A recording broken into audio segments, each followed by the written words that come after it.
你敢信？眼前这个女人，只因她等了60年，还没有等到投胎的名额，一怒之下，把负责安排投胎的鬼差给慑于他的慈威，鬼差告诉他有一个可以不用排队借尸还魂的机会，有这好事儿，他当然不会放过。于是他们就飞到了这栋房子里。3个女人，一个冷，一个扁，一个窝囊废，哪个他都没相中。然而竟然是最丑的那个。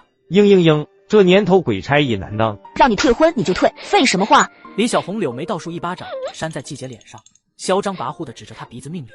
对这个季姐怕到骨头里，她不敢反抗，不敢说不字。李小红瞪眼，她都怕到发抖。你怎么这么不要脸？不看看自己长什么德行，还想赖着国胜哥？丑八怪！国胜哥说看着你这张脸都吃不下去饭，他才不会要你呢。李小红过去揪住小燕的头发，逼着她仰视自己，指着她脸骂。看到小燕痛不欲生，她你畅快极了。燕儿，你也别怪小红，是你长得太丑了，国胜看不上你。强扭的瓜不甜，小红已经怀了国胜的孩子，你何必硬赖着他不放呢？听妈的话，去把婚退了。你也不用担心，退了婚之后没人娶你。手心手背都是肉，妈当然得为你着想了。你大春哥不嫌弃你丑，愿意娶你，他可是吃公粮的，嫁给他，你吃香的喝辣的，就剩下享福了。继母张赛花嘴上说的好听，看小燕的眼神却透着怨毒。女儿已经跟王国胜睡了，再不解决就得把孩子生在娘家。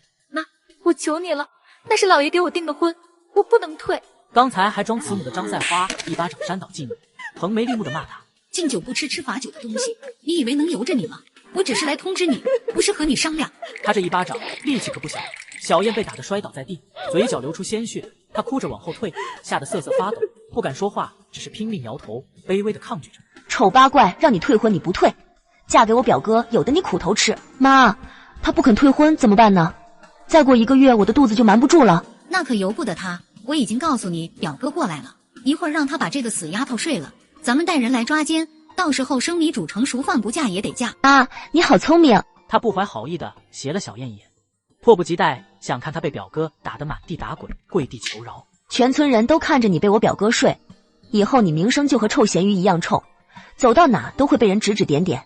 我表哥要是不要你，你还得被挂着破鞋游街，怎么样？这待遇不错吧？他描绘的画面太可怕，小燕惊惧地看着他，像是突然回过神似的，从地上爬起来就往门外跑。妈，快拦着他，别让这个贱人跑了！张赛花怕他跑出去坏事，急忙追出去。小燕怕死了，拼命地跑，眼看着要跑出院了，大门口进来一个歪脖子男人。大春抓住他！张大春听到大姑喊，一把抓住他。小燕像是疯了一样挣扎，却根本不是身高体壮的张大春对手，又被抓回屋里，扔到了地上。妈，你放过我吧，放过我吧，以后我给你当牛做马，我一定孝敬你。他的哭求也没让铁石心肠的张赛花心软，反而让他得意，把先房的儿女踩在脚下，任他搓磨打骂，无力反抗。他太喜欢这种高高在上，像皇太后一样的感觉了。张赛花就站在那看着小燕磕头。大春还等什么？把他抱回柴房去，等一会儿我带人回来，你就弄出动静，我带人进屋抓奸。张大春嫌弃地看了眼小燕，这张脸实在是……大春，弄个毛巾把他脸盖上不就得了？死丫头没被毒蜂咬之前挺俊的，等结婚了，你花点钱给治治，保证是个水灵灵的美人。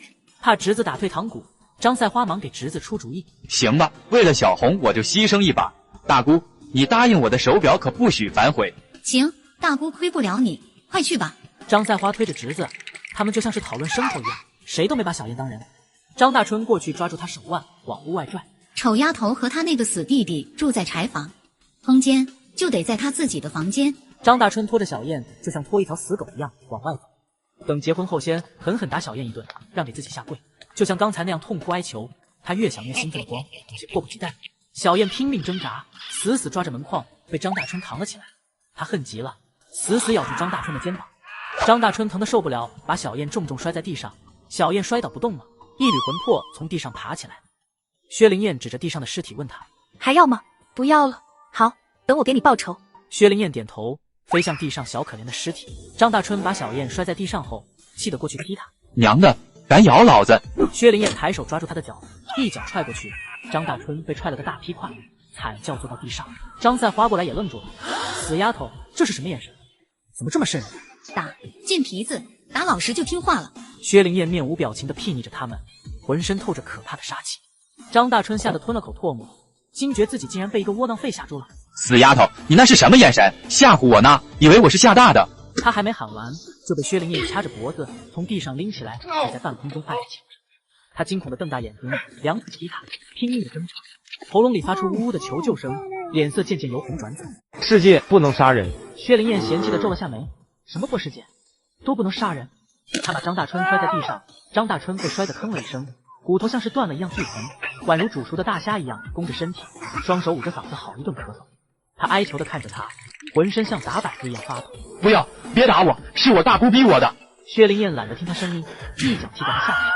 下一刻，张大春就发不出声音了，疼得满脸泪，祈求的看着薛灵燕。张赛花反应过来，拉着女儿想偷偷的溜走。等着，燕，妈是和你开玩笑呢。你不愿意退婚就不退，妈不逼你。薛灵燕嘲讽的看着他，刚刚高高在上，现在伏低作小，还真是能屈能伸。张赛花被他嘲讽的目光看得很恶，但好汉不吃眼前亏，这丫头可能是中邪了，先哄住她，等过后再找她算账。他的想法刚冒出来，就看见薛灵燕掰断了张大春的手指。张大春疼得额头青筋暴起，眼珠使劲冒着，眼泪狂飙，整张脸都扭曲了。李小红尖叫着躲到他妈身后，不敢想象一会儿小燕会怎么对付他们。张赛花不想坐以待毙，悄悄拿起地上的板凳，朝着薛灵燕的后脑勺狠狠地砸下去。去死吧！薛灵燕早在他去拿板凳砸下来，他迅速转身飞起，一脚踹在张赛花肚子上，动作又狠又猛，把张赛花踹得凌空飞起，直接撞到墙上，又重重地摔在地上。李小红捂着脑袋尖叫，眼看着他妈像断线风筝一样摔在地上。别打我，别打我！薛灵燕面无表情，站在李小红面前，在他惊恐的目光中揪住他的头发。我的脸难看吗？李小红满脸泪水，头皮像是撕裂一样疼，她不得不使劲仰着头，看着在自己眼前放大的长满恐怖红疙瘩的脸，吓得说不出话。求求你不要打我，以后我给你做牛做马，你让我干啥都行。薛灵燕冷笑抬手，在李小红恐惧的眼神中打下来，一连串的耳光把李小红生命耳朵嗡嗡的响，眼前漆黑一片，好半天才反应过来，凄厉的哭声震天。现在你还敢说老子丑不？不敢了。收拾完这对恶毒的母女，薛灵燕脸上笑容一收，大马金刀的坐到椅子上，一双闪着寒光的眼睛扫过地上哀嚎的三个人。这个世界不能杀人，打人冒死也不行，他得想个办法，既让他们生不如死，又不会被人怀疑自己。薛灵燕眉峰一挑站了起来，在几人惊恐的目光中抓起张大春，像拖死狗一样按我的命令去做，否则要你的命。冰冷的菜刀架在脖子上，张大春吓得头皮都麻了，不敢动，只得拼命的点头，眼泪鼻涕流了满脸。薛灵燕站起来，下。等下你这样做。薛灵燕面无表情的发过命令。张大春听了，但看到薛灵燕眼神猛然凌厉起来，他吓得浑身一抖，急忙保证：“我一定照办，一定照办，求你别打我了。”薛灵燕沉着脸，嘴角挂着一抹似有似无的冷笑，看着张大春的眼睛，把手中的柴刀朝着他两腿之间砍下去。张大春吓得脸色惨白，大叫一声，闭上眼睛，浑身抖得像筛糠。完了，他不能给老张家传宗接代了。不听话，下次我可就不能保证手有没有准了。张大春睁开眼睛，看到那把生锈的柴刀关在他双腿之间，离这重要部位只有半拳的距离。张大春吓出一身冷汗，惊恐地看着面前的女杀神，他哪里还敢不听话？既然占了小燕的身体，就帮她报仇吧。凭着脑袋里小燕原有的记忆，他朝着大队部方向走去。他根本不怕赵大春不听话。贱人，打老娘，打雷劈死你这个畜生！大春，快进屋扶大姑一下。哎呀，那个小贱人把我的肠子劈断了，等他爹回来的，我非让他抽死这个死丫头！哎呦，可疼死我了！屋外的张大春像是突然惊醒似的，猛地从地上爬起来。女煞星没在，赶紧跑！脚刚迈出去，断指疼得钻心，他迈出的脚步停住了，提醒他小燕的心狠手辣，根本没有胆子走。大春，快进来扶大姑一下，咱们去找你姑父和大壮，今天非拆他骨头，扒他的皮不可。屋里张赛花见侄子没进来，又喊了一遍。张大春听到姑姑的喊声，想到自己这么惨都是他害的，咬咬牙，迈着怒气冲冲的步子冲进屋。大春，你说你怎么连小贱人都打不过，傻站着干啥？还不快点把大姑扶起来！薛灵燕一路打量着自己以后要生活的小山村里，风景很美，但也真的很穷。这具身体实在是太差了，等走到大队部门口，他就已经累得不行，手扶着墙大口喘着气。一辆车开进村子，朝着大队部开过来。因为薛灵燕太累了，司机不耐烦地按上了喇叭。刚看清楚坐在副驾驶位置男人的长相时，他笑了，他也穿过来了。这不就是前世他唯一动过抢回去做压寨夫君念头的男人，民国的少帅莫凌渊吗？这女人怎么回事？是不是聋子？别按了，把车停到路边。你没事吧？我有事，伤得很重。上辈子不能抢你回去做压寨夫君，这辈子老子要定你了！顾明恒浓眉微蹙，眸色深深地看了他一眼。小姑娘看着羸弱，眼睛却亮得出奇，里面好似有一簇火焰在跳动。看她的目光像是狼看到肉。小安，去找大队长。薛灵燕眉眼飞扬，不急，老子先把手头的事处理完，变美后再去找你。是厂长。小安迈步往大地走去，路过薛灵燕的时候，多看了她一眼，胳膊上的汗毛都炸起来了。这张脸看得人浑身发冷。干活没养功，放工了一个个跑得比兔子都快。大队长郑建设不满地骂着，嗓门大得很，从地头就传到村里。被骂的人也不在乎，又不是给自己干活，傻狍子才往死里干呢。哟，小燕，你这是咋整的？孙翠红这一喊，放工的社员就都围了过来。王国胜也看到薛灵燕满脸是血，却装没看见，扛着锄头往家里走。国胜哥，救命啊！放手，丑八怪！薛灵燕在他打过来的时候，突然抽回手，王国胜打在他自己的胳膊上，啪的一声又脆又响，疼得紧。国胜哥，张大春不知道发什么疯往死里打小红和我娘，都快把他们打死了。听到心上人被打，王国胜哪里还顾得上别的，扔下锄头，撒腿就往薛家跑。王国胜的爹王树人皱了下眉，不满地看着儿子焦急奔跑的身影。傻小子，太沉不住气了，让别人看出来怎么办？小燕，咋回事啊？张大春说小红水性杨花，怀着他的孩子，还想嫁给别人，然后就发疯一样打他打我娘。我去拉架，他又打我。王树人在听到他的话后，脸色一下子就黑了。孩子不是国胜的，这他娘的也太恶心人了！不行，他得把子拉回来。大队长，快救命啊！张大春要杀人了！村里人围着看热闹，顾明恒和小安被挤在人群外。他饶有兴趣地看着薛灵燕，小姑娘听着好像哭得挺凄惨，脸上一滴眼泪都没有。看看去。大队长看到薛灵燕满脸血，哪里还稳得住，马上带人往薛家跑，还想在年终的时候平仙进村呢，出了杀人案还凭什么？虽然大伙都饿着肚子，却一个个双眼放光的跟着大队长身后跑。这种热闹可不是经常能看到的，不看白不看。小红，你怀着我的孩子还想嫁给这个小白脸，臭不要脸的，我打死你！李小红被张大春打懵了，等听到表哥喊的话后才如梦初醒。他喊了啥呀？谁怀了他的孩子？国胜哥，你别听他胡说，我表哥疯了，胡说八道，孩子是你的，真是你的呀！跟来看热闹的人都激动的搓手，这简直是红星村今年最大的新闻，大伙饭都顾不得吃了，嘻嘻哈哈的围在薛家门口，对着李小红和王国胜指指点点。大春，你得了失心疯了，瞎咧咧啥？张大春被张赛花揪住厮打，眼中划过一丝内疚，毕竟大姑一直对他不错，他这么做是有点对不住他的。国胜哥，我心里只有你，你要相信我。张大春纠结的功夫，李小红扑过去抱着王国胜的腿，痛哭流涕。王国胜对他是真喜欢，眼看着就有些犹豫。跟我回家。国胜哥，国胜哥，相信我。李小红抱紧他的腿不撒手，说什么都不能放他走。现在村里人都知道他没结婚就大肚子了，如果王国胜不认，那他以后怎么见人？放手，挺大个姑娘不要脸，和别人滚出孩子还想赖上我儿子，别败坏我儿子的名声，他才不会要你这个破货呢。李小红被揪着头发，感觉头皮都快被拽掉了，疼得大声惨叫，眼泪停飙，还不敢和未来婆婆动手，被拖在地上走，看着有点惨。你儿子找大我闺蜜肚子，还想不承认？好，我去公社告王国胜耍流氓，谁也别想好。围观的人已经在指指点点，谁都不是傻子。李小红要是和王国胜啥关系都没有，王国胜能一听说他出事就往这头。再说全村那么多小伙子呢，李小红咋不咬别人？眼看着媳妇和张赛花混打在一起，王树人狠狠地瞪了儿子一眼，招惹谁不行，偏招惹李小红，还敢心疼那个贱人。薛灵燕轻飘飘地看着他，瞬间走不远，拉起李小红继续打对。怀着我的孩子还敢跟这个小白脸勾勾搭搭，我打死你！张大春怕薛灵燕责怪他不卖力，打的是真狠，一巴掌就把李小红扇得鼻血横流，重重的摔在地上。这条狗还真听话。国胜哥，我肚子好疼，快救救咱们的孩子！王国胜被他爹拽着，眼神复杂的看着李小红，他满脸的血，手捂着肚子，看起来很痛苦。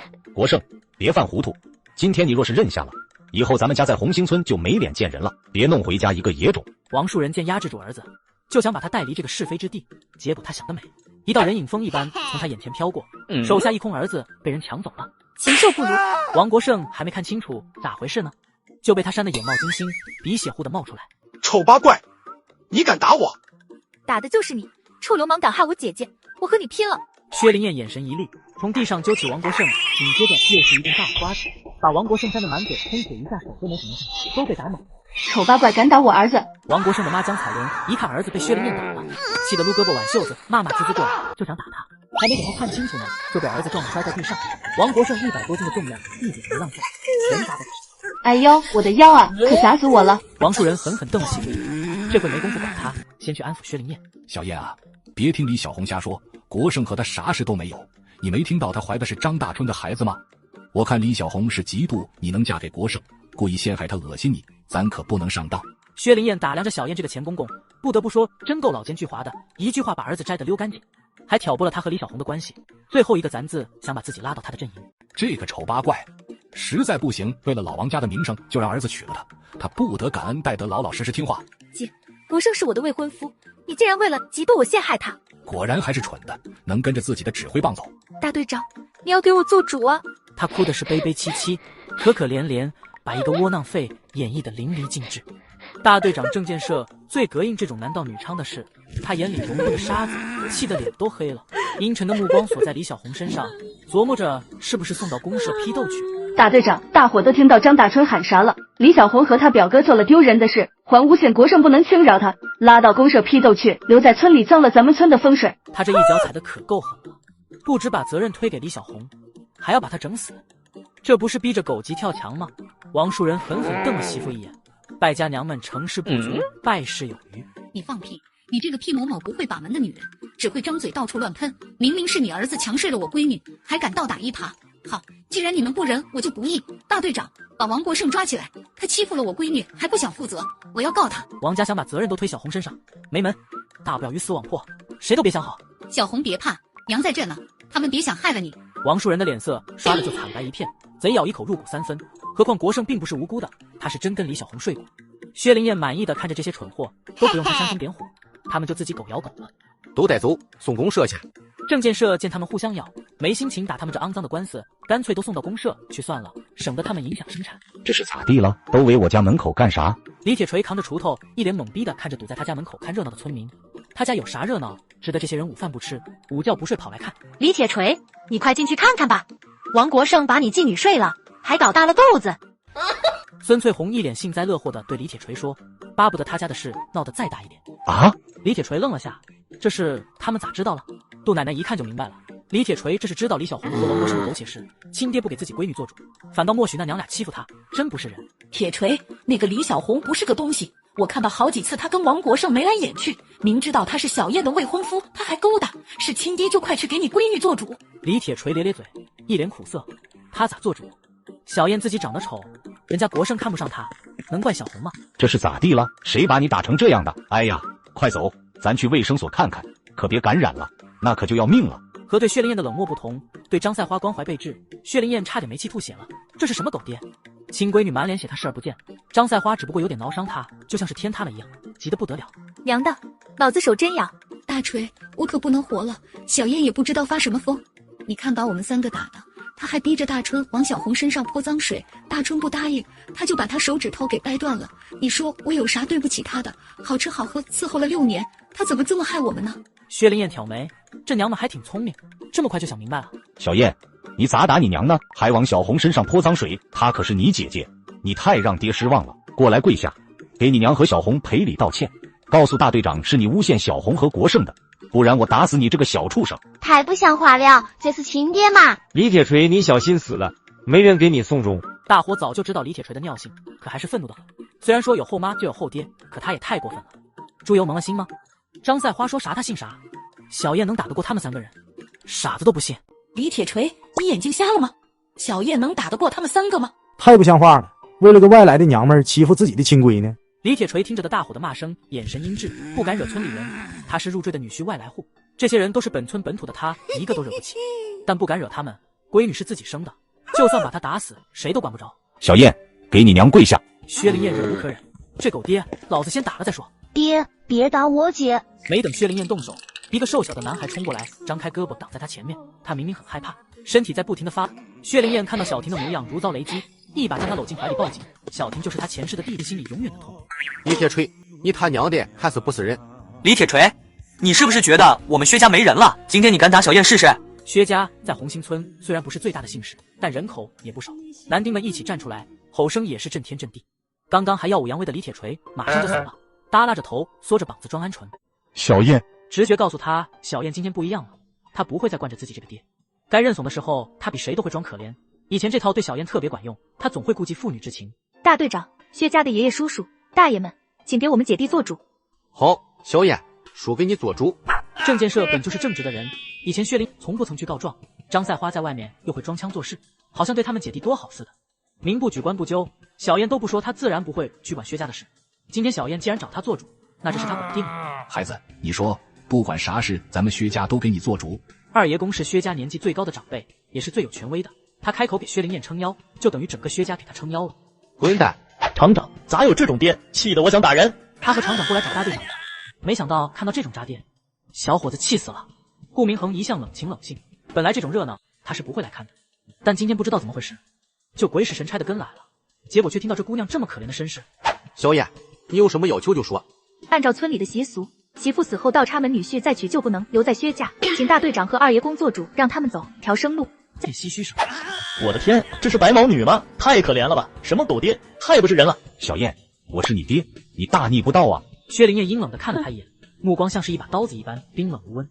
李铁锤愣了一下，这么绝情的目光让他害怕，想到要被扫地出门无家可归，他怂了。小燕，爹知道你委屈，你放心，爹会给你做主了。咱别闹了，让大家看笑话。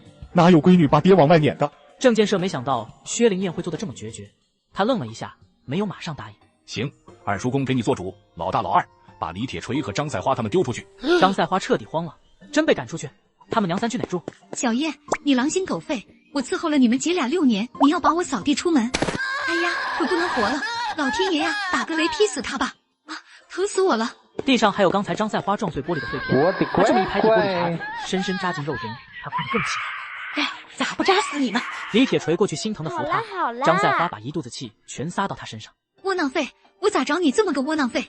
李铁锤蹲在地上抱着头让他打，那一副窝囊的样子把村里人看得唾弃不已。李小红懵了，不知道事情咋变成这样，他要无家可归了吗？国胜哥，我肚子好疼，你送我去医院吧。王国胜低头看他，李小红现在的模样简直没法看。王国胜心里那点心疼没了，想到他给自己戴绿帽子，牙一咬就狠下心推开。国胜哥，你要是不要我，我就只能去死了。滚蛋！大队长，我要告他，他强。王树人吓坏了，真让李小红喊出来儿子强，他就完了。你和国胜的师叔给做主，可不能乱喊，他抓起来你也好不了，知道不？李小红只求能嫁给王国胜，既然王树人答应了，他委委屈屈的。还有一件事求二爷公做主，王国胜不知廉耻，和李小红勾搭成奸，这种下作小人配不上我，求二爷公做主，我和他退婚。王树人难堪极了，虽然他原本打主意让小燕主动退婚，但不是这种当众打脸的退婚法啊。好，小燕你要啥说法？当年我姥爷救了王叔的命，还借给他钱治腿，这笔钱王叔一直没还过，算起来有10来年时间了。我希望他把这笔钱加利息还回来。另外，王国胜的所作所为对我造成了伤害，他家必须给个说法。岳灵燕的话等于当众扇王树人的耳光，借救命恩人的钱不还，以后谁还敢和他家来往？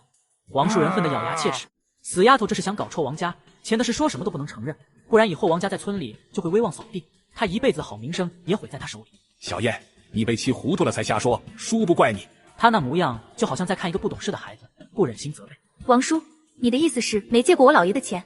没有，我没借过你姥爷的钱。小燕，王叔知道你是怕以后日子过不下才胡编乱造的，你放心，以后你和小婷真有困难，王叔不会不管你们。那件事只有他和薛老头知道，薛老头已经死了，死无对证，死丫头没有证据，翻不起大浪。如果我拿出证据呢？薛灵燕知道这老小子打了什么主意，顺着他的话说，装作愤愤不甘的样子。如果没有证据，我就不追究这对狗男女的丑事，但如果有证据，你不止要3倍还钱，还必须大义灭亲，亲自把他们2个送到公社，让全公社的人批判。王树人有些吃不准的看着他，又仔细想了一遍，除非他手里有自己当年写的欠条。二爷公是一个精明的人，他看到王树人眼珠咕噜噜的乱转，就已经怀疑了。如果心里没鬼，为啥不敢回答？觉得什么以大欺小，凶狠的去抓他的胳膊。王树人，真欠钱就还给孩子吧，老三咋说也就过你的命，不要让他寒心。二叔，我真欠薛叔的钱肯定还，问题是我没欠，所以这钱我不能给，但孩子以后有困难我肯定管。那王叔是答应大义灭亲了？薛灵燕马上接他话茬，不给他蒙混过去的机会。王树人，好，叔答应你，真拿出证据证明我借过你家钱，我亲自把国胜押到公社去。好，我这就去拿证据。薛灵燕笑了，那一抹邪魅的笑把王树人看得心惊胆跳，下意识的就想把话收回去，但被全村人看着，他不能拉屎，还往回坐。没想到薛灵燕真拿出了一个箱子，当众打开。王叔，这张欠条上写着你欠我家58块钱，这张欠条上写着你欠我家50斤苞米，3斤小米，还钱吧。王树人，刚刚你自己亲口说的，找到欠条3倍还钱，马上兑现吧。王树人脸色涨红，像是吞了个苍蝇似的，有苦说不出。话是他自己说的，想不认账都不行。王叔，别忘了把这畜生送公社去。哎，我想起来了，当年是借过你老爷的钱和粮食，不过已经还了。我当的是自己人，就没有欠条，你老爷咋还留账？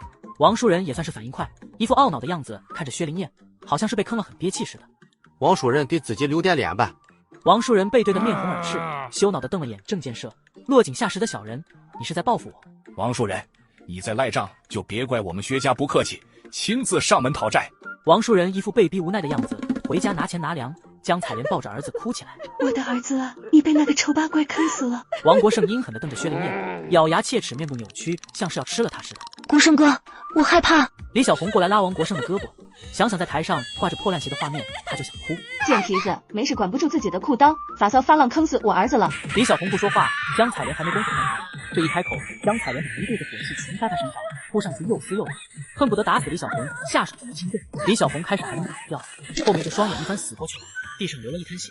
哎呀，打死人了！这下连郑建设都害怕了，也顾不得犯错误了。真死人，他们村别想评先进，自己这个大队长也干到头了。赶快把人抬到牛棚去。小燕，别害怕，有什么事二爷公都给你做主。谢谢二爷公。薛灵燕感激的点头，他是睚眦必报的性格，同时也是有恩必报的性情中人。老人家是真心帮他，以后有能力了他一定会回报。人群散开，几个王家的小伙子扯着褥子抬着李小红出来。李小红现在的样子看着真是惨极了。小红啊！张赛花跟着后面哭喊。江采莲被妇女主任控制起来，看着地上的一滩血，笑得瑟瑟发抖。国胜，娘打死人了，娘打死李小红了吗？王国胜整个人都是恼的，眼前不停地浮现那些被审判的画面，早就吓得六神无主了，哪里有功夫安慰他娘？把他们押到村支部去。大队长，我不是故意的，我不是故意的，不要抓我。只是这回可由不得他了。几个小伙子过来架着他们娘俩，像是压着小鸡一样把他们带回村部。王树人带着钱回来，发现薛家门口一个人都没有，眼珠一转就动了歪心思。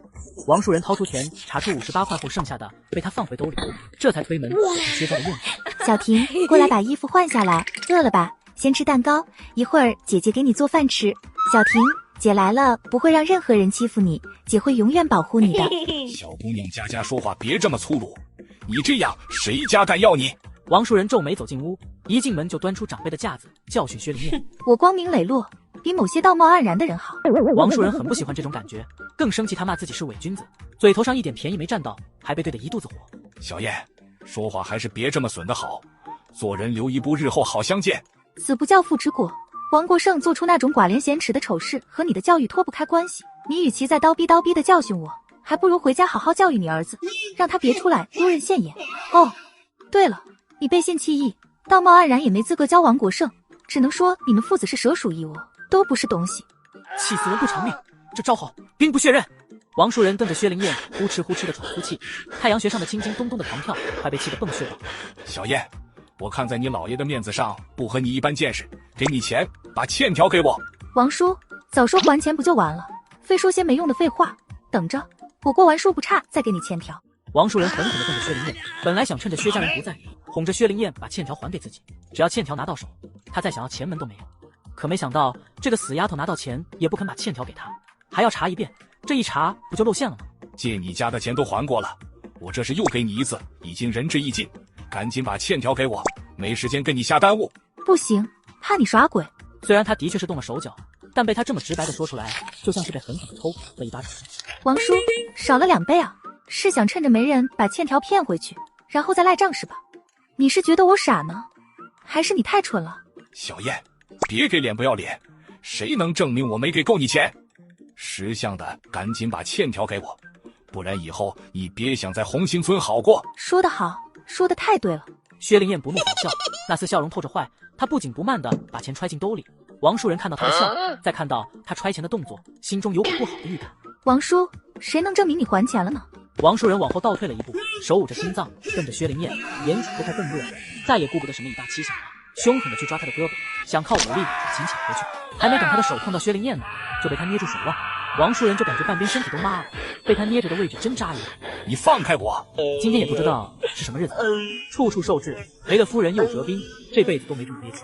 王叔，别再耽误时间了，赶紧回去筹钱，我会和二叔公一起去你家要债，3倍还钱少1分都不行。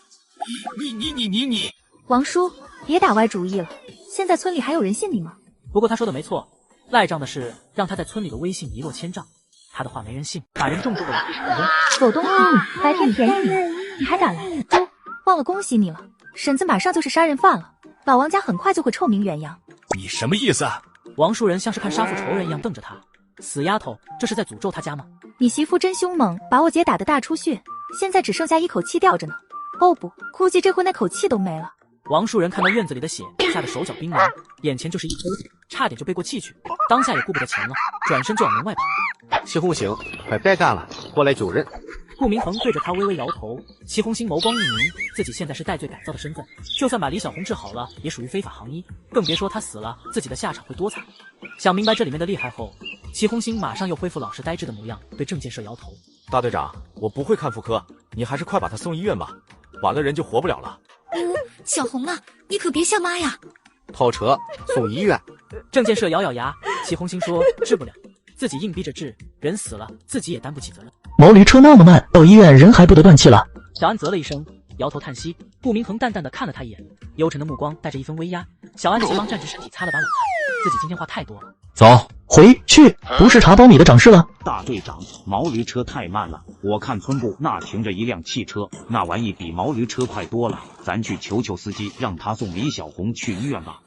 你怎么不早说？郑建设正发愁呢，听到他的话，眼前一亮，瞪了他一眼，就往村部门口跑。等他跑到村部门口，只看到吉普车的车屁股，车轮带起的灰尘，把他的眼睛都迷了。同志，停一下，把车停一下。郑建设见小汽车绝尘而去，无奈摇头，要是有大喇叭就好了，自己的声音还是不够嘹亮，不然人家同志听到了能不停车吗？完了完了，老王家彻底完了。王树人，你还在这看热闹，赶紧回家拿钱送李小红去医院。人真死了，你们家就摊大事了。村里是不会给垫这个钱的，当然得找罪魁祸首要。啊，我带着钱呢，我兜里有钱，赶紧送医院吧。王树人听到人还没死，也来了精神，这会儿也不怕花钱了，只要把李小红的命保下，他家的天就塌不下来。张赛花看到王树人来了，就像是看到了仇人似的，扑过来又撕又挠，王树人都不敢还手，就用手护着脸，狼狈不堪。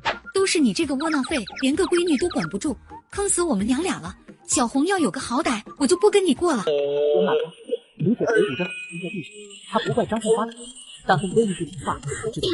媳妇，你等着，我去把那个逆旅打死，给你出气。那个死丫头今天有点邪性，你从小婷身上下手，她是薛家的男丁，她不说赶咱们走，死丫头说没有用。还是媳妇聪明。张赛花白了他一眼，窝囊废，要不是自己带着一对儿女，别人都嫌弃负担重不愿意娶自己，能便宜他？要长相没长相，要个头没个头，畏畏缩缩没个男人样，不是看他听话，早把他踹了。他干啥去？借钱去了。郑建设狐疑的看着他，李铁锤能去哪里借钱？老李家把他倒插门出来，就是丢出去一个包袱。李铁锤回娘家，连口饭都吃不上。姐，这衣服烧了可惜了，别舍不得，这破衣服上都是虱子，给要犯花子都不穿。可那是他唯一的衣服，烧了他穿什么？薛灵燕看出弟弟的想法，心疼极了，把破衣服烧完，拿着之前找出来的李大壮的衣服丢给弟弟。穿这件。小婷抱着衣服不敢往身上穿，薛灵燕看不下去了，扯过他胳膊给套上。畜生！带着怒火的身影，像是一只。在小婷的惊呼声中，李铁锤扬手对薛灵燕随手拿起刚刚缝补的针扎过去，配合的实在太默契了。李铁锤扇下来的力气不小，薛灵燕扎针的速度也不慢，针深深的扎进李铁锤的手心中。怕李铁锤叫出声引来村民看热闹，影响自己收拾他，薛灵燕快速点了李铁锤的哑穴，把他的彩带封在嘴里。男人膝下有黄金，不许下跪。小婷，你看家，我出去和他谈谈。走吧，咱们出去谈，别吓到小婷。薛灵燕对着李铁锤笑了，那笑容被没有跳跃的光照的有几分阴森。薛家住在山脚下，这倒是方便薛灵燕收拾狗爹，拖死狗一样拖着他家，把人重重的往地上一扔。狗东西，白天便宜你，你还敢来？他手脚并用的往前跳，后腰上被踹了一脚，来了一个反吃屎，嘴唇被牙齿不破完全洗。李铁锤怕极了，顾不得疼痛爬起来想跑，被薛灵燕又是一脚踹飞了出去。今天让你尝尝挫骨拔筋的滋味，以后再赶回薛家，我要你的狗命！在李铁锤亲自的目光中，薛灵燕面无表情，挫骨分经手能让他疼过2个时辰，还不算心酸。李铁锤只觉得身上像是个万能，疼得他在纸上发抖，恨不得撞死，大张着嘴发不出声音，眼泪狂飙。天，这狼好像是很饿，能被狼吃了，还算你有点用处。他的话无疑是雪上加霜。李铁锤又疼又怕想爬起来离开树林，但手脚仿佛都不是他的似的，哪里站得起来？狼叫声仿佛追命符一般，叫声好似就在他耳边。救命啊！狼，有狼！他这一股子急劲还真喊出来了。同时感觉到身上的剧痛也消失了。李铁锤急中生智，手脚并用爬上了身边的大树。刚爬上一半，2只狼就奔到了，看到他上树了，2只狼跳去咬他，李铁锤的鞋都被咬掉了。幸亏他抱着一根小木条，他不至于摔下树。李铁锤的脸上被老鼠深深咬到血了。下面的2只狼又救命啊！谁来救救我啊！李铁锤精神高度紧张，死亡的威胁让他发挥了无限潜力，愣是坚持到天亮。这边的薛灵燕到家准备舒舒服服睡上一觉的时候，半空中突然飘着一颗圆珠，像夜明珠一样光芒四射，狭小的房间被照得宛如白昼。这不是从鬼差手里抢过来的珠子吗？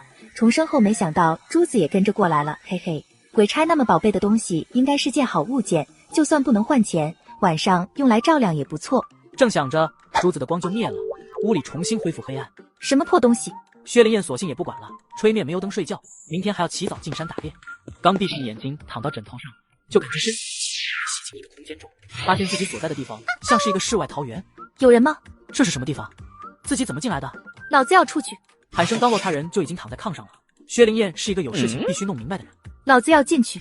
惊奇的发现自己又回到了空间。薛灵燕摸着下巴乐了，这1亩3分地他要了。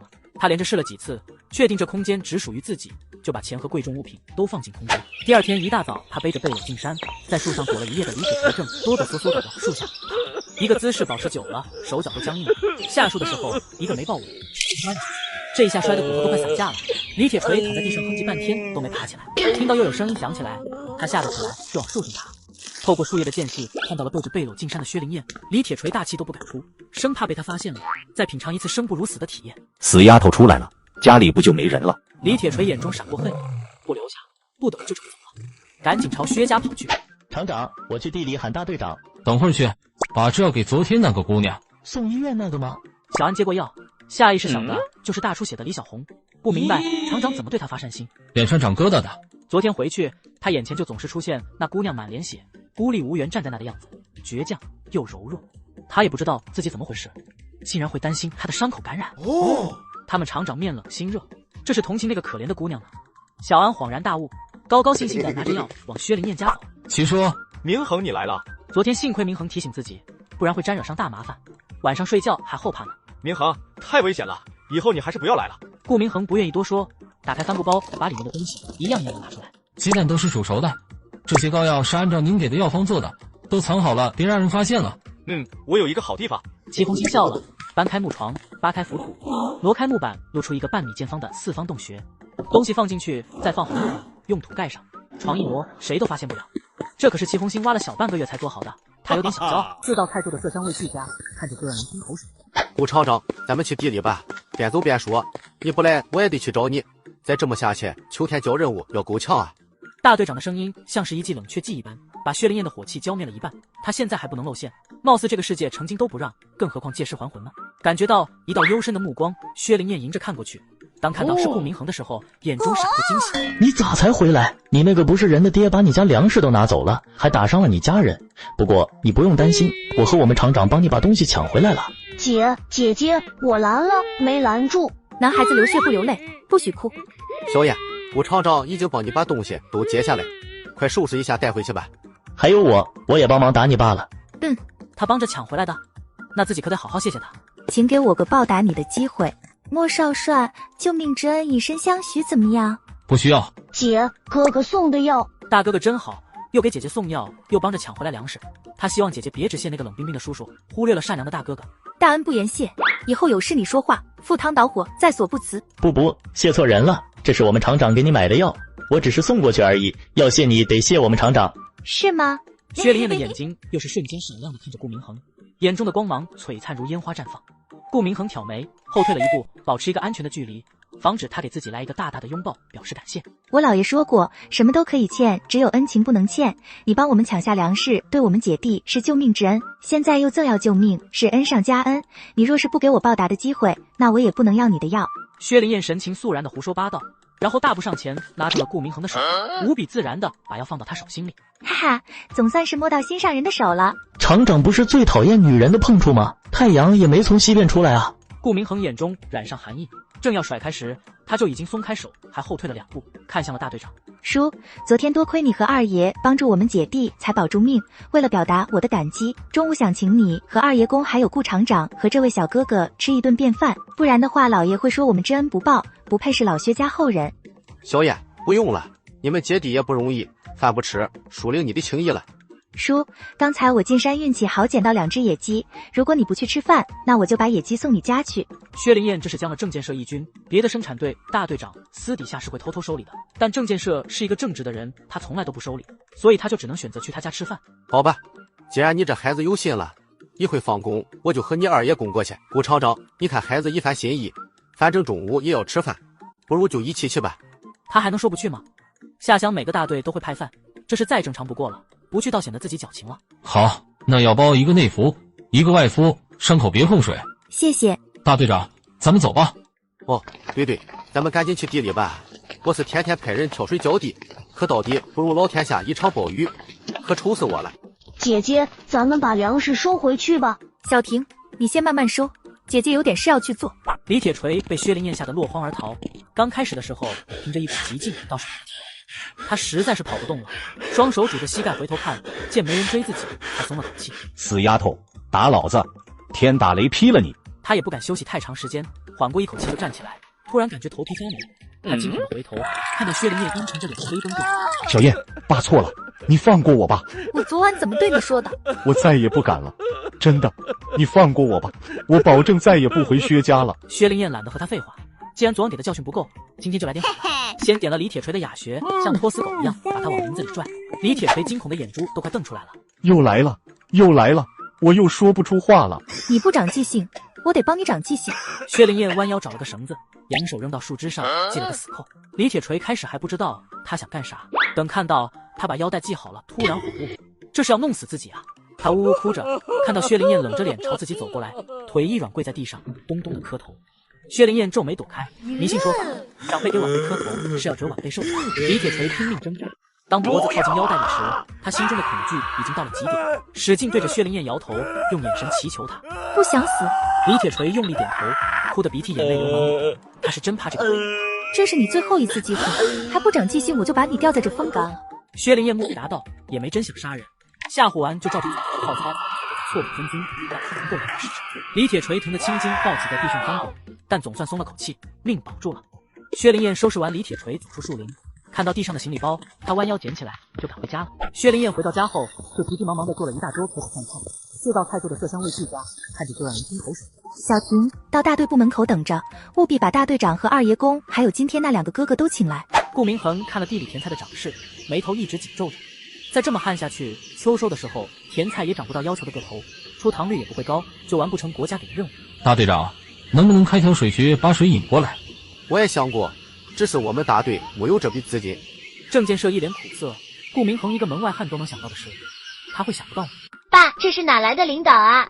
这是县楼糖厂的顾厂长，顾厂长她是我闺女郑美娇。郑建设对这个闺女那是宠爱有加，看到她脸上就扬起笑意，还特意给顾明恒介绍一下。你好，我叫郑美娇，代表大严家村欢迎你。郑队长，既然您这有事，那我先自己去看一下吧。他说完就走，一个眼神都没给郑美娇。郑美娇伸出去的手就那么尴尬的停留在半空中。郑建设感觉出闺女的不开心，他叹了口气，自己的闺女自己最清楚。他巴巴的跑过来，又那么主动的和顾明恒搭话，很明显是相中他了。干活去，上工时间乱跑啥？我找你有事。郑美娇在顾明恒那受了委屈，见爸爸还吼他，就更不开心，嘴撅的都快能挂香油瓶了。啥事？王局想问问，可不可以先把他娘放回去？不行，事情还没处理完，不能放。大队长，我娘病了，再关下去她会死的。爸，王国胜和李小红都订婚了，早晚是一家人，婆婆打儿媳妇2下也不犯法啊。你也别太较真了，就让婶子先回去吧，还能给队里节省粮食。郑美娇仗义的帮王局说话，咋说王局也是他的一条听话的走狗，让狗听话得给点甜头。你懂什么？去，干活去。郑建设瞪了闺女一眼，啥叫早晚是一家人？李小红虽然捡回来一条命，但医生说她以后都不能生孩子了。老王家是独苗苗，能要一个不能生孩子的女人吗？你怎么这样？被郑建设宠惯了，被这么当面拒绝，他觉得没面子。郑建设也没工夫哄他，原则问题不能由着孩子胡闹。他沉着脸瞪了王局一眼，这丫头蔫蔫的心眼贼多，就知道背后撺掇美娇。回去干活。小安，你从河边量到地边，看有多少距离？好。小安痛快地答应着，从河边开始迈着大步丈量距离。顾明恒就在一旁看着，一步大概有1米左右。小安走了200多步，才200多米不算太远，也就是说，从河边隐去到地头的想法可行。顾厂长，咱们先去吃饭，吃完饭再详谈。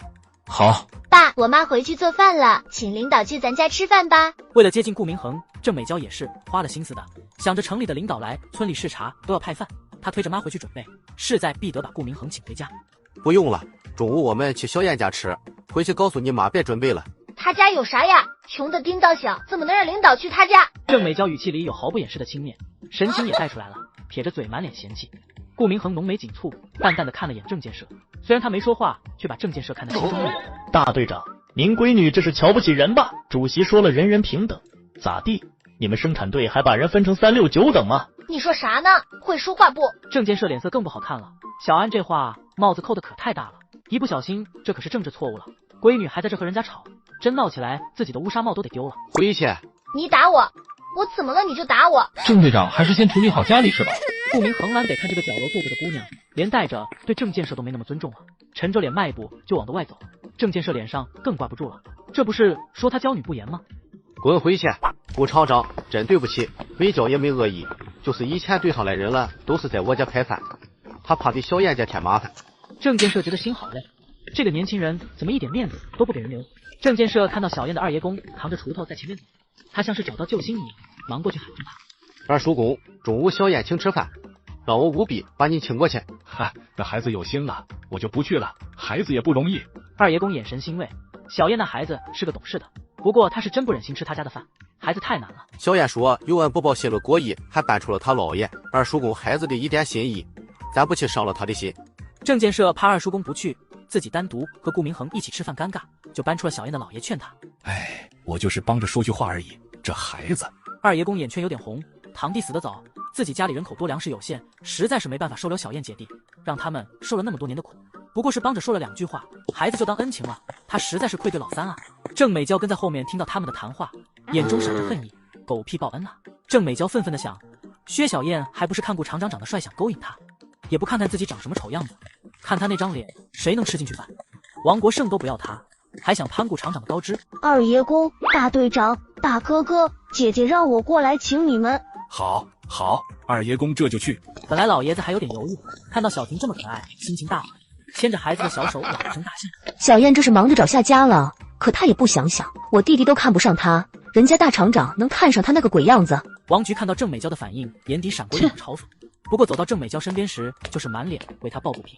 大队长也是的，顾厂长和你这么般配，他咋不帮你介绍呢？他这话就像是火上浇油，郑美娇更生气了，杏眼圆睁，咬牙切齿。薛小燕，你给我等着！你郑美娇也没比小燕高贵到哪里去，还不是发骚惦记人家顾厂长。不过顾厂长真帅啊，看一眼就忘不了那种。娶妻娶贤，像郑美娇这种只有模样好看，啥活都不会干的女人，娶回家能干啥？我可是啥都会，屋里外面一把手，会做饭，会做针线活，会种地，会收拾屋子，保证把他伺候得舒舒服服的。王菊这边心思飘到顾明恒身上，那边郑美娇觉得他说的对自己心思，也肯给他好脸色了，特意许给他一点甜头。中午我拿钥匙，你给你妈和你弟弟送点吃的吧。好，美娇你对我真好。你放心，我会让我妈劝我爸的，到时候大事化小，把你妈和你弟放回去。那我可就全靠你了。姐，我把他们请来了。薛灵燕站起来迎出去，当土匪豪迈惯了，他双手抱拳，一套江湖话就那么顺溜的冒出。欢迎，列位光临，让小寨蓬荜生辉，鄙人满心欢喜。一句话冒出来，他才恍然自己说错了话，美眸扫了一圈，见刚走进院子的几个人都诧异的看着他。不说不笑不热闹，欢迎，快请进。哈哈，对，不说不笑不热闹。女侠贸然造访，打扰了。顾明恒淡淡看了他一眼，小安忙收敛笑容，放下手，看着厂长讪讪的挠挠头。完了，在厂长面前得意忘形了，嘿嘿。年轻人就是好。郑建设到现在心里还不舒服呢，但毕竟是招待贵客，还是神情尴尬的附和一句，缓和一下气氛。快请进，饭菜都做好了，酒也烫好了，就等贵客来呢。等几个人进屋一看，桌上摆着4道菜，有肉有蛋，还有2盒面的大馒，这也太隆重了吧。小燕，你太客气了，我们也没帮你啥大忙，你这比过年都丰盛。叔，我今天运气好，进山就看到荆棘中缠着2只野鸡，倒是让我捡了便宜，剩下的都是家里有的菜。那你这运气的确不错。郑建设被他的笑容感染了，之前心里的那点不愉快消失不见，也笑着打趣了一句：“顾厂长，快请坐，咱喝2盅呀！瞧我这脑袋，有酒没酒盅啊！小婷，快去杜奶奶家借9盅。”小婷进屋就盯着那盆野鸡吞口水，姐姐的话都没听到。小馋猫，陪好客人，姐姐去借9盅。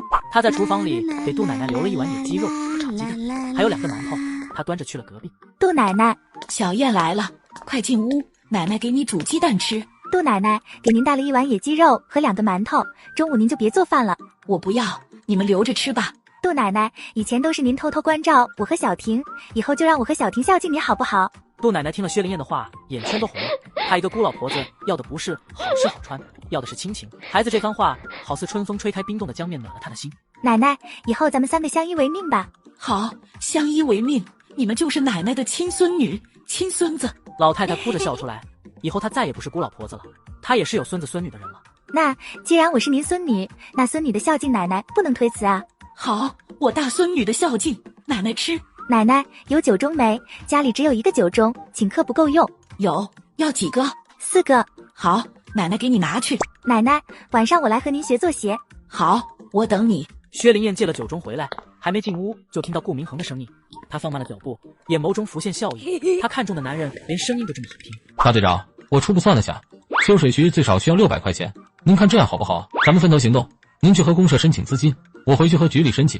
领导没批准之前，可以先派壮劳力先挖水渠，这个可以让村民出义务工不用资金。好，明天我去公社申请，但现在是农忙时候，分不出太多劳力。糖厂方面能不能派人过来出点义务工？郑建设以为自己这是给顾明恒出难题了，就算他是厂长，但这么年轻，一定不是一把手，不是一把手，派人这方面就没权利。可以，明天我派10个人过来。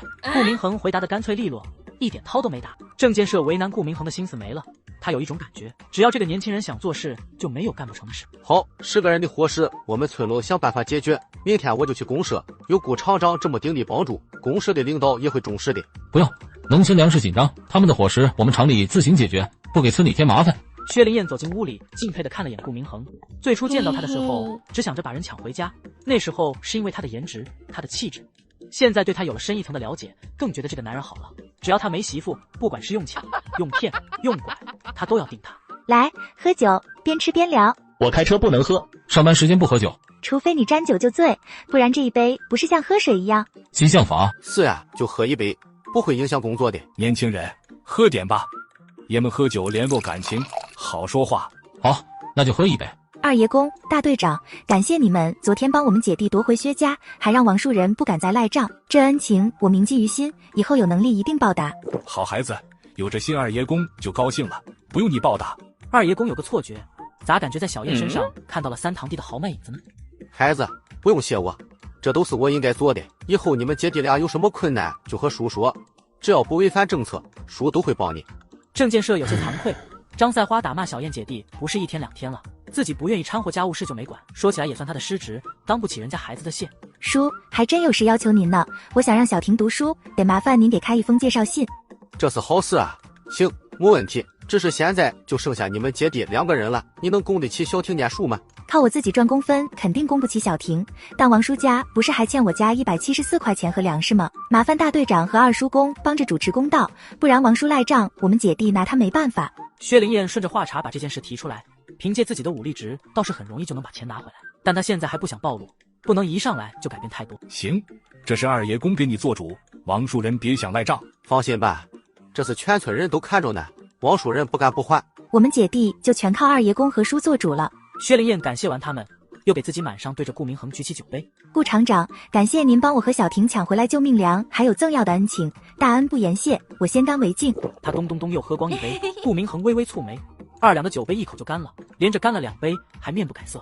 小姑娘，这是有千杯不醉的海量吗？这边推杯换盏，喝酒吃肉，宾主言欢，村口躲躲闪闪的走进来一个男人。部里王国胜和江采莲双目无神，眼巴巴的看着窗外。2天时间，他们就像是过了2年一样漫长。村里1天只给送1顿饭。王树人造的是真叫惨，一向梳的溜光铮亮的头发像蒿草一样乱七八糟，脸上深一道浅一道的伤疤交错着，被张赛花恼火了吗？一向要面子的王树人可不想被村里人看到他这副狼狈样，偷偷摸摸和做贼一样躲着人往家里跑。哎，王树人，李小红咋样了？谁把你打成这样的？是不是张赛花那个娘们？王树人恨不得找个地缝钻进去，狠狠地瞪了他一眼，捂着脸往家里跑。哎，王树人，你跑啥呀？没脸见人了！孙翠红的大嗓门把村里的人喊出来大半。王树人看到村里人都朝着他家过来，也顾不得和孙翠红生气了，钻进屋里把门一插躲起来。老三，把门开开，我是你大哥。大哥，老三，快点想办法吧！我听大队长的意思，明天就想把弟妹和国胜送到公社去，是要闹到公社，可就没有转圜余地了。啊！证建社落井下石，他们的不是人。王树人气得跺脚大骂，恨不得把证建社的祖宗八代都骂一遍，恨得咬牙切齿，猩红的眼珠像是要吃人一样可怕。老三，现在可不是得罪证建社的时候，弟妹和国胜可都在他手里捏着呢，只要他嘴一歪歪，弟妹和国胜可就得蹲监狱，到时候丢脸的可不是你家，咱们整个老王家都跟着没脸见人。我知道，就是憋着一口气，骂两句痛快一下。老三，你冷静点，听我说，现在当务之急。大哥，你说，我听着。张赛花那个娘们不好斗，你得先把她安抚住。咋安抚？他逼着国胜娶李小红。那就娶吧，谁让国胜管不住自己？村里那么多姑娘，碰谁不行？偏碰李小红，你都不知道村里人怎么议论呢？说他是流氓，可这一家姐妹祸害。这个臭小子！王树人也生气，儿子做下的荒唐事，他早就知道儿子看不上小燕，拖了这么久不迎娶小燕，就是找机会帮儿子退婚。你听大哥的，让国胜和李小红结婚，堵住张赛花的嘴，只要他们不追究，弟妹和国胜就能安然无恙。李小红和他表哥不清不楚，全村人可都看到了，国胜娶了她就是戴了一顶绿油油的绿帽子，光这点打碎牙也就忍了，可医生说李小红不能生育了，我家可只有国胜一个独苗苗，娶一个不会下蛋的老母鸡回来，怎么传宗接代？那不行，多给他们点钱。昨天抢救，我带去的100块钱都花光了，医生说至少还要交200押金，没钱就得出院。我又让小燕讹了100多，家里哪里还能拿出钱了？王树人使劲捶了捶心口，想到要花的钱，心里像是滴血一样。别人不知道你家，我还不知道吗？这时候就不要再心疼钱了。难道你真想让国胜和弟妹坐牢吗？或者说你真想让国胜娶一个不能生孩子的女人？王树强恨铁不成钢地看着弟弟，现在就怕张赛花不肯要钱，只要他肯要钱，就啥都好办了。都是小燕，这死丫头也不知道中什么邪了，以前那么老实听话，昨天你看看她咄咄逼人，那嘴像刀子一样，还挑拨离间。她不挑拨你弟妹，能去打李小红吗？都是这个丧门星，我们老王家有啥对不起她的地方？干啥这么害我家？门突然被推开，王树人的骂声戛然而止，紧张地看向门口。爸，你可回来了！王树人本来就心烦，见王菊进门就哭一肚子气，全撒到他身上。好丧呐，我还没死呢。王菊，咋回事？我妈说她要死了，让我爸快点想办法把她和国胜救出来。他去死！他死了，给我找大姑娘！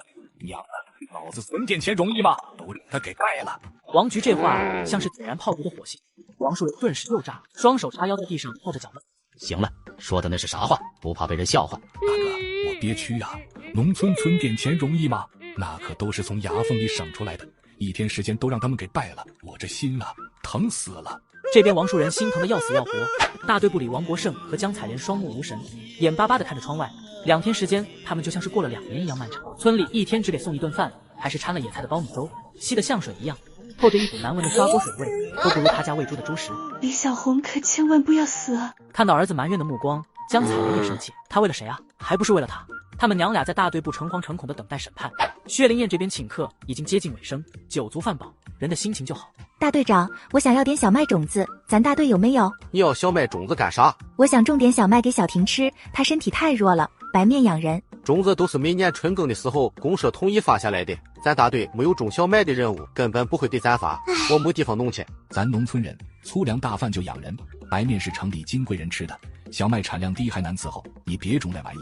顾明恒抬眸看了薛灵燕一眼，小姑娘眼睛里光芒都暗淡了，不知道为什么她不想看薛灵燕失望的样子。要的不多的话，我帮你找一点。太好了，谢谢你，你帮我要种子，我还请你吃野鸡，不，还有野兔。不用，我先回去了。顾明恒看了他一眼，才收回目光，这笑容太有感染性了，小姑娘很容易满足，一点小事都能这么开心。顾厂长，我送你。顾明恒没有拦着他，对薛灵燕点了下头，饭告辞，又和二爷公告别，才迈步走出薛家。薛灵燕紧跟在后面送他，看着他高大笔直的背影，心里有点空落落的。这就走了？要死要活把张赛花做的头昏脑胀，好不容易才把他哄睡了，还没等他问问顾明恒哪天再来，孙翠红一溜烟的跑进他家院子，进门就喊：小燕，小燕，快点，王树人回来了，赶紧拿着欠条要账去。看到大队长也在薛家，孙翠红的声音戛然而止，讪讪的看着郑建设：大队长，你咋在小燕家呢？咋地？我还得和你汇报行踪。郑建设没好气的瞪了他一眼，这就是一个唯恐天下不乱的人，现在去和王树人要账，那不是逼人去死吗？小燕，二爷公帮你要账去。二爷公没有郑建设那么多顾虑，欠债还钱天经地义，人孩子今天好酒好肉的招待自己，不帮他做点啥说不过去。好，谢谢二爷公。老爷子要去，郑建设也不能不跟着，正好也想问问李小红的情况。王树人在家没？来要账了。老爷子没给王树人留脸面，就当着全村人的面朝着屋里喊，身后跟着薛家的子孙，呼啦啦一大帮10几个壮汉，威风凛凛，气势逼人。这个老棺材瓤子欺人太甚。老三，听个话，把钱还了吧。老薛头可不好惹，别因小失大。我是咽不下去这口气。小燕已经要去58块钱了，还想再要174块钱，这不是欺人太甚吗？王树人咬着牙根咯吱咯吱的响，眼珠瞪得血红血红的，心里的恨值往外冒，实在是不甘心被小燕这个他一直看不上的窝囊沸腾。咋要去的？王树强一听也挺生气，他一点不怀疑自己弟弟，如果没有这事，他也不会气成这样。王树人有苦说不出，就算对方是他亲哥哥，他也没脸说出想骗薛灵燕欠条的事。算了，先把他们安抚住吧。我看老薛头是势在必得，带着一帮人来要账，咱们硬碰不起，赶紧给钱吧。王树人没出来，他嫌弃丢人，王树强帮他出来还钱，他比弟弟城府还深一顿好话说的冠冕堂皇。老爷子，树人特地从县里赶回来，就是为了还钱的。您看大热天的，还让您跑了一趟，真过意不去。是吗？算他小子还有点良心，那就快还钱吧。您进屋坐会吧。不了，赶紧还钱，完了我还要回家睡会呢。小燕，欠条带来了吗？咱还是一手还钱，一手还欠条的好，别到时候我们钱还了，你不认账。带了，我可不像王叔，活那么大岁数都白活了，连恩人的钱都赖着不还。只要你们不耍花招，老实还钱，我自然讲信用。王树强磨磨牙，眼神阴鸷的看着薛灵燕，不怪老三憋屈，这死丫头一张嘴像刀子一样锋利，骂人都不用脏字。钱还了，他还要败坏老三的名声，太不是东西了。屋里传出摔东西的声音，稀里哗啦，听着还没少摔。王叔在家呢，是不是知道自己做的事不光彩，不好意思出了？小燕，虽然你和国胜没缘分，但在一个屯子里抬头不见低头见，咋说你王叔也是长辈，你这么不尊重老人，以后谁家敢娶你？他这话说的也够缺德了，农村还是挺注重孝道的，谁家也不愿意娶一个不尊重老人的儿媳妇。他这是给薛灵燕挖坑呢，败坏她的名声，让她嫁不出去。小燕一没做出男盗女娼的丑事，二没有赖账不还，你还是担心自己家的孩子受王国胜影响，不好找对象吧？我们家小燕就不用你操心了。王树强被姑奶奶的话气得面红耳赤，男盗女娼，这名声传出去，影响可大了。行了，别吵了，赶紧算账，该得钱对钱，该得粮对粮。郑建设见越吵越不像话，皱眉打断他们，让王树强快点给钱。这次王树强也不敢再逞口舌之威了，老老实实的查钱地址。小燕，多查2遍。钱对了，还有粮食呢。粮食先给你一半，剩下的一半等秋收分粮后再给你。小燕，我看就这样吧，剩下一半粮食，等秋收队长会帮你把粮食扣下来的。郑建设没等薛灵燕想反对，先帮他做主了。行，我听大队长的，不过欠条得等还清粮食后再给他。屋里的王树人听得火冒三丈，再也忍不住了，蹭的一下窜出屋。爸，来日方长。王树人瞪着血红的眼珠，看到王局赶拦着他，一巴掌扇过去，把他打得重重摔在地上，迈步就要往门外走。王局顾不得自己被打得鼻孔出血，扑过来抱住他爸的腿，焦急地对他喊：爸，外面的人都等着看咱家笑话呢。王树人理智回来了，但心里的火气没地方发泄，都撒到王局身上，一脚把他踹翻。薛小燕，你把我家害这么惨，我不会让你好过的。二爷公派自己的孙子帮小燕把粮食送回家，看热闹的人见没啥热闹看了，又被郑建设赶着，就都走了。王树强松了口气，转身回到屋里，看到侄女满脸血的可怜模样，也只是眸光闪了下，连一句安慰都没有，就走进东屋。见自己的弟弟一脸怒气地坐在床上，他可是心疼了。老三，要我说还是国胜有眼光，不是有那么一句话吗？人丑心不善，不要小燕就对了。真若是让他进你门，才是家无宁日呢。死丫头，这笔账我早晚和他算。先别管这些了，村里算是安抚好了。我觉得对张赛花，咱得讲点策略。王树强压低声音给弟弟出主意。王树人听完，脸上的怒意消失，如释重负。还是大哥有主意，我就这么办了。医院，李小红知道自己再不能生孩子，又哭又闹，要死要活，把张赛花做的头昏脑胀，好不容易才把他哄睡了。医生又来催促交押金。窝囊废，回家一趟1分钱都没拿过来，你咋有脸回来？滚出去！赛花，别哭了，哭得我心疼。王树人不是回去拿钱了吗？他家打坏小红，他家就得给治。那个王八蛋走了1天了，到现在也没回来，谁知道他是不是借油跑了？起来，地上凉。你也不是好东西，你们男人没好东西，玩完了就不负责。李铁锤被打得眼前冒金星，捂着脸蹲在地上委屈巴拉地看着他。我负责了啊！滚，看你就恶心。张赛花狠狠瞪了他一眼，自己从地上爬起来。他们这么吵闹，把李小红吵醒，又开始哭起来。妈，我不能生孩子了，国胜哥还能要我吗？他敢不要，王国胜敢不要你，妈就让他蹲大牢。张赛花话音刚落，门口传来王树人阴冷的声音。薛灵燕一个转身，干净利落的把李大壮踹飞。妈，丑八怪打我！李小红肚子里的孩子是张大春的，全村人都能证明，你凭啥赖上我家国胜？你说啥？张赛花像是点燃的炮竹一般炸，扑过来就想挠王树人，可这一次王树人没惯着他，直接把他推了一个跟头。你闺女和张大春滚出孩子，世人皆知。再敢诬陷我儿子，我就去告你。王树人，你不是人。好，我这就去公安局告状，告你媳妇要杀死我闺女。疯婆子，李小红是被张大春打的，你去告吧。我已经找好证人了，证明李小红是被张大春打流了的。你们自己家的事讹我价钱，我也告你。他现在有恃无恐。李小红没死江采莲，最多被带去教育一顿，再差一点也就是判3年2年的，只要不是杀人犯，其他的他都不在乎。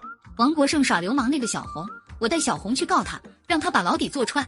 谁看到了？谁能证明？有什么证据？你红口白牙一说，人家公安就能信吗？想诬陷我儿子，那可是要负法律责任的，要坐大牢的是你。王树人冷笑。张赛花越听心越凉，病床上的李小红更是惶恐。我不活了，小红！张赛花扑过去抢下刀，心中恨意涌动，咬牙切齿看着一副看热闹模样的王树人，拿着刀对着他刺过去。我要你的命！王树人一个没躲开被划到，他吓得转身就跑。张赛花举着在后面追。你站住！我要你的命！王树人狼狈不堪地从楼梯上滚了下去，摔断了腿，再也跑不动了。眼看着张赛花举着刀冲下来打自己，慌神。别！我让国胜娶小红，我让他娶还不行吗？医院这边闹得不可开交，薛灵燕家却是一片欢天喜地，高高兴兴地找杜奶奶唠嗑去。奶奶，小燕来了，快点坐，渴不渴？先把红糖水喝了，这还有鸡蛋，奶奶给你包了吃。杜老太太热情地招呼薛灵燕，又是红糖水又是鸡蛋，怕她不吃，还帮她把鸡蛋皮包了。薛灵燕喝着甜甜的红糖水，感觉幸福极了。前世爸妈还活着的时候，她也是这样被宠着，眼泪不知道什么时候一出来，被她偷偷地擦掉。奶奶，您知道哪有能治我脸的医生吗？她现在手里有钱了，就想马上把自己的脸治好，顶着这张令人毛骨悚然的脸，怎么把少帅拐回家？听说县里的好医生都被下放劳动改造了，现在医院里都是些二五子，别到时候治不好再给治坏了。这样啊？薛灵燕眼中的光芒暗淡了，她还以为自己有钱了就能把脸治好，谁知道还是不行。杜奶奶看到她失望的样子心疼了，努力想哪里有医生能治好孩子的脸，忽然她眼睛一亮，拍着巴掌。我咋把他给忘了？谁呀？咱村蹲牛棚改造的齐红星，我听说他以前在县里大医院上班，是个很有名气的医生呢。那我去找他。薛灵燕一刻都不想等，马上就往外走，被杜老太太一把拉住。你去，齐红星也不能给你治，他现在的身份是臭老九，是来红星村下放改造的。昨天李小红快死了，他都没管，就是怕担责任。村里也不是没人找他看过病，都被拒绝了。他若是不肯给治，咱也不能硬按着人脑袋吧。那就算了。薛灵燕打消了马上去找齐红星的念头，打定主意先和齐红星联络感情，等他对自己没戒心的时候，再让他帮自己看病。奶奶，您先教我做鞋吧。好，这做鞋需要几个步骤：先糊鞋底，然后耐鞋底，针脚越密实越好。鞋底耐好了，再上鞋帮。姐姐，救命啊！隔壁传来小婷惊恐的呼救声。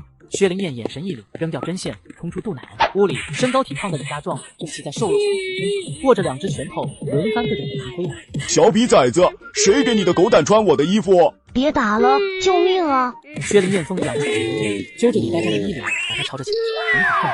李大壮头撞到墙上，当即头破血流，惨叫着摔在地上。丑八怪，你敢打我，我打死你！薛灵燕一个转身，干净利落的把李大壮踹飞。妈，丑八怪打我！薛灵燕面冷如冰，小心的把小婷放到床上，帮她把脸上的血擦掉。别怕，看我怎么帮你报仇。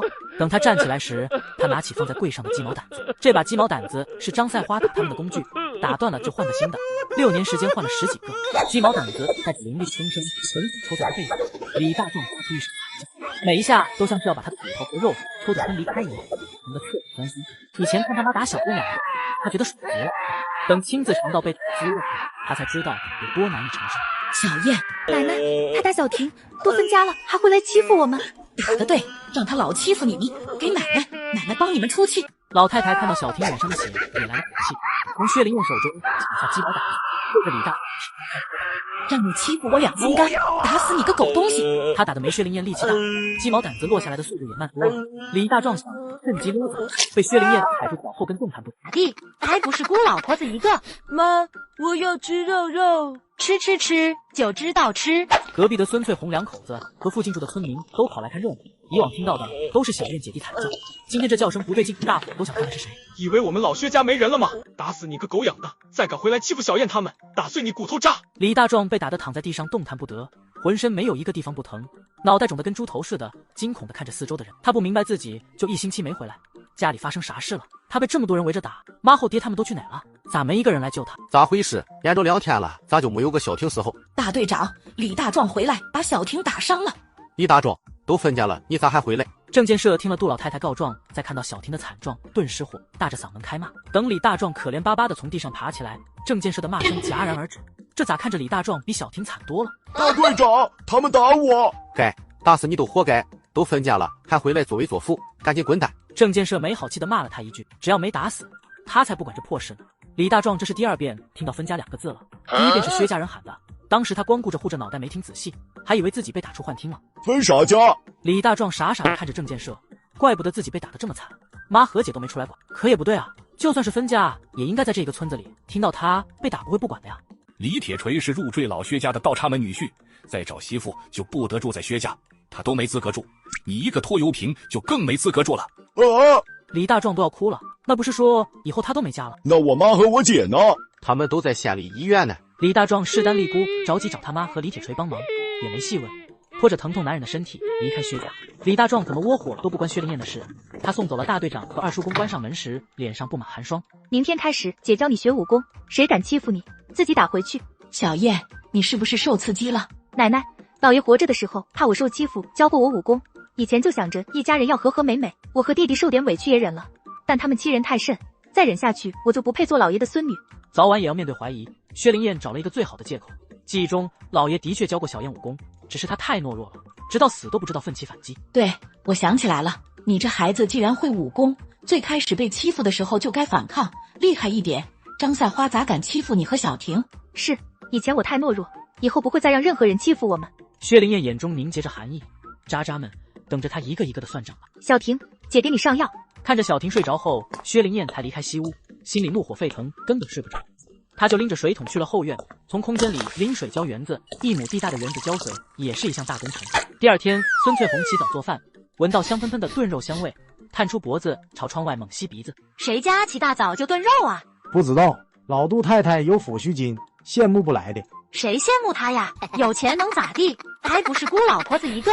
妈，我要吃肉肉，吃，就知道吃。孙翠红自己也馋得难受，听到儿子要肉，就没好气地骂他一句：我要吃肉，我要吃肉，呜呜。孙翠红生了2个闺女，才得了这个儿子，平时宝贝的和眼珠子似的。看到儿子哭，他心疼的去哄，却怎么都哄不好，气得他直骂杜老太太。杜老太太不干好事，一大早的炖哪门子肉？炖肉也不说给孩子2块，惹得孩子哭。薛灵燕不知道自己炖肉害得奶奶熬吗？听到大锅里发出滋滋的声音，就把火往外撤了些，掀开锅盖，肉香味直冲进鼻子。他端着1碗兔肉，2个大饼子出屋，正好碰上领着孩子想去找杜老太太要肉的孙翠红。小燕，你家炖的肉啊，看把像羊馋的，哭了一早晨了。话里的意思再明白不过，我家孩子都馋哭了，你不给2块吗？薛灵燕看了眼满脸眼泪的江向阳，记忆中这孩子虽然骄纵，但对小婷不错，有时候也会偷偷给小婷点吃的。昨天孙翠红也算是帮了自己，给几块肉倒不算啥，就给了向阳2块。这是要给谁送啊？给我奶奶。你奶奶？孙翠红皱眉问薛灵燕，李铁锤的娘家在胜利大队，离着红星村老远了。再说小燕和李铁锤闹得那么僵，还能大老远巴巴的给奶奶送兔肉去？看到薛灵燕端着碗走进了杜奶奶家，心里的嫉妒就泛滥开了，冲着薛灵燕就喊：小燕，你啥时候认得奶奶啊？昨天奶奶拼命护着我们姐弟的时候。早知道我也护着了。妈，真好吃，也不说给我2块。孙翠红瞪了儿子一眼，舔了舔唇，吞下泛滥的口水，不高兴的嘟囔：你可得了，给2块就不错了，咋那么贪心？江伯祥瞪了媳妇一眼，眼皮下潜，人家孩子好不容易炖点肉，给2块就不错了，咋还得寸进尺呢？小燕，正好你来了，我给小婷蒸的鸡蛋羹，你给端回去吧。老太太惦记小婷的伤，一大早就起来给她蒸鸡蛋羹，是真把他们当亲孙子亲孙女疼呢。好香啊，谢谢奶奶。奶奶点了香油，能不香吗？快趁热端回去，给和小婷一起吃。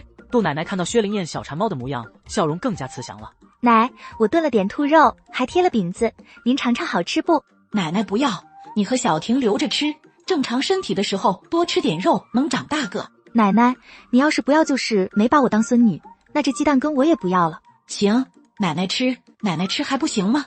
那我先回去了。奶奶，今天您要是有时间就帮我照顾一下小婷，我得去上工了。薛灵燕笑了，这才又端起鸡蛋羹，临走的时候求奶奶帮着照顾小婷。姑娘，你帮我喊人吧，我坐在这等。我都不怕，你怕什么？毕竟你还没嫁人，人言可畏。孙翠红一直没死心，就趴在墙头朝杜家看着。见薛灵燕又端着碗出来了，脖子抻得赶上长颈鹿了。小燕，你杜奶奶没说她吃不了那么多肉吗？没有。薛灵燕冷淡的回答，端着鸡蛋羹走回自家院子。孙翠红见她端着一小盆鸡蛋羹，眼睛又直了。这不得4个鸡蛋啊！这么多鸡蛋羹，他们姐弟能吃了吗？也不说给向阳挖一半。奶奶说小婷受伤了得补补。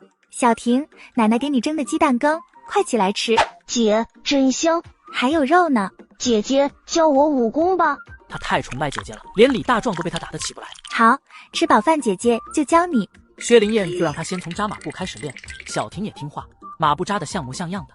杜奶奶吃过饭就带着鞋帮鞋底过来了，看到小婷在堂屋里扎马步，把老太太乐得眉开眼笑。我大孙子真厉害。奶奶，我上工去了，锅里炖着梨，等好了您和小婷一起吃。去吧，奶奶在这没人敢欺负小婷。杜奶奶笑着点头。薛灵燕没有了后顾之忧，就去大队部门口报道。穿过来2天了，就忙着收拾那些杂碎。今天还是她第一次上工。大队长，我伤还没好，想去打猪草可以吗？打猪草才3个工分，去地里除草给6个工，除草也不太累。郑建设好心提醒他，毕竟他现在也是顶门过日子，打猪草都是半大孩子去干的活，去地里除草怎么进行自己的计划？薛灵燕假装虚弱，我伤了头，低头会晕，不想拖队里后腿。那也好，你先打猪草，好好养养身体。谢谢大队长。呵，懒就说懒的了。薛灵燕瞥了他一眼，看在郑建设的面子上，没搭理这个被灌到不知道天高地厚的丫头。薛灵燕快步来到牛棚，她算准这个时间过来，现在牛棚里只有齐红星一个人。薛灵燕刚走到牛棚门口，就听到里面传出痛苦的呻吟。哎呀，你怎么了？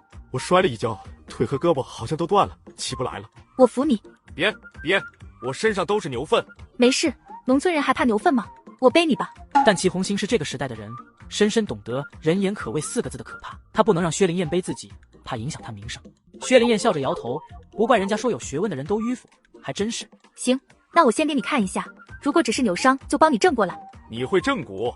齐红星满眼惊讶地看着薛灵燕，心里又想起顾明恒和他说过的话，能让那个冷冰冰的臭小子关心的人，果然与众不同，没有一般小姑娘的矫揉造作，有一种女中豪杰的豪迈劲。会一点，忍着点，胳膊脱臼，脚踝骨断了。他说着话，手上动作快如闪电。齐红星发出一声惨叫。好了，胳膊我已经给你端回去了，动一下胳膊试试。齐红星擦了把冷汗，试着活动了一下手臂，脸上露出惊喜的神情。真不疼了？脚踝骨断得挺严重，正完骨后还要找东西固定，100日内不能着地，不然会落残疾的。齐红星的身份没资格敬仰，他微微眯起眼沉思，得想办法把他的病情夸大，这样大队长才能让他休息。哎，我哪有资格敬仰？这样啊，好。齐红星听完愣了一下，为了能得到休息，也只能这么做了。薛灵燕得到他同意后，左右看看没有人，一脚踹在齐红星腿上，直接把他的腿踹得撇开了。齐红星就算已经有准备，还是疼得惨叫一声。薛灵燕过来搀扶的时候，就在昏厥穴上按了一下，齐红星眼睛一翻昏了过去。放心，只是给你踹脱臼了，我负责治好你。薛灵燕轻轻把他放到地上，转身就朝牛棚外走。他刚走出牛棚，迎面就看到大队长一脸急色的跑过来。出什么事了？大队长，齐红星摔倒晕过去了。这咋都赶到一块了？薛灵燕眸光一闪，还有谁晕过去了？行，一个羊也是干，2个羊也是放，一起送公社卫生所吧。小燕，你帮我看着点齐红星，我去找老周套车。郑建设说完，也不等薛灵燕答应，就往牲口棚里跑。大队长，牛棚不能没有人打扫，我暂时代替齐红星收拾牛棚吧。薛灵燕追上郑建设寝室，一副很为公家着想的样子。郑建设深深地看了一眼薛灵燕，眼底闪着欣慰。这活可是又脏又累，1天才8个工分。8个工分就不少了。薛灵燕笑得没心没肺，好像这是多好的工作似的，周到市级的只给他使眼色。傻孩子，谁家大姑娘干这活？行，那就交给你了。郑建设还急着送人去卫生所，见薛灵燕自己愿意，也就没再深劝。老周，快走吧，还得去大队不接江采莲呢。江采莲，薛灵燕一挑眉，这女人又装什么鬼？薛灵燕不动声色的在郑建设后面跟着，适当的时候得揭露江采莲，不能让她蒙混过关。他这边刚命令完，那边王国胜从毛驴车上跳下去，撒腿就过去。大队部屋里光线昏暗，但薛灵燕还是看到地上躺着一个人，旁边还坐在一个人。王国胜哭哭啼啼的声音传出来：“妈，你可不要死啊！你死了我可怎么办啊？”王国胜，人还没丝毫啥，赶紧起来帮着抬你妈。郑建设没好气的骂他，不因为他管不住裤裆。江采莲也没这飞来的横祸，惹出事装孝子，什么东西？好。王国胜被骂得浑身一激灵，也顾不得再装哭了，急忙从地上提起。可他被五花大绑，坐在地上这么半天，腿脚又压麻了。刚站起来就来了个狗吃屎，重重的摔在江采莲身上。躺在地上装晕的江采莲被砸得闷哼了一声，眼珠都快瞪出来了。不过他也是能忍，赶忙又把眼睛闭上，继续装死。你说你还有点啥用？干啥不行，整那些歪事呢能耐呢？你们把他抬出来。旁人没注意到江采莲睁眼睛，薛灵燕可是发现了，扬了下眉，嘴角挑起一抹邪魅的坏笑。呀，婶子晕了，我来帮忙。郑建设感慨地看着薛灵燕，傻闺女，王家都不要你了，还上赶着去关心她。婶子，你快醒醒啊！周彩玲心疼地看着薛灵燕，这么好的儿媳妇，王家咋就不珍惜呢？薛灵燕晃够了，手指在江采莲的痛穴上一按，江采莲眼珠疼得瞪圆了，嗷一声惨叫响彻云霄，冲着薛灵燕破口大骂：“啊，疼死我了！死丫头，你对我做啥了？婶子，你可醒了！”她一副没心没肺傻丫头的样子，好像没听到江采莲骂自己似的，还在那关心江采莲呢。江采莲真有你的，你以为你装晕就能躲过去吗？郑建设多精明的人，马上就明白江采莲在这装晕呢，把郑建设气得脸都青了，指着江采莲大骂：“你这样只能罪加一等！来人，把他们母子押着送公社去法办。”大队长，我不是装晕，是真晕了。哎呀，我不行了，我要吐，我恶心。江采莲捂着心口哦的坐了，这次郑建设才不会被他骗了，黑着脸命令：“主子还等什么？抓人！”不要，大队长，等等！王国胜急的嗓子直冒烟。昨天大伯让王局传话，告诉他们今天无论如何都要拖延时间。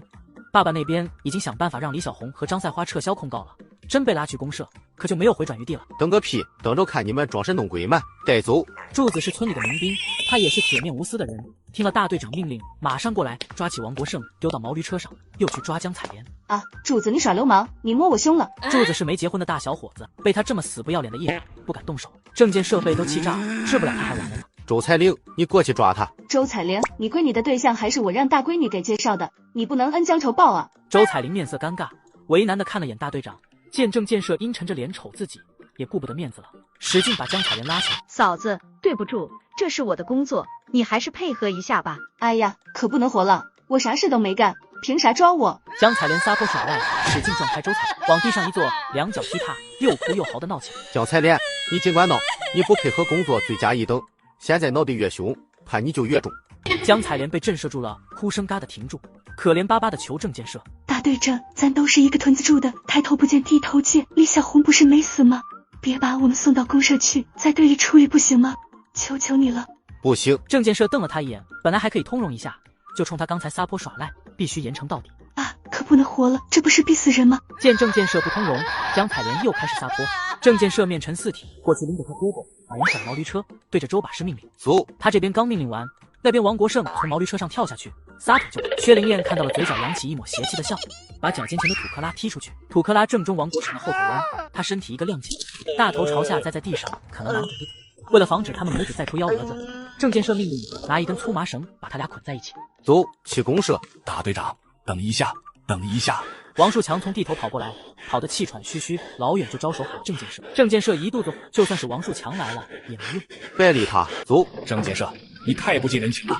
薛灵燕瞥了眼气急败坏的王树强，微微眯起眼，难道他和王树人还有啥花招？小燕，你别得意的太早。王树强，你冲小燕发什么火？没等薛灵燕骂王树强呢，周彩玲皱眉走过来，她是妇女队长，不能看着小燕受欺负。她不是个东西，你别被她骗了。小燕骗什么了？国胜和李小红做下的丢人事，全村人都看到了。明明是你们老王家对不起人家小燕，还败坏孩子名声。王树强，做个人吧，你也有闺女，未来女婿这么对你闺女，你咋想？王树强被问得哑口无言，他还有一个没嫁人的闺女，未来姑爷要是这么对闺女，他非宰了姑爷不可。小燕，回去干活吧，有人欺负你告诉婶子，婶子帮你做主。好，多谢婶子。薛灵燕看完热闹回到牛棚，完成齐红星没完成的工作，听你明镜。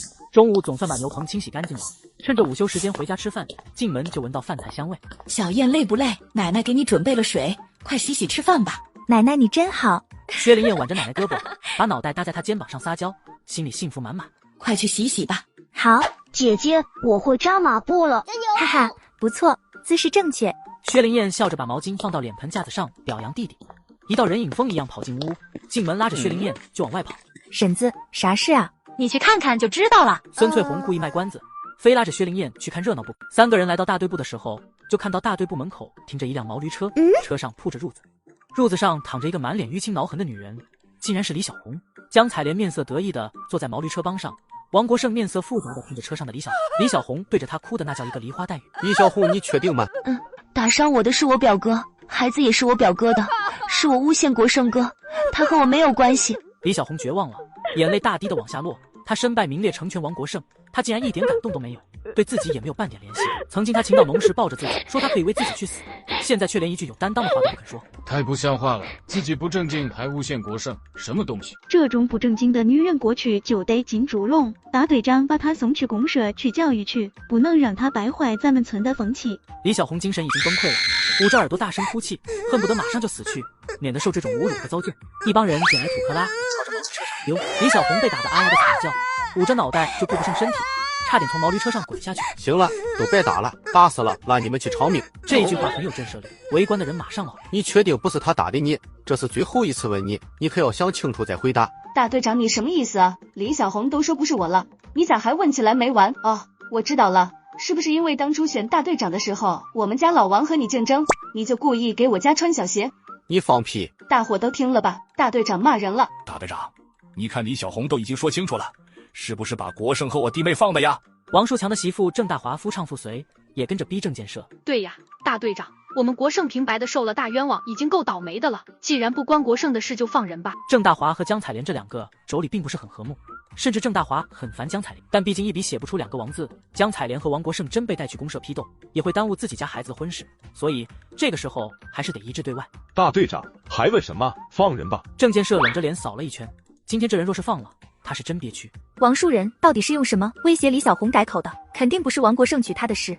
李小红今天这番话说完，王国胜和他就再没有半点关系，想嫁进王家门都没有，能让李小红不顾自己名声，明知道这样的后果是他被万人唾骂，走路都走不了，坐着毛驴车都要回来给江采莲他们洗脱罪名。李铁锤和李大壮都神情焦急地劝李小红，好像很怕他反悔。最关心李小红，最能帮他出头的张赛花不见踪影，王树人也没跟回来。李小红以后都不能生孩子了，凭着张赛花护犊子的性格，他就是做翻天也得逼老王家娶了她，可他偏偏没回来。哼，我知道了，大队长这事不用问李小红啊，群众的眼睛是雪亮的，我们大家亲眼看到江采莲把李小红打流产的，广大无产阶级可不能让坏人逍遥法外，他们想颠倒黑白也得看咱们答不答应。大队长您秉公执法，我们支持您。对，我们大伙都看到了，就是江采莲把李小红打伤的。孙翠红也跟着薛灵燕站出来，她纯粹是看不得江采莲好，能踩死江采莲才乐呢。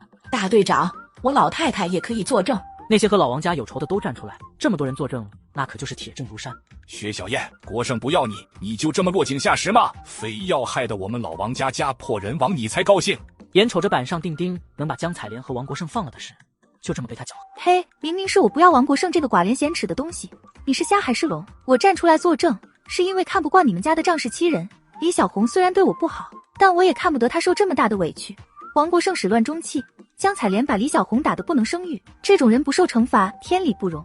李小红不敢相信地看着薛灵燕，没想到在这个时候站出来帮自己说话的会是她，可她还是恨透了薛灵燕。明明2天前自己和国胜哥还柔情蜜意，两人一起期盼着孩子的到来。小燕说的对，当时我也在场，亲眼看到江采莲把李小红打成重伤，这次可不是你们自己私了就行，把人打成重伤是犯法了，必须交到公社去处理。郑建设有了大伙的支持，气势马上就凌厉起来，不容分说的让人把江采莲押上车。至于王国胜，李小红都说和他没关系了，只得把他放了。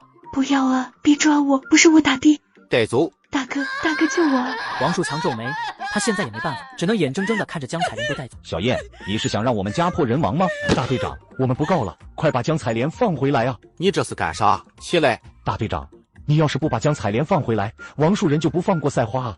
我不能没有他，孩子们也不能没有妈，求求你了，你不答应，我就不起来。李铁锤不光不起来，还咚咚的给郑建设磕起头来，一把鼻涕一把泪，哭得针叫肝肠寸断，像死了妈一样。咋回事？你别哭哭啼啼，好好说。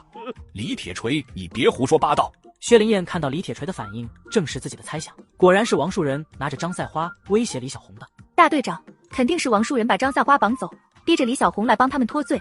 这么卑鄙无耻的行为，咱们红星村可不能姑息。你别血口喷人！你喊什么？李铁锤那话说的就让人警觉，抓走的是江采莲，他家咋就家破人亡了？你赶紧让王树人把张赛花放回来，不然别怪我不顾情面。大队长，张赛花可不是老三抓去的，他是犯法被警察抓走的。你想要人去找警察呀？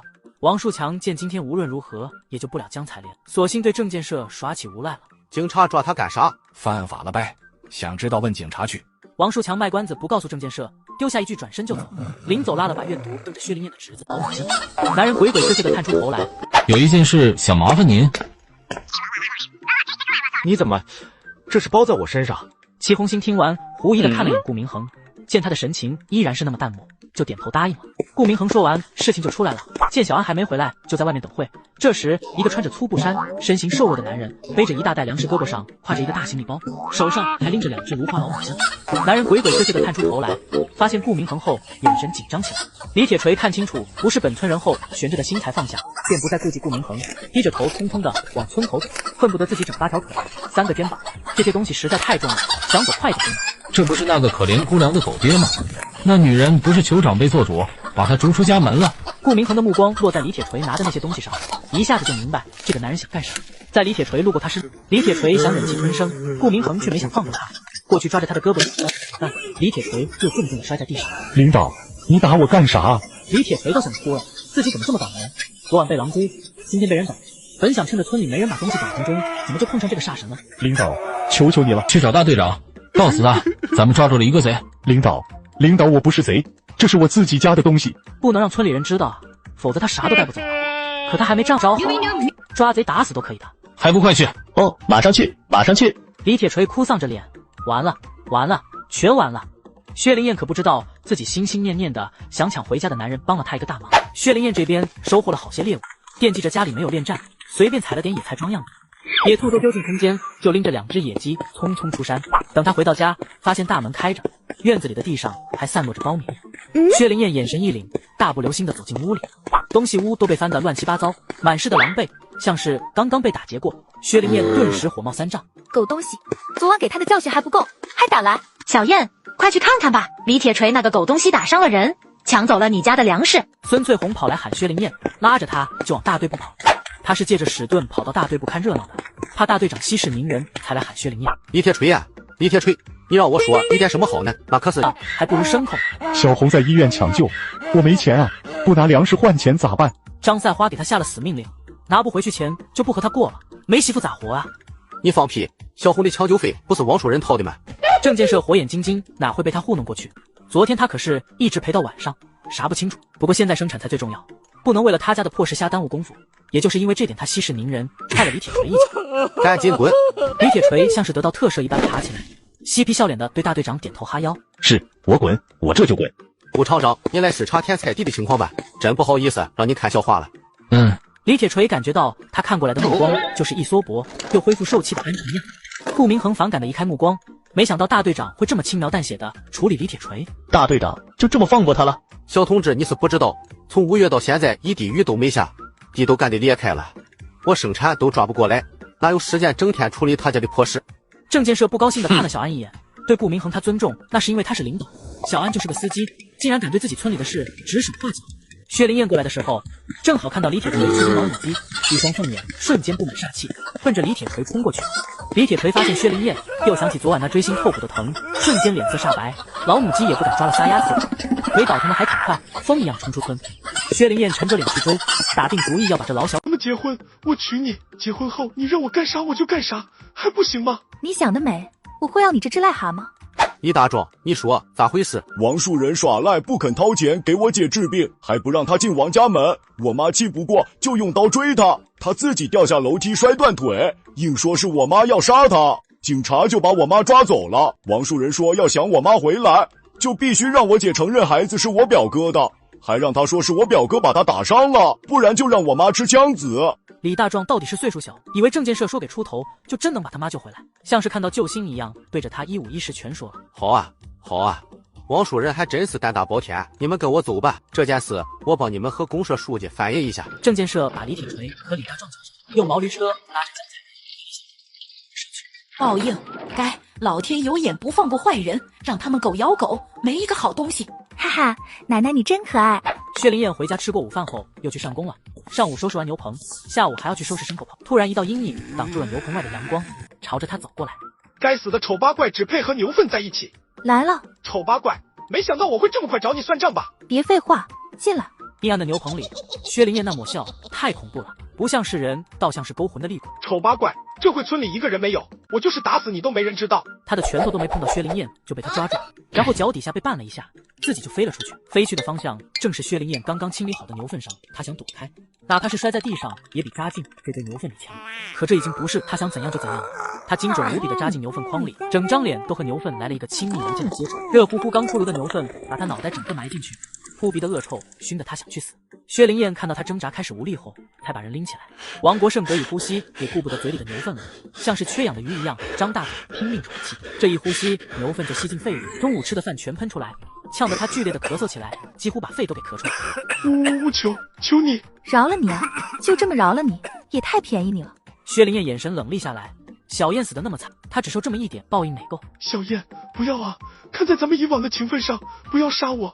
咱们结婚，我娶你，结婚后你让我干啥我就干啥，还不行吗？你想得美，我会要你这只癞蛤蟆。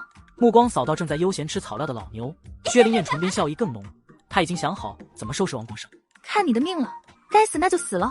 王国胜瞬间明白他啥意思，这是要杀人灭口。薛灵燕对着老黄牛屁股拍了一掌，吃了痛的老黄牛暴跳如雷地追出牛棚。救命啊！救命啊！王国胜玩命的跑，老黄牛哞哞叫着在后面紧追不舍，上演了一场人牛追杀大戏。快来人啊！王国胜破坏生产，把老黄牛放跑了。4个蹄子踩得比他2只脚跑得快，王国胜吃奶的力气都使出来了，还是被老牛追上。大黄业绩不重，更加暴躁，头一低，哞哞叫着再次朝着他顶过去，眼看就要顶上，一道身影像闪电一样冲过来，也不知道他丢了什么东西过去，正好挡住了老牛的牛角，给王国胜逃走的机会。他爬起来，滋溜钻进老吕家仓房，跟一鸣躲起来。谁呀？多管闲事，这都整不嘎王国胜，真是赖人活千年。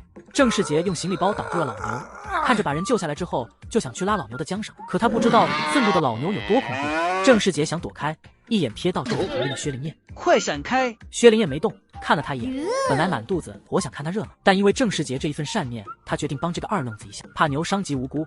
他拉着郑世杰朝后山跑去，两个合力把老牛安抚好后，薛灵燕准备扔下这个二愣子回去告王国胜黑状。你是谁家的姑娘？怎么救命之恩想以身相许？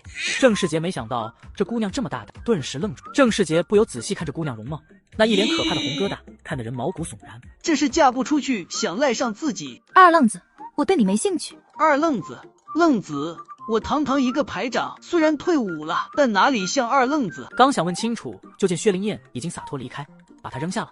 郑世杰看他走后，也回家了。世杰，你回来了，大哥。世杰，你刚回村就立了大功，等爸回来我告诉他，让他去公社给你请功。不用了，有功也只是救了那个被牛追的男人，他自己还是被那个长满红疙瘩的丑丫头救了呢。大哥，刚刚回去喊你们的那个姑娘是谁家的？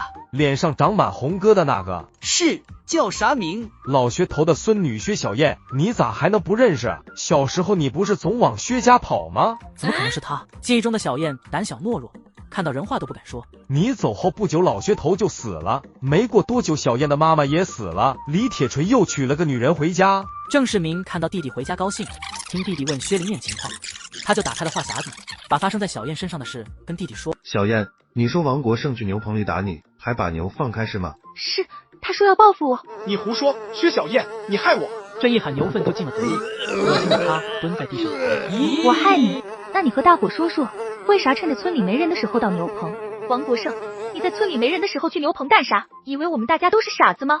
会说不如会听，大伙都知道王国胜有多恨薛小燕。带走，先关到大队部，等大队长回来处置。不要啊，是小燕害我的，她要杀了我，牛也是她放跑的，不要关我，不要再把我关起来了。听到又要把自己关起来，王国胜哭着的喊起，被关押那2天地狱一般的经历，他他可不想再经历一次。带走，弟弟活那么忙，你不上工还搞破坏。叔，我弟弟说是小叶要杀他，国胜不说谎的。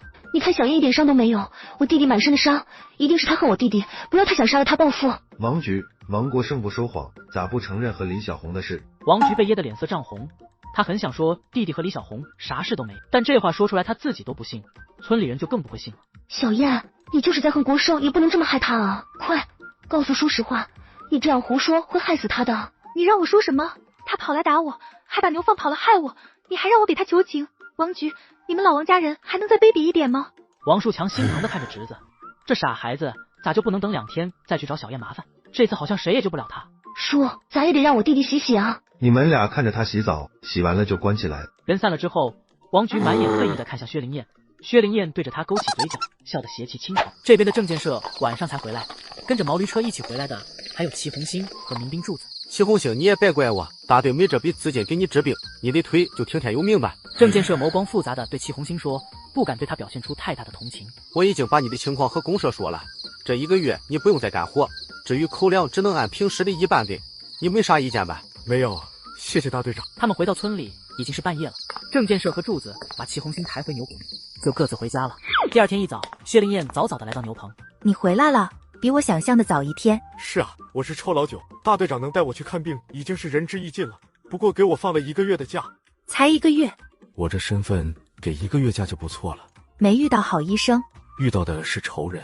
最疼爱的徒弟洪亮，却是要置他于死地的人，说出来真是笑话。只因为洪亮想要自己祖上传下来的珍贵医书，自己不给，他就告黑状，让自己被打成臭老九。这次还故意把自己的脚治错位，可不就是仇人吗？我看也是，来吧，我给你治。他也没告诉齐红星忍着点，简单粗暴直接上手。好了，你做什么了？人家这么恨你。我也不知道自己做错什么了，教徒弟教出仇人，我也算开天辟地头一人。那你看人的眼光有点差。行了，咱们继续。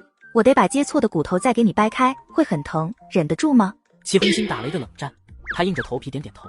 哈，算了，我帮你一下吧。齐红星没明白他啥意思，薛灵燕按在昏厥穴，点晕了齐红星。薛灵燕利落的掰断他错位的骨头，然后重新接骨。接好后，薛灵燕就听到有人走进牛棚。薛灵燕从屋里走出来，就看到昨天那个二愣子站在牛棚里，东张西望的找。你来干啥？我来找你。找我？我跟你很熟吗？郑世杰愣住了，这姑娘说话是不是太不留情面了？想问问昨天到底是不是他放牛追王国胜又陷害他的？潜意识里他不希望小燕是那种工于心计的女人。牛棚不许外人随便进，出去。哦，郑世杰老实的答应，真就转身出去了。咦，我怎么就出来了？我还一句话没问呢。正在纠结到底要不要返回去，一道柔柔的声音响起：郑大哥，谢谢你昨天救了我弟弟。没事，为人民服务。国胜说了，没有你，他昨天就被牛顶死了。你是我弟弟的救命恩人，也是我们全家的恩人，真不知道怎么报答你好。王局那双眼睛含着春水看着郑世杰，要不说老王家人都够冷漠无情的了。江采莲已经在公社关押着，王树人断了腿，在医院治病。王国胜一大早就被郑建设派柱子送去公社，破坏生产的大罪名，下场好不了。王局竟然还有心思想他的婚姻大事，不需要。郑世杰觉得王家老的卑鄙无耻，小的始乱终弃，简直没一个好东西。怎么这么不近人情，连一句客气话都没有？那我不是白请假跑出来了吗？郑大哥，中午上工时间，你怎么跑回来了？王局慌了，他是请假跑出来的，万一郑世杰去告状，那自己的公分就没了。我这就回去。王局走后，郑世杰又回头看向牛棚，看到薛灵燕拿着工具在干活，他眼前一亮，转身大步朝牛棚走回去。咋又来了？我是来感谢你救了我。谢我？怎么谢？郑世杰被他这么目光灼灼地看着，又想起昨天他那句大胆的话：救命之恩，以身相许。除了以身，你少打歪主意，老子已经有心上人了，对你没兴趣。也不知道为什么，他那句我已经有心上人了，像是一把利剑，嗖的一声扎在他心上。给你个机会报答我救命之恩。你说，把牛棚和牲口棚的粪便清理干净，然后再用水刷一遍。咋地？劳动光荣知道不？不想干就出去。不是，心里有点后悔，早知道小燕让自己收拾牛粪，他就换一身脏衣服再来。郑世杰这边干着活，那边薛灵燕还不满意。你脱离劳动人民太久了，干活都没个干活的样。绣花呢？照你这么干，啥时候能把牛棚收拾干净？薛灵燕当了会监工，见他干得像模像样后，转身走了。他干啥去呢？奶奶，后来呢？后来土匪就被你姥爷用大鞭子抽得满地打滚，再也不敢来咱们红星村了。杜奶奶脸上挂着温和的笑容，慈爱的看着小婷，这一幕是那么的温馨，那么的幸福。姐姐，小燕，你怎么回来了？又是捡的野鸡吗？奶奶都觉得奇怪，啥时候山里满地都是小动物，随手就能捡到了？啊，是郑世杰给的。薛灵燕差点又说是自己捡的，但一个借口不能反复用，她就把郑世杰搬出来挡雷。他为啥给你？为啥要给小燕送野鸡？难道是？小燕，世杰那孩子是不是喜欢你？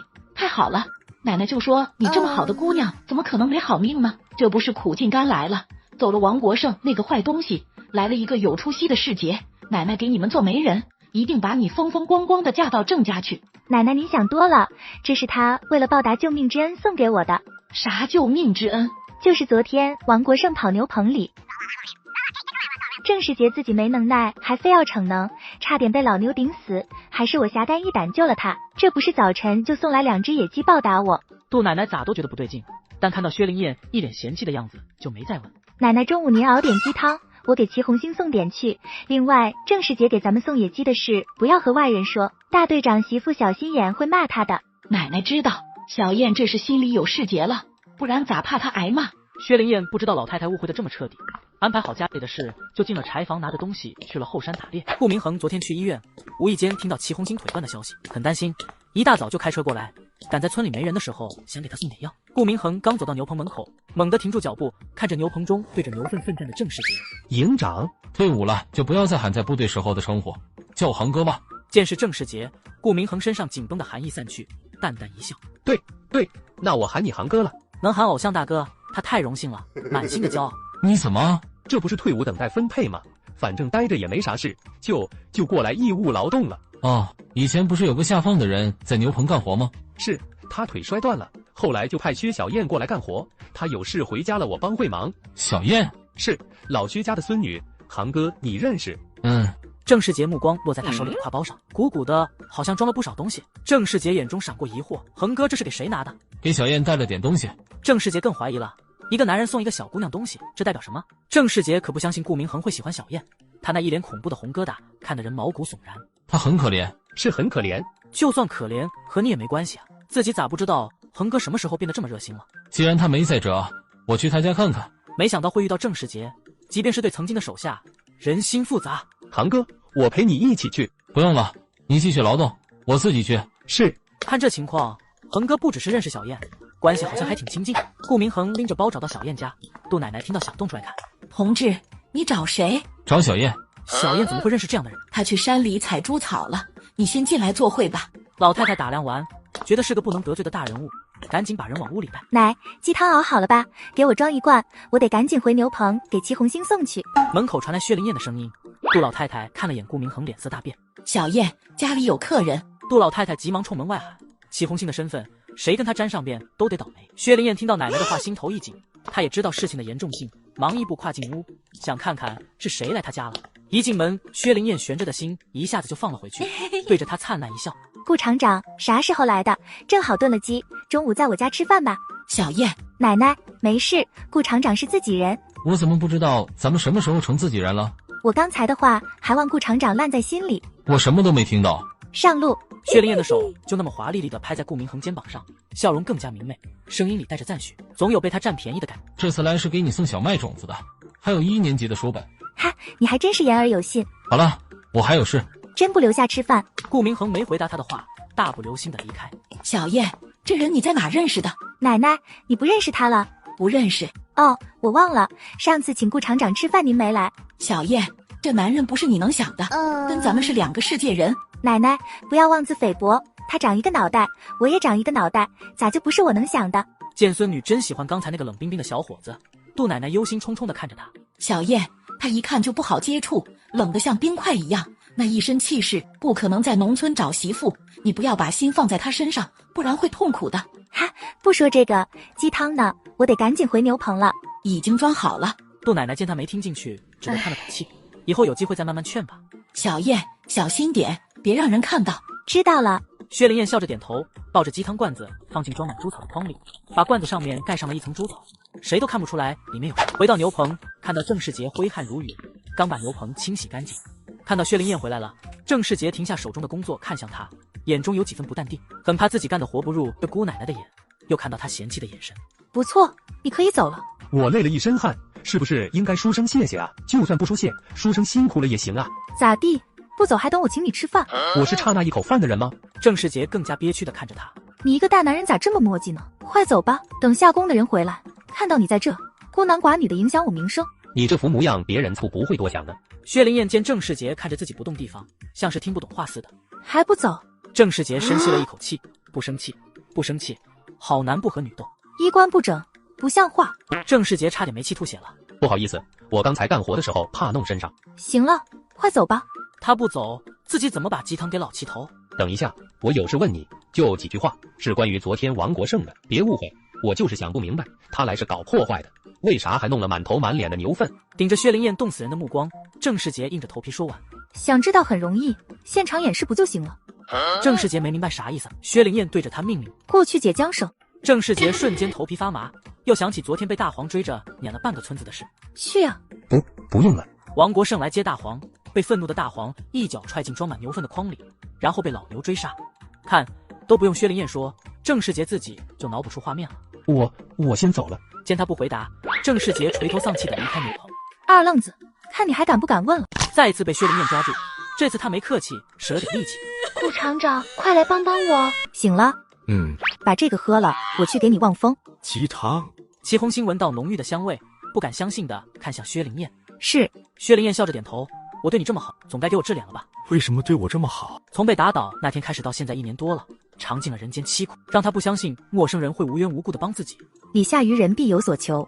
薛灵燕看出来了，自己不说实话，他不敢喝这鸡汤，索性和他摊牌。你先说，看我能不能做到。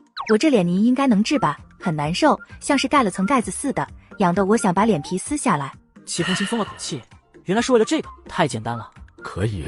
那就行，只要你治好我的脸，从现在到你腿好为止，我把你照顾得舒舒服服的。你再提一个要求吧。齐红星听到薛灵燕的话，心里有点发虚。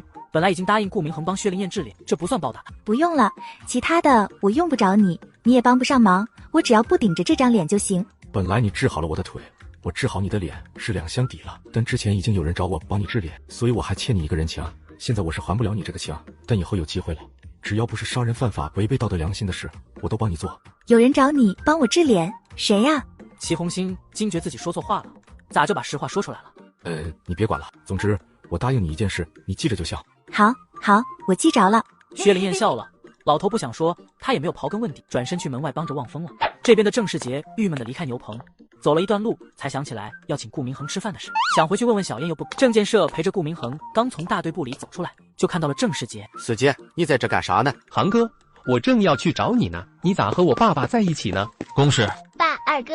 郑美娇脸色羞红地跑过来，一双眼睛快粘在顾明恒身上了。顾大哥，你来了。我和郑队长聊点公事。他怎么这样？我上赶着和你说话，能不能有点礼貌？郑建设侧身挡住闺女，这丫头肆无忌惮地看顾厂长，实在太不矜持了。美娇，上工时间你怎么跑回来了？我肚子疼。郑美娇扯了句谎话，实际上她哪里是肚子疼啊？王局回来告诉她顾厂长来了，她特意跑回家梳妆打扮找顾明恒。先回去上工，下午若真疼的不行，就去公社卫生所看看。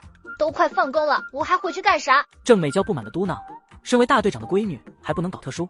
那我告诉刘会计，今天白给你记功了。郑建设见说不动闺女，索性黑下脸，公事公办。顾厂长，中午就到我家吃饭吧，我这就回去杀鸡，中午给你做小鸡炖蘑菇吃，我做饭可香了。是呀，航哥，中午在我家吃饭吧，咱们好久没在一起喝酒了。郑世杰这个直男一点没发现妹妹在发浪，还以为自己妹妹懂事了呢，跟着一起邀请顾明恒。不了，改天来城里我请你。顾明恒面无表情地拒绝了郑世杰，如果没有郑美娇，他还可能去郑家吃饭。别呀，都到我家了，咋还能过门不进？营长，这可不是在部队时候了，咱们已经转业了，赏个光吧。是啊，公事还没聊完呢，咱边吃边聊。郑美娇脸颊娇红，热切地看着顾明恒，这下你没有拒绝的理由了吧？大队长，薛灵燕跑过来喊郑建设，及时地帮顾明恒解围。娇燕，啥事啊？丑八怪跑来嘚瑟啥？敢坏我好事，饶不了你！哼！不过红花需要绿叶衬，有这个丑八怪做对比，顾明恒一定会觉得我是天仙。齐红星想上厕所，能不能派个男的扶一下？啊，行，一会儿我派人过去。他憋不住了，我去看看。顾明恒正好想见齐红星，这是个机会，直接跟着薛灵燕走了。顾厂长，齐红星是臭老九，你怎么能去管他呢？爸，我过去看看。爸，你怎么不为我想想？想什么？我告诉你，别好高骛远。再说，你知道人家有没有媳妇？村里这么大年纪的男人，孩子都满地跑了，啥都不知道就剃头挑子一头热，没看出来人家不愿意搭理你们。不可能，他不可能结婚了！你不帮我，我找二哥。郑美娇恼羞成怒，朝着牛棚追过去。回来，你给我回来！没你这么当真的，不帮我还拦着我。这边父女俩闹得不可开交，那边顾明恒跟着薛灵燕来到牛棚，屋里齐红星已经快憋不住了，脸色涨红，使劲夹着腿，感觉随时都会尿裤子。齐红星，这是顾厂长，他来帮你。好，麻烦您了。不客气，我背你。齐红星也没扭捏，抬手去勾顾明恒的脖子，腿脚不便，动作就很吃力。我来吧。顾明恒只得站到一旁。薛灵燕瞅了眼郑世杰，不客气的把齐红星放在他背上。傻小子有力气，不用白不用。郑世杰刚背着齐红星去外边，门外冲进来一道红色的身影，气势汹汹。丑八怪，刚跟王国胜退婚就来勾引顾厂长，真是个狐狸精。薛灵燕眼神一厉，抬手抓住郑美娇手腕。丑八怪，放手！你放手，疼死了！郑美娇气的又抬起另一只手朝薛灵燕脸上抽，再次被薛灵燕抓住。这次他没客气，使了点力气。顾厂长，快来帮帮我！顾明恒冷着脸站在一旁，仿佛没听到一样，朝着门外走去。顾厂长，顾厂长，不要脸的人是你！刚刚在顾厂长面前发浪，现在又像是一个豆腐一样跑到我这撒泼，我给你脸了！他的靠近让郑美娇打了一个寒战，那一脸恐怖的红疙瘩，可千万别传染给自己。滚开，别碰我！郑世杰背着齐红星回来，听到妹妹的尖叫声，急忙背着齐红星进屋。看到的画面是小燕和妹妹分开站着，也没咋地呀。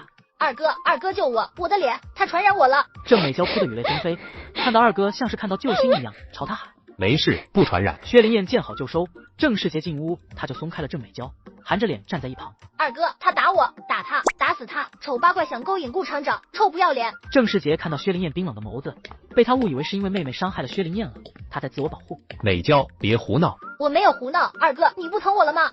他欺负我你都不管，我看到的是你欺负他。我哪有欺负他？你看我胳膊都快被他捏断了，他还说要把脸上的疙瘩传染给我，让我变得和他一样丑。他要打我耳光，我还不能拦着吗？谁看到我打你了？你胡说八道！我看到了。你干啥帮他？郑美娇被宠惯了，已经把顾明恒视作是他的对象。我出来了，你想怎么样？你害我输家，还敢欺负郑美娇？今天不教训你，我就不姓王。郑队长，您应该好好约束一下家属，不要给咱们的合作制造不必要的麻烦。这不就是说他教女不严吗？就差明说美娇没有家教了。一向注重脸面的郑建设狠狠瞪了眼闺女。美娇，回家去。我不，爸，这个丑八怪打我，他还勾引顾厂长，死狐狸精，臭不要脸！郑美娇看到爸爸来了，更感到胀腰了，不止不肯听郑建设的话，还指着薛灵燕骂：“爸，你告诉他，不许再勾引顾厂长。”郑队长，您真是好家教。郑建设老脸涨红，也觉得闺女实在太过分了，哪有小姑娘张嘴闭嘴的骂人狐狸精的？回家去。我不走，爸，你把丑八怪送到公社批判去，他是不要脸的狐狸精。滚回去！郑美娇被打了一个趔趄，朝着顾明恒怀里撞过。顾明恒冷沉着脸闪开，郑美娇重重的摔在地上，捂着脸不敢相信的看着郑建设。爸，你打我，我告诉我奶去，我告诉我妈去，你打我，你为了这个丑八怪打我。航哥，真对不起，我妹妹被娇惯坏了。郑世杰，是营长。你接受组织教育这么多年，还如此不明是非，仗势欺人，污蔑造谣，败坏别人的名声，这是不懂事吗？这是道德败坏。是。郑建设很难堪，今天闺女把他的老脸都丢尽了。顾明恒这些话简直是在打他的脸，可谁让闺女说那些混账话呢？顾厂长，我以后一定好好约束美娇，不会再发生今天这样的事情了。您不用和我道歉，受委屈的是小燕。小燕受委屈了，叔给你赔个不是。等我回去教训美娇，一定让她给你道歉。叔，没事，我一个没爸没妈护着的孩子，被欺负已经习惯了，您不用和我道歉。演戏，咱是认真的，走小白莲的路，让小白莲无路可走。小燕，别这么说，以后美娇再敢欺负你，你就来找叔。郑建设看到小燕这被欺负了还不敢说的样子，更觉得闺女做的过分，忙拍着胸脯对她保证：谢谢叔。不管怎么说，大队长还是好人，一码是一码。薛灵燕不搞株连九族那一套。顾明恒深深地看了薛灵燕一眼，他那双清澈的大眼睛湿漉漉的，有泪不敢流，很可怜。他会遭遇这无妄之灾是因为自己，他应该为他做点什么。小燕，你弟弟上学的事我帮你联系学校。真的，谢谢顾厂长。等我消息。好，大恩不言谢，以后能用上我的地方，赴汤蹈火在所不辞。薛灵燕一高兴，双手抱拳，又用上在前世当土匪的礼节。郑队长，咱们去水局看看，明天我就把技术人员派来，砖货水泥我来采购，剩下的就要郑队长多费心了。好。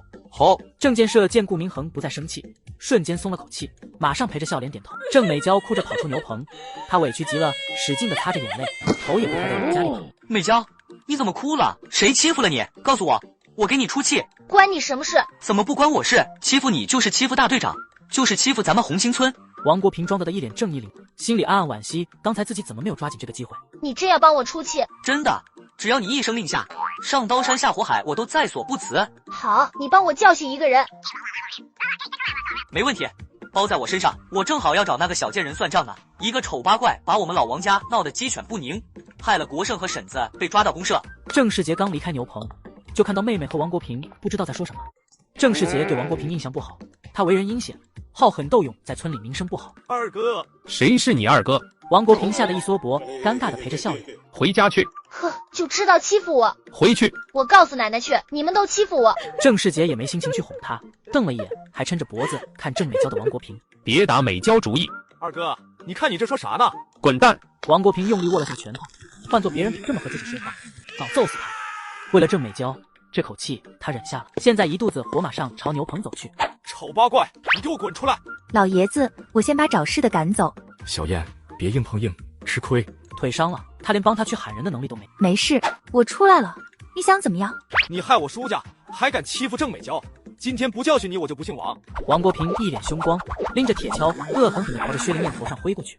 薛灵燕简单粗暴地抓住他的胳膊，把王国平朝大黄脚底下狠狠摔过去。既然是兄弟，待遇就得一样，一起品尝牛粪的芬芳吧。丑八怪，老子今天不打死你都不姓王！大黄回头看到撞到自己后腿的王国平，暴脾气的大黄哪里会惯着他，抬起有力的后蹄把王国平踢飞。王国平遭受重击，惨叫着落到地上，他在那半天都没爬起来。放工的钟声响了，村里人三三两两的往回走。算你好运，不然今天非让你抽筋扒骨不可。王国平同样害怕，一是怕被大队长发现自己来找小燕麻烦，二是他现在满脸牛粪，被村里人看到他以后怎么见人。丑八怪，不许喊！救命啊！王国平要杀人了！他张开嘴，发出让王国平绝望的喊声，边喊边往外面跑。王国平急得往牛棚后面跑去，可他肋骨被老牛踢伤了，跑的速度就受了影响。老王家一个一个的没完没了，欺负我们老薛家没人吗？王树强，你给我出来！他也算是反应快，看到地上的铁锹，眼珠一转，马上帮儿子找到借口。小燕，你误会了，国平怕你辛苦，是来帮你干活的。你这孩子，国平帮你，你咋还乱喊呢？王树强眼中闪过得意，很满意自己扭转乾坤，改变舆论。叔，我又不是傻子，帮我干活还是打我，还能不清楚？王国平进来就喊我害了他叔家，今天不打死我都不姓王，都不容我说话就举着铁锹来打我，不是他自己脚滑摔倒，这会儿我已经见阎王了。王树强被问得脸色一沉，没法辩解，拿着铁锹打人，和帮人干活咋都编不到一块。王树强，你们老王家一次次的欺负小燕，是不是以为没有人护着她？我今天把话撂在这，欺负小燕就是欺负我们薛家。叔，没有，可能是国平被人挑唆了。小燕啊，叔给你赔礼，你别怪国平，我回去就打他给你出气。叔，光道歉就行吗？那我要是被杀死了，你一句道歉，我能活过来吗？小燕，杀人不过头点地，叔已经给你道歉了，你还想怎么样？我想要公道。王树强被看得心里发凉，都没敢问他想要啥公道，就怕激怒他，说出一发不可收拾的话。都围着牛棚干啥呢？下工不回家吃饭。郑建设一眼看到心虚的王树强，以及满脸悲愤和决然的薛灵，怎么又是他？有一种心力交瘁的感觉。怎么回事？大队长，王国平要杀我，帮我报官吧。薛灵燕看到郑建设来了，眼泪刷一下就落了下来，看着是惊吓过度过后放松下来的崩溃。别呀，小燕，国平就是一时糊涂，报啥官啊？叔帮你出气，一定帮你教训那个混小子。郑建设看着他俩没说话，这2天村里出的事情已经够多了，心中对薛灵燕也有一点小意见，竟给自己出难题。建设，国平趁着牛棚没人拿着铁锹要打小燕，你看怎么处理吧？二叔公，现在是农忙季节，见水渠都忙得我焦头烂额，这些鸡毛蒜皮的小事就在村里解决行不？郑建设面色为难地对二叔公说，还搬出农业生产的大帽子。王树强听到郑建设的话松了口气，只要不闹到公安局都好说。也行，我们就听大队长的，那你说怎么解决？王树强，你饺子不言也有错，说怎么补偿小燕？我给小燕10个鸡蛋做补偿行不？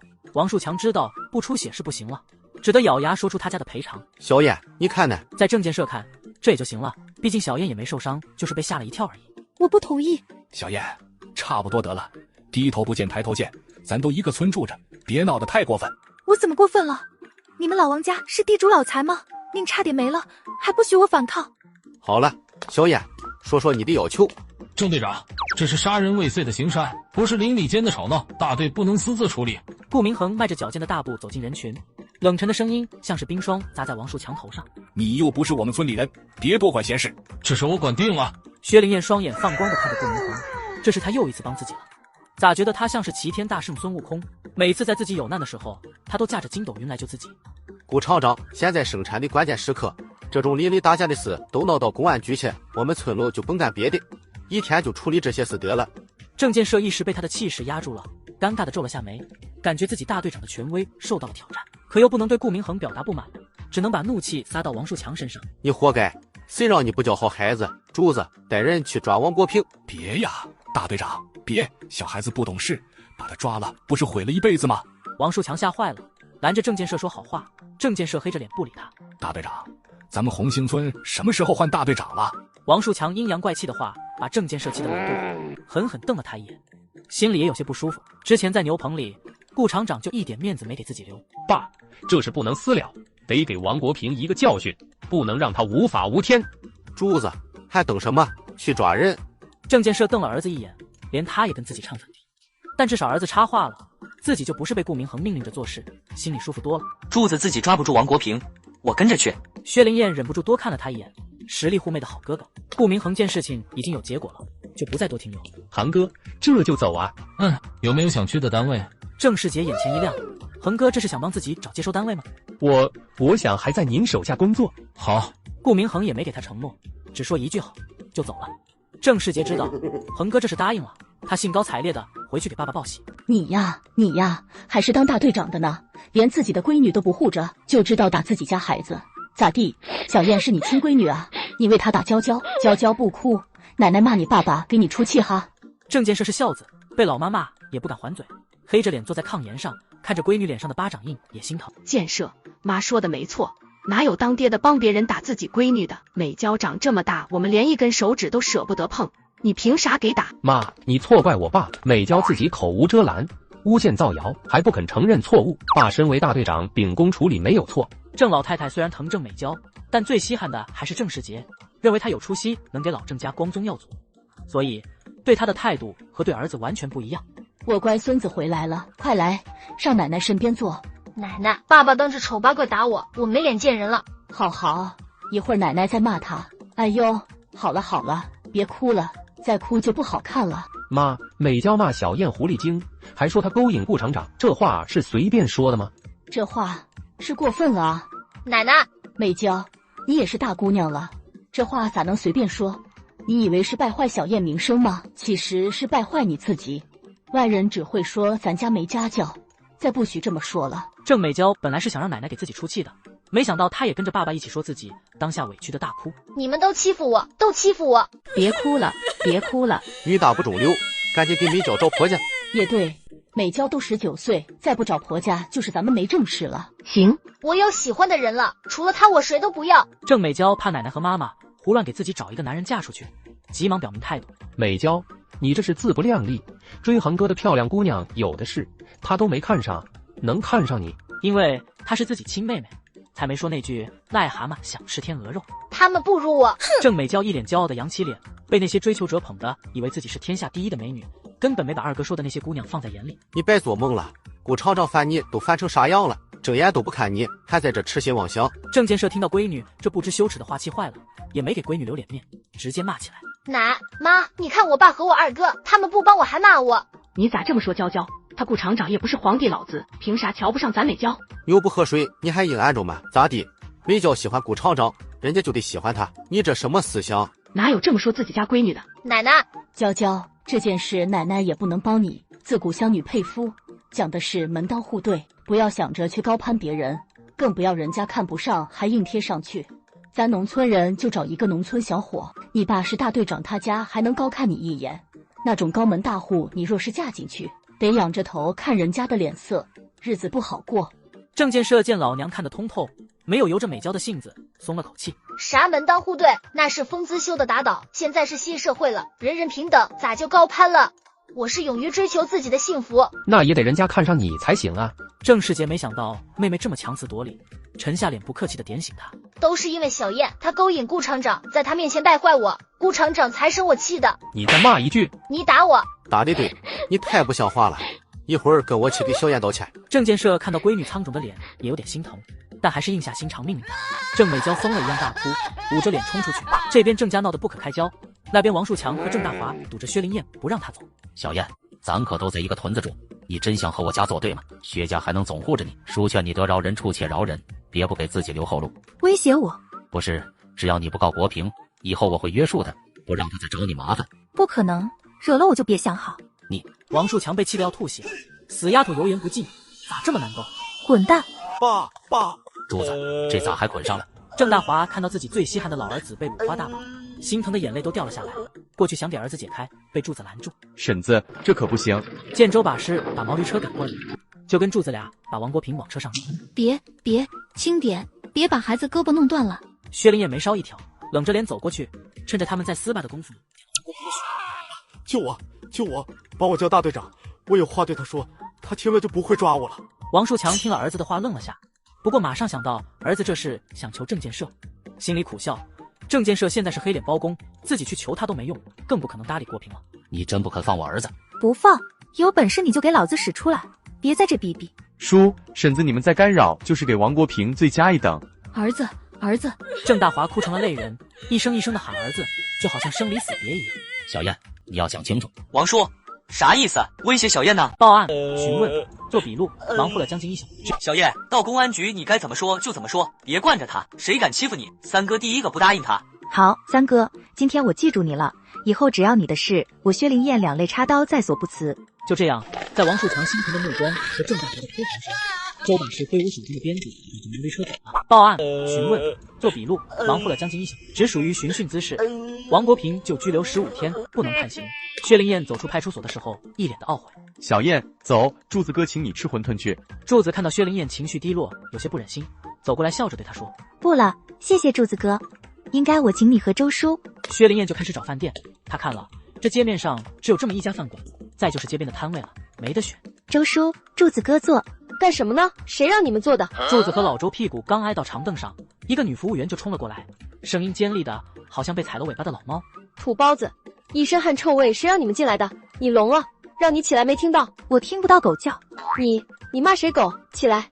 你给我滚出去！还没等他碰到薛灵燕，就被揪住手腕，感觉像是被针扎了一样。啊！丑八怪，放手！给我客气的说话。薛灵燕手上加了力道，女服务员疼得脸都白了，看到薛灵燕眼中的狠厉，吓得她不敢再骂，老实的点头。点菜，在这吃饭得有粮票和钱。服务员看着自己被攥红的手腕，到底没敢再嚣张，小心翼翼地对薛灵燕说：“狗眼看人低，钱、粮票还要啥？”一把钱里有好几张大团结和一沓花花绿绿的粮票，把服务员看愣了。这几个乡巴佬穿得破破烂烂，咋一下子能掏出这么多钱？够了，别瞧不起农村人，我们和你们一样都是劳动人民，没我们种地你得饿死。也别以为自己比别人高贵，主席说了人人平等，咋地？你连他老人家的话都不听了。薛灵燕四平八稳地坐在那，给他上了一课，教他做人。说得对，说得好。一个人精神炯炯、很有派头的老人家，很是赞同这个小姑娘的说法。服务员在大家的哄声中脸色涨红，尤其是看到老爷子那派头，一看就是大干部，他就算不高兴也不敢呛声，老老实实的去拿菜谱。老爷子不嫌弃，过来喝一杯。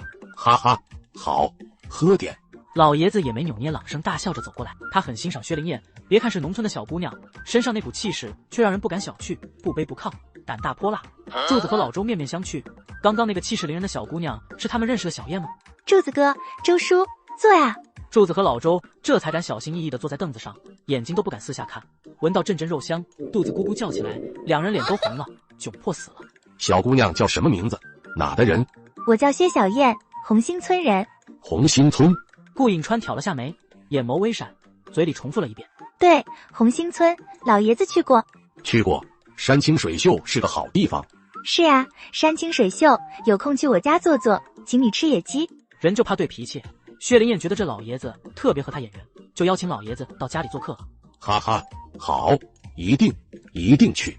顾颖川太喜欢这个豪迈的小姑娘了，有一种遇到忘年之交的感觉，朗声大笑着答应了服务员，把菜谱递给薛灵燕，拿着个本子小声请他点菜。老爷子您点。哈哈，好，我点。小姑娘真有趣。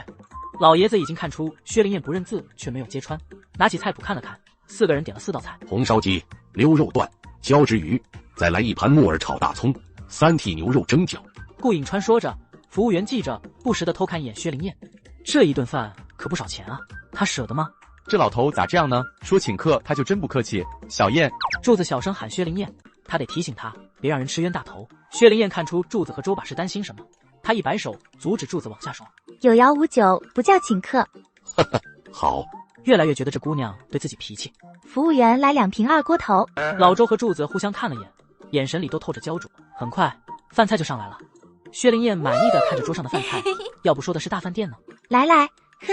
薛灵燕和老爷子那叫谈的一个投机，古往今来的天南海北就没有薛灵燕接不上的话。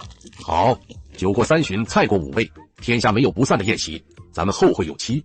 好，后会有期，老爷子一定要来红星村找我。呵呵，好。小燕，你让这个老头骗了，这么一大桌酒菜不得几十块钱啊？没事，有钱难买高兴，认识这个朋友值得。哎，有钱也不是这么花的呀。叔，柱子哥，你们先回去吧，我去算账。服务员，结账。已经给完钱了。给完了。谁给的钱？就跟你们一起喝酒的那个老爷子。哎，倒是我们以小人之心夺君子之腹了。把钱拿出来。干啥的？薛灵燕兴奋的双眼放光的看着他，感觉太亲切了。没想到重生到60多年后还能遇到同行。别废话，把钱和粮票都拿出来，不然我要你的命。小子，知道什么叫虎口拔牙吗？男人感觉他的笑怎么那么瘆得慌呢？不许笑。好啊，敢和老子喊？拿钱。谁给谁钱？薛灵燕笑嘻嘻地问他，那双眼睛里放出来的光让男人心里发慌。别给老子装神弄鬼，赶紧拿钱。哎呀，疼，放手。男人就感觉手腕仿佛是被铁钳子钳住，疼得他脸都白了。男人知道自己是遇到茬子了，态度马上软了下来。姑奶奶，我有眼不识泰山，得罪您老人家，求你放过我这一次吧。这么快就怂了？道义有道，自己前世当土匪的时候有3不抢：老弱病残不抢，好人不抢，穷人不抢。所以虽然他是土匪，但他从不认为自己是坏人。但是这个男人显然是没有职业道德了。姑奶奶，我再也不敢了，只要你放过我这一次，我一定洗心革面，做个好人。薛灵燕先一掌将人打晕，去公安局录口供耽误时间，现在他还有重要事情，办完事再处理他。小心点，这几天稽查抓得紧。有人从胡同里小声说话，薛灵燕听到了，眼前一亮，心里一懵。两人看起来很紧张，东张西望，脚步匆匆，像做贼一样。薛灵燕就一路跟着这两人。薛灵燕去黑市买了这么多好东西，吃喝是不缺了，唯独没有学习用品。小婷马上就要去上学了，顾厂长是给拿来一些文具，只是用不了多久就得用没了。好不容易来一次城里，得多给弟弟买一些笔和本回去。同志，我想买点小学生用的笔和本。售货员看了薛灵燕一眼，见是一个穿着土气的农村姑娘，她也是出身农村，倒是没有像其他售货员那样高高在上。要田字格还是算术本？大姐，我没念过书，不知道需要买啥，您给介绍一下吧。要是1年级的话，就买这种拼音田字格和算术本，3分钱一本，铅笔1分钱，橡皮和铅笔刀有没有？没有的话也得备齐了。橡皮1分钱，铅笔刀也是1分钱。文具盒可买可不买，能省点钱。那这本子应该买多少？让小孩节省点用，反正面都可以写字，都是铅笔写的，还可以用橡皮擦下去反复用。就算这样节省着用，1学期算术和拼音至少也得用10本。谢谢大姐，我每样要20本，铅笔、橡皮、铅笔刀全要。薛灵燕可不想让弟弟那么委屈，照着售货员说的多要1倍，让小婷敞开了用。啊，好。售货员略有些震惊的看了他一眼，小姑娘花钱大手大脚的，给小婷买本。顾厂长，咱俩还真有缘呢，没想到在这买东西还能碰上你，你也来买东西吗？他其实根本不是来买东西的，只是看到他进来就跟进来。你买啥？我帮你排队去，放心，我可能挤了。听到心上人也是来买东西的，薛灵燕顿时找到自己的用武之地。不用，我买完了。哦，有个好消息要告诉你。什么好消息？我给小婷联系好学校了，你们镇里的幸福小学，周1去报到。哇，太好了，顾大哥，太好了，你是我们姐弟的恩人，我一定要好好报答你。不用，弟弟总算可以去念书了。薛家也是要出状元的人家呢。售货员见薛灵燕光顾着和顾明恒聊天，有说有笑，都忘了去付款了。小姑娘的眼睛看小伙子的目光熠熠发光。小姑娘，你快去付款吧，我这边给你把本子包起来。好，顾大哥，我去交款了。好。顾明恒点头，都没注意到薛灵燕啥时候开始把顾厂长改成亲热的顾大哥的。我交完钱了，好多啊。怎么来的？跟周大叔他们坐车来的。他们人呢？回去了。哎，咋回去呢？薛灵燕这才意识到他在关心自己，马上表现出愁眉苦脸的模样，看着手里的一大包本子，自言自语：这样吧，你找一处阴凉的地方等我，下午要去你们村送红砖，把你捎回去。红砖他已经联系好了，只需要专场送到红星村就可以，不需要再跑一趟，纯粹是为了把薛灵燕送回去。太好了，谢谢顾大哥。薛灵燕脸上瞬间绽放笑容，刚刚的愁容就好像不存在似的，笑得那叫一个甜哟。送走顾明恒后，薛灵燕找了个地等他。叔，小燕在这呢。柱子的大嗓门把薛灵燕吓了一跳，这咋跟抓住小偷一样激动呢？我们可找到你了。叔，柱子哥，你们没回去？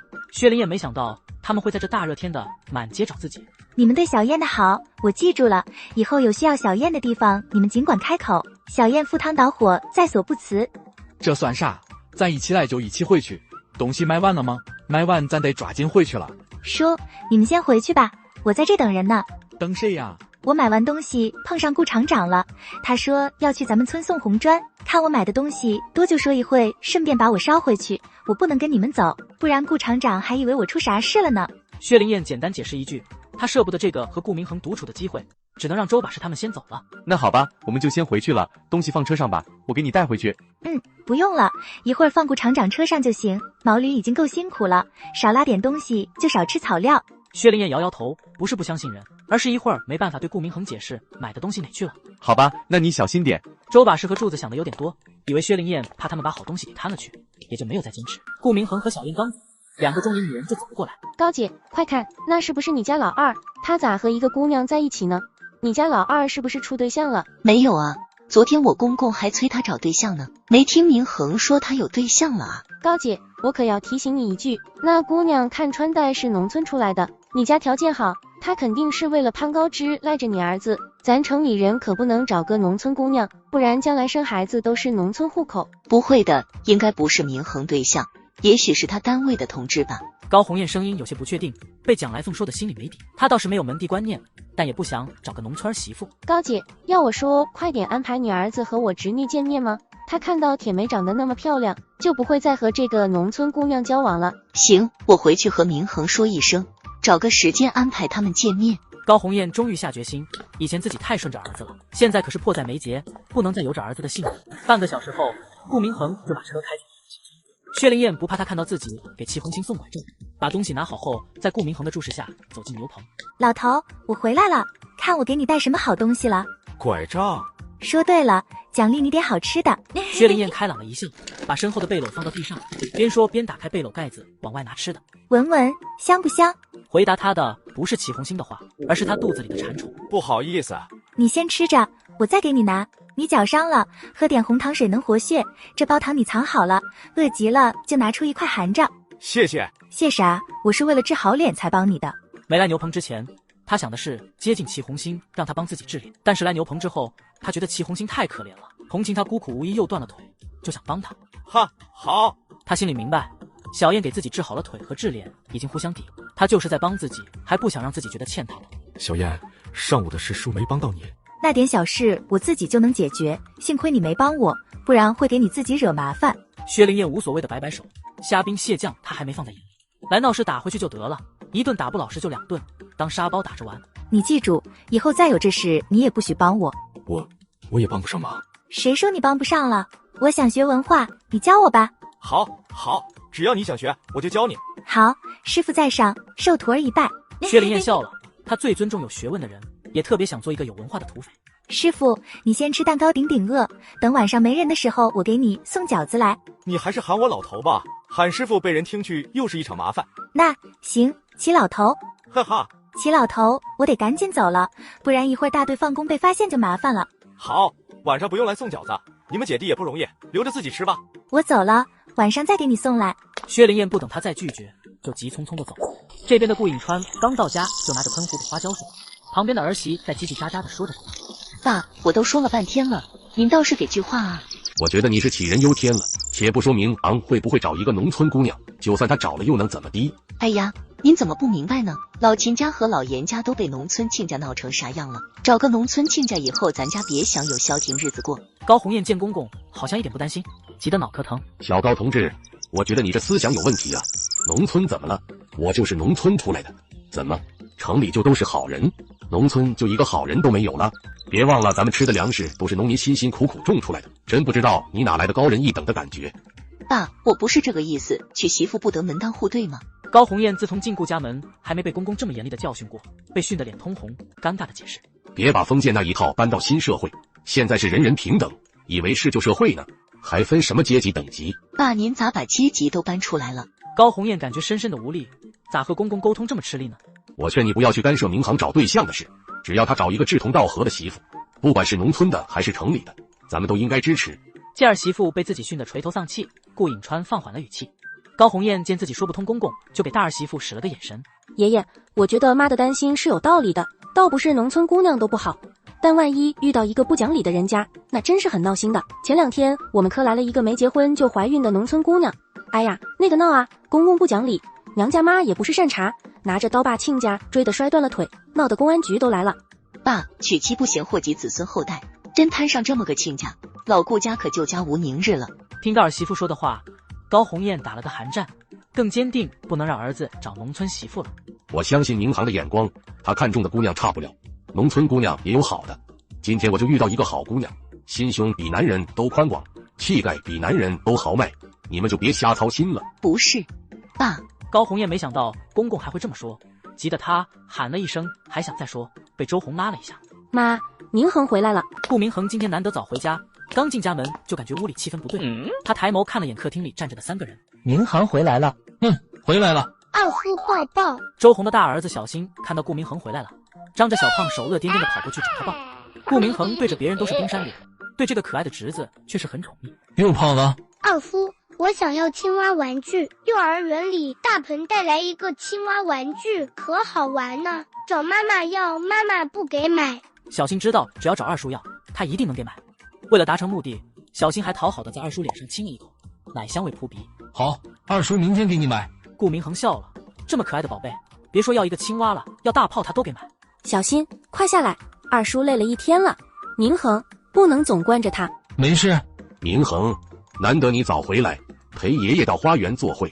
顾景川看到媳妇想去叨叨顾明恒，就先一步帮孙子解围。好，妈，明恒是大人了。是大了，而大不由娘有一定老主意。你这个当大哥不能光顾着自己老婆孩子热炕头，也关心你弟弟的终身大事。去问问明恒是不是和农村姑娘处对象了，他跟你能说实话。高红艳觉得自己操碎了心，还不被孩子们理解，拉着大儿子逼他帮自己劝明恒找对象。好，我问问。顾明瑞见逃不掉了，只得答应了。被你妈派任务了。是，明恒，你到底有没有对象？弟弟害羞，所以不好意思回答。顾明瑞和顾明恒不论是外貌还是性格都完全不同。顾明瑞长相儒雅，性格温和，属于书呆子一类，在机械厂当技术员，钻研技术他在行，做思想工作他不行。顾明恒长相冷峻，性格冷沉，不苟言笑，做事雷厉风行。高红艳在外等了半天，也没听到里面有说话声，把他急得团团转。转头看到正在玩耍的孙子，顿时有了主意。小新，过来，奶奶交给你一个任务。小新听完，拿着奶奶给的糖，笑呵呵的就去找二叔。太爷爷，二夫，过来，进来干什么？二夫，你是给我找了个小婶婶吗？顾明恒微微愣了下，马上就想明白是谁派小新来的。妈为了逼自己结婚，真是无所不用其极，连小新都派来当催婚大使了。谁跟你说的？奶奶。小孩子不会撒谎，顾明恒一问小新，马上就把奶奶供出来。奶奶说让你快点给我找个婶婶，好生个弟弟和我玩。二夫，你快点给我找婶婶吧，我想要小弟弟。啊，你不是有妹妹了吗？可以和妹妹玩啊。小妹妹不好，她只会哭，我想要弟弟。二夫，你给我生个弟弟吧。小孩子也不懂太多，说着说着就把二婶忘了，直接让顾明恒给他生弟弟。好，二叔给你生弟弟。拉钩上吊100年不许变，咱们击掌为定。顾明恒心里突然冒出这句话，脑海里浮现薛灵燕举着小黑爪子要和自己击掌的画面，他好笑的摇摇头，怎么会想到他？顾家爷孙悠闲的喝茶，红星村薛灵燕和杜奶奶已经包好了饺子。奶，我去二爷公家一趟。行，你去吧。小燕，去牛棚可得小心点。没事，我知道。薛灵燕笑着点头，挎着篮子走出门。二爷公。郑美娇路过，听见薛灵燕声音，趴着窗台往薛家院子里看。小燕来了，快进屋。吃饭了吗？吃过了。二爷公在屋里吗？在屋里呢。你今天去县里咋样了？我还说一会儿过去看看你呢。挺顺利的，王国平拘留了。便宜他了，以后他再敢欺负我，你就告诉三哥，三哥打死他。好。郑美娇看到这一幕，气得眼睛都红了。薛长海也是郑美娇的追求者，一直对她很好，只是郑美娇看不上他，但他看不上薛长海是一回事，却见不得他对薛灵燕好。看到薛灵燕拎着的土篮子，他马上回家，跑到东屋，对着爸爸阴阳怪气的念叨：爸，小燕给二爷公送礼去了，你那么帮他，人家咋一根毛都没给你，亏你还为了他打我。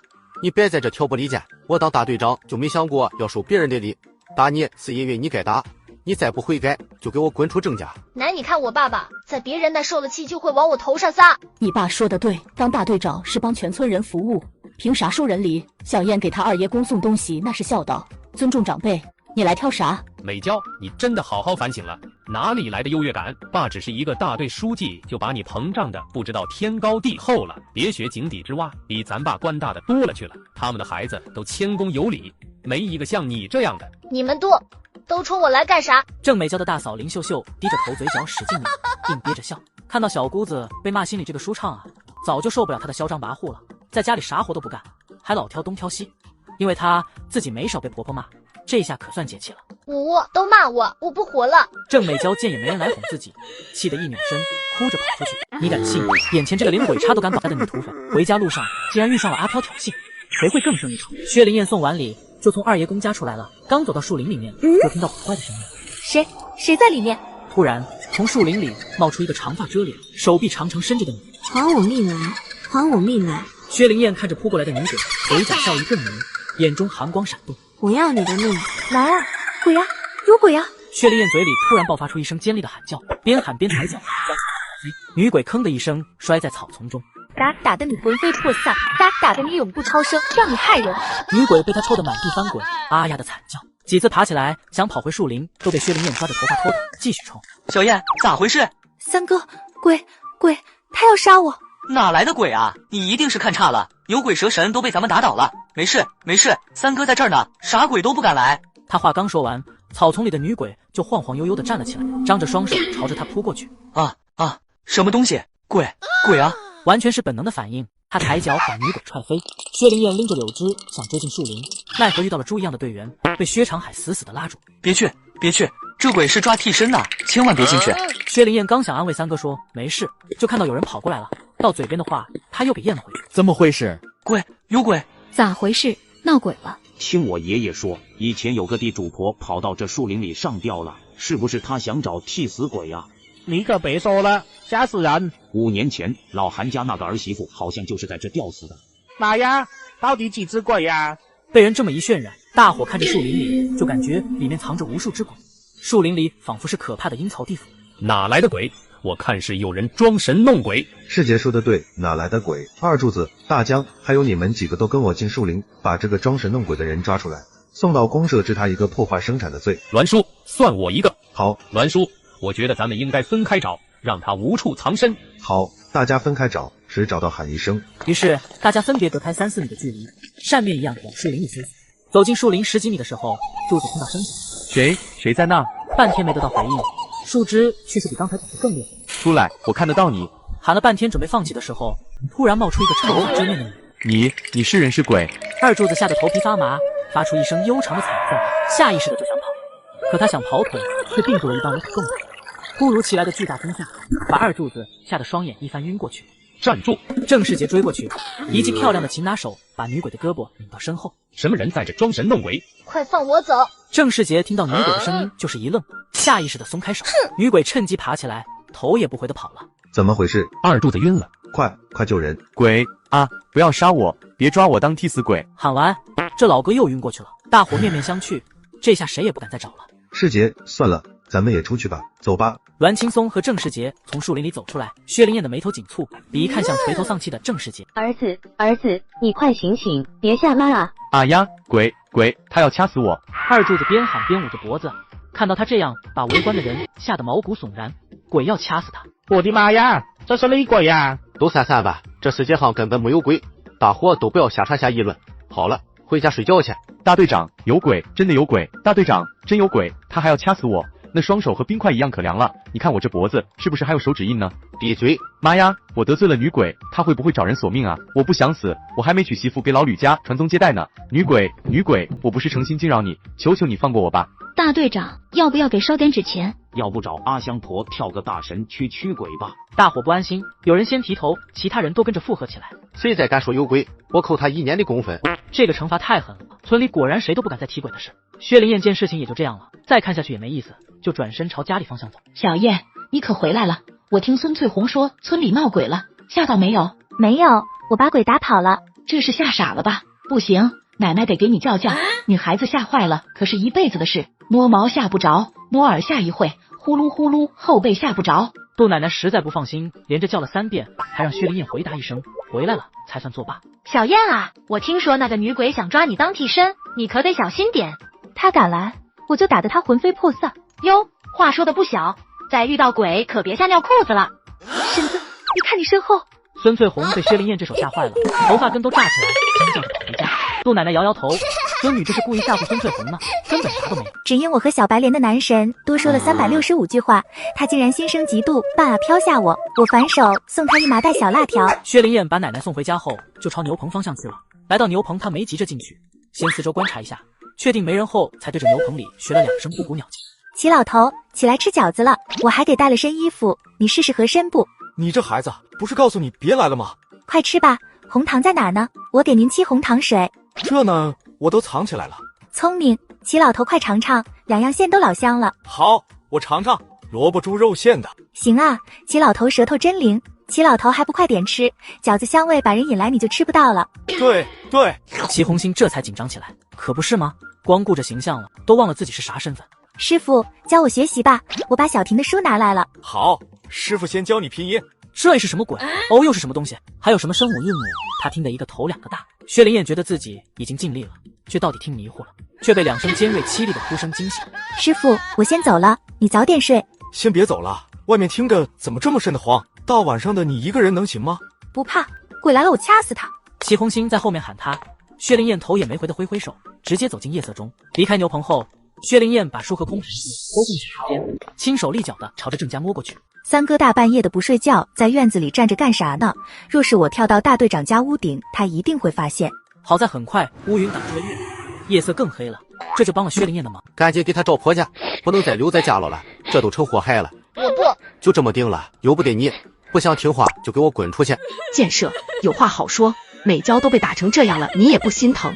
瞧瞧这脸上打的，谁这么确定下这么狠的手？打破相了还怎么找婆家？哼，看来我的怀疑没有错。屋里，郑美娇模样非常狼狈，披头散发的坐在地上，发丝中间夹着草棍和荆棘，好像顶着个乱糟糟的鸟窝。妈，今天这事如果是别人先发现了他，你知道后果有多严重吗？我就是和他闹着玩，他是故意陷害我。你看丑八怪把我打的，拿着柳枝砖往我脸上抽，他的心都是黑的，坏死了。你还向着他说话，到底谁是你妹妹？郑美娇委屈极了，越说声音越大，吕大妮吓得脸都白了，急忙捂住她的嘴。闹着玩，有你这么闹着玩的吗？你半夜装神弄鬼吓唬人，是道德品德有问题，要是被人告到公社去，就得把你抓去。郑美娇被打倒在地上，刚要哭，看到爸爸又拿起皮带，吓得躲到他妈身后，呜咽着不敢哭出声。别打了，哪有大姑娘用皮带抽的？你是不是美娇的亲爹？她在外面被人打已经够惨了，回来你不安慰孩子，还用皮带抽？吕大妮扑过去抢郑建设手里的皮带，说啥也不让他再抽闺女。你打吧，把我们娘俩都打死吧，我不活了。爸，消消气。妈，你也别哭了，想让别人都知道美娇干的好事吗？这件事谁都不许再提了，明天找人给美娇做媒，秋后就让她嫁人。郑老太太一锤子定音，她看郑美娇的目光再没有慈祥和慈爱了，很失望，不想再看到她。奶奶，你闭嘴，知道不知道自己今天做的是会给家老带来多大麻烦？薛灵燕听到这已经不需要再听下去了，一向尊重的大队长也就那么回事，别人犯错他能秉公处理，到自己家人就装糊涂，息事宁人。今天这事如果是以前的小燕，会被郑美娇吓得丢了魂，再严重点都可能被吓疯吓死。郑美娇惹到老子头上，你爹是阎王都没有。薛灵燕打定主意顺原路返回，她没有回家，而是去了后山。1个多小时后，她又回到郑建设家。这会儿郑家也熄了灯，西屋隐约还能听到滴滴的哭声。薛灵燕邪气的勾起嘴角，弯腰前行到西屋的窗户下。薛灵燕确定是郑美娇的房间后，把带来的东西一股脑扔进去。郑美娇觉得突然有一个滑溜溜的东西缠住他手臂，顺着他胳膊快速游到他脖子上。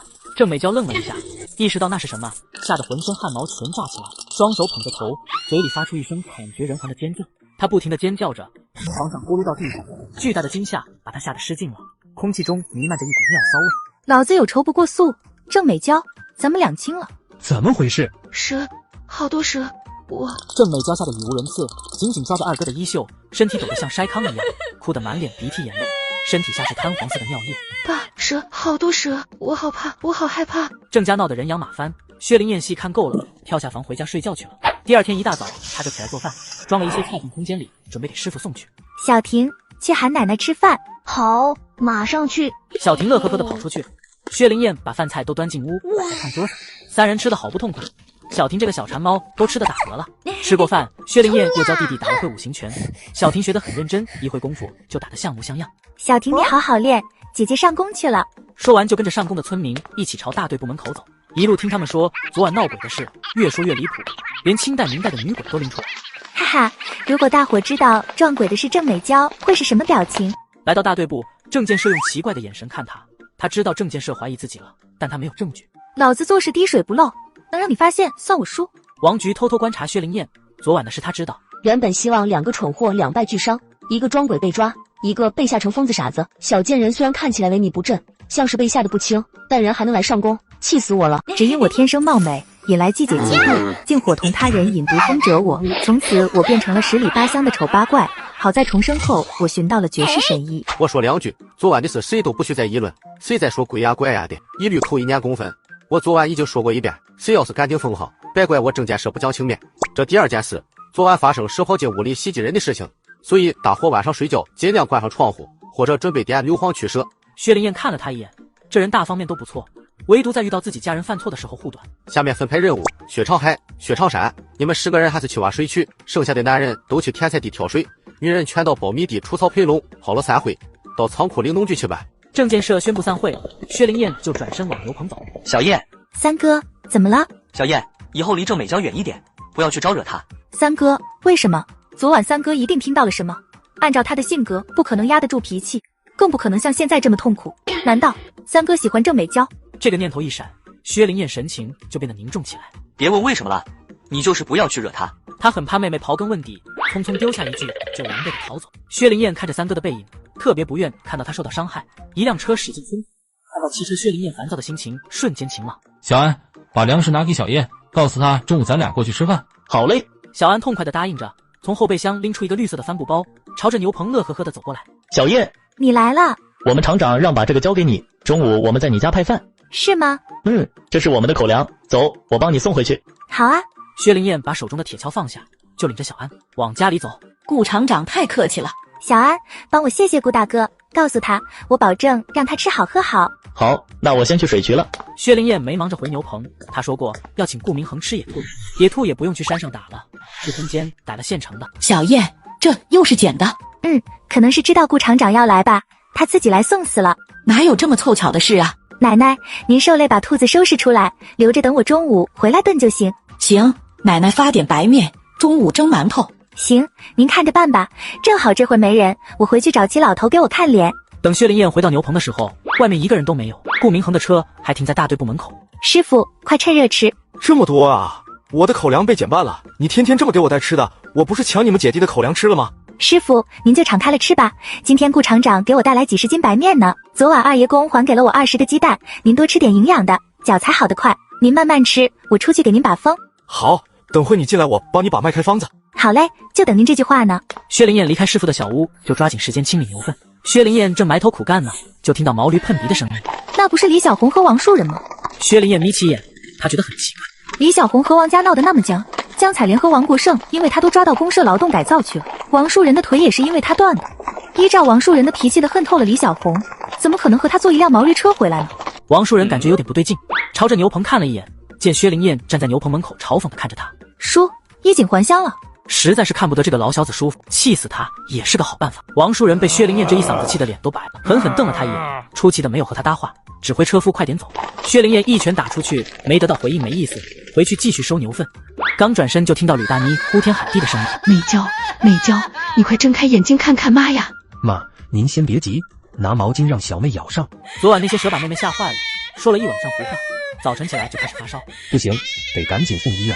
没车咋去啊？你快去喊你爸套车。不行，他走了我按不住美娇。那你去，遇到点事就哭天喊地，一点用都没有。妈，你按着点，别让他咬到舌头，我去找爸套车。他跑出院子，下意识地往牛棚看了眼，好像牛棚里住的就是个医生。郑世杰决定先把小妹抱到牛棚，让戚红星帮忙看看，这样也不耽误时间。薛灵燕发现他朝着牛棚看完又跑回家，就料到他打了什么主意。齐老头，一会郑世杰可能会让你给郑美娇看病，你不要逞强。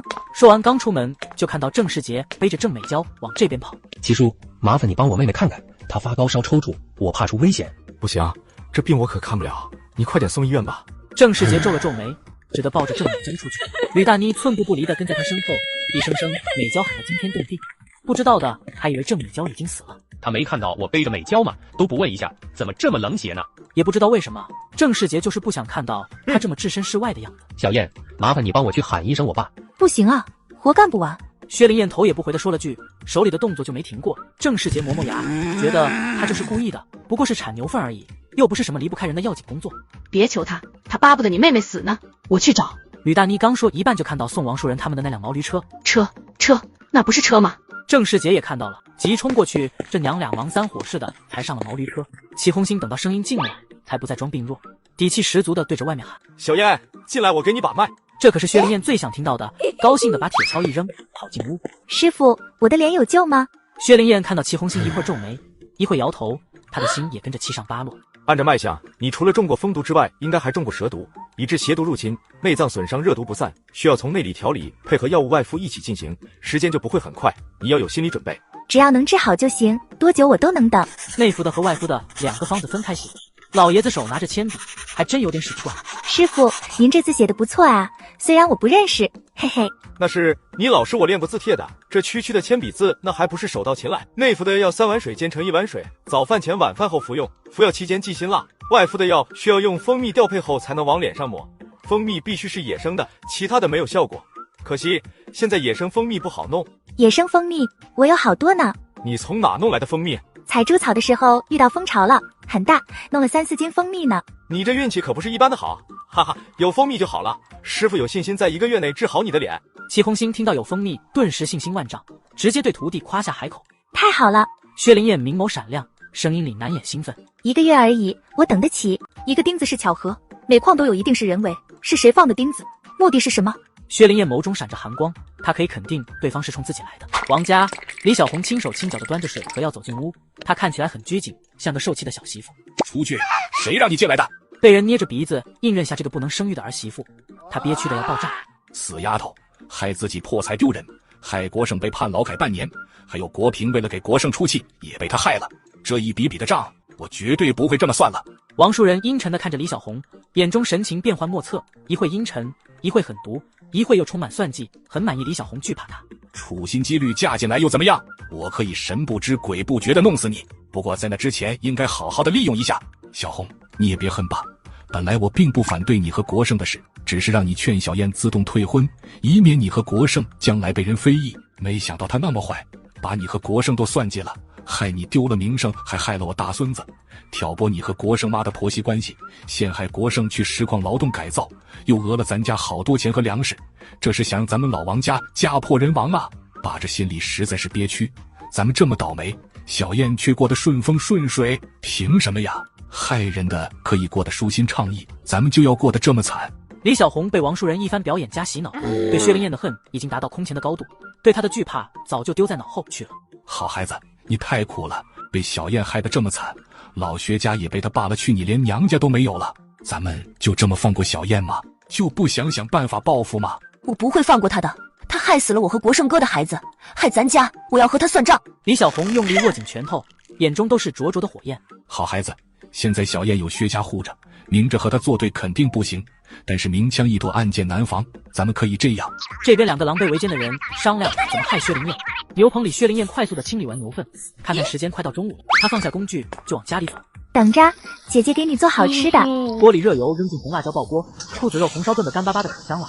不一会就炒好了，4个菜端上桌，顾明恒和小安也回来了。顾大哥，我说过请你吃野兔，尝尝好吃不？我自己来。顾明恒蹙眉看着自己面前堆成小山的饭碗，他太热情了。小燕，你这手艺比大厨还棒，多吃点。哎呦，谢谢谢谢。突然他一拍脑门，他怎么光顾着看美男，把这么重要的事情忘了？顾大哥，您知道哪里能买到这些药吗？顾明恒视线落在他白皙的手上，不动声色地接过方子，看到上面熟悉的笔体，顾明恒眸光闪了下。知道。那您能带我去买药吗？可以，明天周一你们早点起来，我来接你们，送小婷去学校报到，顺便带你去买药。怎么个情况？厂长竟然帮小燕这么多。好。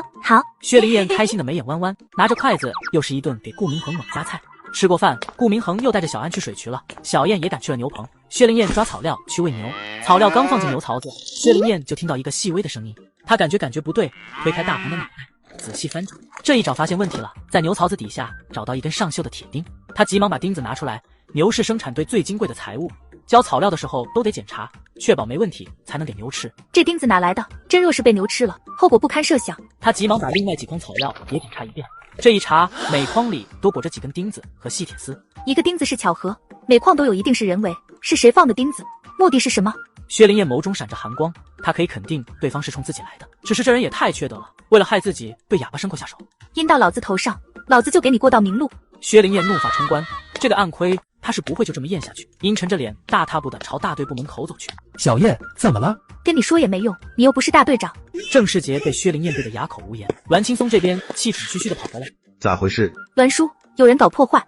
薛灵燕松开手，气呼呼的把生锈的铁钉递给栾青松。这哪来的？栾叔，您跟我来，在这些草料里，牛可是公社发下来的，属于公有财产，都登记在册的，死一头还了得？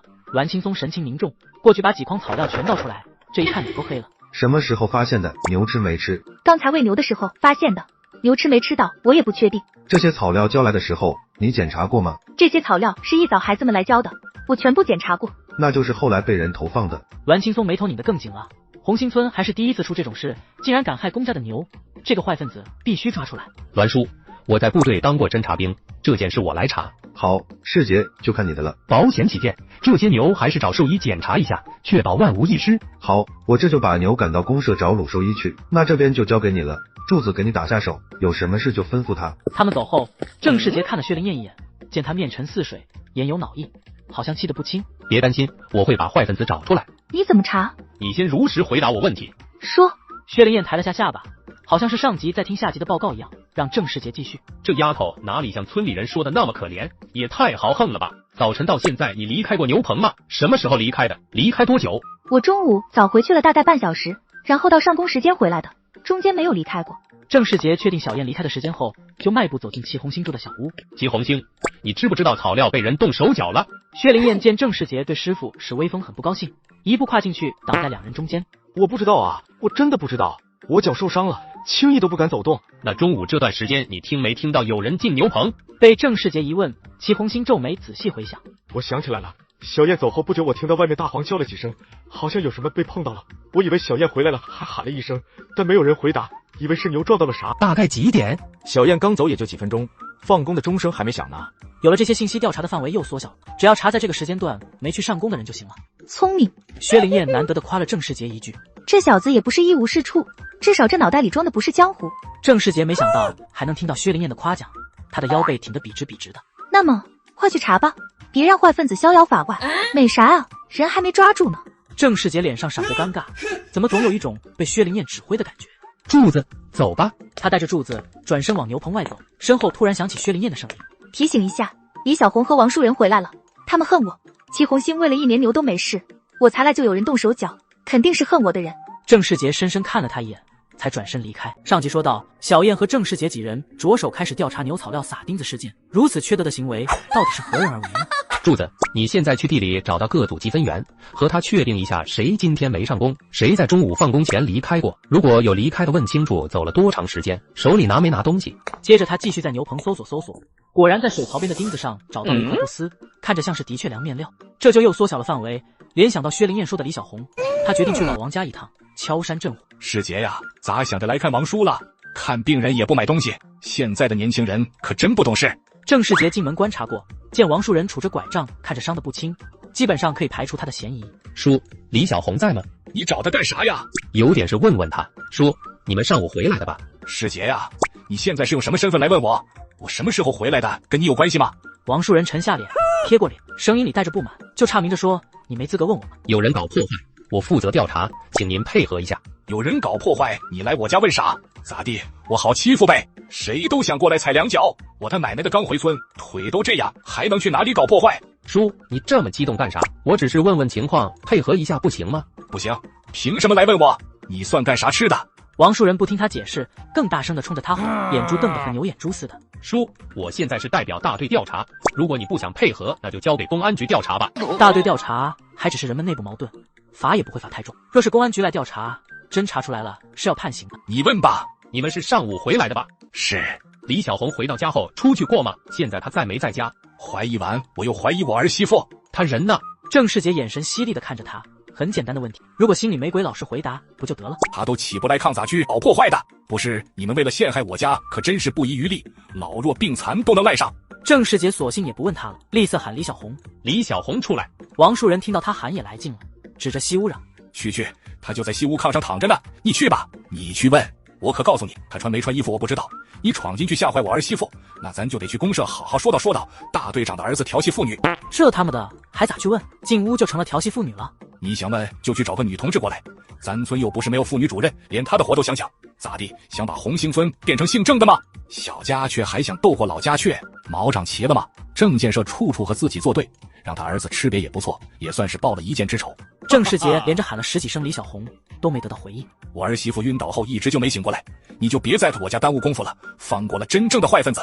郑世杰气恼地瞪了他一眼，西屋的门就在眼前，人就在屋里，但他却不能进去。我马上就回来。郑世杰长吐一口气，丢下一句，大踏步的朝门外走。薛灵燕他不会干等着别人去调查，早就悄悄跟上郑世杰。完蛋玩意，王树人明显是要支开他，他还真听话。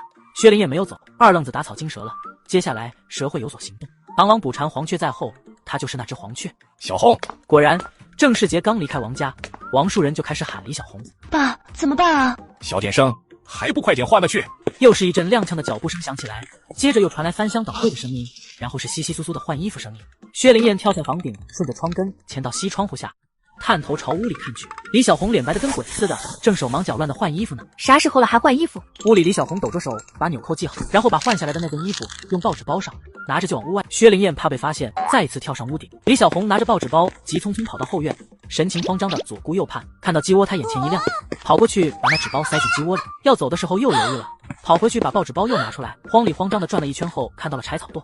李小红把报纸包藏到柴草垛里，把柴草盖在上面，又不放心的按了按。还不快点！屋里传来王树人的喊声，李小红吓得浑身一抖，人看着摇摇欲坠，好像马上就会晕过去，强撑着手扶墙跑回屋里。李小红进屋后，王树人又压低声音嘱咐他一会，就把他赶回西屋。果然是这两个狗东西想害我，那就让你们自食恶果吧。薛灵燕悄悄跳下房顶，从后院离开，到广场上等着郑世杰和周彩玲。婶子，小燕。周彩玲对他点点头，脚下没有停留，继续往老王家走。薛灵燕不声不响的在后面跟着他们。老王大哥，来了，快坐。也不知道这是咋地了，我们刚回村就成了嫌疑对象了。都得查，不止你们一家，配合一下。周彩玲八面玲珑，笑着对他说，一句都调查，让王树人无话可说。行，你这么说我心里舒服点。刚才世杰来一副兴师问罪的态度，让我这个憋屈啊。你说他就是一个小辈，又不是大队书记，我咋配合？他咋也来了？怎么地？我们老王家是落魄了吗？谁都想过来踩一脚？我让他来的。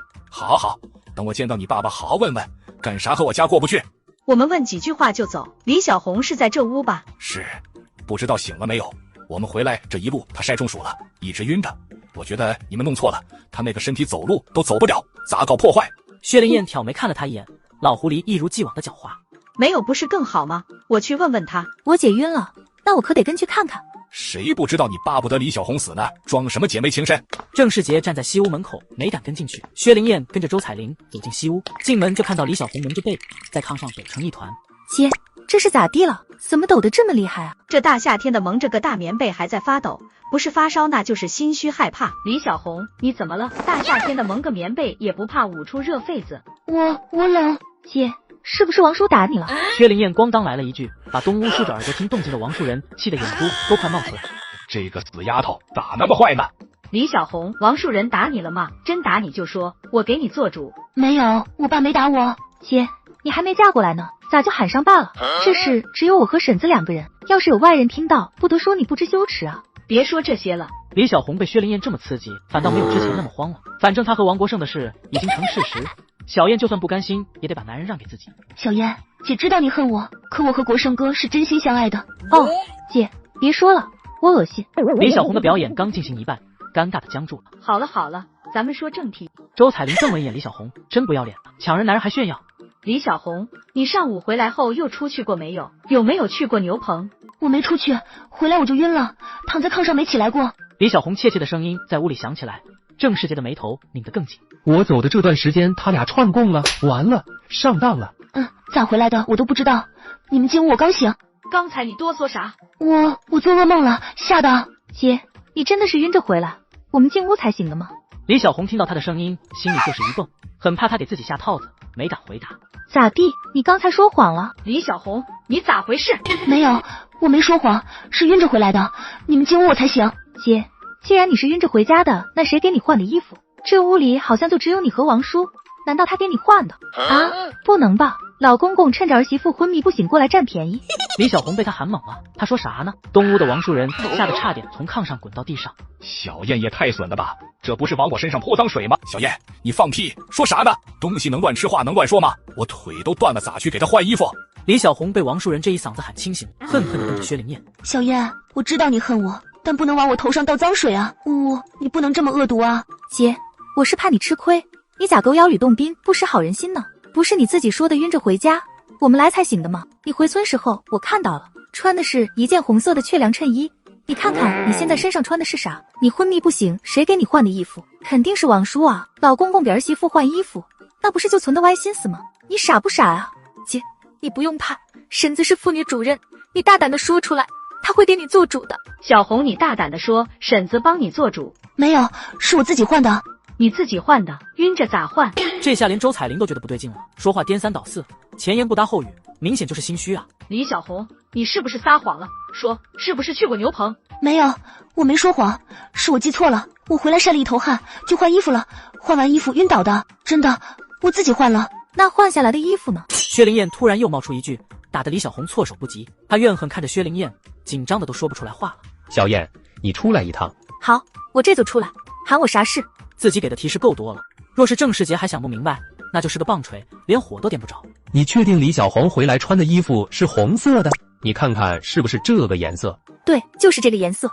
那好，你让他把换下的衣服找到，我要检查。好，我不知道，我随手丢了。随手丢了？哈，这是啥借口？这屋子就巴掌大的地方，你丢哪了？别是丢到院子里去了吧？李小红听到院子里3个字，已经崩溃了，双手插进头发里，啊呀的尖叫起来。我不知道，我啥都没做，别冤枉我。婶子，小燕，你们在屋里找，务必把衣服找到，我去院子里看看。郑世杰先去看鸡窝，妇女藏东西喜欢往这里面。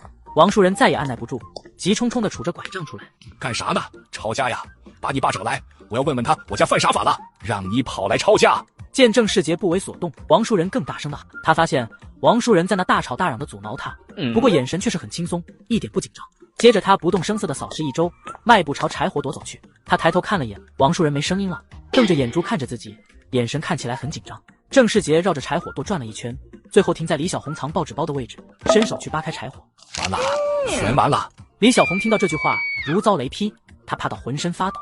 呀，郑大哥好像找到了呢！放开我，放开我！勒死我！郑先生，你放开我！啊，好疼！是小燕陷害我，小燕你黑心干。国胜不要你就对了，你就是个扫把星，你就是个恶毒的女人，你比毒蛇还毒。李小红，你是现在交代，还是送你到公社再交代？我不是我。郑世杰打开报纸包，赫然露出红色一件的确良衣。他抽了一根布丝下来对比，和自己在牛棚里找到的那根布丝完全一样。婶子，确定了，搞破坏的坏分子就是李小红。姐，我知道你没这么多心眼，你坏都是坏在明面上，这么遗损的事你还想不出来，肯定是被人挑唆的。谁指使你去干坏事？他的罪比你大。小红，我把你当成亲闺女，你咋能这么糊涂？是小燕害得你失去孩子，害了你国胜哥，你恨他，但也别这么报复啊！你说说你，国胜回来见不到你得多伤心。李小红听到王树人的话，到嘴边的揭发又被他咽了回去，低头嘤嘤的哭，把责任都揽在自己身上了。我错了，我一时糊涂，气不过小燕害死我的孩子，才想到往草料里放铁钉，没有人指使我，就是我自己干的。郑建设这边在公社开会回来，一回村就听到有人要害牛的事，吓出一头冷汗。这他娘的何止是害小燕，这不是害自己吗？他知道信，就气冲冲的赶到老王家，一进大门就听到儿子的话：把李小红抓起来送公社去。别抓我，我错了，我再也不敢了。你告诉我幕后指使人，我就轻罚你。国胜啊，你快点回来吧，看看咱家被人欺负成啥样了。你爹我腿都断了，还有人想往我身上扣罪名，还有没有天理了？王树人在东屋呼天喊地的哭起来。李小红一听到国胜2个字，马上没有下定的决心瞬间瓦解。王树人，你好傻，刚回村就不老实，你他娘的就是阴沟里的老鼠，敢说你倒是干人啊，推着媳妇出来顶礼，你他娘的算什么东西？你胡说八道，别往我身上来！是不是王树人指使你的？说出来，到公社我给你求情。没天理了，我不活了，大队长太欺负人了，往我身上硬扣罪名啊！把李小红喊得心都乱了，纠结地看着郑建设，他心里再激烈的斗争着，破坏生产、损害公务，会不会判刑？自己说出公公就真能没事吗？但是说出来了，公公被抓起来，国胜哥回来，还能要自己吗？你们都在我家干啥呀？小红，你受苦了，等国胜回来，姐让国胜好好待你，咱们以后就是一家人了，打断骨头可连着筋呢。王局出现。郑建设听着这话咋不对劲呢？黑着脸往外赶王局。叔，到底咋了？小红刚大出血，身体不好，你们这么吓唬她，再把她吓坏了。不怪说蔫巴人心思多，这个王局段位不低啊。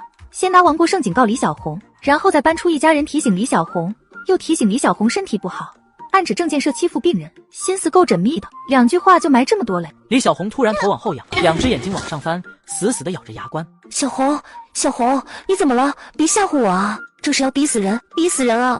王树人在东屋也哭喊起来，老王家门口围满了人，听着屋里的哭喊声，议论纷纷。大队长，你这是干啥呀？非把老三家整得家破人亡才满意吗？郑建设气坏了，老王家人真能耐，黑的都敢说成白的。他们做坏事还说自己要把他们逼得家破人亡。把李小红、王树人都带到公社去。李小红之前大出血，万一出个好歹不得担责任啊！就是死也得把尸体搬到公社去。薛灵燕挑眉，这老王家人真是作死，彻底把郑建设得罪了。郑建设，你这个小人，我要告你！你仗着是大队长作威作福，冤枉好人，我什么都没干，你凭啥抓我？薛灵燕见王树人还死鸭子嘴硬，眼底闪过坏笑，他得帮大队长一下。叔，您看一下，这铁丝是被人钳成小段的。剩下的话他就不说了，让郑建设自己去想。证据确凿，我看公社书记会不会听你狡辩，把他捆上？放开我，放开我！累死我！郑建设，你放开我！啊，好疼！是小燕陷害我，小燕你黑心干，国胜不要你就对了，你就是个扫把星，你就是个恶毒的女人，你比毒蛇还毒。王树人，你不做缺德事能被抓，小燕让你给牛吃钉子了，一肚子坏心肝。王叔，你太过分了！我老爷要是知道救了你这么个狼心狗肺的东西，得后悔死。王树人张嘴就要骂他，却一声都发不出来，不止发不出来声，浑身还像是被万蚁啃咬，疼得钻心刺骨。偏偏他还动弹不了，像是被人定住了一样。死丫头对我做了什么？怎么动弹不了了？走！爸爸！王局追着毛驴车跑，边跑边哭，哭声撕心裂肺，好像是送葬一样。小燕，明天开始你就不用再去牛家了，跟大伙一起去地方工。啊，好。薛灵燕愣了下，马上就想明白郑建设的顾虑。你们都记住了，谁敢破坏生产、毁坏公务，我郑建设绝不留情。队长，我们都爱护公务呢，谁像王树人那么坏？就是坏分子已经抓起来了，村里都是好人。这些人怎么落井下石？不行，我得帮老三，不然老王家以后在村里就是人人喊打。行了，都回去吧。人散了，薛长海怕老王家人为难薛灵燕，坚持送他回家。长海呀，爷爷一直不干涉你的事，但还是想给你提个醒，娶妻娶贤不娶貌，长得好看不当饭吃，美娇不适合你。三哥想什么呢？没事。三哥啥时候给我找个三嫂？是呀，老三你也不小了，有没有相中的？婶子给你当介绍人。薛家条件好，别人家给5个鸡蛋，他家兴许能给10个鸡蛋做谢美礼呢。我没有相中的。你说你们老薛家人咋都这么狂呢？那是我们有狂的资本，就你还狂妄的资本。哎呀，小燕啊，不是婶子说你做人得认清楚自己的斤两，别有非分之想。婶子说的对，例如别人家吃肉，你也别有非分之想。薛灵燕笑眯眯地对了回去，把孙翠红噎得脸色涨红，嘴里小声嘀咕着回屋了。小燕，你真看不上世杰，比黄金都真。我就是看不上他，优柔寡断，烂好心，还有那么个妹妹和老娘，这种人不是良配。你以后不要再乱点鸳鸯谱了。好吧，你说的也对，吕大妮不是个好婆婆，美娇被惯的也不像话，可惜世杰这个好孩子了。奶奶，你说做锅出溜的？对，奶奶给你做锅出溜，可好吃了。姐姐，我采了好多浆果了呀，我弟弟真能干。我们小婷明天就是小学生了。小婷，试试鞋和脚步呀，我洗完脚再穿。好，洗脚。姐姐，我有新鞋了。姐姐给你烧水去，咱们穿新鞋。薛长海这边正在给小燕家挑水呢，拒绝了小燕和杜奶奶的挽留，执意回去了。薛灵燕把他送到大门口，看到三哥那紧蹙的眉头，他隐晦地暗示他：三哥，村里的姑娘没有适合你的，未来的三嫂让我帮你找好不好？小燕，三哥知道了。他没有答应，也没有拒绝，就这么走了。薛长海一路回到家，心情都是压抑的。听到郑美娇发烧生病，他还是下意识地为她担心。看到郑美娇哭得伤心，他追上去劝，却被郑美娇骂是癞蛤蟆，想吃天鹅肉，还威胁他滚蛋，不然就喊他耍流氓。还想到闹鬼一事，郑美娇就是始作俑者。那一刻，他的心真是翻江倒海一样，苦涩纠结。儿子，好事，你心想事成了。啥事？傍晚媒人张大脚来了，他说郑家答应你和美娇的亲事了，后天就会亲家过彩礼，怎么样？高兴不？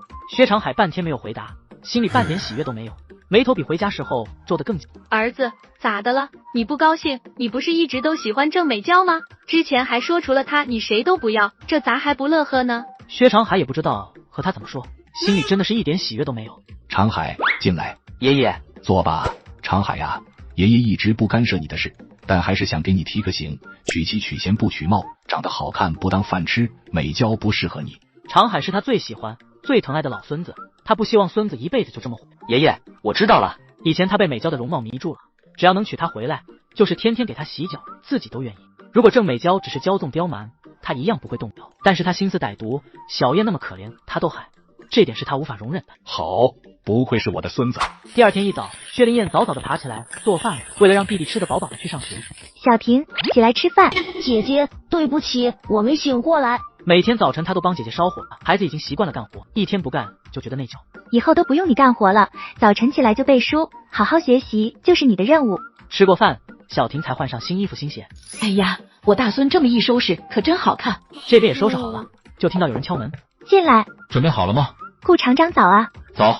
小婷，走吧。小婷，好好学习，奶奶晚上给你做好吃的。顾明恒的视线落在小婷背着的绿色挎包上，这种军用的挎包他太熟悉了，只有当兵的才有。小婷，这书包不错，奶奶给的，是我儿子的，他牺牲了。老人家的神情很难过，眼泪不受控制的落了下来，在阳光下划过悲伤。奶奶，你还有我和小婷呢。瞧我说这个干啥？是奶奶还有好孙女好孙子呢。原来是英雄母亲，顾明恒对老太太肃然起敬，向英雄母亲致敬。好，好，这敬礼他认识，儿子每次回家都会给他敬一个军礼，他说这是军人最高的礼仪。阳光晃眼，杜奶奶仿佛看到儿子又回来了。这是咋地了？杜老太太听到孙翠红的话，急忙止住哭声。这么多年，总算可以痛痛快快的哭一次。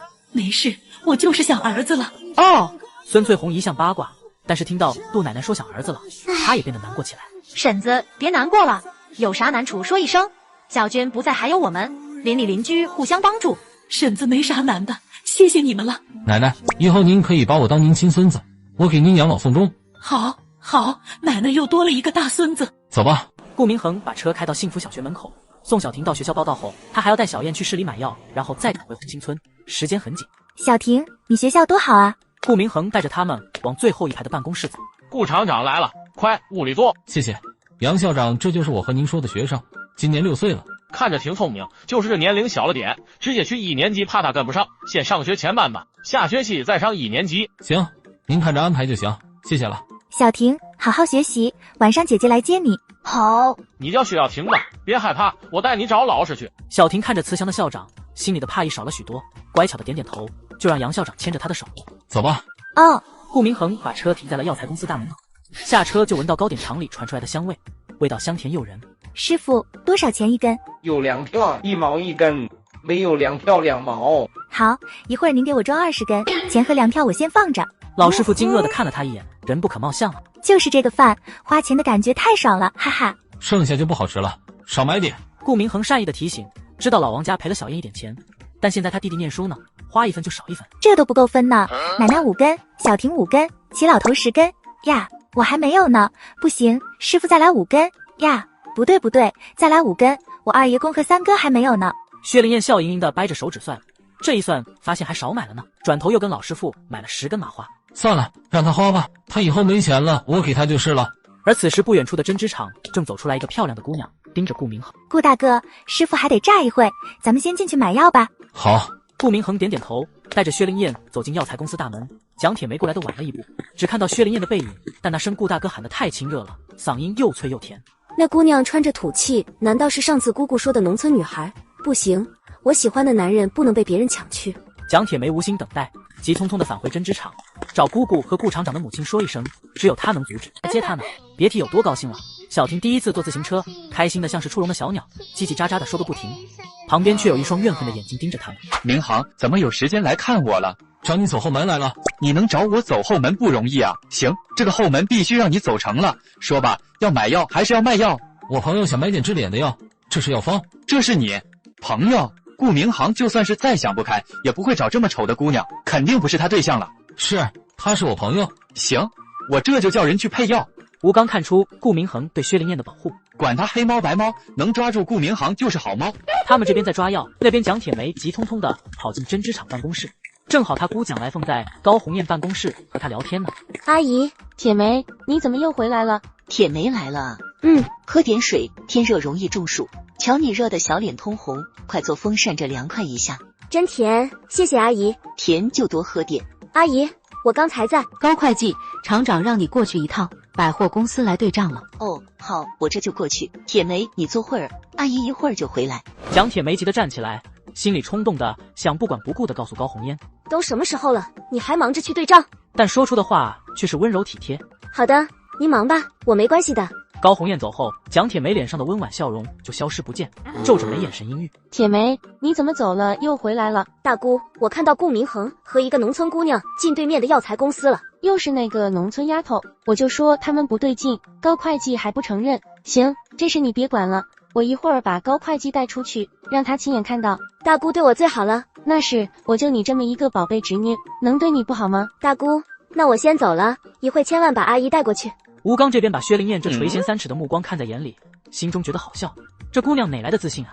吴经理，其他的药都配好了，但是还少2味药，咱们这没有。顾大哥，怎么办？老吴，你们药材公司都没有的药，到哪能买到？我先问问缺什么药，如果是特别紧缺的药，只能去省药材公司买了。好。顾明恒微微皱眉，不管多难，他都要帮他把药买齐了。吴刚跟着工作人员出去说了会话，转回来。明航，缺这2味药不是紧俏药物，咱们是医院就有。谢谢老吴，我们先走了，改天请你吃饭。择日不如撞日，今天先让我尽尽地主之谊吧。改日吧，我怕去晚了药材卖没了。行吧，改天就改天，到时候别忘了把它带上。回头看到薛灵燕自己举着那2串长长的药包，手都举到头顶了，怕不够高，他还踮着脚尖。谢谢，谢谢老吴，我先走了。好，再见。吴大哥，周日您来红星村，我请您吃野兔。好啊，我一定去。顾大哥，原来是这么个丑八怪，害得自己还以为遇到多牛逼的对手呢。蒋铁梅特意往薛灵燕身边站，用她的丑衬托自己的美，保持完美的笑容，看着顾明恒。小燕，上车。蒋铁梅尴尬地站在那，使劲咬着下唇，不相信顾明恒会这么对她。车就那么开走了，尾气呼了蒋铁梅一脸，她气恼地跺了下脚，眼睁睁看他们离开，却无计可施。薛灵燕回村后，直接奔着牛棚去了。谁在外面？齐老头，是我，先垫吧一口，晚上我给你送饭。你咋大白天就赶来？知道谁代替你收拾牛粪吗？谁呀？牛棚又不是啥好地方，男人嫌弃工分少，女人嫌弃工作累又埋汰。王局，大队长派他来清理牛圈了，咬人的狗不叫。那丫头是个阴险的人，你和老王家闹得那么僵，他看到你来牛棚再陷害你咋办？哈，大队长高啊，这眼药上的好，一举两得。你咋还笑呢？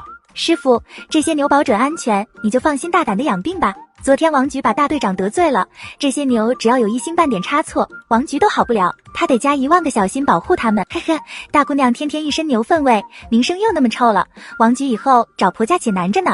知道在牛棚干活不好找婆家，你还主动要求来？我脸这样，有没有牛粪味没区别。齐红星听着这话，却是更心疼了。快走吧，晚上也别来送饭了。王局一来，我这心总是悬着，怕他害你。行，我回去。虽然他不在乎那些虾兵蟹将，但不能连累师傅，就赶紧回家熬药去了。薛灵燕把麻花交给奶奶后就不管了，拿着外敷的药用眼蜂蜜和好，对着镜子往脸上涂抹。小燕，喝药了呀，这脸咋弄成这样？奶，这是药，啥时候能弄下去啊？现在应该就可以了。泥巴都扒下来了。薛灵燕看着镜子中自己的脸，也不知道是不是心理作用，好像是好点了。奶，我觉得好像是好点了，您看呢？是好点吧？那就是好点了。喝药，内服外敷才能彻底好。薛灵燕决定不管了，奶奶说好就是好了，咕咚咕咚的喝药。快吃快糖吧。谢谢奶。燕，小婷上学怕没怕？没有，小婷很喜欢学校。奶，下午我也不去上工了，半天工不好记，上山割猪草去，顺便打2只野兔、野鸡啥的。你可小心点，别往深山走。薛灵燕脆生生的答应着，到院子里背起背篓，打了好些好东西，又割了朵猪草就回去了。刚走到路上，就碰见郑美娇他们坐在毛驴车上。是他，就是小燕干的。吕大妮相信闺女张口就要算账啊，是你是树林里那个女鬼。郑世杰脸色一下子就变了，吕大妮先是傻了一下，然后下意识的想堵住小燕的嘴。郑世杰跳下车想和薛灵燕解释一下，别过来，别害我。薛灵燕丢给他一句，转身跑了，留下郑世杰凌乱在风中。薛灵燕回家就去学校接小婷了，这自行车还是从李大壮手机抢的呢。小婷，姐姐你来了。小婷看着姐姐还骑自行车来接她呢，别提有多高兴了。小婷第一次坐自行车，开心的像是出笼的小鸟，叽叽喳喳的说个不停。旁边却有一双怨恨的眼睛盯着他们。大壮看啥呢？就是那个死丫头害得我有家不能回，她骑的是我的自行车。行，交给哥几个。小崽子好像在这里上学，明天堵他们把车给你抢回来，收拾丑八怪给你出气。好，我就全靠哥几个了。姐，你的脸怎么了？薛灵燕下意识地摸摸自己的脸，没有之前疙里疙瘩的感觉，有点光滑，马上拿起镜子看。姐，你真好看。薛灵燕一家人吃过晚饭后，奶奶和小婷去歇歇了。她想进空间洗个澡再睡，转头看到了药包，灵光一动，拿着药包进空间。她用蜂蜜调了药面抹在脸上，坐在河水中心无旁骛的打坐。半个时辰后，她睁开眼睛，低头就看见排出很多黑水，这就证明她身体里的毒素快排干净了。出空间前，她本来想洗把脸再出去，但困意袭来，她把这件事忘了。出了空间倒下就睡，一觉睡到大天亮，听到鸡叫，才伸着懒腰，打着哈欠从屋里出来。姐，你的脸怎么了？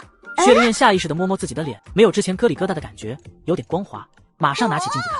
姐，你真好看。哈，嘴真甜。奶奶，你快看。看什么？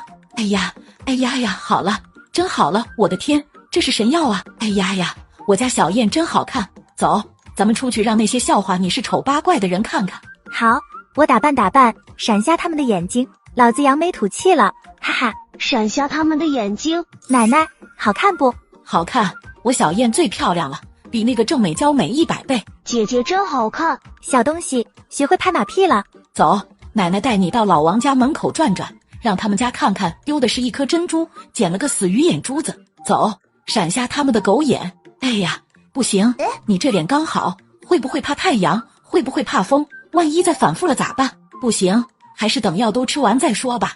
万一再严重了，打的可是咱们自己的脸。薛灵燕点头表示赞同。可不是吗？想闪瞎别人的眼睛，还是等彻底好了再说吧。别去上工了，这段时间就在家猫着，10天8天的工分咱赔得起。我有办法。薛灵燕灵动的大眼睛一转，想到自己前世下山抢劫时候戴的蒙面巾，有了那玩意，再戴一个大草帽，就全解决了。装备好后，她就赶着上工去了。这是谁呀？好像是小燕。小燕，你打扮成这样是怕吓到人吗？你都不怕吓到人，我怕什么？我有啥吓人了？你这孩子会不会说话？婶子，离我远点，不知道自己身上味大吗？看，苍蝇都围着你飞。张大脚比较邋遢，不爱洗澡，不爱换衣服，味道是大了点。可不是，味太大了，熏得慌。张大脚气急败坏地指着薛灵燕，你的说不出一句完整话，被骚得老脸涨红。都小停点，起什么哄？大队长一发火，哄笑声戛然而止。郑建设若有所思看着薛灵燕。张赛花和李铁锤被扫地出门，李小红臭名远扬，终生不渝。江采莲被劳动改造，王树人这么狡猾都栽了跟头。王国平两兄弟也不用说了，没交装鬼，当天就被人扔蛇吓唬，每件事都和他有关系。这小燕自打退婚后，咋变得这么邪乎？郑建设眉头拧得更紧了，他不信鬼神，有人要是敢装神弄鬼，就别怪他不客气。除了去挖水渠，其他的男人都去挑水，女人们还是去除草培垄。好了，都去库房领工具。郑建设心情烦躁，盯着刚转身的薛长海。哼，敢退我家的婚，让我们一家子难堪，就别怪我给你上眼药了。薛长海，你别去水渠了，去牛棚收拾牛粪，还有猪圈和牲口棚也一起收拾了。全村人都看向薛长海，牛棚的活咋能安排给薛长海呢？这是得罪大队长了吗？长海，去吧。薛长海憋屈的点点头，迈步朝牛棚走去。三哥不答应和郑美娇的亲事，他就给三哥小鞋穿。红星村是不是该换一个大队长了？郑建设的目光又落在薛灵燕身上。美娇昨晚又发高烧，一烧就抽。小燕，你去挑水。郑建设，你什么意思？小燕身体那么瘦弱，你安排她去挑水，和我家有意见，冲着我家来，别欺负孩子。二叔公，你这话啥意思？我怎么针对你们薛家了？啥活都得有人干吧？还是你觉得老薛家特殊，只能干好活？郑建设，你安排长海去牛棚，我说啥没有？够配合你工作了。你让小燕去挑水就不行。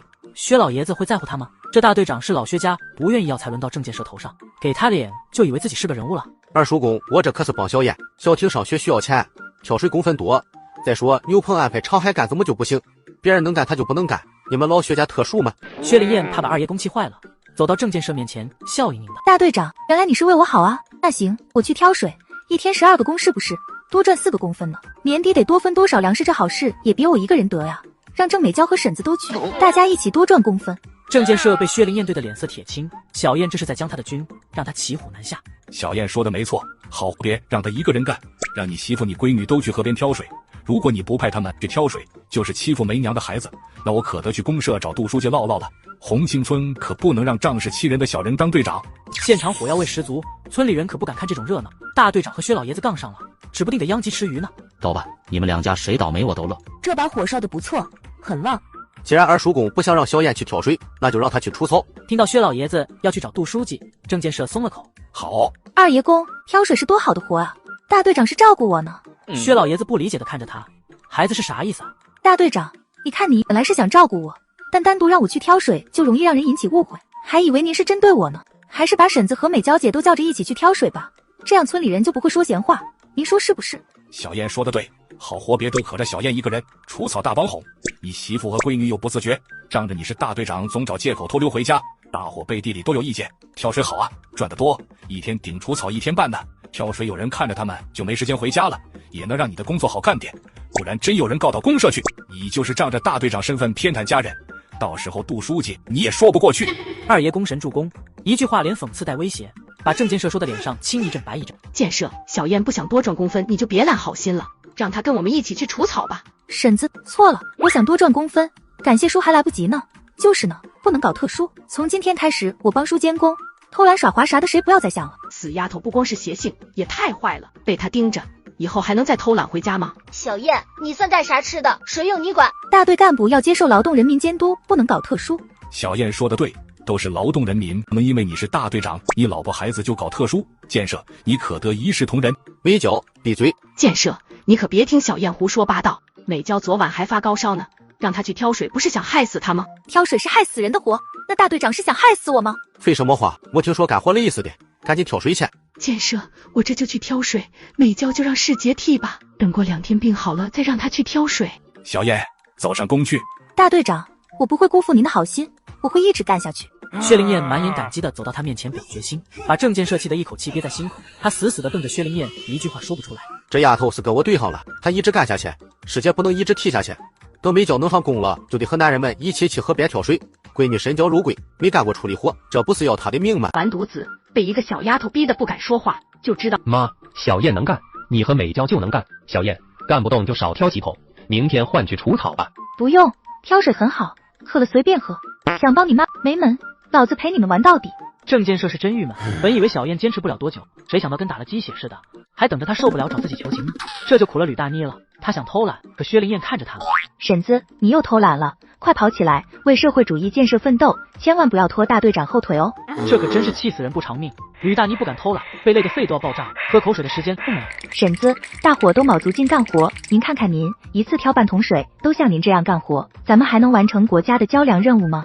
你算干啥吃的？我就偷懒咋地？您是大队长的家属，要起到领导干部带头作用。你挑半桶水，别人有样学样，都跟着挑半桶水，咱们怎么丰收？路有不平大火采，事有不平我就要管。婶子，咱们要发扬1不怕苦，2不怕累的革命精神，播种汗水，收获粮食，加油加油，你可以的！来挑上扁担，前进前进前进！地头上走来2个干部模样的中年男人，听到薛灵燕的豪言壮语后，都是眼前一亮。先看看。婶子来，跑起来！妇女能顶半边天，别让人小看了。小燕，你太损了，要顶半边天你自己去顶，别他奶奶的攀着我，大帮哄干活，你装什么犊子？害得大伙都跟着挨累。婶子，您怎么这么说啊？您是大队长家属，都这样消极怠工，让大队长怎么带社员？还是说这是大队长的意思？不能啊，大队长不能觉悟这么低，让大伙都偷懒，怎么丰收？不丰收怎么完成国家交粮任务？全国人民可都等着咱们的粮食呢！来，我为社会主义建设添砖添瓦，加油干吧！薛灵燕又是一顿神侃，他已经注意到地头上的2个人看穿带气质就是领导。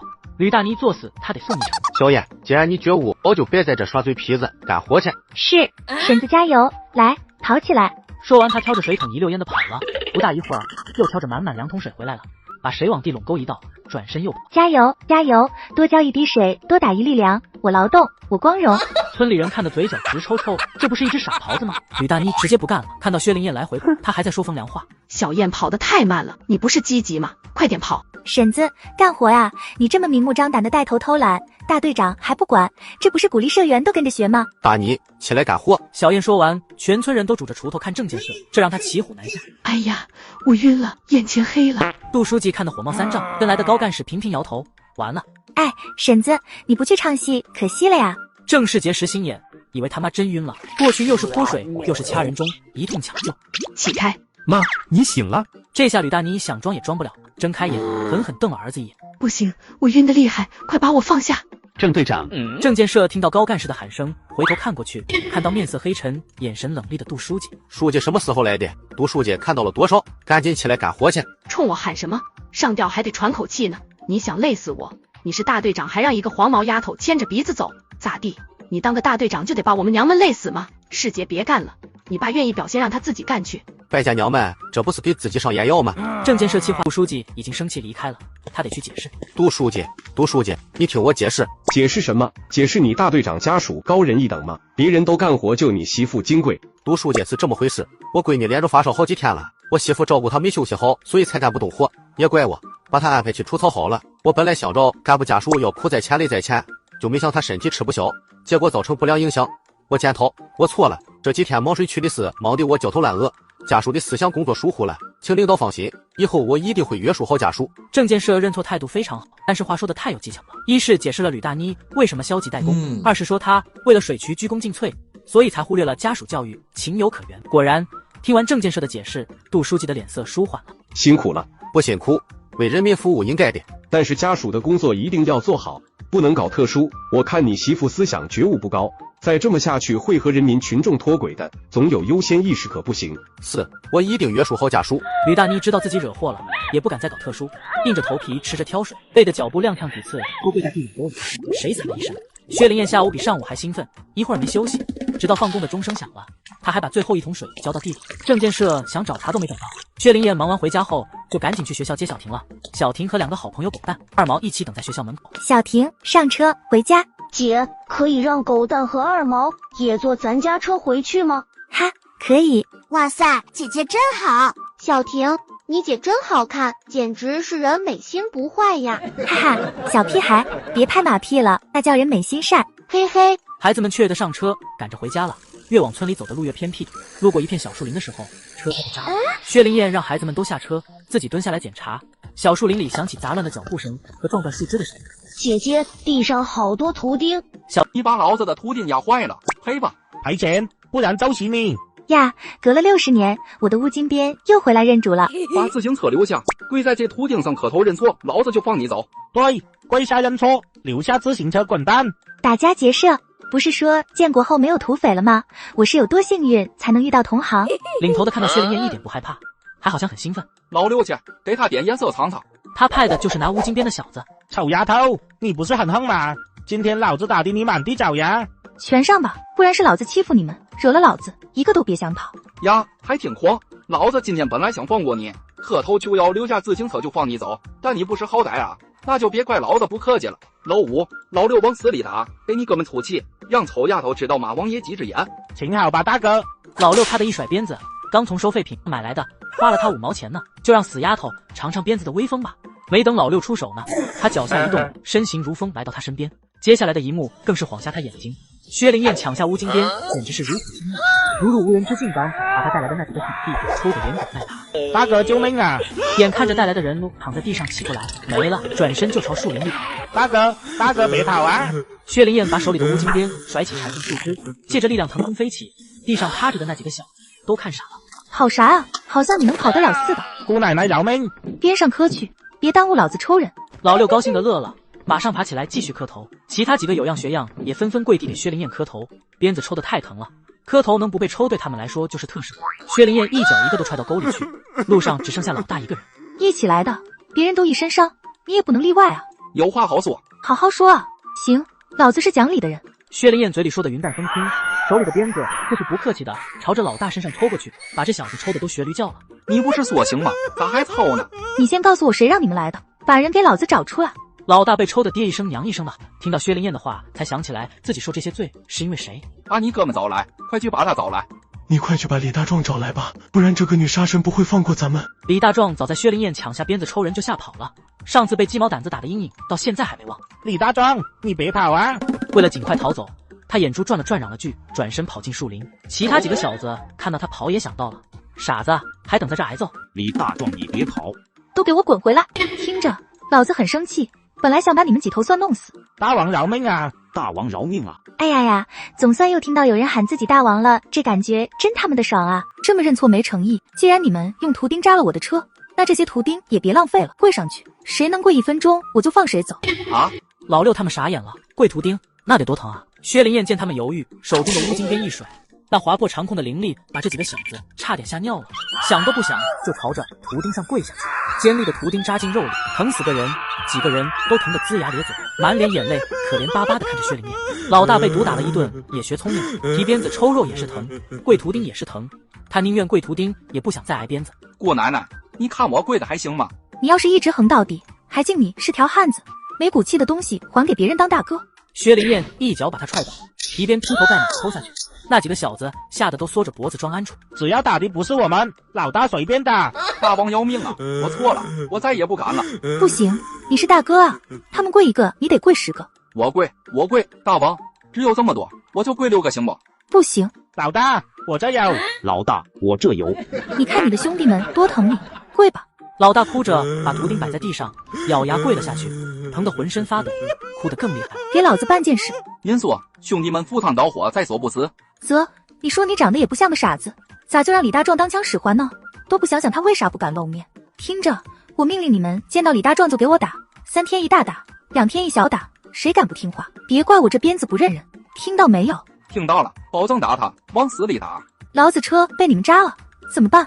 我们赔，不够的话，我们明天再送来。薛灵燕嫌弃地看着那乱糟糟、沾满汗水的钞票，几个人吓得大气都不敢出，抱团发抖。滚！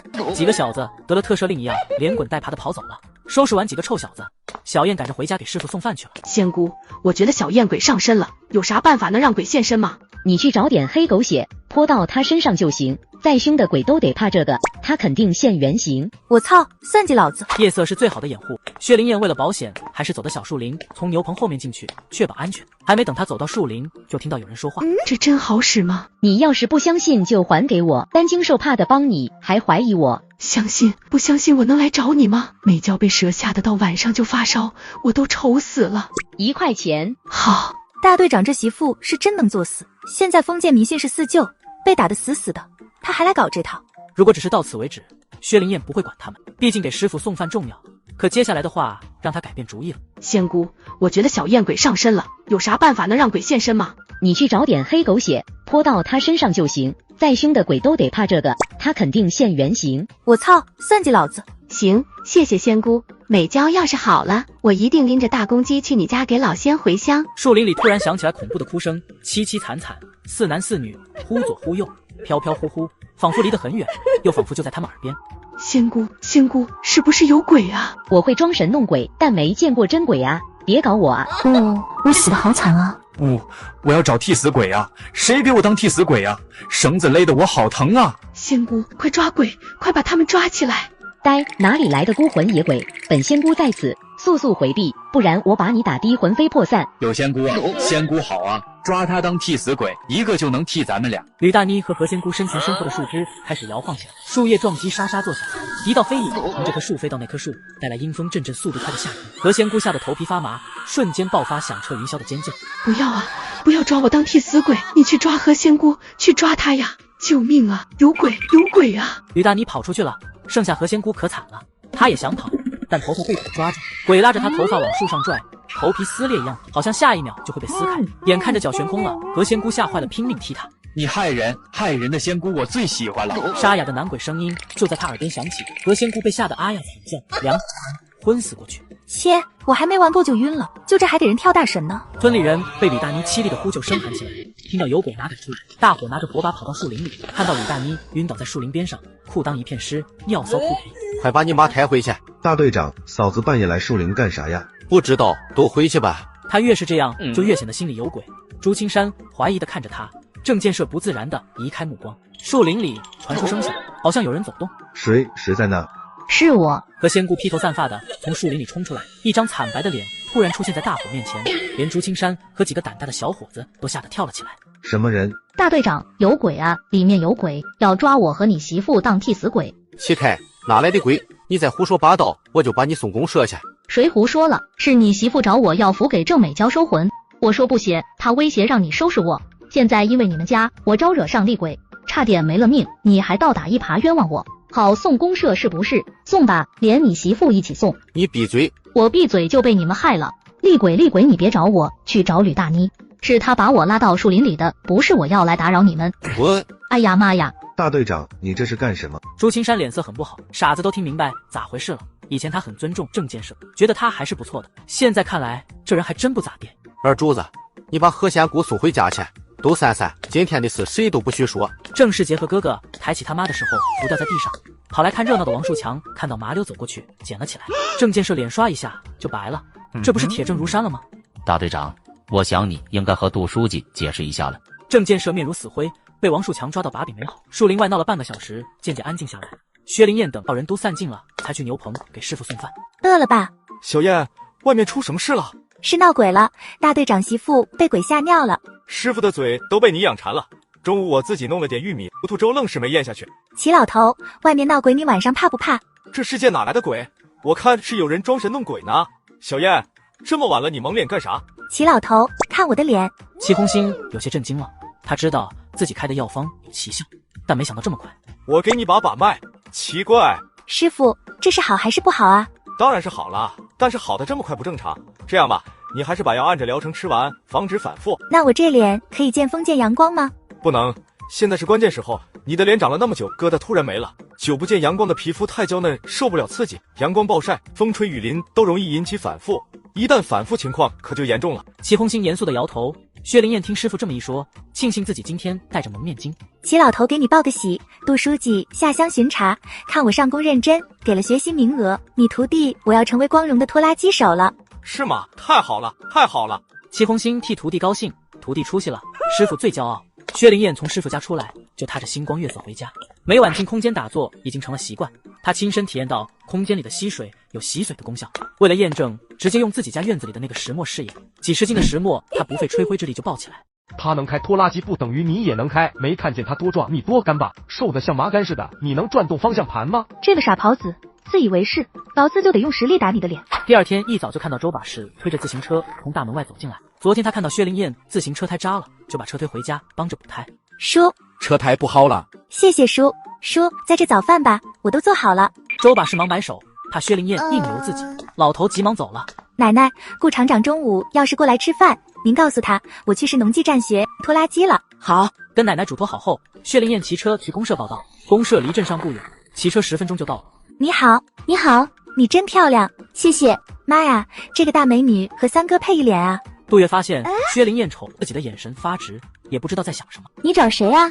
我找杜书记来报道的。哦，你就是薛小燕吧？听到薛灵燕是来报道的，杜月马上想到爸昨天回家说的那个挑水的姑娘，能让爸爸夸的不是一般人。哈，我这么出名吗？是呀，我爸说你可能干了，给你申请38红旗手的申请书还是我写的呢。我爸爸他们在开会，你先跟我到办公室等会吧，进来坐吧，我爸一会就过来了。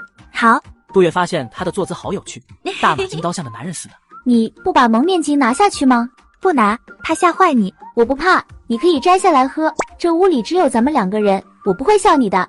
哎呀，这姑娘人好看，心善良，说话的声音也好听，像清泉，叮咚悦耳的很，咋会有这么完美的女人呢？三哥呀，三哥，答应你的三嫂找到了，等我给你拐回去。戏精上身，薛灵燕低头间眼里就蓄满了泪水，语气哀怨。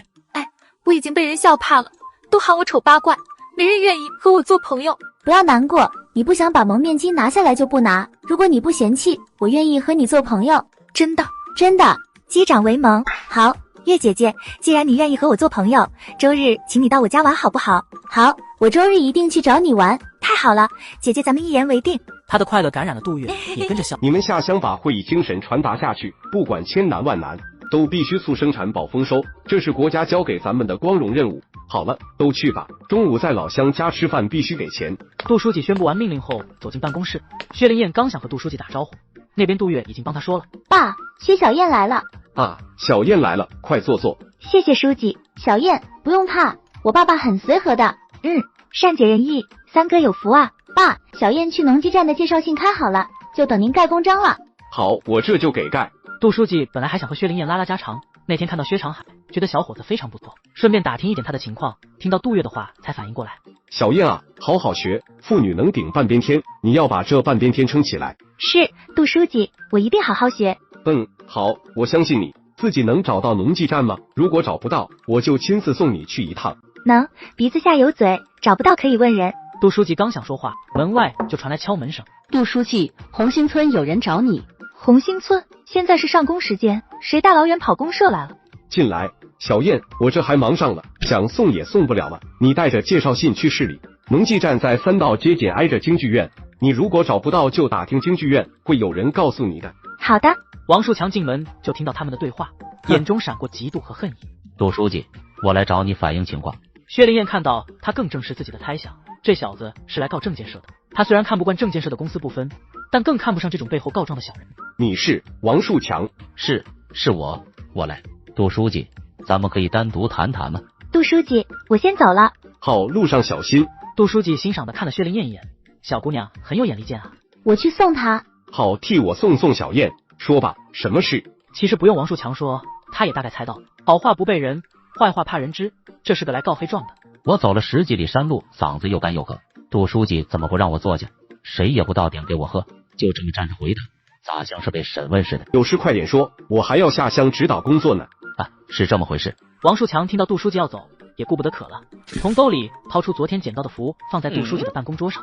这是什么？杜书记拿起那张符，一小条黄纸上用朱砂画的歪歪曲曲，也不知道写的啥字，仔细看才认出来，这不是跳大神那些人弄的东西吗？在哪里弄来的？这是王树强凑到办公桌前，压低声音给证建社告黑状。他一口咬定是证建社派李大妮去找何仙姑的，说的有鼻子有眼，细节都给说出来了，并且把村里闹得人心惶惶的事告诉杜书记。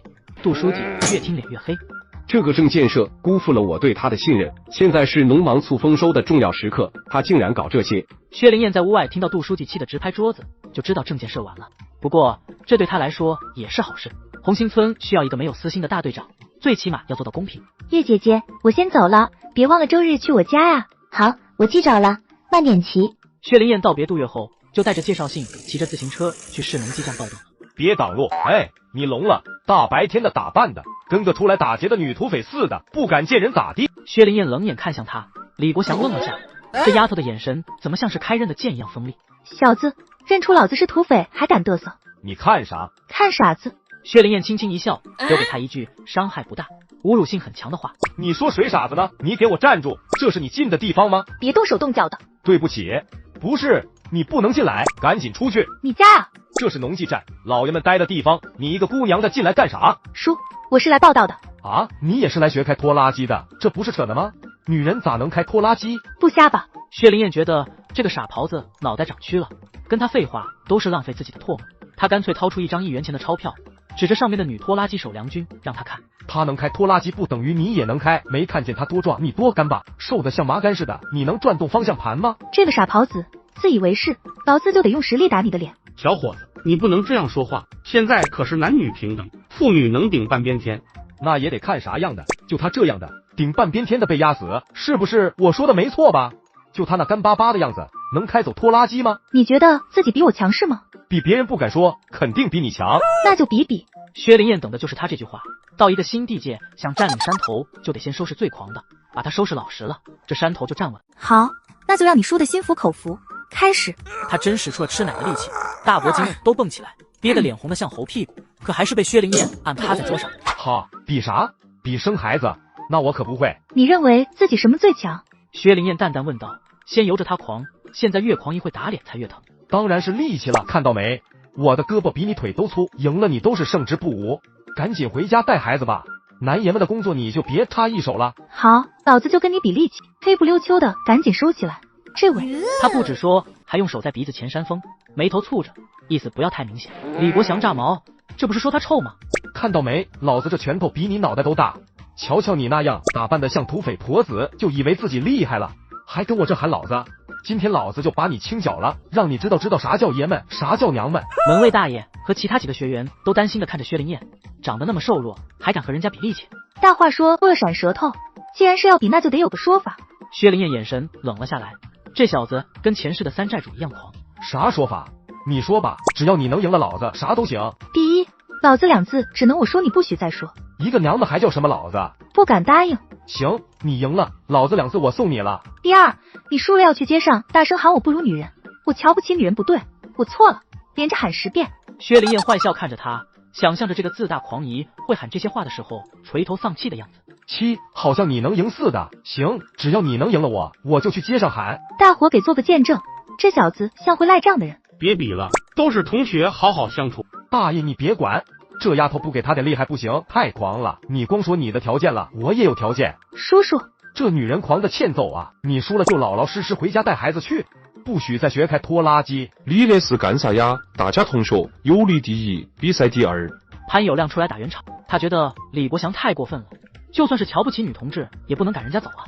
不行，他都让我去大街上喊话了，我咋就不能让他走？咋样？敢不敢接？行，我输了，我就不学拖拉机了。薛灵燕看到旁边有个石头桌子，配了石头凳，是个不错的地方。就这吧，咱们文明点，掰腕子。薛灵燕指了指石桌，自己率先走过去，4平8稳的坐好，等着李国祥。不是你跟我比掰腕子。李国祥气乐了，掰腕子可是纯爷们的比试方法，老子怕把你这细麻杆手腕掰断了。别说大话了，试试。好，万一我收不住力气，掰断你的手腕子，你可不许哭。李国祥被薛灵燕的狂劲气到了，大步走过去，坐在薛灵燕的对面。开始了。等等，你用2只手，1只手我赢了你都丢人，1只手我都是欺负你。薛灵燕比他还狂，周围的人听得直咧嘴，牛都被他吹死了。好，那我就胜之不武了，你先来吧，我让你1分钟。别废话了，使出你吃奶的劲吧，别一会输了耍了。行了，1、2、3，开始。话音刚落，他的手腕就被薛灵燕按在石桌上，周围一片哗然，现场寂静一片。不算，我还没开始你就掰了。好，那就让你输得心服口服。开始。他真使出了吃奶的力气，大脖筋都蹦起来，憋得脸红的像猴屁股，可还是被薛灵燕按趴在桌上。喊去吧。大伙都看傻了，愣愣地望着薛灵燕，他真赢了。好，李国祥脸涨红，猛地站起来，愿赌服输，真就跑到大街上喊起来。我不如女人，我瞧不起女人，不对，我错了。满大街的人都被他的喊声惊呆了，这是疯子吧？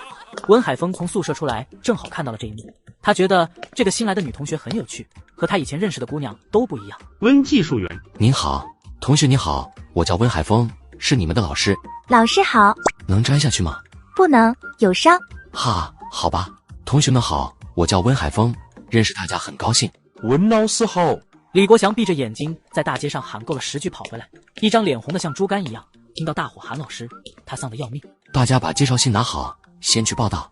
温海峰带着学员们到办公室里报到后，就把人带到停放拖拉机的广场上。来，我先给你们讲一下，这叫方向盘，是用来控制车的方向。这是离合，手摇启动，柴油机燃烧后，右手挂档选择低档，左手慢放离合。温海峰讲得很细，他一直留意薛灵燕的反应，认为姑娘家听这些机器原理啥的容易听不懂。别看你力气大，学开拖拉机肯定比不上我。继续比吗？行，什么赌注？我输了就喊你师傅，你输了同样喊我一声师傅。老子可不要你这么笨的徒弟，你要是输了就给我做手下吧。口气不小，你得赢了我才算。这做派，这说话的语气，咋像拉帮结伙立山头的土匪呢？大家看，这摇把摇的时候一定要小心，先挂空档位，插入摇动，用力下压，再转动上扳回来，如此反复，直到机器发动为止。记住，要攥住摇把，不能松手，防止反弹回来伤人。温海峰还在耐心地给大伙讲解，他不指望学员们一次就能学会，先让大家熟悉一下机械原理和操作程序。老师，我可以试一下吗？可以，小心点，注意车未发动起来时不要放开，否则摇棒反转的力气非常大，容易打伤手臂。李国祥一上手就感觉到吃力，连摇了几圈，在家有点紧张，脑门子上都是汗，顺着脸淌下来。不过这汗没白流，拖拉机摇着了，突突的冒着黑烟。李国祥抬手擦了把汗，得意的看了一眼薛灵燕，这把我应该赢了你吧？不错，你学得很快。老师，我也想试试。好，一定要小心。李国祥屏住呼吸看着他，在心里祈祷他摇不动拖拉机的摇把。薛灵燕刚才认真看过老师的示范，掌握了窍门，指几下就把车摇着了。李国祥脸色垮了，摇这个谁都会，有本事你把车开走。老师，我可以开一圈吗？不行。温海峰觉得这姑娘胆子也太大了，她是不是以为能摇着拖拉机就能开？老师，您让我试一下好吗？行，按照我说的步骤，一步一步稳着点来。谢谢老师。没等温海峰指导呢，他就挂档，松离合一气呵成，拖拉机在大家震惊的目光中开走。这下别说李国祥了，连温海峰都被薛灵燕镇住。他真能开走啊！一上午的学习结束，农技站有食堂，学员吃饭免费，只需交1两粮票就可以。老大，你坐，我帮你打份肉菜去。薛灵燕好笑的看了他一眼，这副讨好的模样和前世的三债主一模一样。不用了，我有事先出去一趟。眼看金马跟着他疾驰过来，穿白衬衣的女孩尖叫一声，把在他左边穿黄裙子的小姑娘拉过来挡马。薛灵燕到街上后想买点衣服给少帅惊喜，突然看到2个大美女，其中一个裙子特别漂亮，相中那条黄裙子了。眼看着他们朝马路对面走了，薛灵燕急忙追上去，都让一让，小心！一匹枣红色的高头大马从路东边疾驰而来，一个50多岁的男人在后面大喊追。马毛了，看让一让，危险！马一路奋蹄狂奔，越跑越快，越跑越暴躁，似一只穿云箭一般眨眼就跑到百货商店门前的马路上。眼看金马跟着他疾驰过来，穿白衬衣的女孩尖叫一声，把在他左边穿黄裙子的小姑娘拉过来挡马，他自己向街对面快速窜过去。千钧一发之际，一道纤细的身影腾空而起，抓住马的缰绳，强力的把马拉转方向。人们这才发现，拉住马的是一个围着蒙面巾的小姑娘。看到马暴躁的样子，都替他捏了把冷汗。他是拧溜，小姑娘是不是下不来了？婷婷，你没事吧？吓死我了，咋不知道躲开啊？蒋铁梅一脸担忧的埋怨着，眼睛不安的看着顾婷婷，生怕她想起来是自己拉她挡马的。你这人怎么回事？整个马在大街上横冲直撞，差点踢到我妹妹，你看把她都吓坏了，太缺德了！你看什么？撞到人了不知道吗？赔礼道歉！贱人闭嘴！蒋铁梅被骂得脸色涨红，瞪着薛灵燕想还嘴，可却害怕她身上散发的戾气。小姑娘，你离她远点，这个女人蛇蝎心肠，这次是拉你挡马，下次有刀子来了，她还会拉你挡刀子。你怎么这么坏，挑拨离间我们？蒋铁梅怕自己做下的是败露，气急败坏的骂薛灵燕。你瞎说什么？是铁梅姐把自己推到马蹄子下的吗？好像是吧。婷婷别信她的话，她是挑拨离间呢。薛灵燕见她还想糊弄那个小姑娘，眼中闪过坏笑。不见棺材不掉泪是不是？死鸭子嘴硬是不是？那就让你原形毕露吧。她突然一拉马缰绳，枣红马在蒋铁梅眼前腾空立起。蒋铁梅尖叫一声，本能的又扯过身旁的顾婷婷，挡在自己身前。这小姑娘不地道啊，为了自己安全就拉别人当垫背。薛灵燕在马蹄子落下之前拉住缰绳，调转马头，马发出灰灰的叫声，原地转了2圈才老实的停下。同志，谢谢你。没事，以后看紧点，太危险了。婷婷，你听我解释。解释什么？我不是3岁小孩，不聋不瞎。蒋铁梅怨恨地瞪了眼薛灵燕，都是这个女人。因为就在刚才，顾婷婷还说等她二哥回来一定让他们见面，说喜欢自己，想要自己做她未来的二嫂。再瞪，我把你眼珠挖出来。蒋铁梅没想到薛灵燕会这么严，当着顾婷婷的面又不能骂人。你粗鲁蛮没素质。老子也蛮，也比你强100倍。像你这种在危险时候害朋友的行为叫什么啊？我想起来了，你这叫无耻小人，人面兽心，卑鄙下流。跟老子转，老子对的你怀疑人生。婷婷，咱们走，不跟野蛮人一般见识。我不和你这种无耻小人做朋友，你走，不要再出现在我面前。婷婷，他是故意挑坏咱们的，你看他连脸都不敢露，谁好人大白天的蒙面，别被他骗了。我看你才不是好人呢。这种口蜜腹剑的女人，要是成了自己的嫂子，自己被他卖了，还得把她当好人呢。婷婷，我不听，你别喊我名字，还不滚！再不走，我就让你尝尝马蹄子踢脸的滋味。姐姐，谢谢你救我。哈，举手之劳，谁也不能见死不救。薛灵燕无所谓的笑笑，看了顾婷婷一眼，小姑娘不错，明辨是非，和那个女人断得干净利落，不像有些人做事犹犹豫豫，人家明明害了她，她还不好意思翻脸。姐姐你真帅，咱们可以做朋友吗？当然可以，我叫薛灵燕，你叫什么名字？我叫顾婷婷。姐姐，我请你喝汽水好不好？顾婷婷跑去买了2瓶冰镇的汽水回来，开心的递给薛灵燕1瓶。甜吧？甜。这瓶也给你。嗨，姐姐不喝了，你快喝吧。问你的是，你这裙子在哪里买的？这裙子是我二哥从省城给我买的。姐姐你喜欢啊？你喜欢我送给你。君子不夺人所好，姐姐不要。婷婷，他是谁呀？妈，他是我的救命恩人。婷婷出什么事了？蒋来凤跟在高红艳身后，看到只有顾婷婷一个人，跟她一起出来的侄女不见踪影。婷婷，铁梅呢？她没脸待在这，自己走了。啥意思？妈，刚才那匹马惊了，她侄女推我去挡马，如果不是这位姐姐救了我，现在你就看不到我了。啥？高红艳脸色大变，蒋铁梅怎么可以这样？危险的时候推婷婷出去，这是什么人啊？婷婷，你怎么瞎说？我家铁梅不是那种人，你说她就你还差不多。在他心里，侄女完美无瑕，纯洁的像天上的仙女。婷婷这个小贱人怎么可以诋毁她？这周围的人都能作证。子雅，我们看到了，那个姑娘真不地道，拉着这姑娘当母。可不是，长得人模狗样，不干人事。这种人得离远点，不定什么时候就被他拉了当垫背了。面子心毒最难防备的就是这种人。周围的人纷纷帮顾婷婷作证，你一言我一语，恨不得给蒋铁梅开一个批判会。你们胡说八道，我侄女温柔善良，别血口喷人。哈，毒蛇不动的时候还温柔呢，咬一口就致命。你高会计，你别信他们，铁梅绝不是他们说的那种人，她是好孩子。够了，蒋来凤，婷婷从来不说谎，我还相信群众的眼睛是亮的。你好，我回去问问铁梅，回头我再找你。蒋来凤见老好人高红艳都跟自己翻脸了，这也没法待下去，悻悻地丢下一句，在众人指指点点中狼狈地走。几个小伙子一起拉着龙浪。等薛长海和朱金山赶到的时候，王树强都被打成猪头了。姑娘，谢谢你救了婷婷，你叫什么名字？救命之恩我们必须报答。我叫薛灵燕，举手之劳不足挂齿，您不用客气。我还有事先走了，阿姨再见。姐姐，你家住在哪里呀？我想找你怎么找？你答应我做朋友的，不可以骗我。最近1个月我都会待在农技站，你想找我玩就来农技站吧。姐姐，我一定去找你。小燕看时间不早了，赶着回家了。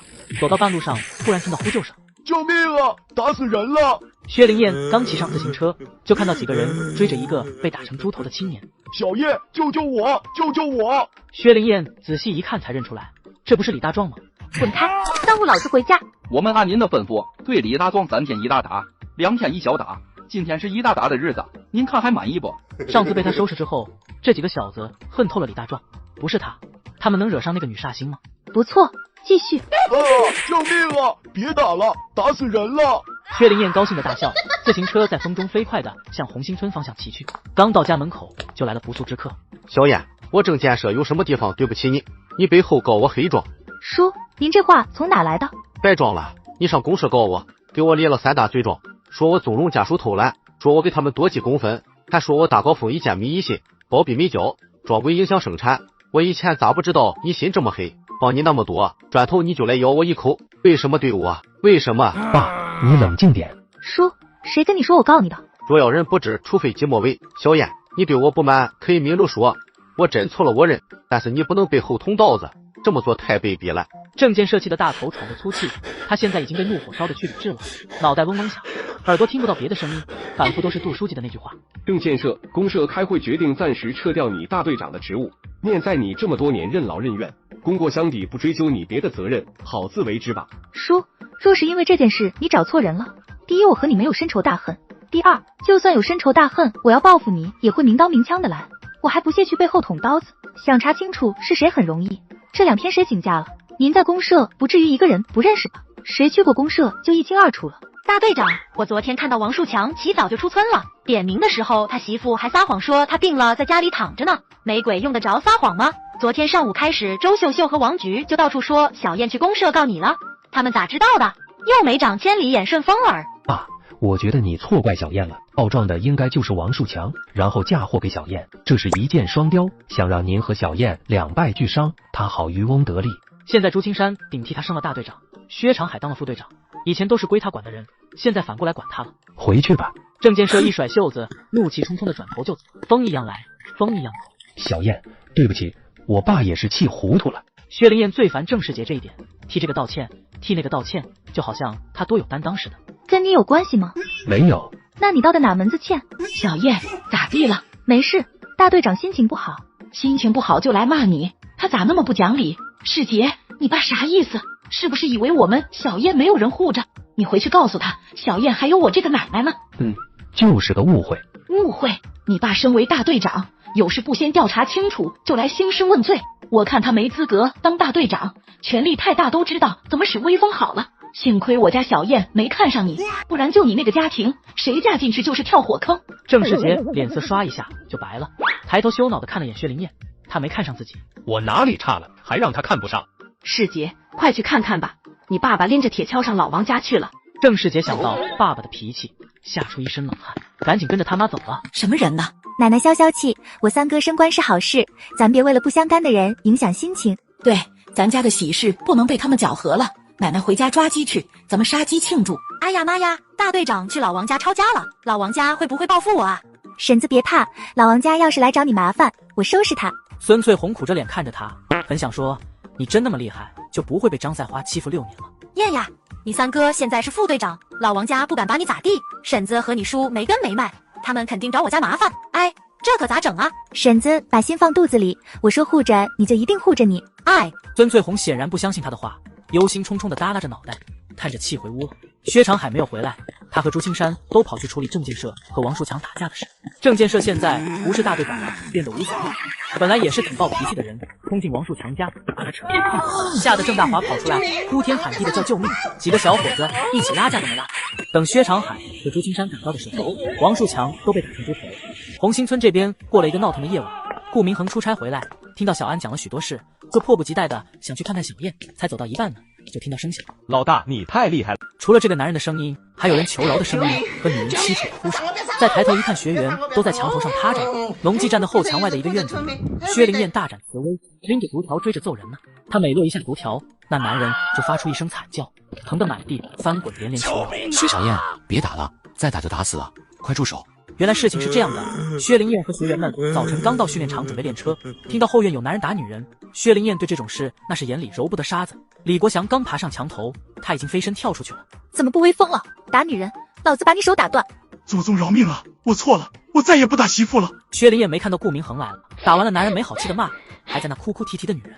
看你这窝囊样，真给女人丢脸，就知道哭不会还手吗？醒着打不过，睡着了往死里打，一次就收拾老实。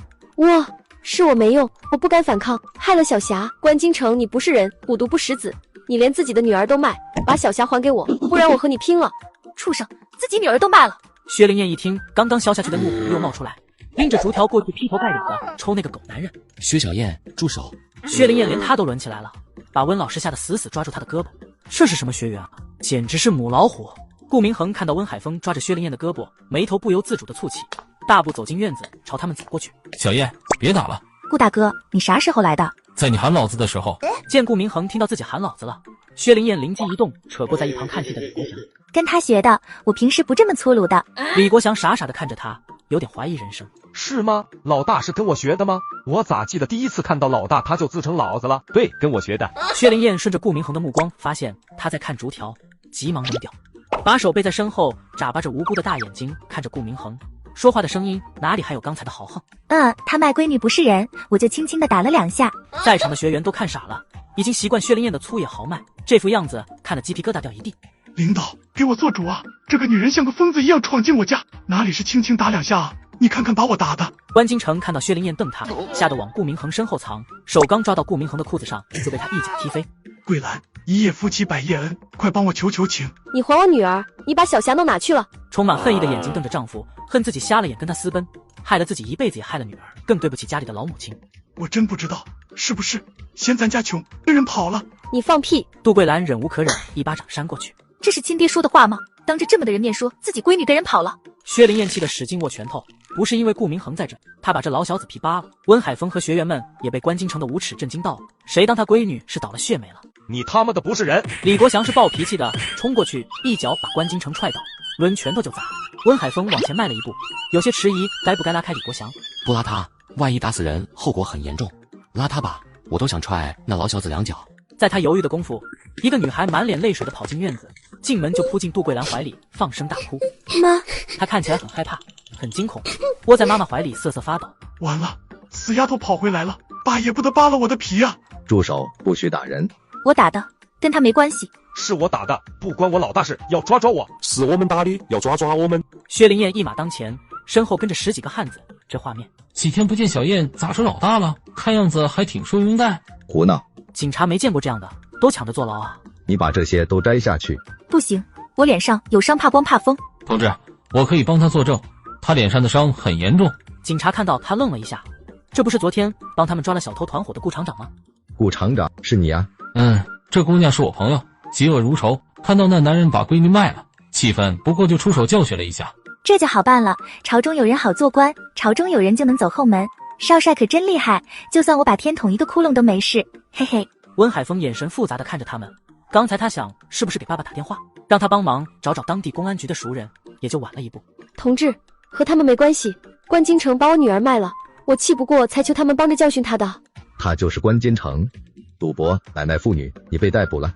没有，我没买卖妇女，只是给我闺女找了个婆家。当老子的给闺女找婆家也不犯法啊。没证据也不会抓你，再反抗就按你拒不处理。好，警察同志威武，为民除害。桂兰，快帮我跟警察求情，一日夫妻百日恩，咱们可是20年的夫妻啊，你忍心我被警察抓吗？跟杜桂兰装完可怜，关京城又转头去威胁闺女。小霞，我是你亲爸，你就看着我坐牢吗？我要是坐牢了，你们姐三谁养活？我要是坐牢了，以后你说婆家都没人要。关京城，你现在死了，我都不会掉一滴眼泪。你这个丧门星好狠的心，老子没娶你之前过得多好啊，吃香的喝辣的，都是你勾引我跟你私奔，生了3个臭丫头片子，让我老关家绝后，让我在老家人面前抬不起头，还跟你过这种吃糠咽菜的苦日子。你欠我这么多，现在还想害我坐牢，你不是人。杜桂兰被他骂得羞愧难当，私奔是她这辈子的耻辱。桂兰，关京城，我不欠你的，这辈子最大的耻辱就是认识你，你是魔鬼，是畜生，你不配做人，不配做孩子的父亲，你该下地狱，你该去死，你去死吧，不要再回来祸害我们了，算我求求你放过我们吧。妈！薛灵燕气爆了，满身杀气的奔着关京城走过去。顾明恒发现他的举动，不动声色的拦在他面前，交给警察处理。薛灵燕在他低沉的声音中冷静下来，现在可不是上辈子那个兵荒马乱的世道，她也不再是无法无天的女土匪，杀人是要偿命的。走。杜桂兰带着孩子过来，说啥都要给顾明恒下跪道谢。顾明恒冷着脸拒绝，牵着薛灵燕的手大步离开。都牵手了，他是小燕的对象吗？温海峰心塞的看着他们俩背影。以后不许打架了。好，我保证只要别人不欺负我，不作奸犯科，我就不打人。薛灵燕立马答应，态度良好。不过她聪明的给自己留了以后打人的借口。送走顾明恒后，小燕又回到了广场上学拖拉机。此时杜桂兰住的院子里又传来女人吵闹的声音，把众人的注意力又吸引过去。半小时过后，薛灵燕觉得脸一阵刺痛，顿感不好，马上上手摸了摸脸，却惊奇的发现一点疙瘩都没有了。薛大姐，再宽限几天，我开工资就把房租给你。薛阿姨，别赶我们走，求求你了。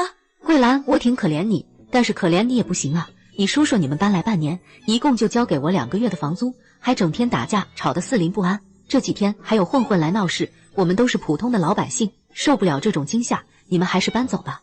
那4个月的房租，你什么时候有什么时候给我送过来。阿姨，他们欠的房租我给了，混混来闹事您就敲盆，我和我这帮弟兄们跳墙就能过来，打2次他们就再也不敢来了。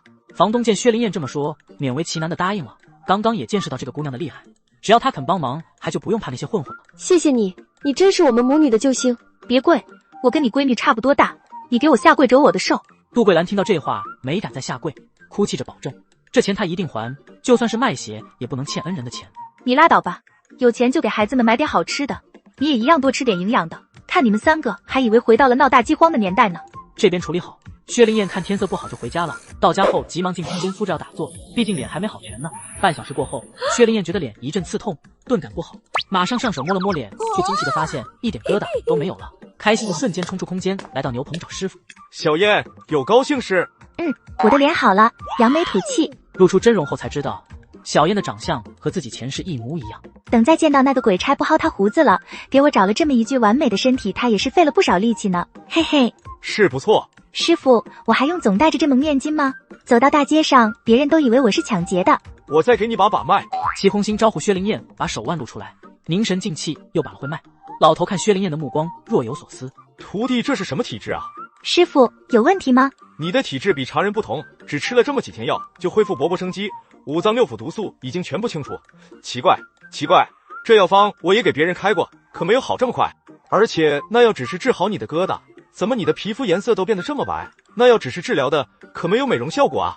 齐红星一口气说出心底的疑惑。短短几日，徒弟就像是破茧而出的蝴蝶，突然从极丑陋变成极美丽。因为你徒弟，我不是一般人。哈，也只有这个解释能说得通。行吧，毒素全清，你可以不戴面巾了。齐红星被徒弟骄傲的样子逗乐了，既然想不通，那就不想了，就当自己那药是神丹妙药吧。师傅昨天教你的药歌背会了吗？背会了，您听。五味歌，五味辛甘苦咸酸，治疗作用不同焉。心行气血主发散，甘和补中极能缓，苦燥降泻能兼阴四气歌，四气寒热与温凉，寒凉属阴温热阳，温热补火助阳气，温里散寒功效彰。齐红星半眯着眼，靠在破背垛上凝神静听。小燕背得很流利，没有一处错漏，她不由得睁大眼睛。徒弟天赋异禀啊！好，一点不错。师傅继续教你背药民药性：天期鹅参，直根粗大，经圆柱形，质坚实沉重，断面黄色或黄棕色，肉质细致，气味微辛辣带干，以质坚实，色白黄，根条粗及环纹细致者为佳。老爷子爱才教得很细，不止口授，还拿笔在纸上画出田七的形状，仔细的耐心的给薛灵燕讲解。这个我认识，小时候还采过呢。哈，不错。薛灵燕在牛棚学到半夜才离开，夜很深，路很黑，换做一般人都得走得磕磕绊绊。为了安全起见，他还是走到小树林，却没想到有人已经在树林里等着他了。谁在那装神弄鬼？小燕。今晚他怎么都睡不着，只要闭上眼睛就是小燕巧笑嫣然的样子，睁开眼就想到他对自己的冷漠，心刺痛无法入眠。咋地？装鬼吓唬还一家子来啊？小燕，他怎么这么想我？我是想关心你啊。别喊我。你以后别去牛棚了。你知道什么？就是看到你进牛棚了，我怕你被牵连。知道了。说完他迈步就走，郑世杰回头想喊他，就见他又停住脚步，回头看着他。小燕感动了吗？郑世杰的心咚咚的狂跳，紧张到话都说不出来。回家闭着点嘴，你那个妹妹恨我不死。这次被郑世杰发现了，以后再来得更加小心。第二天一早，薛灵燕吃过早饭，带着弟弟推着车子往外走，向阳已经背着书包等在门口了。看到薛灵燕愣住了。小燕，你咋变这么好看了？治好了。只要告诉他一个人，今天全村人就都知道自己治好了脸，比大喇叭都好使。哎呀，可太好了，谢天谢地！我就说小燕漂亮吧，他们还不信，总喊丑八怪。走，咱们让他们看看去，全村不全市谁能比得上你好看？谢谢婶子，咱还得让老王家人看看，错失一颗珍珠，选了一个瞎了的鱼眼珠子。我可没时间搭理他们，现在的我，他们连看一眼都不配。对，他们看一眼的资格都没有。向阳走了。小燕，你咋变这么好看了？之后，薛灵燕在村里走这一路，这句话听了一路，大伙看到突然变美的小燕都震惊了。哎呀，美娇别掐妈妈，疼死了！妈，那是谁？郑美娇不愿意承认薛灵燕变美，满含希望的想，会不会是别的村过来的女人？我的天啊，小燕咋变得这么漂亮了？啊，不是，她不是小燕，她不是。郑美娇大受刺激，突然狂喊起来。薛灵燕听到了，看了她一眼，见郑美娇捂着头，恶狠狠瞪着自己，那眼神像是要吃了她一样。不许小燕变美，不许！郑美娇面目狰狞的模样，哪里还像个漂亮姑娘，简直就像是从地狱里爬出来的厉鬼。听到妹妹喊声，郑世杰急忙跑出来。郑世杰看呆了，都忘了去拉住疯狂的妹妹。世杰看什么呢？你爸爸一天天的装死不出屋，你大哥除了下地干活啥事都顶不起来，你也在这看热闹，你们想累死我吗？郑世杰被妈妈骂得脸涨红，他很恼怒，妈怎么当着小燕一点面子都不给他留。薛长海听到郑美娇尖利刺耳的骂小燕，怕妹妹吃亏，忙从家里出来查看，一眼看到瞪着血红眼珠、满脸凶相的郑美娇，被吓了一跳。长海，过来帮忙！年纪轻轻就是副队长，又精明强干，听说是公社杜书记点名提升他的。只要长海过来扶美娇，就可以趁机赖上他。老哥，那姑娘叫什么啊？太粗野了，跟一大帮男人说说笑笑的，真轻浮。妈，我服就行了，长海还有事。吕大妮气死了，使劲瞪了他一眼。长海，你是副队长，现在群众有难，你可不能袖手旁观啊！男女有别不懂吗？吕大妮见自己的计划失败，气得直咬牙，狠狠地瞪了薛长海一眼，那怨恨的目光就好像薛长海是负心汉似的。你多什么嘴？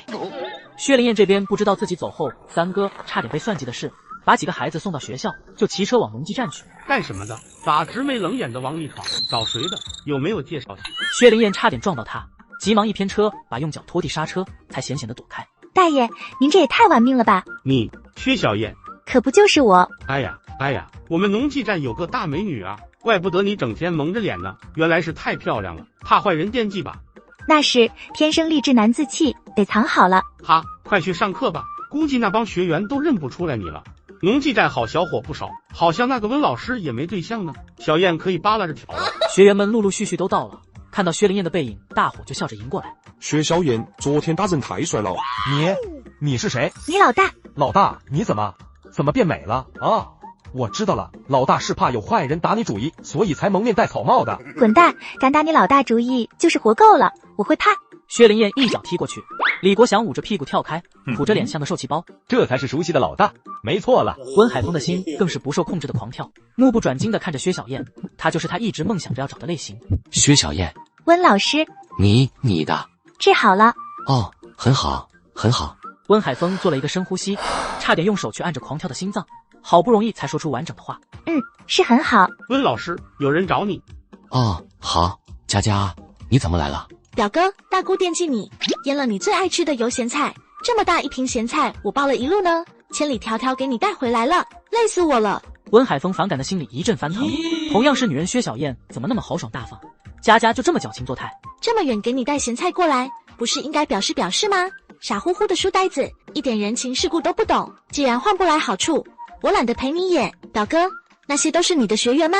怎么还有个女的啊？没别的事了吧？我马上要上课了。表哥，那姑娘叫什么啊？太粗野了，跟一大帮男人说说笑笑的，真轻浮。薛灵燕和学员们也看到赵佳佳了，李国祥恍然大悟，怪不得温老师收拾的那么谨慎，原来对象来了。老师对象好漂亮啊！你啥眼神？哪有我老大漂亮？那是咱师母，走过去打声招呼，给温老师撑场子。佳佳，你怎么说话呢？做人要善良，背后说人是非是小人行径。表哥，你骂我，竟然为了那个土包子骂我。你走吧，没事别来找我了。你太过分了！见表哥不止不哄自己，还赶他走，赵佳佳委屈的哭起来，跺了下脚，抹着眼泪哭着跑走了。吵架了？走走，别过去了。薛灵燕忙招呼大伙往回走，看到老师和师母吵架，他会没面子。温海峰回头看到学员们背对着自己往回走，薛小燕也在其中。他是不是听到佳佳说的话了？会不会生我的气啊？顾老爷子把孙子叫到书房，爷俩关上门说话。国家在陆续的落实政策，让你齐叔再忍耐些日子，我这边找人帮他平反。齐红星是顾颖川好朋友的儿子，两家渊源很深。老友死前把儿子托付他照顾，可以说顾颖川把齐红星当成自己的亲儿子。好，我告诉齐叔，算了，我自己去一趟，顺便去看看我的忘年交。爷爷，您的忘年交叫什么名字？怎么好奇？您不想说也可以。爷爷的忘年交是个小姑娘，叫薛灵燕，你认识不？那么好的姑娘，孙子若是能抓住机会给自己拐回家做孙媳妇多好。薛灵燕，顾明恒剑眉蹙起，红星村的姑娘他只认识一个薛小燕。说起来是缘分，薛灵燕不只是爷爷的忘年交，还是你妹妹的救命恩人呢。还真的很巧。顾明恒的心跳随着爷爷的话加速跳动，回答的声音里有着一丝不易察觉的激动。是她，小燕，能让爷爷欣赏的人可不多，小燕魅力不小啊。知道爷爷怎么认识那小丫头的吗？说来听听。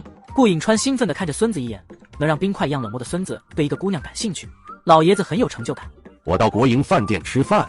老爷子说了半个多小时，顾明恒就那么坐着听了半个小时。明恒，你是没看到那丫头长得挺俊的，就是之前脸上长了点疙瘩，还没有好利索，不然的话咱们暗时都找不出来几个那么漂亮的姑娘。明恒，明恒今天有点奇怪啊，你有没有听爷爷说？听到了，您和薛灵燕相见恨晚，一见如故，对她很赏识，和她很对脾气。看这样，爷爷和婷婷都被小燕的魅力折服，小丫头还真厉害呢。又来了，孙子又自己在那笑。顾景川皱眉看着孙子，笑什么呢？那模样咋像是公猫发春似的？温海峰这边赶走了赵佳佳之后，一直忐忑不安，很怕薛灵燕听到赵佳佳的话有想法。好不容易到中午放学，急忙追上去喊她。薛小燕，老师有事。早晨那个是我表妹。哦。看到薛灵燕这副漠不关心的样子，温海峰心里很难受。如果她表现出一点点吃醋的模样，他都能开心的上天。她说的话你听到了吗？没有。没有就好，没有就好。好不容易有了独处时间，很想问问薛灵燕对他的看法。你觉得我老大这小子怎么阴魂不散，总缠着小燕？别是也喜欢小燕吧？温老师还有事吗？没有事。温老师今天到底是怎么了？咋连话都说不明白？温老师到底有事还是没事？我有事。那好，您说。李国祥，你先到那边去等会。哦。老师啥事啊？还得单独说。我家是省里的，我爸爸是局长，我妈妈是工会主席，我今年24岁。哦，老师我明白了，你想让我给你介绍对象吧？您这个条件太好了，我认识的姑娘没有和您般配的。再说您家是省城的，咋能在 S 市找对象？恕我爱莫能助。不是，小燕。顾明恒喊着薛灵燕的名字，大步流星地走过来。顾大哥。男人之间暗流潮涌，薛灵燕这个当事人却一点察觉都没有，高兴地拉住顾明恒的手。顾大哥，这是省城来的温老师。你好。你好，长得高又能怎么样？比小燕高那么多不般配。我的个头刚刚好，1.78米，和小燕只差半头，站在一起郎才女貌，女孩子都喜欢温柔体贴的，我能给小燕幸福。这个男人太过凌厉，跟他在一起的女人不会幸福的。温老师，顾大哥找我有事，您没别的事了吧？没事我就走了。那种迫不及待的语气，完全是恨不得马上就跟那个男人走。温海峰只觉得被薛灵燕拿刀子扎心，鲜血淋漓疼的他说不出话。一阵急促的敲盆声响起来，薛灵燕条件反射箭一般冲进农技站。李国祥早就冲进了杜桂兰家，房东阿姨手里还拎着盆，看着来捣乱的流氓把李国祥围住了，很担心。1个对4个，这哪里能行哟？还躺在地上装死，他不能跪，不然以后在这些弟兄们的面前就没有威望了。你们几个滚吧！他迈步走过去，揪着东哥的衣领，把他从地上拎了起来，朝着他后腿弯踹了几下。东哥不想跪也得跪，说说吧，以后还找他们母女麻烦不？不找了，这58块钱我帮他们还。还有人家房东家的玻璃呢，你们给打碎了得赔吧？赔，我赔。婶子，你算算那几块玻璃多少钱？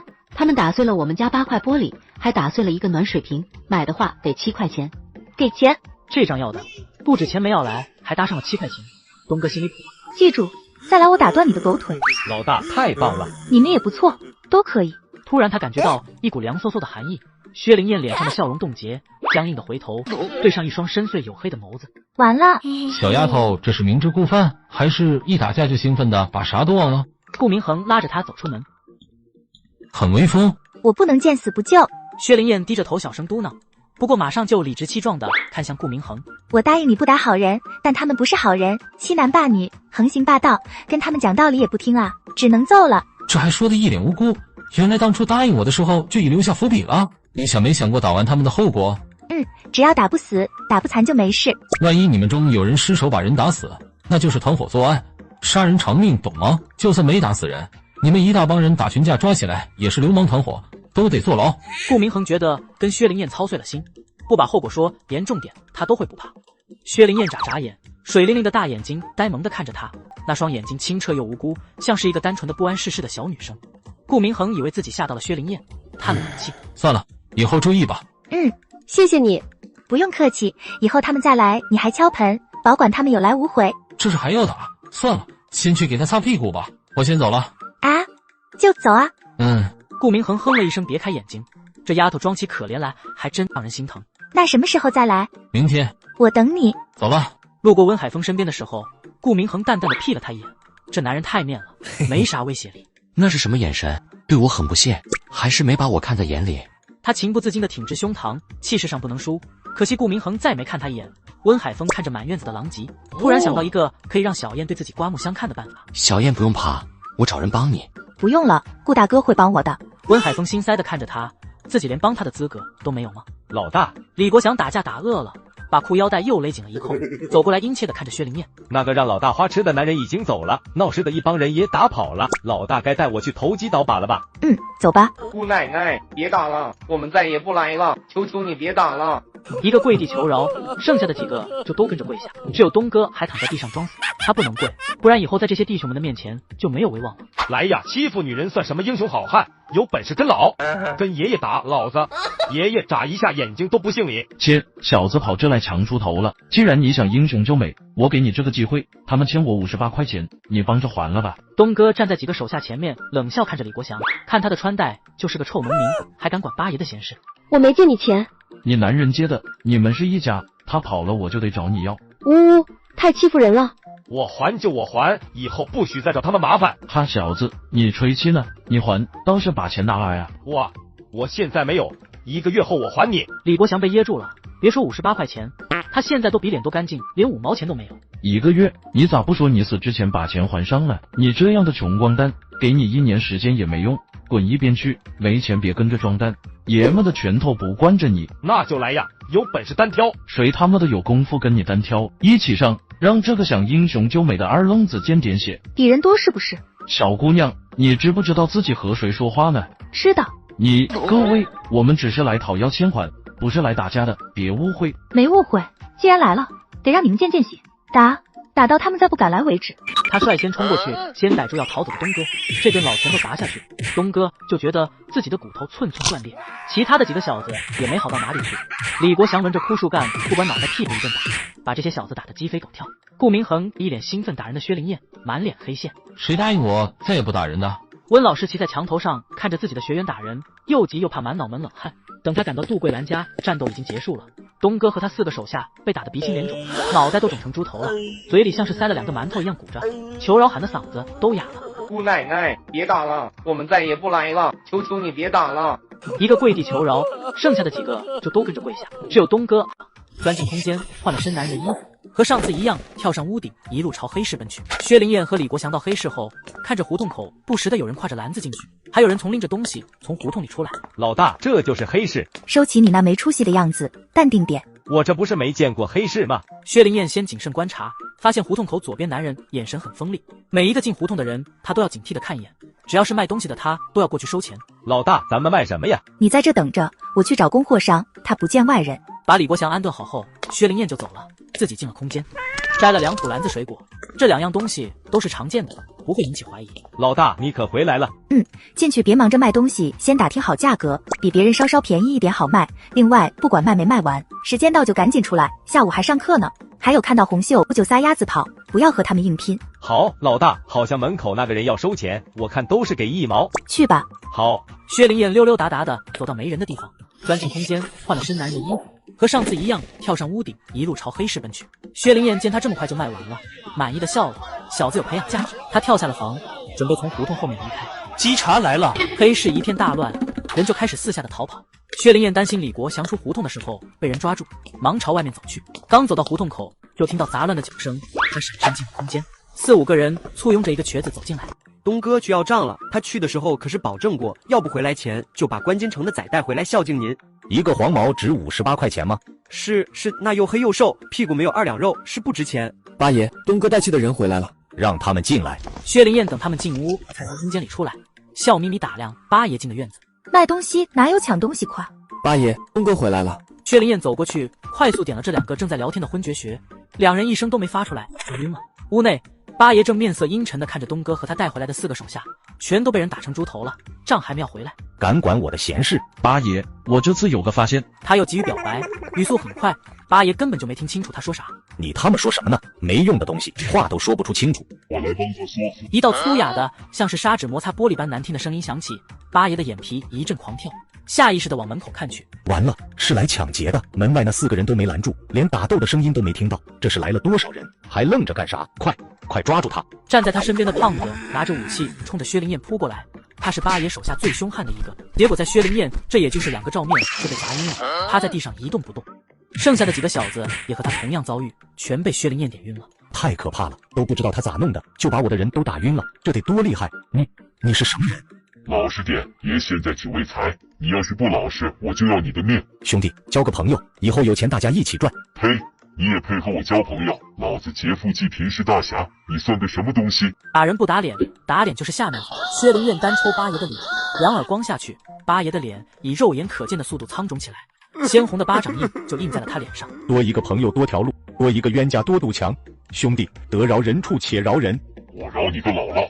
薛灵燕先点了他哑穴，然后把挫骨分筋给他享受上，让他尝尝啥叫生不如死的滋味。下次再想干坏事的时候，得先想想今天受的惩罚。八爷疼得在床上翻滚到地上，满头大汗，却一声都发不出来。他看着薛灵燕，如同看到鬼魅一样害怕。薛灵燕在他惊恐的目光中，把这堆小子全搜身了，带着战鼓出了屋，到院子他喊了声：“弟兄们，搬东西。”然后用脚在地上来回踩踏，听着像是进来许多人似的，然后就是搬东西的声音和低声说话的声音。完了，我辛辛苦苦搜刮的好东西又没了。薛灵燕把八爷这洗劫一空，这次东西虽然没有上次多，却都是好东西。薛灵燕笑得见眉不见眼，这八爷好像知道我缺啥，弄的都是我需要的东西。所有的东西都搬进屋后，薛灵燕笑眯眯地回到八爷屋里，手指着东哥，眼神一冷，厉声警告：“他是老子的人，再敢打他，要你的命！”八爷听到薛灵燕的话，眼角都快瞪裂了，眼底的恨意像是岩浆在翻滚。不服啊，起来打老子！就喜欢你恨我，还干不掉我的样子。把八爷的仇恨值拉满，又把他的胳膊端回去。薛灵燕大摇大摆地走了。兄弟们走，今天收获不错，回去大碗喝酒，大碗吃肉。八爷听到他在外屋喊了声，然后是几个人的欢呼声，一阵杂乱的脚步声后，一切恢复寂静。他走后不久，八爷从生不如死的折磨中恢复过来，手下也全部醒了过来。八爷，把他拽过来。八爷今天受到了奇耻大辱，看到罪魁祸首还在这装，愤怒烧没了理智。八爷，狗东西，吃里扒外，我要你的命！喂，什么？去死吧！八爷把一腔怒火都发在东哥身上，连着刺了10几道才住手。东哥就这么摔在地上，瞪着2只眼睛，死不瞑目。丢到河里喂鱼。东哥的尸体刚搬出屋，门外就涌进来一堆警察，进门就看到一身血的东哥尸体。不许动，举起手来。薛灵燕不知道他走后发生的事，绕到黑市胡同，发现有2顾明恒也在，他正和一个年长的警察聊天呢。他这会儿可不敢见顾明恒，悄悄溜走了。明恒啊，谢谢你提供线索。应该的，遇到了不能不管。小丫头惹的祸，他中午饭都没吃，就跑来给他擦屁股。只有证明了东哥那伙人是流氓团伙，薛灵燕和学员们打人的行为才能被定为见义勇为。他运用了侦查手段，跟踪东哥走到老巢，然后找到老战友，把他们一网打尽。队长出命案了，明恒，我得过去看看。好，我回厂里了。好，改天请你喝酒。邢国庆说完，就带人冲进胡同里。顾明恒也离开了，他的事已经办完了。再说，薛灵燕躲着顾明恒，找了一个没人的胡同进阴间，重新换回女装。老大，你干啥去了？我都在这等你半天了。都卖了。他要考验李国祥的忠诚度，如果是个贪财的小人，以后就不带着他玩了。都卖了，可好卖了，鸭梨卖了2块5，野鸡1元1只，一共是4元钱，早卖了6块钱，加在一起12块5。老大你点点。不错啊，够诚实，头脑也聪明，是个得力助手。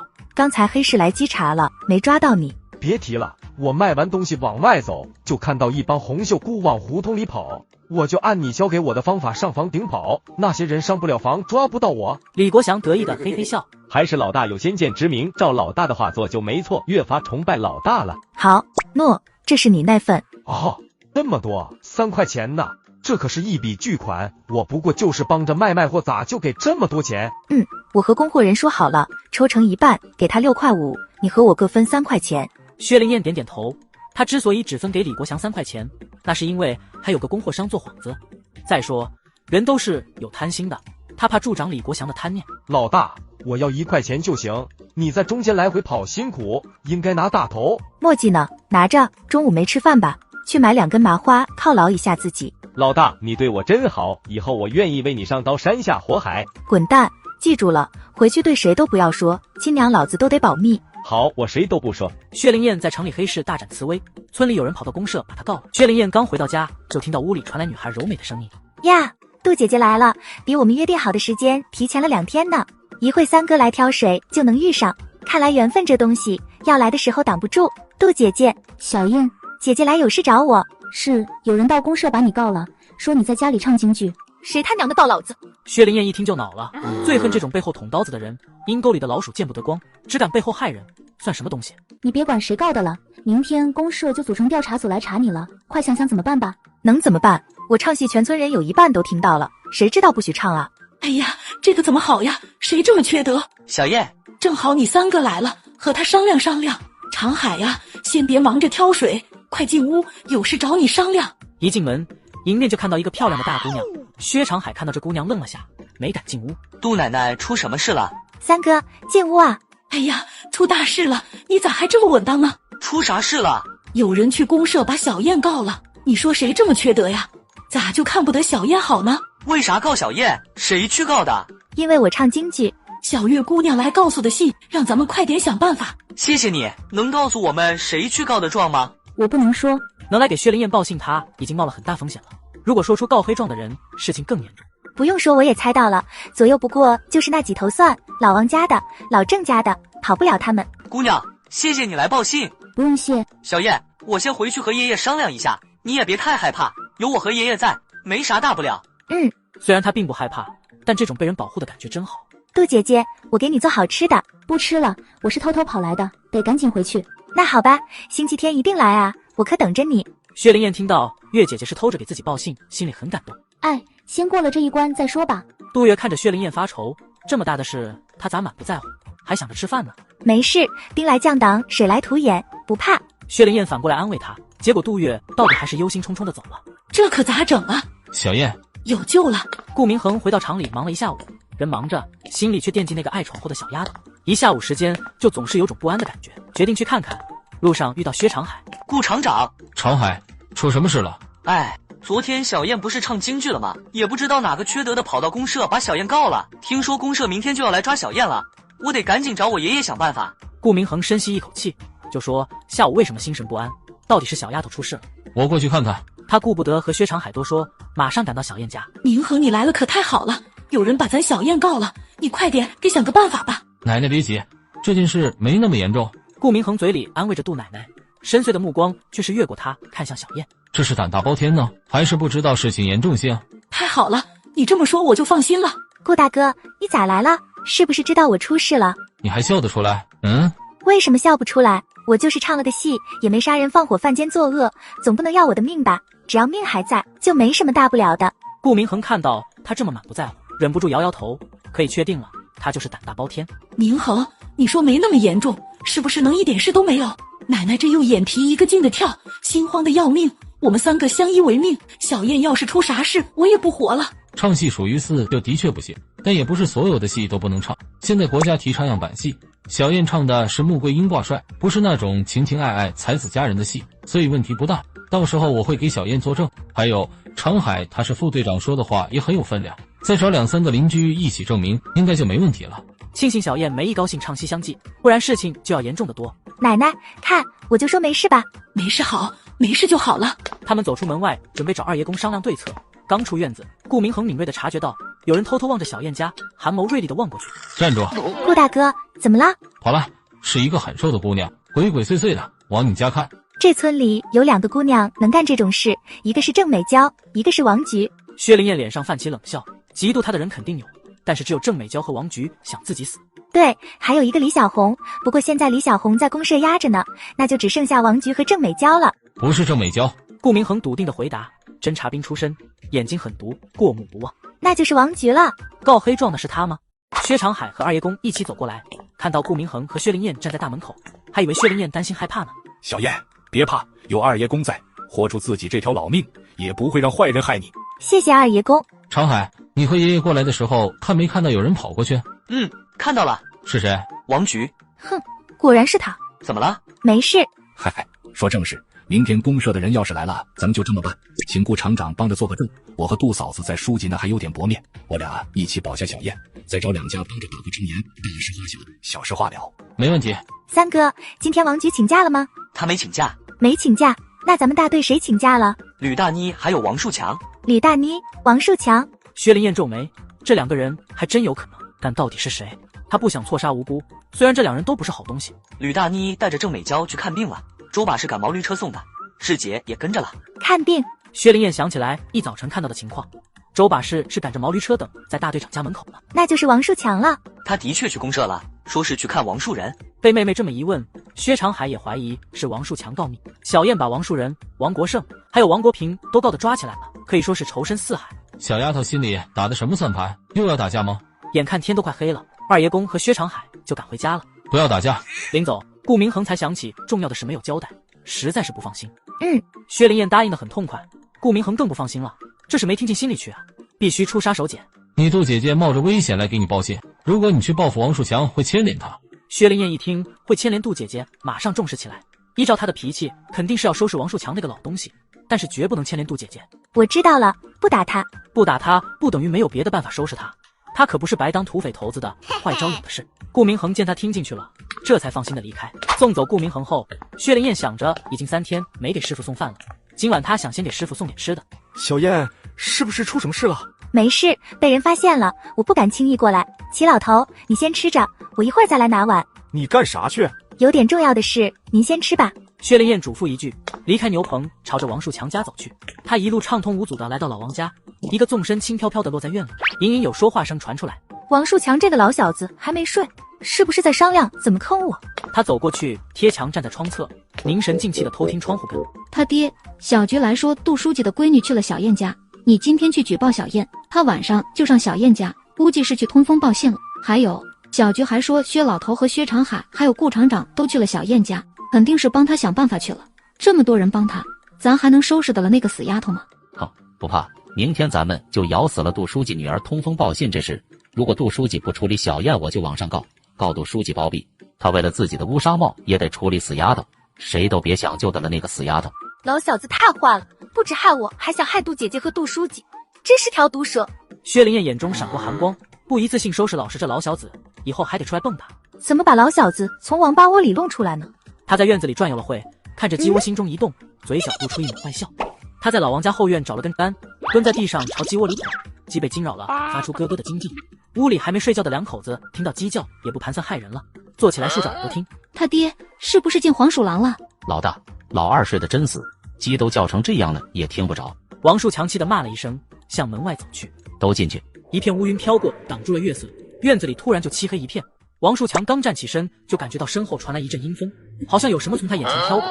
王树强就觉得自己的头皮嗖地炸起来，张嘴就想喊，可不知道被什么戳了一下，嘴张得挺大，却一点声音都发不出来。王树强，阴冷的声音飘飘忽忽地传进他耳中，这声音，这不是小燕老爷的声音吗？你敢害我孙女？王树果然是小燕老爷，阴风从他衣领里吹进，带来一股刺骨的寒意。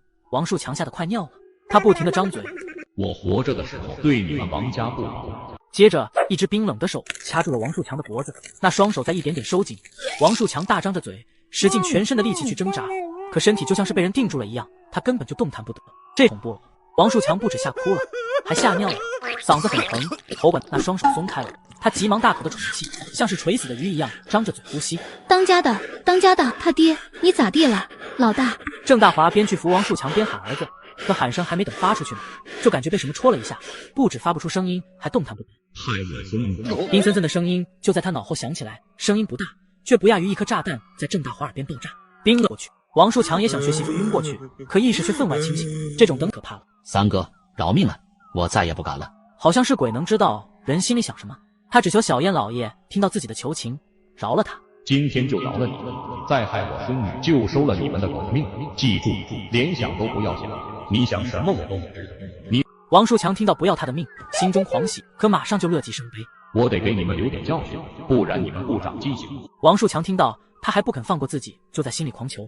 只是这次小燕老爷没理王树强的求情，在他身上点了几下。王树强猛地，薛灵燕欣赏了2分钟就回家了。王家闹得人仰马翻，薛灵燕回家睡得那叫一个香甜，一大早就被叫喊声吵醒了。小燕，快起来！公社来人抓你了。婶子，咋地了？公社来人了，说有人把你举报了，要带你去公社调查，快点跑吧，被抓起来没好。薛灵燕还没等说话，就被孙翠红拉到栾青松家的隔壁墙前。早上我看到公社来人了，我就知道肯定出大事了，我跟着去偷听，没想到居然是来抓你的，我这不赶紧回来报信。小燕，快跑吧！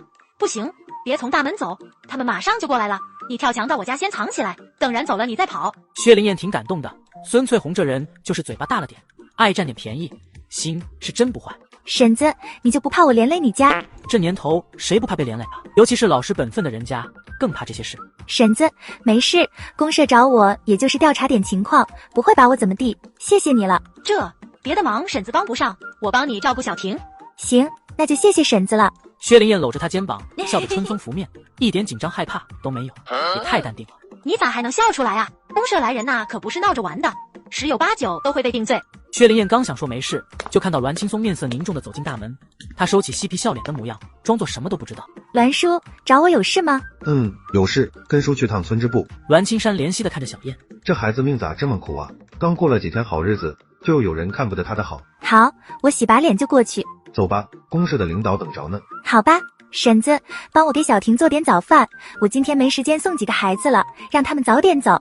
小燕，奶奶跟你一起去。栾青山看了他也没拦着，心里想老太太跟着也好，她是军属的身份，在领导那说话有分量。小燕别怕，有奶奶在那，我看谁敢抓你。小燕，公社来的是2个干事，说是有人告唱戏带坏村民，帽子扣得挺大，你赶紧想想该怎么回答，千万别说错话。栾青山压低声音给小燕透底，他这可是冒着风险呢，被人知道，那他这个大队长就当到头了。我知道了，谢谢栾叔。栾青山摇摇头，马上要到村支部了，他收起眼中的同情，换上了公事公办的严肃脸。张干事、苏干事，辛苦了，我打点水，你们先洗脸，山路都是土。大队部里，薛长海给2个公社的同志沏茶，哄着2个领导，跟他们透话。伺候的周到极了，苏强很满意，他在公社就是个小干事，哪被人这么热情的招待过。2位辛苦了，中午到我家吃饭，小鸡炖蘑菇，咱好好喝一杯。哈，饭就不吃了，我们带了人，还得赶回公社呢。那就赶明个过来，小鸡就等着你们来宰杀。薛长海豪迈地说道，把苏强和张良乐坏了，也不谦让，马上就眉开眼笑地答应了。那行，就星期天吧，我们哥俩休息就过来，得给老弟这个面子不是？行，就星期天。大哥，能给小弟透露一下谁告的薛小燕吗？告诉你也没事，但不要往外说，是你们村的王树强。苏大哥，不瞒你说，薛小燕是我妹妹，她唱戏的时候我也在场，也没唱啥过分的戏，就是小孩瞎哼哼玩，还是在自己家里没出屋，哪里扯得上带坏村民啊？那个王树强跟我妹妹有仇，他是故意陷害我妹妹，能不能看在我的面子上，手下留情，别抓我妹妹了？薛小燕是你妹妹？吃人嘴短，这兄弟大哥叫了半天，要是一点面子不给也说不过去。兄弟，你也知道事情挺严重的，有人告状，我们必须处理。这样吧，你找几个人打个证言，证明薛小燕只在自己家屋里唱戏，这样最能轻一点，在大会上批评认错几次就能放回来。我作证，我儿子是烈士，这身份够格不？杜奶奶掷地有声地走进屋里，老太太从来不动用儿子的身份，这还是在儿子牺牲后第一次拿军属的身份说事，都是为了孙女小燕。哟，老太太怎么把你也惊动了？我孙女3辈贫农根红苗正，老实巴交的，从来不惹事，是我老太婆想听戏逼着她唱的，要抓就抓我吧。老太太您也别着急，现在是在调查阶段，也不是马上就定她的罪。苏强只得哄着老太太，哪敢把她抓走了？两位同志，需要作证我也可以，我是退伍军人，可以为自己说的话负责。郑世杰推门走进来，进屋先看了薛灵燕一眼，见她没有像自己想象的那样害怕。小燕前天晚上只在自己家屋里唱，没出去唱。薛灵燕意外地看了他一眼，二愣子咋知道的信？郑世杰感觉到他的目光向他投递了一个你放心的眼神。薛灵燕嫌弃地移开目光，只求他离远点，别越帮越忙就好。你说的情况我们会和书记反映的。听到郑世杰是退伍军人，苏强和张亮忙他答复，但还是留有余地。但是也有麻烦，那个王树强要是咬死了告的话，公社也不能不处理。老头子，我也来保我孙女了。他的话音刚落，二爷公走进村支部，老爷子老当益壮，一身霸气，说话铿锵有力。好，大伙的话我们都会给书记传达。苏强和张亮没想到这么多有分量的人来保薛小燕，他们是很想给开这个绿灯的。苏哥，要是证明告小燕的是和他有仇的人，是不是他的证词就不能算数？也有点用，但估计王树强不能答应，他可是说了，公社不处理就到县里告，县里不处理就到市里告，不是我们不开面，实在是压力也很大呀。苏强点点头，不过还是不确定。天刚亮，顾明恒这边就急忙去找杜书记，从来不请假的他，为了小燕也破格请了1天的假。王叔说的对，他自己干这些活是多了点。这样吧，我就给你们走个后门，你也去牛棚收拾粪吧，别让我心软啊！王树强心塞地看着他，太他娘的阴了。杜书记热情地接待顾明恒，听到是关于小燕的事，他笑了。这个薛小燕我知道，干活很有积极性，公社还给他报了3把红旗手呢。至于这次被告的事，真像你说的，他唱的不是违禁的戏，也没啥大问题。杜书记在私心里就不想处理小燕，薛长海是他堂哥，他有心让薛长海做自己的女婿，自然对他家里人要照顾一点了。那就谢谢了。哎呀，不行，我早晨派人去红星村了。这样吧，我跟你一起过去一趟。爸，你不用担心了，我这就去红星村。杜月看到顾明恒在屋里，到嘴边的话又咽了回去。杜书记已经知道闺女是啥意思，从昨天晚上他就缠着自己不让处理薛小燕，给他说了一大堆好话。杜月眼中闪过欣慰，他爸既然这么说，小燕一定没事。杜书记的闺女昨天来给薛小燕通风报信，你们不处理薛小燕，我就往上面告杜书记和你们包庇。杜书记和顾明恒赶到红星村，就听到村支部里传出一个姑娘激动的声音。王局本来只负责通风报信，出主意，眼看着公社都来人抓小燕了，他很高兴，很得意，一得意就忘了形。看到郑世杰就急于踩薛灵燕。自从小燕变美后，世杰总往他家跑，我相中的男人却被小燕这个狐狸精给迷住了，我得不到的他也不能得到。苏强和张亮被他拉扯得很狼狈，大姑娘家的怎么动手动脚啊？我包庇谁了？你说这话要负责任的。当书记的人一声威压也是很厉害的。王局吓得缩回手，又恢复以前唯唯诺诺的老实模样，大气都不敢出，更不敢重复刚才说的话。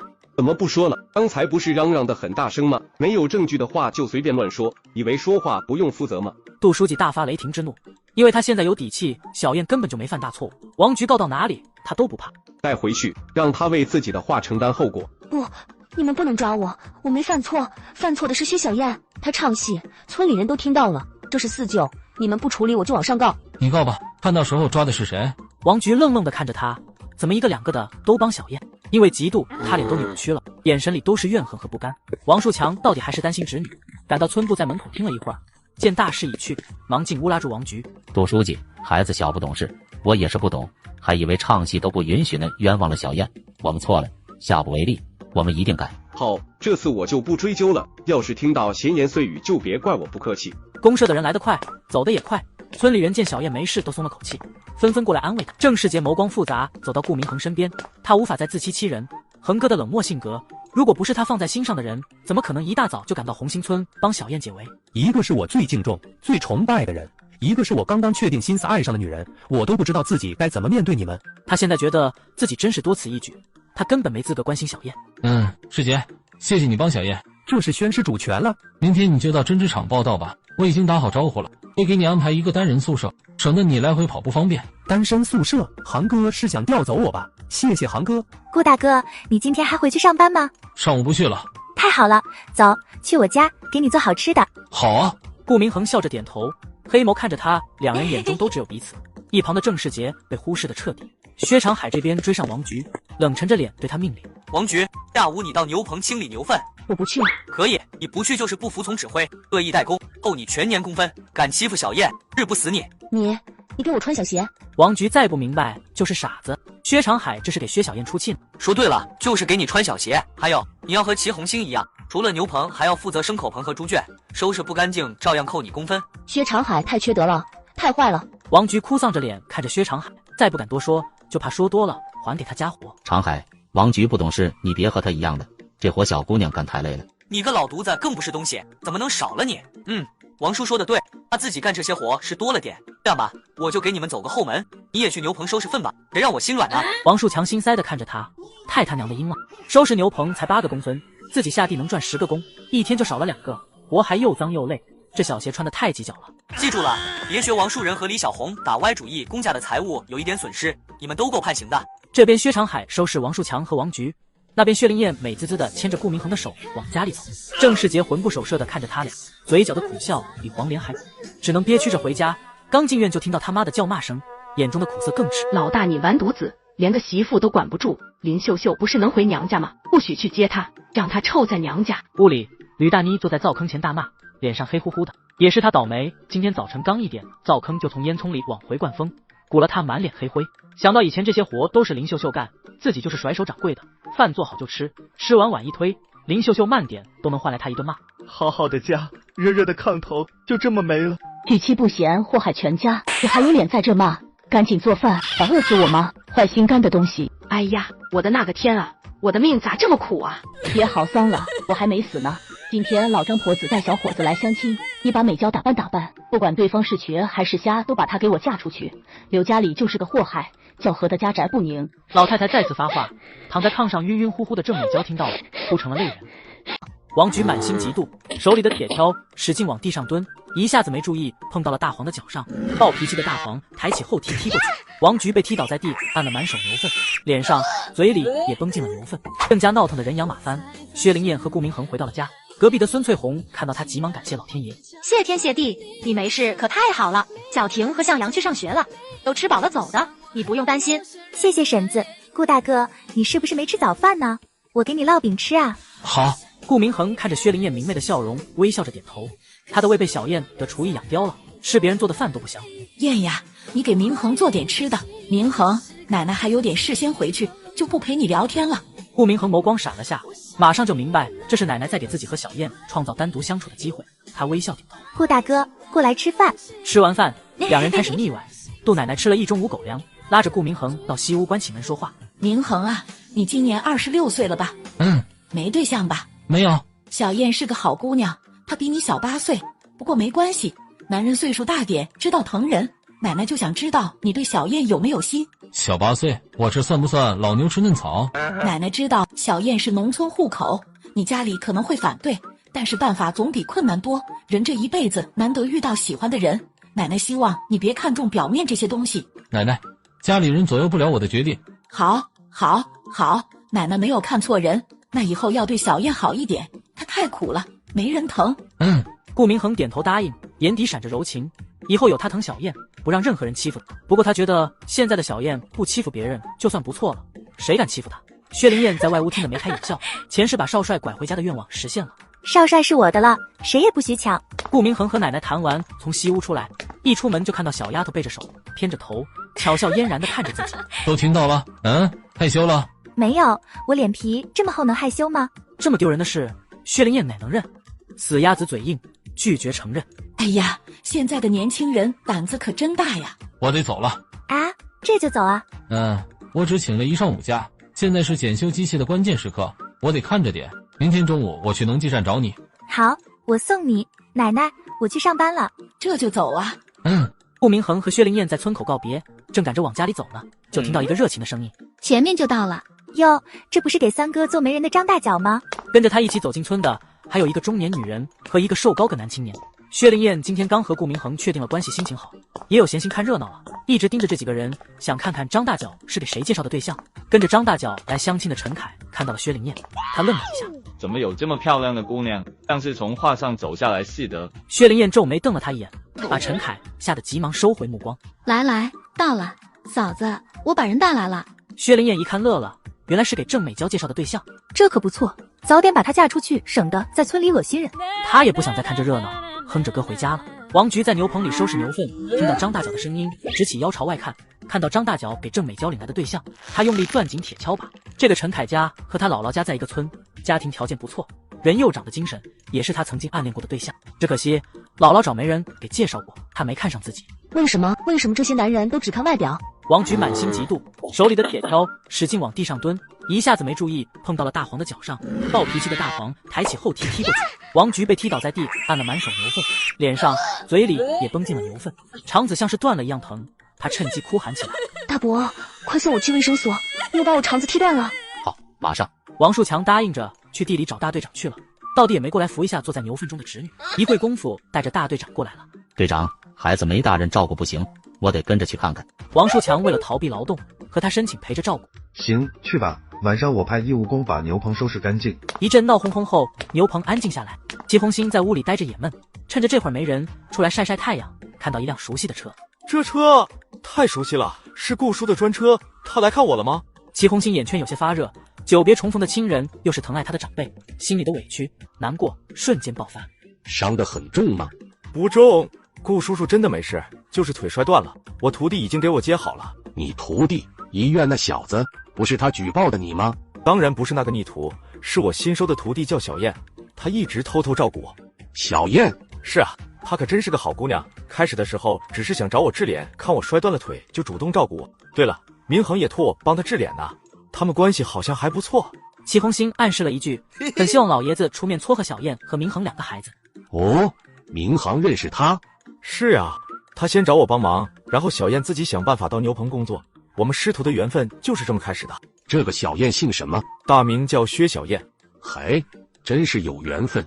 顾颖川听到姓薛，几乎可以确定齐红星的徒弟就是自己的忘年交，老爷子眼睛都亮了。臭小子还真沉得住气，我跟他提起薛小燕的时候还装不认识，原来早就是老相识了。红星，你不要急，再忍耐几天，现在已经在陆陆续续的落实政策，我这些日子就给你跑这件事，用不了多久你就可以回城了。太好了，我总算盼到这一天了。齐红星激动地看着顾叔叔，这种人不人鬼不鬼的日子他过够了。小燕家住哪里你知道吗？我这个身份是不能离开牛棚的，不知道小燕住在哪。齐红星露出苦笑，一个村住着，他却连徒弟的住处都不知道。行吧，我再问问别人。顾叔叔，小燕是难得的好姑娘，是挺好。你们走，你走，我不嫁，我不嫁。顾颖川和齐红星刚说完话，就听到一道尖利的声音，很难听。顾颖川快速离开，齐红星也拄着拐杖走进牛棚。陈凯母子气冲冲地走出郑家大门，张大脚一脸尴尬地跟着他们。张大脚，我姐妹里也没少了你的，干啥给我儿子介绍这样的姑娘，像个疯子一样。我儿子是戳胳膊还是烧腿了？你这不是恶心人吗？他就是被蛇吓了才这样的，治好了还会和以前一样漂亮。张大脚的声音明显底气不足，谁让他收了郑老太太5元钱呢？冲着这些钱也不能给郑美娇找太差的。别说了，我儿子就是这辈子打光棍都不要他。张大脚气得直跺脚，到手的谢美礼就这么飞了。他不想退回那5块钱谢美礼，但是郑美娇这对象他也没办法给介绍。郑家屋里，郑老太太拿起扫炕扫帚，对着郑美娇狠狠地抽过去。啊！打死人了！郑家闹得人仰马翻，张大脚在院外听到了，觉得现在不是进屋的时候，就想悄悄溜走。刚一转身就被人拦住。同志，请问薛小燕家住在哪？不是你这个。顾老爷子说得非常客气，但心情不好的张大脚依然想发飙骂人。刚张嘴看到是一个穿戴气质都不俗的老爷子，他眼睛毒，一眼就看出这不是一般人，应该是城里的老干部。他家我说你也找不到，我带你过去。就不麻烦了，您只要告诉我他家住在哪，我自己找就行。不麻烦，不麻烦，我和小燕家关系好着呢。走走，我带你们过去。张大脚自来熟，不理顾老爷子的反对，笑嘻嘻的在前面带路。小燕，你家来客人了。薛灵燕听到声音就走了出去。小燕，爷爷不请自来，欢不欢迎啊？有朋自远方来，不亦乐乎。老爷子别来无恙。小友别来无恙啊？哈哈，无恙。老爷子屋里请。小燕，这位同志不知道你家，婶子就给带来了。谢谢，婶子忙吧。张大脚脸上的假笑冻结。这死丫头怎么一点人情味都不懂？不是应该请我进屋吗？哪有这样的，上来就赶人？婶子，我家还有客人，就不让您进屋了。真是的，好心没好报。张大脚愤愤地瞪了他一眼，跺了下脚，生气地走了。小燕来客人了。是，奶奶，这是我的忘年之交顾老爷子。姓顾。是呀，姓顾，您贵姓？顾颖川看着杜奶奶，有股熟悉感，却不敢笃定。我姓邱，叫邱桂珍。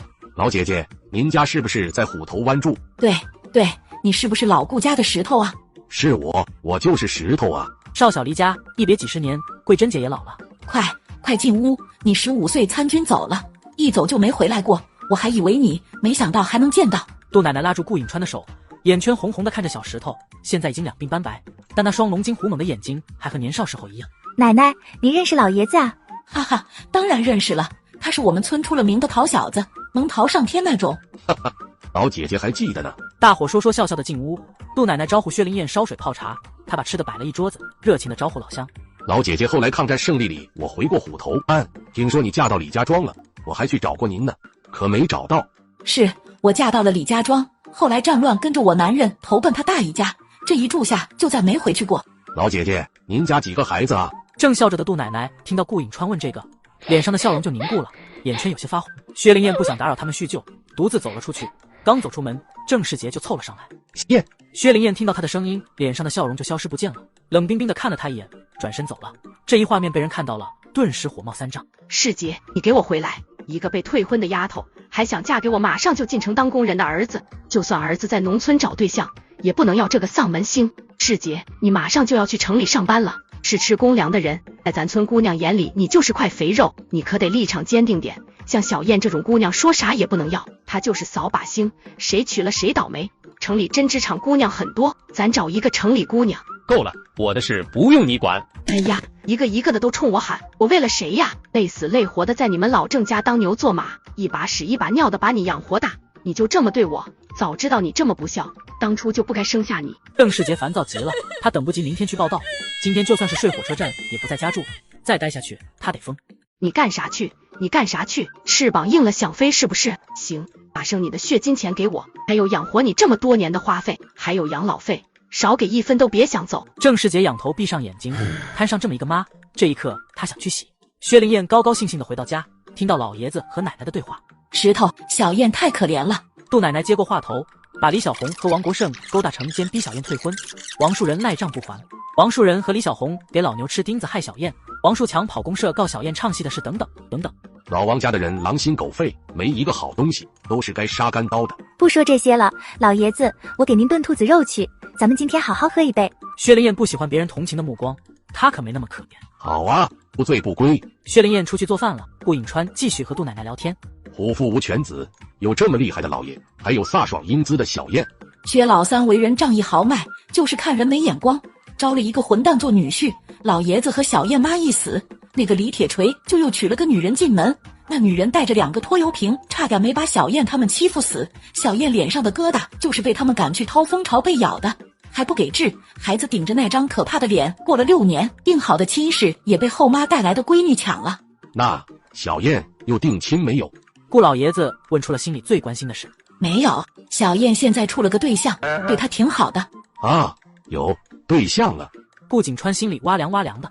老孙子，爷爷给你相中的媳妇飞了。今天刚定下来的。完了。顾颖川叹口气，咋好姑娘都被人定下了，尤其是听到今天定下来的，老爷子这个后悔啊，早知道就是捆也得把孙子捆来。半个小时后，薛灵燕就端了满满4大盆菜上来。上的厅堂，入的厨房，多好的媳妇啊！孙子咋这么没福气？老爷子，咱是用酒盅喝呢，还是用大碗？用碗吧，咱们爷俩喝酒用酒盅不过瘾。我这个孙女酒量可是很好，石头你行不行啊？老姐姐，您还不知道吧？我和小燕这是第2次喝酒了，上次我们爷俩可是喝得不分伯仲。爷俩推杯换盏喝得尽兴，酒足饭饱，老爷子要回去了。老爷子，我给您准备了点农村的土特产，没啥好东西，就是新鲜。不要了，这咋还能吃不了兜着走呢？顾景川急忙摆手，农村日子不好过，他来吃这一顿小宴已经破费了，说啥也不能带东西回去。就是点苞米和一点新鲜的蔬菜，您不要我就白摘下来了。石头拿着吧，孩子的一点心意。这多不好意思。顾颖川只得收下了，感觉这些东西沉甸甸的，都是他们的心意。顾老爷子带着遗憾刚走，顾明恒后脚就来找小燕了。小燕，去我家吧。好啊。答应的这么爽快。两人正在肉麻的说着情话，杜奶奶一脚门里一脚门外，刚好听到。老太太骚的转身就走。平时高冷严肃的明恒咋也这么闷骚吗？那我走了，明天中午我去接你。哦，送你。别送了。顾明恒拦住他，大晚上的他送完自己不放心，还得送回来，然后他再送自己再送他回来，这一晚上就啥都不用干了。好吧。第二天一早，薛灵燕一大早起来，收拾得干净利落。穿裙子骑自行车不方便，她就把裙子放到袋子里，带到学校等中午换上。小燕，第一次去婆婆家不好空手，奶奶给你准备了点礼物。不用，到城里现买就行。给您买的，您怎么不吃？我吃这一口能咋地？拿着，去婆婆家要懂礼貌，别像在家里似的。还有千万不要喝酒，没人喜欢找个酒鬼做儿媳妇。薛灵燕小脸苦哈哈，只能硬拿着走了。老大，小点声叫魂呢？嘿嘿，是小点声。老大，今天咱们还去投机倒把吗？找死啊！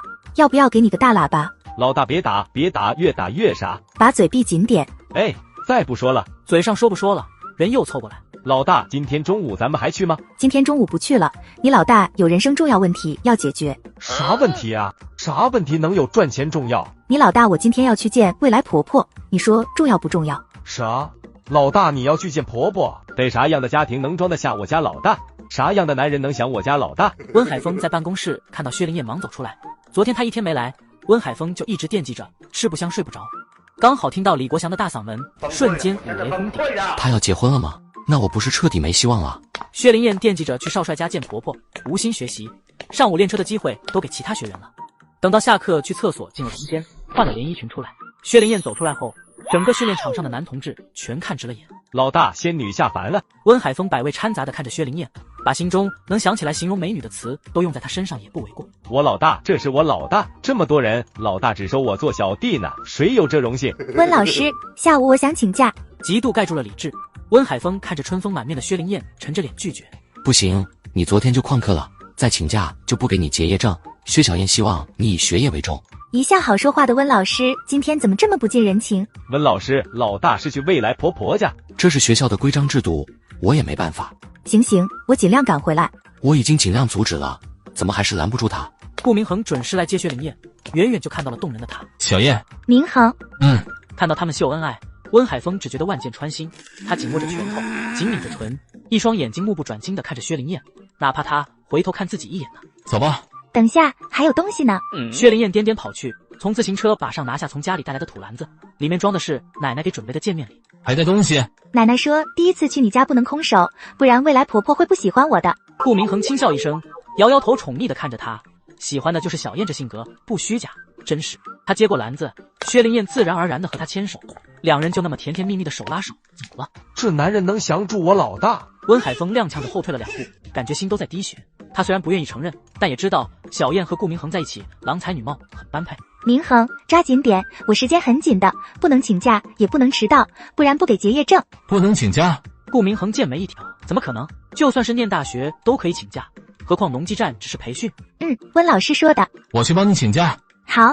温海峰看到顾明恒走进站长办公室，脸色刷得变白了。不能请假，只是他骗小燕的，到站长那就得露馅。这个男人直接越过我，是根本没把我放在眼里。顾明恒从站长办公室出来后，脸色阴沉的如同数9寒天，浑身都是冻死人的寒意。为人师表，你不配。在场的学员都不解地看着他，出了什么事？薛小燕的对象为什么这么说？温老师这种鄙夷的态度让温海峰又气又恼。顾明恒收拾完情敌出来，看到小燕在等自己，脸上的寒冰散去，又换上春风暖意的笑容。走吧，已经帮你请好假了。好。薛灵燕刚走，顾景川就带住众孙子来找他了。听到薛灵燕被一个男人带走了，老爷子抱住众孙子就往车上跑。太爷爷去哪？回家。顾景川眼中闪着熊熊的火苗，谜语快揭开了，会和自己想的一样吗？姑姑，我星期天放假去你家玩好不好？好，姑姑给你烤野兔吃。姑姑，兔兔多可爱啊，不吃兔兔。不吃兔兔，姑姑给你做叫花鸡吃，可香了。顾家，顾婷婷和高红艳还在聊救她的女英雄。妈，小燕姐可厉害了，拉着马缰绳把那么大的马都拉得站起来，老帅老帅了。你呀，这都说了多少遍了。高红艳无奈地笑着，闺女是不是走火入魔了？一天不提小燕都难受。哎，要是我二哥争气点，把小燕姐娶回来给我当二嫂该多好。顾明恒和薛灵燕进屋就听到妹妹的话，他眸光微闪，看着身侧的薛灵燕笑了。妈，我带对象回来了。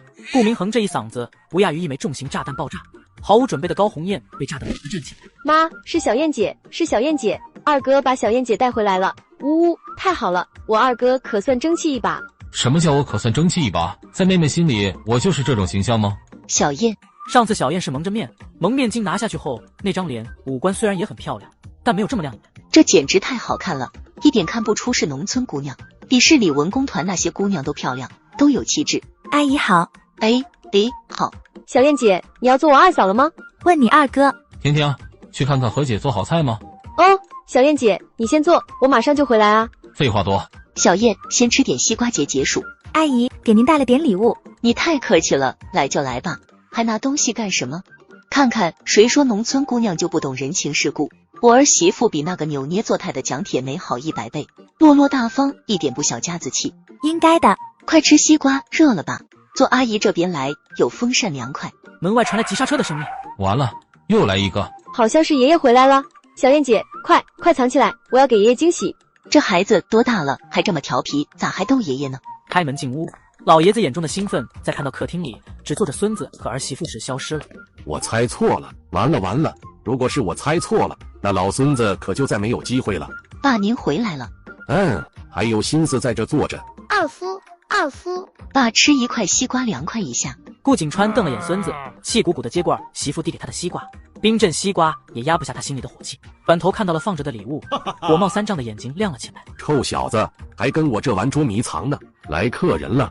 明恒的对象来了，给您买的礼物。高红艳怕公公不同意小燕和儿子的事，把那礼物都说成是小燕给老爷子买的。明恒，你对象人呢？爷爷回来他都不出来见一见吗？是害羞了？书房里，薛灵燕很想出去，但婷婷硬拉着不许她出去。小燕姐，你等一会再出去，我先出去。哈，淘气。等我下。说完，婷婷从书房走出去。爷爷，二哥的对象走了。走了？那好吧，既然我未来的孙媳妇不想看我这个糟老头子，那我不在这碍眼了，上楼。爸，公公生气了。高红艳瞪了眼淘气的闺女，忙喊公公，怕她生小燕的气。高红艳急忙和她解释，这事都是婷婷调皮，和小燕没关系。妈。薛灵燕见老朋友生气了，开门从书房里走出来。老爷子，别来无恙。顾明恒抬眸看着薛灵燕，小丫头一点没害怕，还笑得出来，好像这天下就没有能吓住她的事吧？哈哈，扛不住了吧？顾颖川朗声大笑，一改刚才生气的模样，笑眯眯地看着薛灵燕，不逼一下还不出来。他太高兴了，到底还是得偿所愿，小燕是他的孙媳妇了。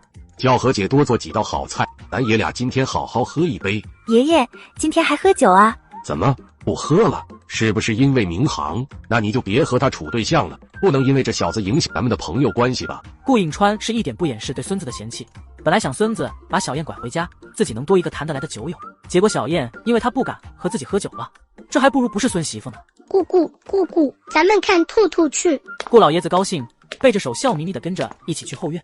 小燕，你是怎么降服我那个冷冰冰的二孙子的？爷爷，您累了，回去休息一下。顾明恒紧跟着过来，面无表情地拦在他和薛灵燕中间，不给爷爷搞刺探的机会。去一边去，我和小燕说话呢。小燕，跟爷爷说说。老爷子，我们可是前世的缘分，这辈子他逃不出我的手掌心。他说的可是实话，上辈子就想抢少帅回家做压寨夫君了，这辈子遇到他别想跑。这叫什么话？又冒土匪气了？看到孙子吃瘪的模样，老爷子顿时爆发大笑起来。姑姑，我星期天放假去你家玩好不好？好，姑姑给你烤野兔吃。姑姑，兔兔多可爱啊，不吃兔兔。不吃兔兔，姑姑给你做叫花鸡吃，可香了。薛灵燕一看忙改口，山上那么多野味呢，不吃小胖星喜欢的兔兔了。薛灵燕陪着小新在后院看多久兔子，顾老爷子和顾明恒就陪着他们站多久。小燕姐吃饭了。顾明恒松口气，总算吃饭了。吃完饭就带小燕走。小燕洗洗手吃饭了。阿姨辛苦了。不辛苦。看到小燕这么懂礼貌，把高红艳乐了悠，嘴都合不拢。姑姑，给小新洗手。小新别叫姑姑了，叫二婶。二婶。一向脸皮厚的薛灵燕也被小新这声二婶喊脸红了。吃过饭，高红艳要去上班，小燕看时间还早，准备回农技站就顺路送未来婆婆上班去了。小燕，谢谢你送阿姨。高会计，蒋来凤看到高红艳从车上下来，司机是一个漂亮姑娘，就急忙跑过来。这女人长得那么漂亮，一看就是个狐狸精，别是来和我外甥女抢男人的吧？高会计，这姑娘是你家亲戚？我儿媳妇啊，媳妇是老大媳妇，明恒的未婚妻。高红艳击碎她最后的幻想啊！啥时候找的对象啊？蒋来凤蔫了，声音都变得有气无力。如果说之前那个农村土丫头她能找到攻击的借口，现在这姑娘要模样有模样，穿着洋气，还会开汽车，哪样都比铁梅优秀，没法攻击啊。妈，我们先走了。好，小燕，路上慢点开。看着薛灵燕和顾明恒开车走了，蒋来凤跟在高红艳身边问长问短，像个查户口的，关键是狗嘴里吐不出象牙，对薛灵燕极尽贬低。你这儿媳妇在哪上班啊？长得太漂亮了，那双桃花眼看人的时候像是带着钩，这样的女人不能娶啊，容易给你儿子戴绿帽子。你会说人话不？你看我这不是关心你吗？要不是咱们关系好，我才不会和你说这些。你怎么狗咬吕洞宾，不识好人心呢？我看你是狗嘴里吐不出象牙，我家的事不用你管，我儿媳妇你也没资格说。我不和你一般见识。蒋来凤见有人朝着他们这边看，自己又理亏，哪里还敢和他吵，匆匆丢下一句，落荒而逃。薛灵燕这边刚到农技站，李国祥就凑了上来。咋还没上课？温老师走了，他回省城了。老大，咱们怎么办？先练车，不会的我教你们，等新老师来。你胡说，我表哥就在这上班，你就是不想给我找什么话？看大门都不会吗？那我教你，来人找人，你是不是应该去给通知一下？你是人，不是狗，狗听不懂人语，你也听不懂吗？一道刺耳的声音吸引了大伙的目光，都朝着门外看。门卫大爷被气得浑身发抖，指着他半天说不出话。薛灵燕护犊子，别人上门欺负他的人，那可不行。转身迈着凌厉的大步杀过去。哪来的母狗？跑这来狗吠狗叫，大爷怎么能听懂你的狗语？你欺负人，粗野泼妇！赵佳佳被薛灵燕劈头盖脸一顿骂给骂懵了。我哪欺负人啊？我骂狗呢？赵佳佳气坏了，一向是被众星捧月的哄着，都是他欺负别人，哪受过这种委屈？我让你骂人，替你爸妈教训教训，你这个没家教的！他巴掌没落下去，就被薛灵燕掐住手腕，疼得他脸都白了，尖声惨叫。啊，疼！你放手！呜，断了！你把我胳膊扭断了！疼啊，疼就对了，疼你才能长教训，以后再欺负人之前你才会有顾忌。我这是替你爸妈教育你。呜，欺负人！小燕，算了。好，看在大爷的面上饶了你，以后记住了，不要欺负老实人，不然下次我就不客气了。呜，太欺负人了！来，跟大伙说说你刚才怎么骂老大爷了？你爹妈没教会你尊老爱幼，我帮着教育一下不对吗？顾厂长，救救我！这个母夜叉要打死我！呜，顾厂长，帮帮我！我操，整我一胳膊鸡皮疙瘩！哈哈，发冷了。错，叫发骚。学员们你一言我一语的起哄，赵佳佳脸上青一阵白一阵，再也不装不出柔媚，但一双眼睛还像是迷路一样可怜巴巴的看着顾明恒。他是老子的男人，再看挖了你眼睛。粗俗不堪，顾大哥，你看这个不要脸的女人说的什么话？小燕从来不打好人。说的对，挤出2两猫尿，真恶心人。看什么呢？他是我老大的男人，你要不要脸？你们欺负人！赵佳佳丢不起人，使劲一跺脚，捂着脸哭着跑了。今天受的侮辱，他一定要报复回去。教训完绿茶，薛灵燕和顾明恒就赶着回家了。刚走一半，一个被打成猪头的男人就突然冲到他面前。顾明恒怕他对小燕不利，一脚踹飞。李大壮捂着肚子在地上打滚，感觉自己的肠子都被踹断了。你想干什么？小燕，我求求你了，不要再让他们打我了，我给你磕头，给你下跪，求你饶了我吧。李大壮，你怎么像个猪头？是，我就是蠢猪，姑奶奶你就饶了我吧。才半个月就受不了了，欺负我和小婷6年，怎么没见你心软过？我还要挨6年打，没法活了。走吧。薛灵燕想着，既然遇到了，不打白不打，又给李大壮上了一套组合拳，打得他啊呀惨叫，却一点都不敢反抗。你今天表现不错，小叶，谢谢啊。是，只要你高兴，再打我也没关系。头一次听到这个清奇的要求，既然你喜欢挨打，那就继续吧。别呀，再打我就死了。我收回刚才的话，只让小婷打，别让老六他们打我了，受不了了。挺大的男人哭哭啼啼，不嫌害臊。没法活了，我能不哭吗？有道理，我告诉他们改成半个月揍你一次，怎么样？李大壮停止哭泣，傻傻的看着薛灵燕。3天一大打，2天一小打，改成半个月打一次，好像可以啊，嘿嘿。怎么不愿意？愿意，谢谢小燕开恩。顾明恒嘴角抽了抽，这还谢呢？抬眸看了眼小燕，挺威风啊。厂里有事，我就先回去了啊。啊，又走？好吧，我会再来找你的。好。目送完顾明恒，薛灵燕也往家走去。突然想到明天是个重要日子，要给三哥相亲呢。三哥那身衣服也太旧了，不行，我得去一趟供销社。说完便加快脚步往供销社赶。老板，你们这最时髦的男装给我看看，年轻人穿的，钱和票不是问题。好嘞，这小姑娘咋这么好奇呢？你看看这套，店里独有第一套，这布料和做工都是一等一的，款式还新颖，就是这价格么？嘿嘿，没问题，给我包起来。好嘞，好嘞。店员听到这姑娘这么爽快，嘴都笑裂了。薛灵燕买完就回家了，刚好遇到帮忙挑水的三哥。三哥，你先别忙活了，我有东西给你。小燕，啥呀？我给你买了一套衣服，明天你过来吃饭的时候一定要穿上。啊？为啥啊？小燕，丹哥穿不着，你拿去退了，这得花多少钱啊？三哥，要不了多少钱你就不要管了，明天记得穿上过来吃饭就行了。那这样，小燕，这是多少钱合票的？丹哥回家给你拿。三哥，你这样就是不把我当妹妹，你给我钱的话，以后我就不认你了。不是，小燕。薛长海看小燕真生气，也不敢再说下去，心里很感动，有这么一个妹妹，今后不管发生什么，一定护着她。好，那谢谢小燕了，明天我一定穿上过来吃饭。这就对了，三哥，记得打几条新鲜鱼过来啊，忙完早点来。好，那我先回家了。薛灵燕看着三哥的背影，莫名的激动，想象着明天他做媒人的样子，真心希望他的杜姐姐和三哥能撮合到一起。薛小燕，这次看我不整死你！王菊蹑手蹑脚的往外走，大黄看着他不顺眼，哦的叫了一声，抬起后颈踢向王菊。要是没被踢到，可做了一屁股牛粪，两只手上也按上了牛粪。他喊出声的时候，还下意识的用手捂嘴了，牛粪就呼了满嘴，把王菊恶心坏了，忍不住干呕。薛家全是喜事，老王家愁云密布，王树强愁病了，躺在炕头，脑门子上拔着罐子，大夏天的盖了2层棉被，还冷得直哆嗦。杀千刀的王菊可把国平害死了，死丫头阴坏的，国平咋就上他的当了呢？哎，别骂了，你还护着他，一次一次的被他利用，你们父子都没脸，活该被祸害。我不是护着他，你今天打的我不是跟着你一起打了吗？就是这么骂也没用，你嗓子都哑了，休息一会儿吧，我头疼的要炸开了。灾星祸害，害死我老儿子，我和他没完。这两口子谁都没敢提找薛灵燕的麻烦，太强悍了，不敢招惹。王菊就成了他们唯一的出气筒。没有了郑世杰这个讨厌鬼后，薛灵燕可以每天给其老头送饭了。看天色不早，提着鸡汤朝牛棚走去。刚进树林，就听到凄凄惨惨的哭声由远而近，飘飘忽忽，十分恐怖。又是哪个不知道死的装鬼吓人？呜呜，没法活了，都欺负我，都欺负我！这不是王菊的声音吗？大半夜的跑来树林里哭，该不是想不开要上吊吧？薛灵燕朝树上看，还真看到一根系好的绳子。他是不会管这种闲事的，同情坏人就是和自己有仇，就是没脸没皮。被毒蛇咬了，反过来心疼毒蛇，那不是贱吗？王菊上吊死了，村里少了一个祸害，大快人心啊！他转身悄然的离开，去牛棚给师傅送饭。上吊自杀也是需要勇气的。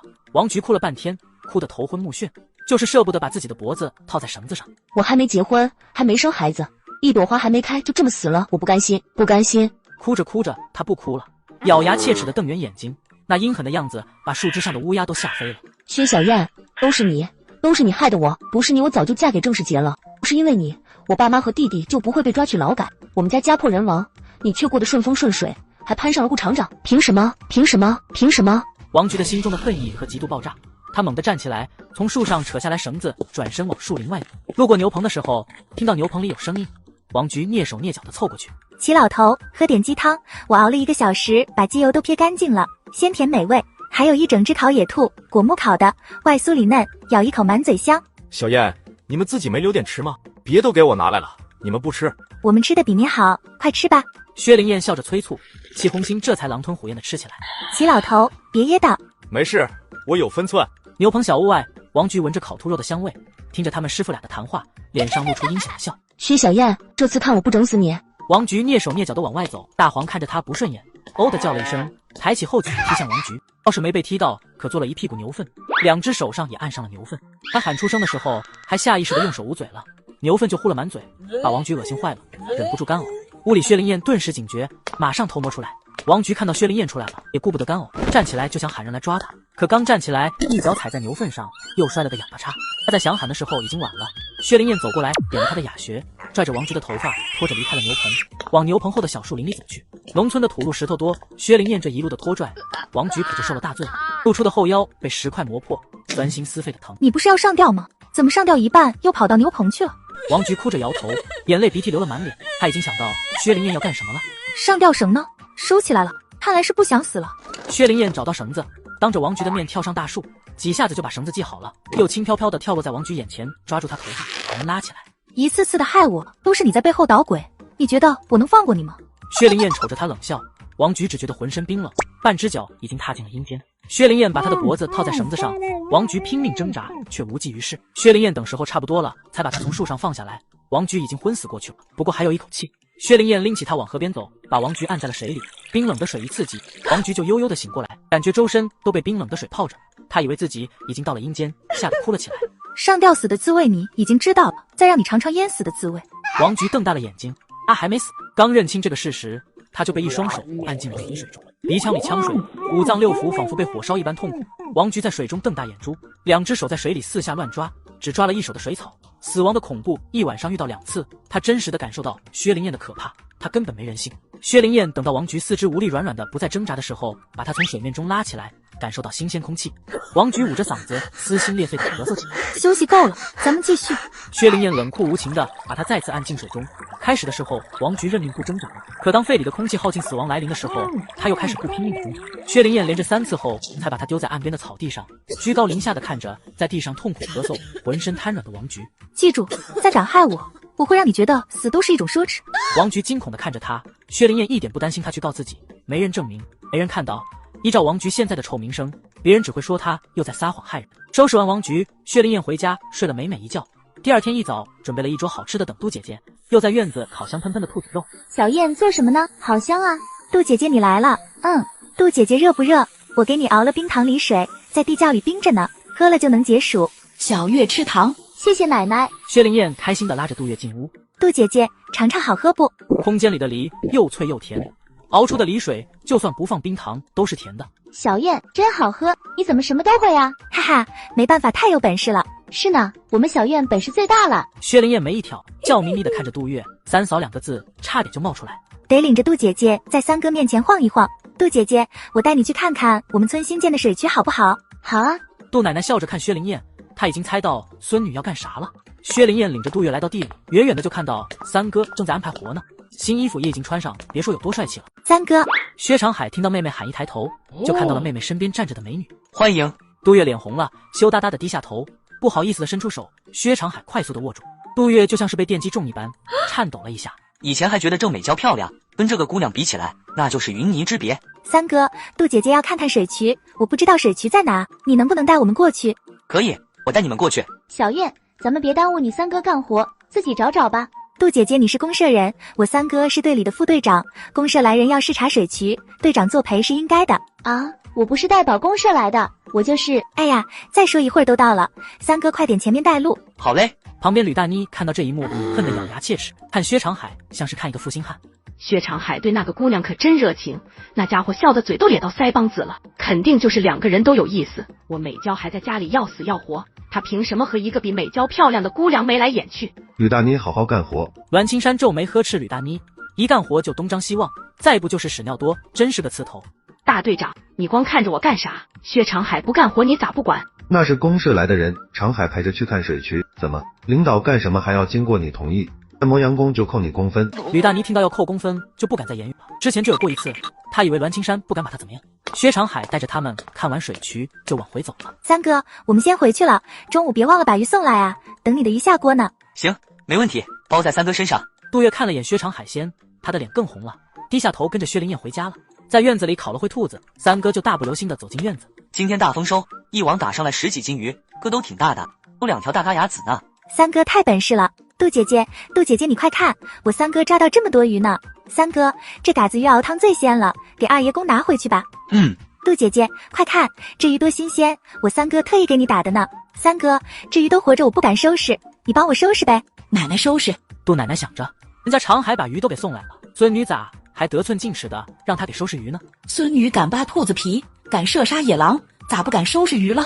奶奶，您就别站手了。薛灵燕对奶奶眨眨眼，杜奶奶恍然大悟，自己差点帮到忙。那行，长海呀，就麻烦你帮着收拾一下，中午就在家吃饭吧。好嘞，没问题。我帮着收拾鱼鳞吧。你不怕吗？哎呀，我好害怕啊！不行了，我不敢看。奶奶快点进屋，我帮你做饭。薛灵燕夸张地跳起来，嘴里说着，手上拉着奶奶就走了。院子里只剩下薛长海和杜月2个人，外加一盆子鱼。鱼在盆里拼命地蹦，有一条还越狱成功跳出了盆子。薛长海和杜月同时去捡，额头就撞到了一起。薛长海下意识地伸手扶了杜月一下，杜月条件反射地抓住他的胳膊，两人又同时触电般把手松开，谁都不敢看对方。对不起，撞疼了吧？对不起，要不你进屋坐吧，这我来就行。没事，没那么娇气。薛灵燕抻着脖子往窗外看，三哥的行为被他看得一清二楚。哈哈，不怪是兄妹啊。三哥和我一样，狡猾便宜要占，但是一定要注意分寸，占一下就跑。下次继续。看什么呢？奶奶，求您一件事。说吧，啥事？您给当个媒人呗。薛灵燕指了下窗外的2个人，杜奶奶往窗外看了眼，见2个人有说有笑，当然都是薛长海说，杜月就抿着嘴笑。还别说，挺般配的。行，奶奶就当一回媒人。杜奶奶点点头，她认识杜书记，在她面前还说得上话，当媒人能多活10年，这可是大好事。小燕，鱼收拾好了。听到三哥着急的在院外喊，薛灵走出去拿了鱼直奔厨房。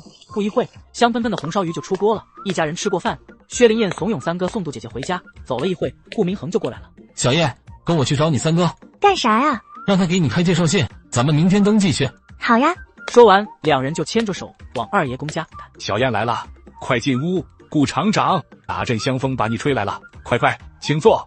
顾明恒对薛长海说明来意，听到他要给小燕开介绍信结婚用，二爷公乐的是眉开眼笑。好，长海，快点给开介绍信。好嘞，马上去。明恒啊，和家里说找时间，咱们会一下亲家，商量一下怎么办婚事。虽然小燕爸妈不在了，但我家就是小燕的娘家，该准备的嫁妆我们家都给准备，风风光光的把小燕嫁出去。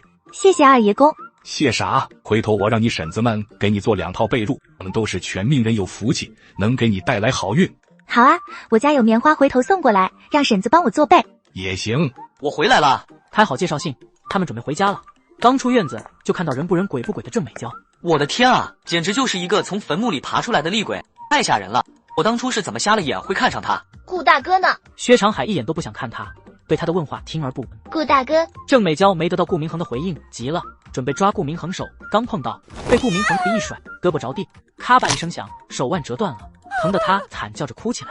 老郑，用不用帮忙？我想得去医院了。行，我去叫周把式套车。长海，帮你郑叔抬一下。栾叔，男女授受不亲，我去喊老周套车吧。栾青山愣了一下，也明白了，只得返回来帮郑建设抬人。薛灵燕和顾明恒根本就没理这茬，把郑美娇当成一坨屎，谁往屎跟前凑？顾明恒和二爷公道别后就回厂里了，忙着去递结婚报告。明恒，尝尝我这茶怎么样？老朋友从山东带来的。秦书记，麻烦您帮我批一下报告，我和对象约好了去登记。明恒啊，是这样，你在红星村建水渠的时候，是不是认识一个叫郑美娇的姑娘？有人写信举报你始乱终弃，搞大了姑娘肚子就不管了。无稽之谈。我也相信你不会做这种事，但是这信是被人送到局里的，我也没办法压下来。你做好准备，很快会有调查组的同志找你了解情况，你也不用太生气，要相信组织，清者自清，不会随便冤枉你。顾明恒起身冷着脸离开，他像是吞了个苍蝇一样恶心。这件事到底是谁在捣鬼？郑美娇不可能有那个脑袋，他不是坐以待毙的人。在调查组没来之前，要把情况了解清楚，准备去把可疑之人都问个清。你和顾厂长有仇吧？你这个小同志怎么说话呢？我跟顾厂长有什么仇？没仇，你为啥没等调查就定顾厂长的罪？薛灵燕正准备去上课，孙翠红就风风火火地跑过来。小燕，你可回来了。婶子怎么了？小燕，我听到一件很重要的事。啥事啊？今天郑世杰回来了，然后他家就吵起来，我听了会窗户根，竟然是跟顾厂长有关系的，好像是郑世杰骂他妹妹，说他诬告顾厂长，还说要大义灭亲，他妈把他打了，还骂他吃里扒外。孙翠红一口气说完，薛灵燕越听脸色越沉，这个郑美娇是记吃不记打吗？小燕，我看得早做准备，贼咬一口入骨3分，郑美娇要硬赖上顾厂长也不好办。杜奶奶忧心忡忡，怪不得自己右眼皮一个劲的跳，原来是明恒出事了。可不是咋地，现在村里人就有人传说顾厂长来咱们村建水渠就是因为郑美娇，弄完他看到你变漂亮了又去找你。婶子，麻烦你一件事。薛灵燕眼中闪过寒光，既然郑美娇自己不要脸，她也不用给她留脸面了。行，你说，婶子能办到的一定给你办。孙翠红痛快答应。薛灵燕压低声音对她说了一阵，放心，这件事你就交给婶子，一定给你办得明明白白。奶奶，我去明恒家，麻烦您陪小婷多待一会儿。别去了，一会儿天就黑了。奶，放心吧，感觉你孙女就是找死。薛灵燕打定主意，不会因为奶奶阻拦就不去，风风火火的朝顾明恒家赶。姑娘，你找谁？叔叔，我找顾明恒。薛灵燕已经猜到顾洪峰的身份，就直接喊叔叔了。你就是小燕？是的，我是明恒爸爸。叔叔好。薛灵燕不卑不亢，淡定从容。顾洪峰对她的印象很好，笑着把人往屋里让。进屋，进屋。爷爷，阿姨。小燕，过来坐。小燕来了。高红艳也站起来，只是真笑不出来，依然是愁眉不展。姐姐，我二哥出事了。什么事？你们村有个姑娘说我二哥玩弄她，还始乱终弃，写检举信告我二哥。下午他就被隔离审查了。薛灵燕没想到事情这么严重，中午的时候还看到顾明恒，下午就被隔离审查。郑美娇胆不要脸的诬告明恒，找死！轻者自轻，这个不用担心，就是你们登记要晚2天了。我和你婆婆商量了一下，先会亲家过彩礼。明恒出这么大的事，怎么没人告诉我？也得能找到你人啊。爷爷，明恒被关在哪里审查？就在局里，你也不用担心，也就是普通的谈话。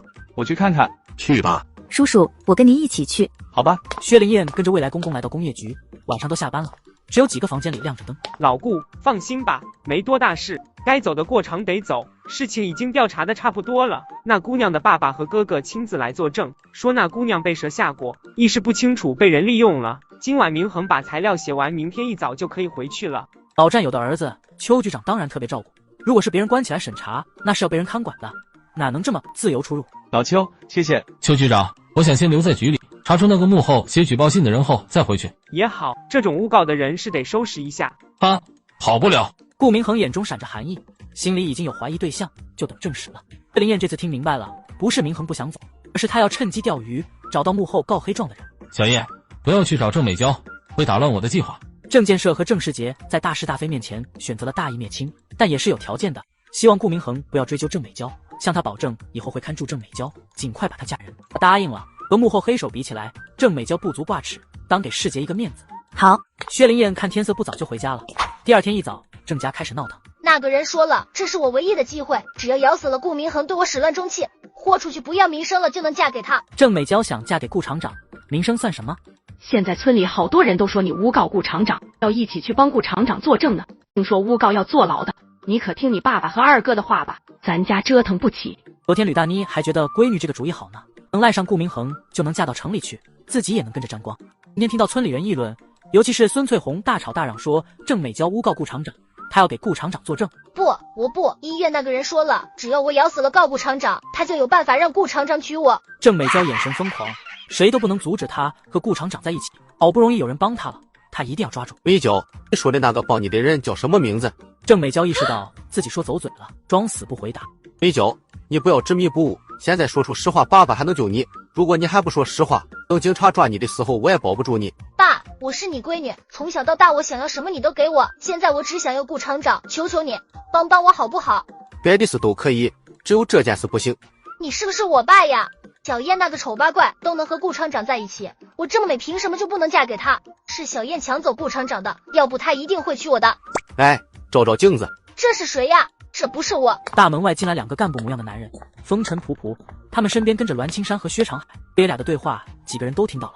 2位同志，你们都听到了，美娇花痴想赖上顾厂长，顾厂长跟他没关系，村里人都能作证。小同志，这明显就是2个姑娘争风吃醋。我听到的情况是顾明恒不只和郑美娇有关系，还和叫小燕的有关系，脚踩2只船，这是什么行为？这是流氓行为，你们怎么还能包庇呢？不是，你什么意思啊？长海领导，您是不了解情况，顾厂长跟这个郑美娇连话都没说过，他是一厢情愿。他年轻不懂事，你怎么也糊涂？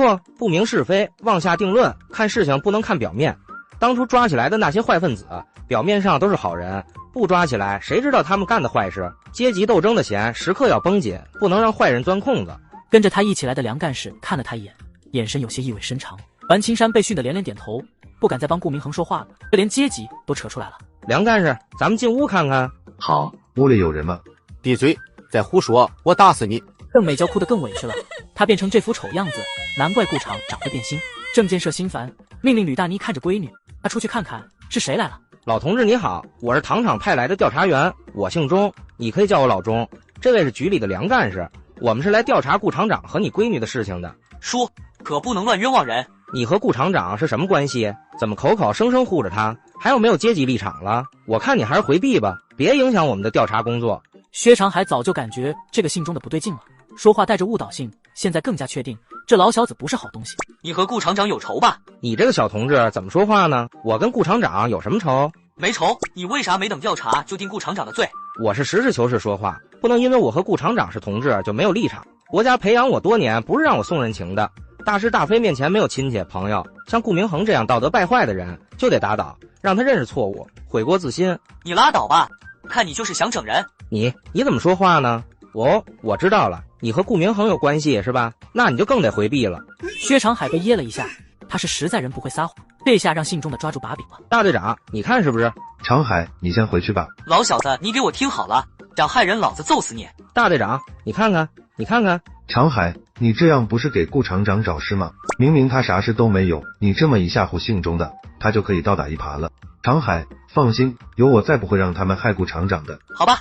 看到薛长海走了，他才松了口气，又端出领导架子。老同志，咱们进屋吧。好，请进。郑建设让出门口，他当了那么多年大队长，什么人一眼就能认出来，这个信中的不是好东西，小人一个。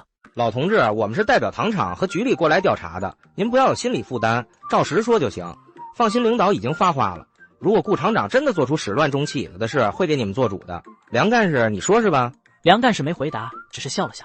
关重大，关系到顾厂长的名誉，也关系到你家姑娘的清白，希望您实话实说。您和郑美娇同志所说的话都是证词，是要签字画押的。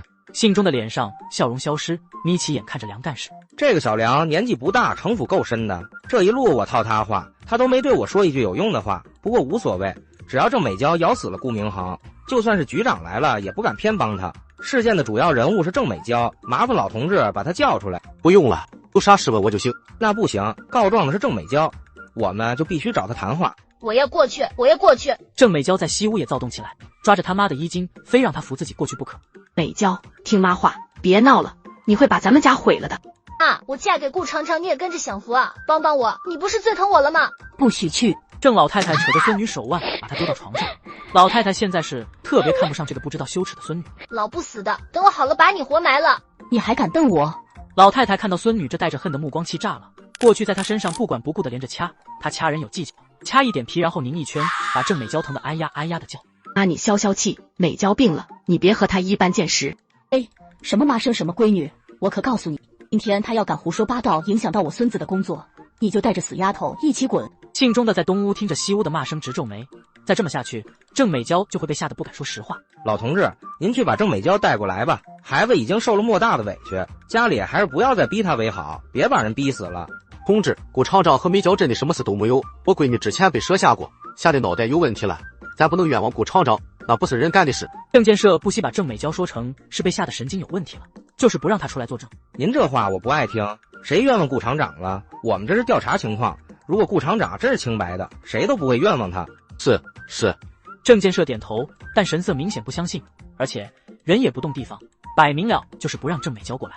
行了，耽误这么半天了，如果你不让郑美娇出来，那我们只好过去了。梁干事不紧不慢的和也跟着往西屋走，从头到尾一句话没说。这是怎么了？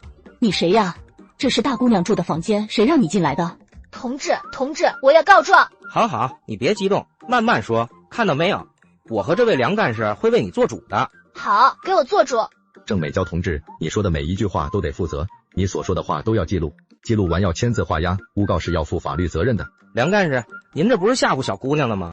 科长，我这怎么是吓唬她？诬告就是要负法律责任，你不知道吗？好，郑美娇同志，你要如实回答，不能冤枉人。出去，都给我出去！我们走也可以，走的话就视为你不告顾厂长了，事情到此结束。不行，我要告，我得告他为了我才来红星村建水渠，他说会娶我们。郑美娇话说了一半，有点说不下去了，眼神闪烁，咬着唇，蜡黄的脸上可疑的红了。为了你建水渠，然后呢？然后我都怀了他孩子了，他又看上了小燕要抛弃我，领导你们要给我做主啊！郑建设只觉得五雷轰顶一样，这是他闺女，怎么这么不要脸？这种话能随便说吗？死丫头，打死你！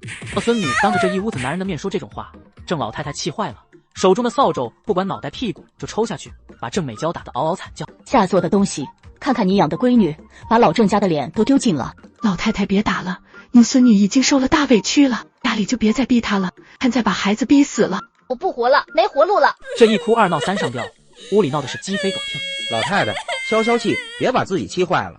行了，都冷静点吧，我们是来给你们解决问题的。如果顾厂长真的搞大你闺女的肚子，那组织上一定会让他娶了你闺女，不然他可就是流氓罪，是要坐牢的。是我怀了他孩子，请组织上让他娶我。梁同志刷刷刷的记录吧，不只是郑美娇的话，还有信中的说的每一句话。郑美娇同志，你和顾厂长是什么时候开始的？在哪里发生第一次关系？你现在怀孕几个月了？郑美娇被梁干事咄咄逼人的3连问懵了，傻傻的看着他，说不出来就是诬告，后果我不用再给你讲一遍吧。姑娘别怕，你慢慢说，想好了说。我们1个月以前认识的，然后他……别急，慢慢说。然后他花言巧语，我就信了。后来我和他说，村里干旱完不成交粮任务，我爸是大队长，会被公社批评的，他就帮我们建水渠。那时候他还对我很好，后来就移情别恋了。怀孕几个月了？郑美娇愣了一下，她该说怀孕几个月了？1个月了。不对呀。怎么不对？造孽呀，造孽啊！我们老郑家怎么出了这么个不要脸的东西？妈，你马上滚出郑家，带着这个不要脸的东西。妈，别喊我，你养的不要脸的东西怀着野崽子了，我们家容不下你们俩，都给我滚！那个郑美娇同志，你刚才说的我们都知道了，放心，的确我们会和领导好好反映，会给你一个交代的。谢谢领导。跟你们说一下，诬告会被判几年，情节轻的3年打底，情节严重的5年打底，一个人坐牢连累全家。当兵升职政审上都过不去，清楚后果后就在这记录上签字吧。还有，你签完字之后，这份笔录就有法律效应了。我们会安排医院给你做检查，是不是怀孕了，怀几个月都能查得一清二楚。梁干事又补充了一句，这句话说完，郑美娇就更不敢签字了，求助的看向信中的钟科长。郑美娇老看你干什么？我哪知道啊。美娇，你现在回头还来得及，爸还会认你这个闺女。美娇，听你爸的话，别闹了。别人不知道他最清楚。美娇昨晚找他要月经带，都来月经了，哪怀孕了？同志，我闺女被蛇吓坏了，总出现幻觉，精神上有点问题，的话不作数。顾厂长连话都没和他说过，真的啥关系都没有。好吧，那我写一份详情书，证明你女儿有精神疾病，你签个字，这事就算完了。哦，老同志，你闺女怎么看都不像精神有问题，不能胆小怕事就把闺女舍出去呀。你拉倒吧，和顾厂长在一个单位上班，你是科长，他是厂长，是不是他挡了你升迁的路？你想借着我闺女的手除掉他？你这个老同志该不是糊涂了吧？我是帮你闺女，你竟然胡说八道，不识好人心，我根本就不认识你闺女。你不心虚喊什么？你这样的我见到多了，你想整顾厂长白利用我闺女？美娇，你说是谁让你诬告顾厂长的？白杀了8级的，给人家当枪使。郑美娇有点懵，一时间不知道该怎么回答，就直眉冷眼的看着钟科长。梁干事把一副锃亮的手铐甩出来，声音很大，郑美娇被吓得浑身一震，惊恐的看着他。我是公安局刑警队的，你诬告的是顾明恒，已经到公安局报案了，局里已经正式立案调查，刚才你所说的都已经记录在案，马上就安排医院给你做检查。如果检查你没有怀孕，后果很严重，诬告是要坐牢的。但是鉴于你有病在身，有可能是被人利用，可以酌情减轻对你的处罚。如果没有人指使，那你就要承担诬告的所有处罚，会从重判刑。邢国庆一亮明身份，把钟科长吓得脸都白了。怎么可能？顾明恒怎么动作那么快？事情还没调查清楚，他就去公安局报案了。还有，梁干怎么是公安局的？周书记不是说他是局里新来的保卫科长吗？为什么骗我？难道……钟科长越想越不寒而栗，大脑门上都是冷汗，一个劲的看郑美娇，这个疯子会不会把自己供出来？爸，救我！快点说出谁指使你的。既然通过公安局了，我们厂里就不管这事了，我先走了。钟科长，事情还没查清楚呢，先别走啊。这不是有公安局的同志在调查吗？我就不在这掺和了。大丫头，你真要去坐牢吗？是他让我告顾厂长的，他说照着他的话说就能让顾厂长娶我。我不是诬告，都是他教我的。你血口喷人，我又不认识你。就是他，我在医院急诊室外哭，他就过来说。原来郑美娇在医院急救的时候，哭着喊着叫他爸爸想办法让顾明恒娶她。她的哭闹引起了很多人注意，被看押的钟富贵听到，一直记恨顾明恒抢自己厂长位置，趁着郑建设不在，给他出了馊主意。钟富贵，你被捕了，你伙同保管员偷到糖厂的白糖，找八爷他们帮你处理，犯下盗窃罪，教唆郑美娇诬陷顾厂长，犯下诬陷罪，等待你的是法律的严惩。钟科长听到八爷两腿一软瘫到地上，钟富贵被捕，郑美娇也被一同带到公安局。虽然他是被钟富贵欺骗利用，举报信也不是他写的，可还是有责任，从轻处罚也得拘留15天。薛灵燕收到消息，知道事情已经解决，就懒得管了。好几天没去牛棚了，找齐老头去。你是小燕，脸上的疙瘩呢？怎么没了？变得这么漂亮，太狠人了。对，看到你过得凄惨，我就放心了。小燕，师傅快回城了，真舍不得你。什么时候回城？快了，没几天了。等你嫁给明恒住进城里，咱们师徒还能天天见面。到时候师傅还上你家蹭饭去。齐老头，你认识明恒，还知道我要嫁给他，谁告诉你的？我和顾家是世交，明恒一直偷偷照顾我，直到你出现。你结婚的事是我听顾叔叔说的，老爷子让我给你和明恒当媒人，师傅已经答应了，我要亲自送你出嫁。啊，明恒和你一直认识？若是换做一般小心眼的姑娘，肯定生气。薛灵燕也气了一下下，但是想到师傅的身份，谁沾边谁倒霉，谁敢承认认识他？齐红星，收拾东西，你可以走了。纪委办的人丢下一句就走了。我总算能光明正大的站在阳光下，总算不用窝在臭烘烘的牛棚里改造了。王菊一脸绝望的站在牛棚里，原本还有希望，等齐红星腿好了，自己就能离开牛棚。他回城了，不是得打扫一辈子牛棚了？薛灵燕这边听说张赛花从拘留所出来了，没急着回家，凭借着小燕的记忆来到了张赛花的娘家大溪口村。张赛花正端着盆衣服，有气无力的往门外走，好几天没吃一顿饱饭了，饿得走路都打晃，还不敢和哥嫂抱怨，怕被赶出去。你是小燕，脸上的疙瘩呢？怎么没了？变得这么漂亮，太狠人了。对，看到你过得凄惨，我就放心了。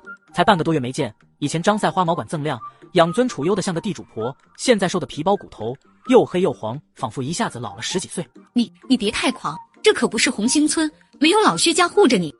我就是这么狂，你能怎么地？看不顺眼就把自己眼珠子挖出去。大哥，快来！掰断大春手指头的贱人欺负到家门口了，快来把他腿打断给大春出气！贱人敢欺负到家门口，我在红星村，我们不敢去找你；到大溪口村，你别想全身离开。喊人去，今天非把这死丫头腿打断不可。就他还用喊人？别轻敌，这丫头有点邪性，大春不比你厉害，还不是被掰断手指了？大哥，就是这个贱丫头，打死她，打死她！看到张大春他妈去找人，他也没拦着，悠哉悠哉的等着。张赛花激动的看着他，想象着哥嫂带人把小燕打成残废，他趴在地上给自己磕头求饶。本来不想揍你，可你太坏了，公安同志没教育好你，我帮他们再教育教育你。哥，今天这可是他自己送上门的，我去喊大春，咱们一家人一起上，打不死他。敢掰断我儿子手指，我砍死你！薛灵燕看都不看，抬手准确抓住他的手腕，就那么随手的一甩。张大春的爸爸就像是离弦的箭一般，被他丢到门外的老槐树上，挂在树枝上来回晃悠。张赛花见大哥这么没用，怕被薛灵燕抓住揍，吓得尖叫一声往屋里跑。薛灵燕伸手抓住他的头发，一脚踹在他腿弯处。张赛花就那么仰着头跪在地上，惊惧地看着薛灵燕。你以前就是这么打我的，怎么样，滋味不错吧？之前不知道你在哪，现在知道你在大溪口村了，以后隔3差5我就来孝敬你一次好不好？薛灵燕最后点在他痛穴上，笑盈盈的拍拍手，打了人还得气人，双管齐下。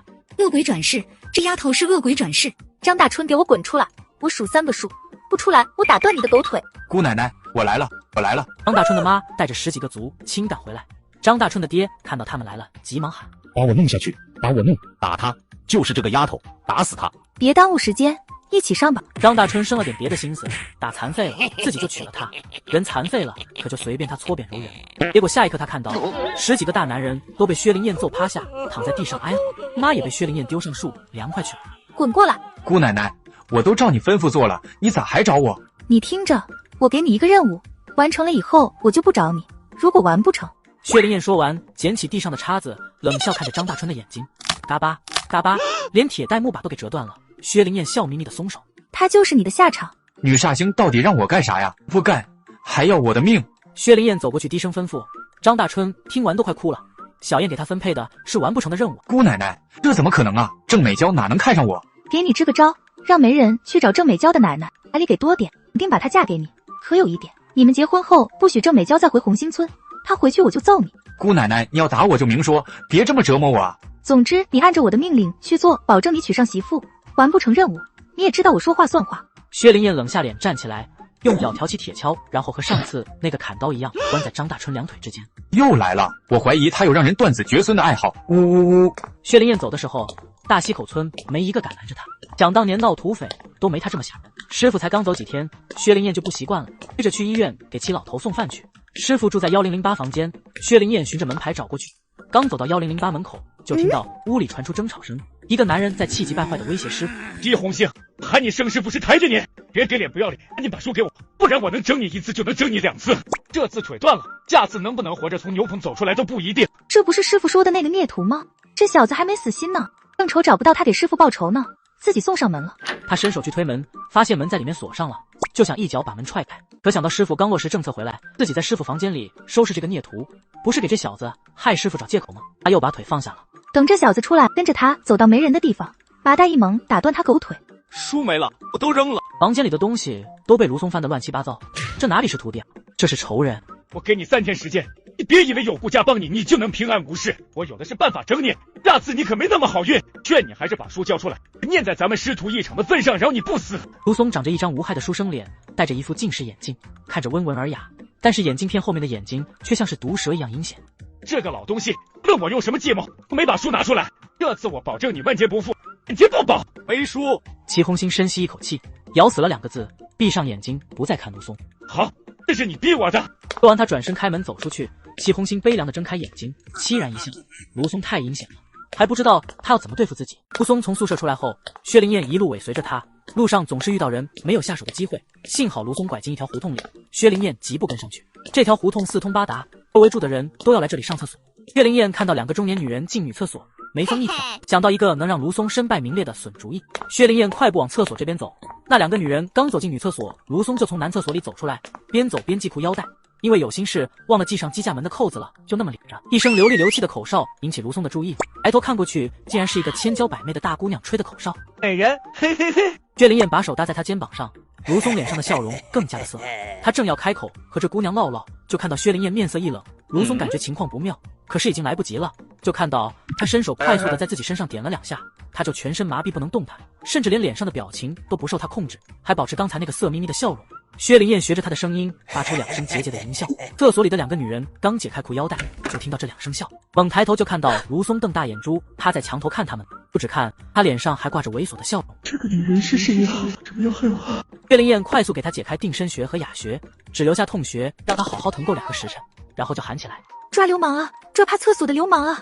卢松摔在地上，转身想跑。薛灵燕拿起沾着屎的扫帚抽在卢松的脸上，卢松哪里受过这个罪，疼得连连惨叫：臭流氓，打死你！这2个女同志的战斗力非常强悍，一个抱头，一个按脚，把卢松按在地上。大伙听到抓到趴厕所的流氓了，都跑出来打流氓。好看的女人是毒蛇啊！那个女人为什么这么害我？无人不识，无冤无仇，这是把我往死里整啊！我没有趴厕所，是他冤枉我的，都是他干的。你放屁！我俩都看到你趴厕所了，还在这狡辩。2个妇女一听更愤怒了，他们亲眼所见，这小子还敢胡说八道。打死臭流氓！没带家伙的居民就拳打脚踢，人多拳头雨点一样落下来。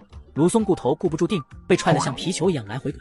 打死臭流氓！薛灵燕看热闹，不怕事大，也跟着喊，不止喊他，还过去打蹭。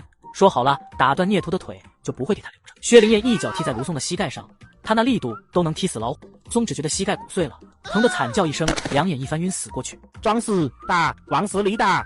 居民们还以为他装的呢，手下也没停，继续狂殴。大伙连踢带打，才发现卢松怎么躺着一动不动了。这下谁也不敢再打，万一打死了，还得摊上人命官司。没事，就是晕了，用尿浇醒。他这个提议一说出来，有毛头小伙子响应。厕所后放着掏厕所用的粪舀子，很快新鲜出炉的粪汤就舀来了，泼他脸上，行就往嘴里灌。这女的太损了，别灌，醒了！举着粪勺的小伙子下意识地看向薛灵燕，灌不灌了？小同志，外人不教训，不长记性，得让他一次记住。别，求求你，别啊！可惜那个小伙子想在薛灵燕这个大美女面前好好表现，对她的求饶视而不见，举着大粪勺把一勺粪汤汁都投倒在卢松脸上。本身学医的人都有洁癖，小伙子往他脸上泼的时候，卢松正开口求饶呢，这些粪汤一点没浪费，既给他洗脸了，又给他洗嘴了。安师猪狗不如，只打断你狗腿，泼满脸粪，太便宜你了。顾明恒起早来给齐红星送饭，路过胡同就听到薛灵燕喊打喊杀的声音。明恒，怎么回事？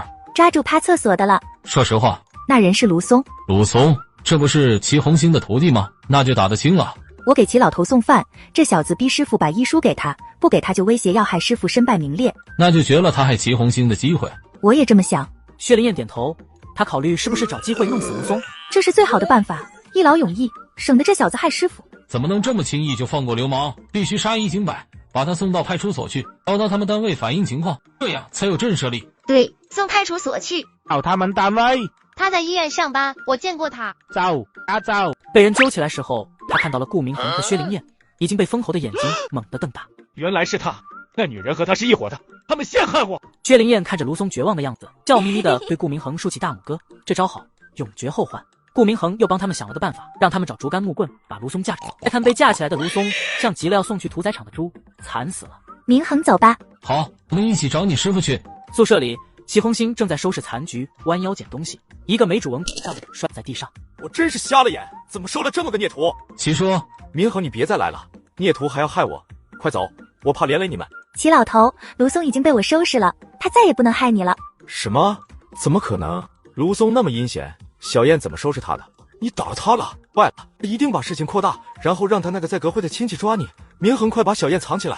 师傅瞧您吓的，我告诉你，以后卢松再也不能兴风作浪了。薛灵燕绘声绘色的把怎么收拾卢松说给师傅听，尤其是卢松被灌了满嘴粪汤的事，更是被他着重描述。师傅吃饭。齐红星高兴是非常高兴，但看着鸡汤，想到卢松喝粪汤的画面，连着呕了好几声，是真吃不下去了。从宿舍出来后，顾明恒送小燕去了明基站，小燕刚走到门口，却被一个高高瘦瘦的男人喊住。师傅，怎么了？回城后，我总觉得被人监视，也不知道是不是心理作用。同济，蔡双林满脸笑容的和薛灵燕打招呼，今天可是特意打扮过。我这一身打扮在现在可是顶尖的，够派头又不失潇洒。一个农村的姑娘看到我这么有派头的男人，一定会动心的。我认识你吗？不认识。不怪说农村姑娘没礼貌，还有这么说话的。那你找我干啥？是这样，我是隔壁京剧院的副团长。怪不得油头粉面，找我什么事？没事了。蔡双林冷下脸，他屈尊降贵他还不感激，竟然敢说自己是戏子，有毛病。薛灵燕白了他一眼，直接走人。蔡双林一口气憋在嗓子眼，他一直都是顺风顺水，在京剧院也是被众星捧月，领导也重视他，哪里受过这种窝囊气，可也只能悻悻离开。薛灵燕刚到广场上，李国祥立马凑过来，老大最厉害了，放学了要去吗？老大，不行，想都别想。薛灵燕白了他一眼，又想去投机倒把，他就没往那院子里放东西。李国祥吓得不敢吭声了。听老师讲完课后，他就回家了。奶奶，辛苦您今天跑一趟，把我三哥的婚事定下呗。行，今天奶奶就去一趟公社找杜书记说说。谢谢奶奶，提亲是不是得拿聘礼？不用，先看看杜书记答应不。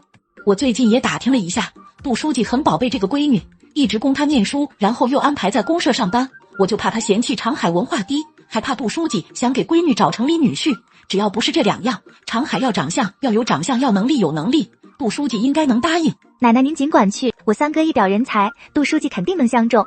再说了，就算他不答应也没用，杜姐姐相中我三哥了。哈哈，好，杜书记不答应奶奶，就赖着不走了。杜奶奶被孙女逗乐了，说完便起身往公社赶，路上刚好遇到薛长海。杜奶奶，你去哪啊？我去公社。杜奶奶笑眯眯的看着薛长海，没告诉他自己去干啥，等事情办成了再给他一个惊喜。正好我和大队长也要去公社开会，上车吧。还真是巧啊。奶奶去公社有事？有事，大事。薛长海的脸一下就红透了，再不敢问奶奶，埋头赶车。小月，奶奶，好，你爸爸呢？在吗？在办公室里呢。小月，薛大哥，我来开会。杜月把杜奶奶送到爸爸办公室，都没敢停留，红着脸走了。婶子今天来有事吗？有事，给你闺女做媒。本以为他能高兴，却见他蹙起眉头。完了，我还和孙女夸下海口呢，出师不利呀。杜书记心里已经有薛长海这个人选了，只是最近工作太忙才耽误下来，只等着忙过这段时间，就让老胡给当个介绍人。该怎么拒绝老太太才不会生气呢？婶子，这样我先开会，这件事等我开完会再说。也行。杜奶奶气馁了，声音都有气无力的。杜书记为难的看了他一眼，要不先听听再走。婶子，你先说吧，我还有2分钟时间。好，那我就快点说。我们村的薛长海不错，小伙子年纪轻轻就是副队长了，长得一表人才，还能干。我想给你家杜月介绍一下。杜奶奶也没抱希望，快速的说完，没想到他笑了，可比刚才热情10倍。他看到杜书记的态度放心了。室友们，薛灵燕这边把弟弟送上学之后，就去给师傅送饭。师傅太有口福了，天天有我宝贝徒弟给送饭。您说对了，上辈子您一定没少做好事，才能收到我做徒弟。哈哈，师傅，书还你，我都背下来了。薛灵燕可不知道自己给师傅心里留下阴影了，把那本手抄版的《本草纲目》递给师傅。背下来了。背下来了，不信您考我。齐红星就提了个头，然后让徒弟接着往下背。之后宿舍里就都是薛灵燕清脆如百灵鸟般好听声音，背的是一个字都不差。我这是收了个天才啊！哈哈。顾明恒刚来就听到薛灵燕这自信的背书声音。还有谁能比我媳妇厉害？明恒，你来了。哈哈，明恒，小燕了不得啊，天才啊！快带我去一个地方。之前因为卢松的原因，老爷子就已经动了把几本宝贝医书都给小燕的念头，现在这个念头更强烈了。去哪里？要很久吗？去以前我的那个老宅子，那几本医书都被我藏起来了，我要拿给我宝贝徒弟。中午去行吗？啊，对，瞧我一激动，忘了你们还要上班呢。行，等中午吧。这本书小燕先帮师傅保管吧，留在我手里招贼惦记。好，我帮您保管，谁都别想拿去。两口子从齐红星宿舍出来，明恒把媳妇送到农机站才去上班。薛灵燕等他走后，找了个拉肚子的借口和老师请了会假，带着3颗灵芝去找吴刚走后门。小燕，吴大哥，小燕找我有事吗？找你走个后门。哈，说说看，想买什么药？卖灵芝，我在山上采到的，但是我没有介绍信。呀，真不错，这是椴木赤灵芝。我在山里采的，吴大哥，您看能卖多少钱？如果拿到省药材公司1斤能卖250到280块钱，在咱们药材公司1斤最多180块钱，亏得太多了。我没有介绍信，人家能收吗？你真要去省里？差的有点多，太亏了。行，你要是想去，我给你写个条子。不过你最好还是和民航一起去。前不久火车上就发生拐子事件，小偷也多得很，带着那么多钱不安全。感觉我的人还没生出来呢。哈哈，这样我去给你写个条子，然后打电话通个光。至于怎么去，你和民航商量一下。薛灵燕眨眨眼，和明恒一起去省里也不错，卖完灵芝顺便买结婚用品。弟妹，你拿着我的条子到省药材公司找田经理就行。谢谢吴大哥。对了，我把你要去省城卖灵芝的事告诉民航了，说请假陪你一起去。太好了，谢谢吴大哥。中午顾明恒下班就到农机站找薛灵燕，两人一起往去齐红星宿舍。师傅，怎么了？回城后，我总觉得被人监视，也不知道是不是心理作用。3个人离开宿舍去老宅院后，从胡同里转出一个50多岁的老男人，他推着一辆自行车，偷偷的跟在顾明恒他们身后。走到后边树林去。一路跟踪他们的男人，让他们3人往后面树林里走去。可算知道东西藏在哪儿了。顾明恒和薛灵燕扶着齐红星走进树林，老爷子指挥：往左边树8棵树，再往前走8棵树，然后再往右边走8棵树，再往前走8棵树，就能看到一个小坟包。师傅，您这是藏猫猫呢？侦察兵出身，虽然只听齐红星说了一遍，但是顾明恒走起来却是一步不差，左转右转，很快就找到那个小坟包。七叔，接下来怎么走？往后面再走3棵树。齐红星有点激动，指挥顾明恒扶着他往后面走，薛灵燕在后面跟着，越来越觉得自己这个师傅有点意思，赶上过去大侠藏武功秘籍了。等到后面，顾明恒扶着他转到树后面，树后有一个怪石歪斜着杵在地里，石头看起来很吓人，像是一个人站在那瞪着来饭者。石头后面有个洞，把它拿掉。里面是个石洞，不是很深，大概有50-60公分深。薛灵燕探手伸进去，摸到一个冰凉的东西，她直接给拿出来。师傅，您找的是不是这个？这就是一个普通的饼干盒子。齐红星激动地接过去。刘娟子鬼一方。薛灵燕看着那字念出来，顾明恒眸色深深地看了眼媳妇，总觉得她身上有太多谜团。不认识简笔字，繁笔字不论多复杂，他都认识。对，这是宋代的，原书是晋朝刘娟子著的，有10卷之多，是我国最早的外科宝书。流失了，就剩下宋刻的5本了，是医学宝书，价值连城。书中所记载的方子很宝贵，你要用心学习。是，师傅，我一定好好学。好，师傅没有看错人。小燕，师傅想认你当闺女行不？好啊。薛灵燕一听乐了，认干爹比师傅还进一步，而且他也真把师傅当父亲一样尊重。3个人拿了书就往回走，树上的鸟扑啦啦的飞起来。薛灵燕抬头看了眼，心中有种非常不安的感觉，好像是上次被围剿时一样。师傅，明恒，你先带师傅出去，我把书藏起来。薛灵燕匆匆对顾明恒说了句，转身就往树林里走。中午休息时间，什么人会这么急匆匆的进树林？媳妇对危险的触觉好像比我还灵敏。明恒，怎么了？没事，一会儿您稳住了。有人问来这干啥，您就说。顾明恒快速的对齐红星说，能让那些人抓住把柄。好。齐红星被吓怕了，虽然点头答应，身体已经不受控制的发抖，声音都带着颤。他后悔这么着急的过来了。别紧张。薛灵燕离开顾明恒视线，走进了空间，把装医书的铁盒子放到空间里，匆匆追赶顾明恒和齐红星。还没等追上2人，就看到4、5个戴着红袖箍的男人把他和齐红星团团围住。站住！你们进树林干啥了？上厕所。上厕所？撒谎！外面没厕所吗？远。顾明恒面色沉了下来，只赏给他一个字，浑身散发的低气压把跟在己兵身边的几个人压得喘不上气来。还有个女的，那人在哪里？那人告诉自己，他们是3个人，2男1女，现在只有齐红星和顾明恒2个人，那女人一定是去藏东西了。上厕所。上厕所？己兵生气了，这个借口用了2次，他当自己是小孩好骗吗？你们去找找。站住！那3个小子愣是吓得没敢走。你什么意思？你什么意思？耍流氓吗？他恨得直磨牙，这个顾明恒太难缠了，他越是不让找那个女的，就越有问题，他手里肯定有东西。就在他们僵持的时候，薛灵燕回来了。这么漂亮的女人，若是能抓起来，还不是我说的算吗？明恒，他们是干啥的？拦路抢劫啊！好狗不挡路，他们看着就不像好人。己兵更生气了，这2个人一唱一和，把他们都给骂了。你敢骂我们？我们骂拦路狗呢？你接什么话啊？薛灵燕深深看了这小子一眼，把模样记住了，回头套麻袋打闷棍，弄死他丫的！明恒，咱们走吧。好，走。站住！季红星是坏分子，你们背着他到这里来和特务接头，我们要抓你们回去调查。坏分子？谁是坏分子？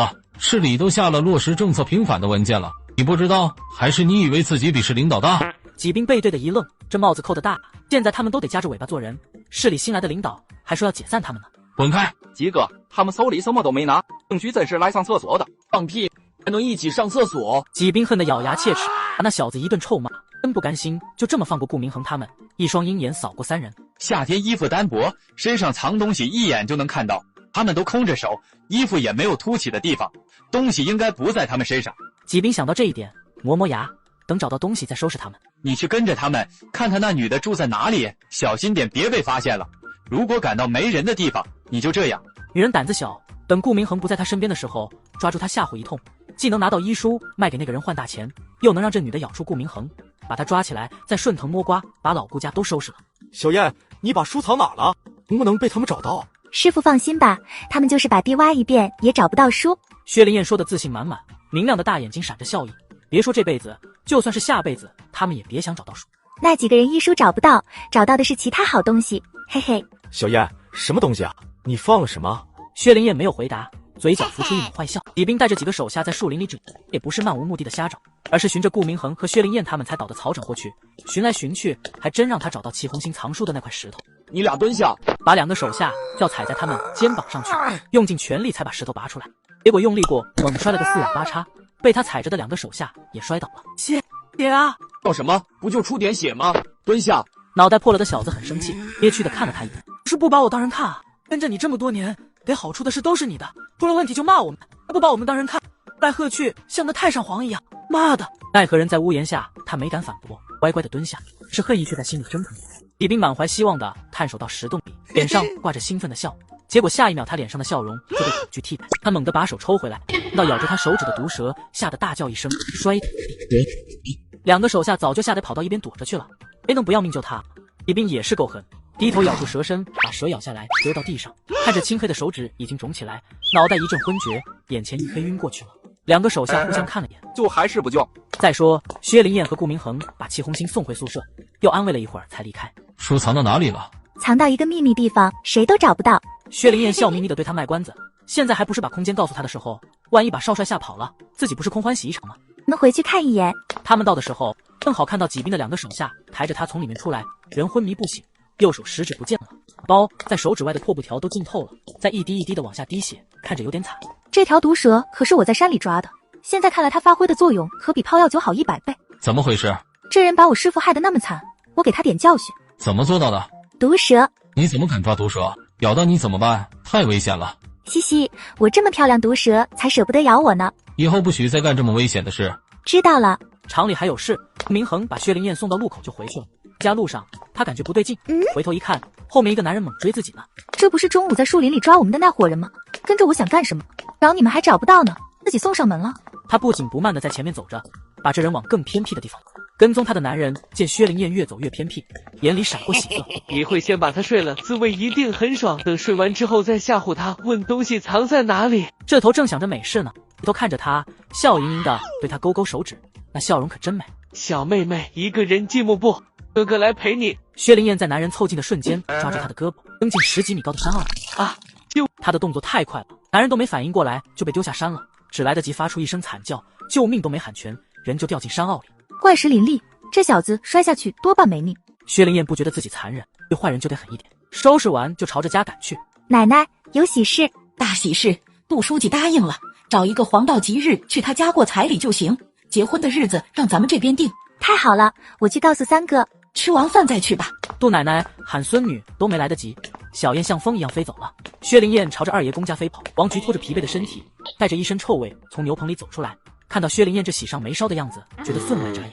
我在家里用布缝了一个小人，写上他的名字和生辰八字，搭了7根钢针，就等着看他受诅咒而死。可那小人都做了好几天了，怎么一点反应都没有？小贱人不止没有倒霉有病，他好像过得更好，更神采飞扬了。二爷公喜事临门了。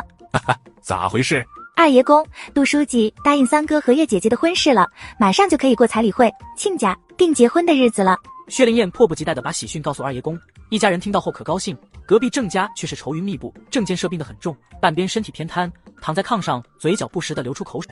好他薛长海，人心变得太快了，看你当不成大队长了，转头就去抱杜书记大腿，势利小人，狗东西，王八犊子，负心汉，让他不得好死，让他生儿子没屁眼，让他结不成婚。炕上的郑建设难过的闭上眼睛。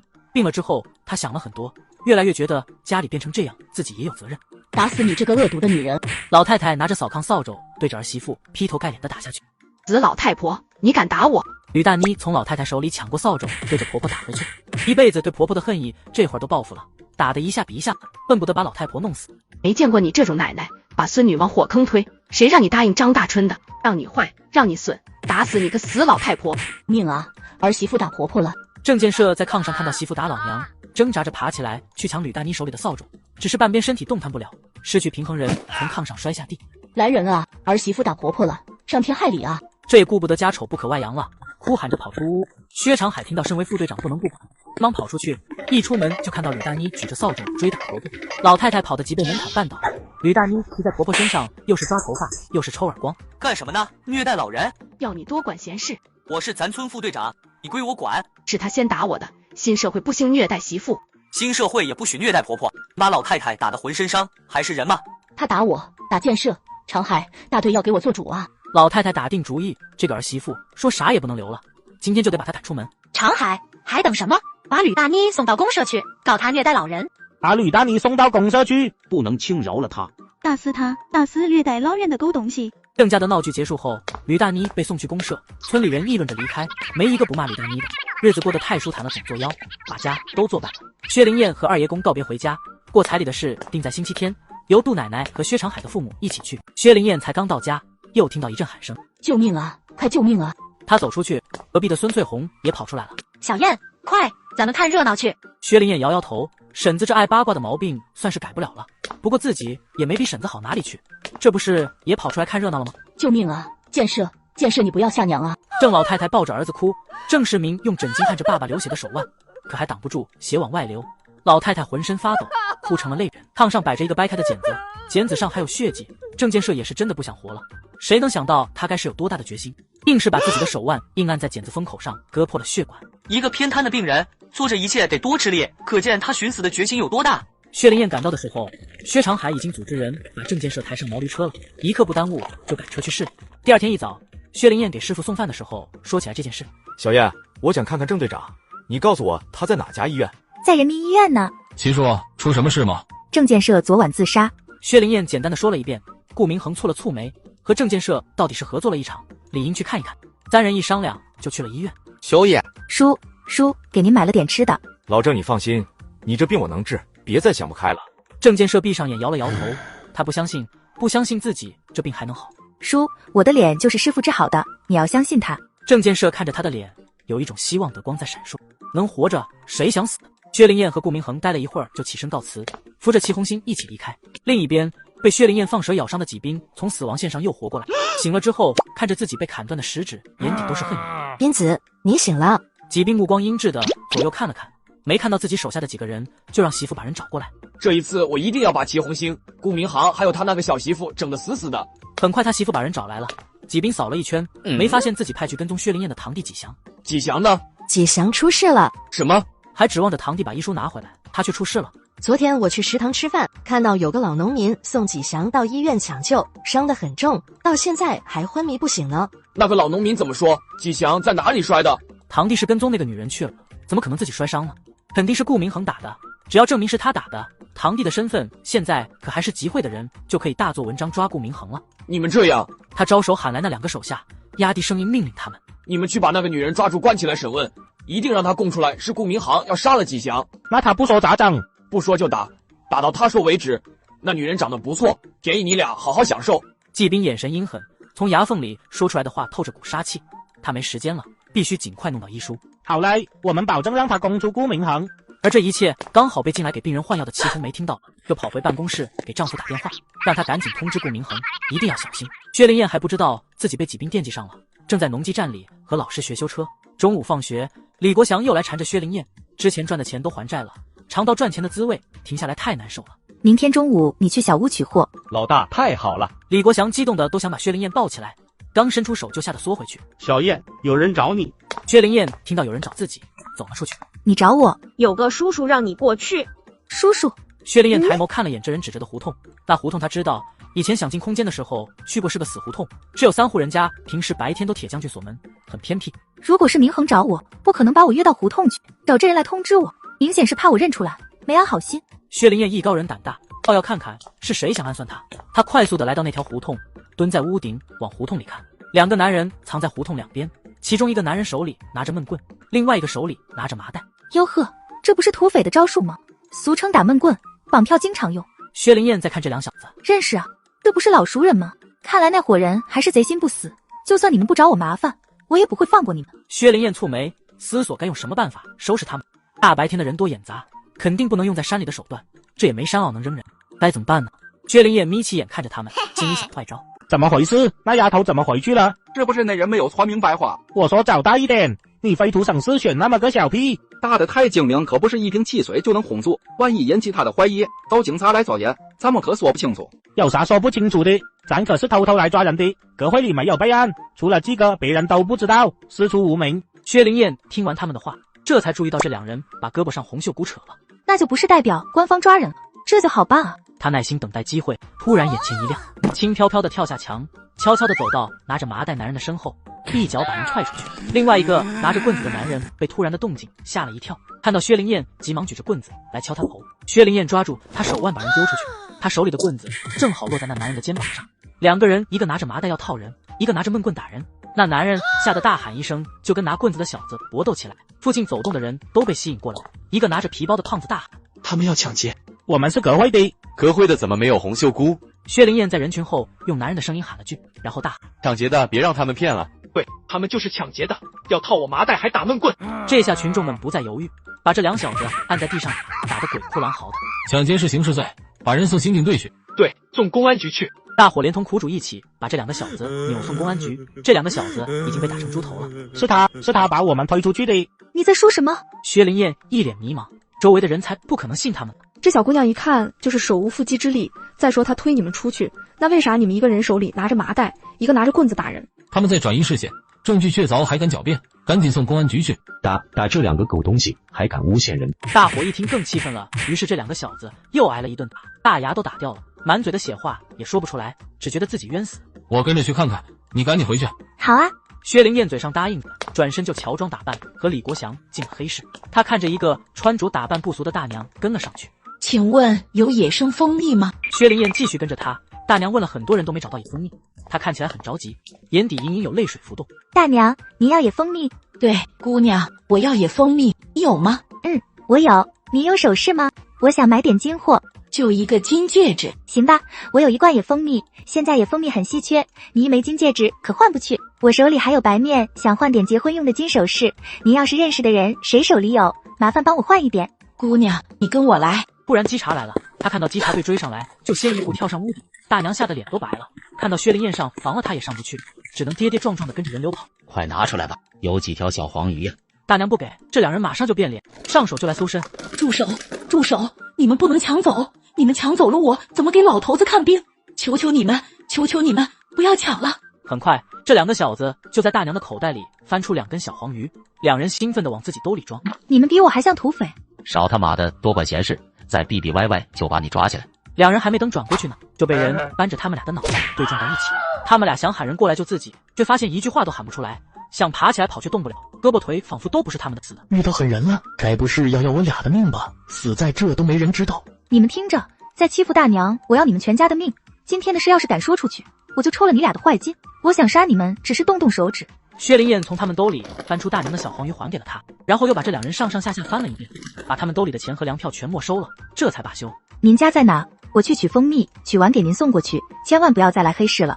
他们见过您，再去会有危险的。我家就在猫耳朵胡同98号，姑娘你小心点。行，我知道了，您快点回去。看着大娘走后，薛灵燕从空间取了东西，往猫耳朵胡同走去。姑娘，这里。大娘，我家很简陋，您别嫌弃。哪能呢？我老头子瘫了，屋里味道大，就在这吧。好，这是野蜂蜜，我还给您拿了点梨和冰糖。要是爷爷肺有病，可以熬点冰糖梨水喝。这些白面大概有20斤，这还有2斤挂面，您看您用多少还货换？姑娘，你是要结婚用首饰吧？对，我要买结婚用的，金镯子、金项链、金耳环，要是有如意什么的就更好了。玉的行吗？也行。好，我这就给你拿去。大娘还担心薛灵燕不肯答应，见她同意了，忙进屋拿东西。屋里炕上躺着一个老头，老人家很瘦，瘦的眼睛深深的凹陷进去，脸色蜡黄蜡黄，不时的发出剧烈的咳嗽声。老头子，你又吐血了。小玉，别哭，我没事。我找到野蜂蜜了，还有梨和冰糖呢，咱们马上就买药，喝了药你就能好了。老人家，您得的是什么病？姑娘，我得的是肺痨，这病传染人，您别进屋。您要野蜂蜜是为了治肺结核吗？是。我能看看您的药方吗？可以。老头从枕头底下拿出一张纸，纸上用毛笔写着药方。薛灵燕一看乐了，这字都是繁笔字，她都认识。这药方大夫开的？这药方是我自己开的。您是大夫？算是吧。哦，药都配齐了吗？缺什么我帮着想想办法。那可太好了，我正愁没地方配药。没问题。姑娘，这对玉镯是祖母绿，这枚玉扳指是和田玉的，还有这对小黄鱼都给你，你看够不够换你那些东西？还有能不能给我点钱？大娘看着薛灵燕，眼神里带着祈求，她很怕薛灵燕嫌弃这些东西不够，嫌弃自己狮子大开口。奶奶，您这东西在过去很值钱，我也不能让您吃亏了。爷爷买药的事就包在我身上。那就太谢谢姑娘了，这东西在过去是值钱物件，现在根本就没人要，你真是救了我们的命了。薛灵燕又嘱咐了几句不让她出门的话，这才带着玉镯、玉扳指和小黄鱼离开。姑娘，大娘从屋里追出来，薛灵燕停下脚步看着她。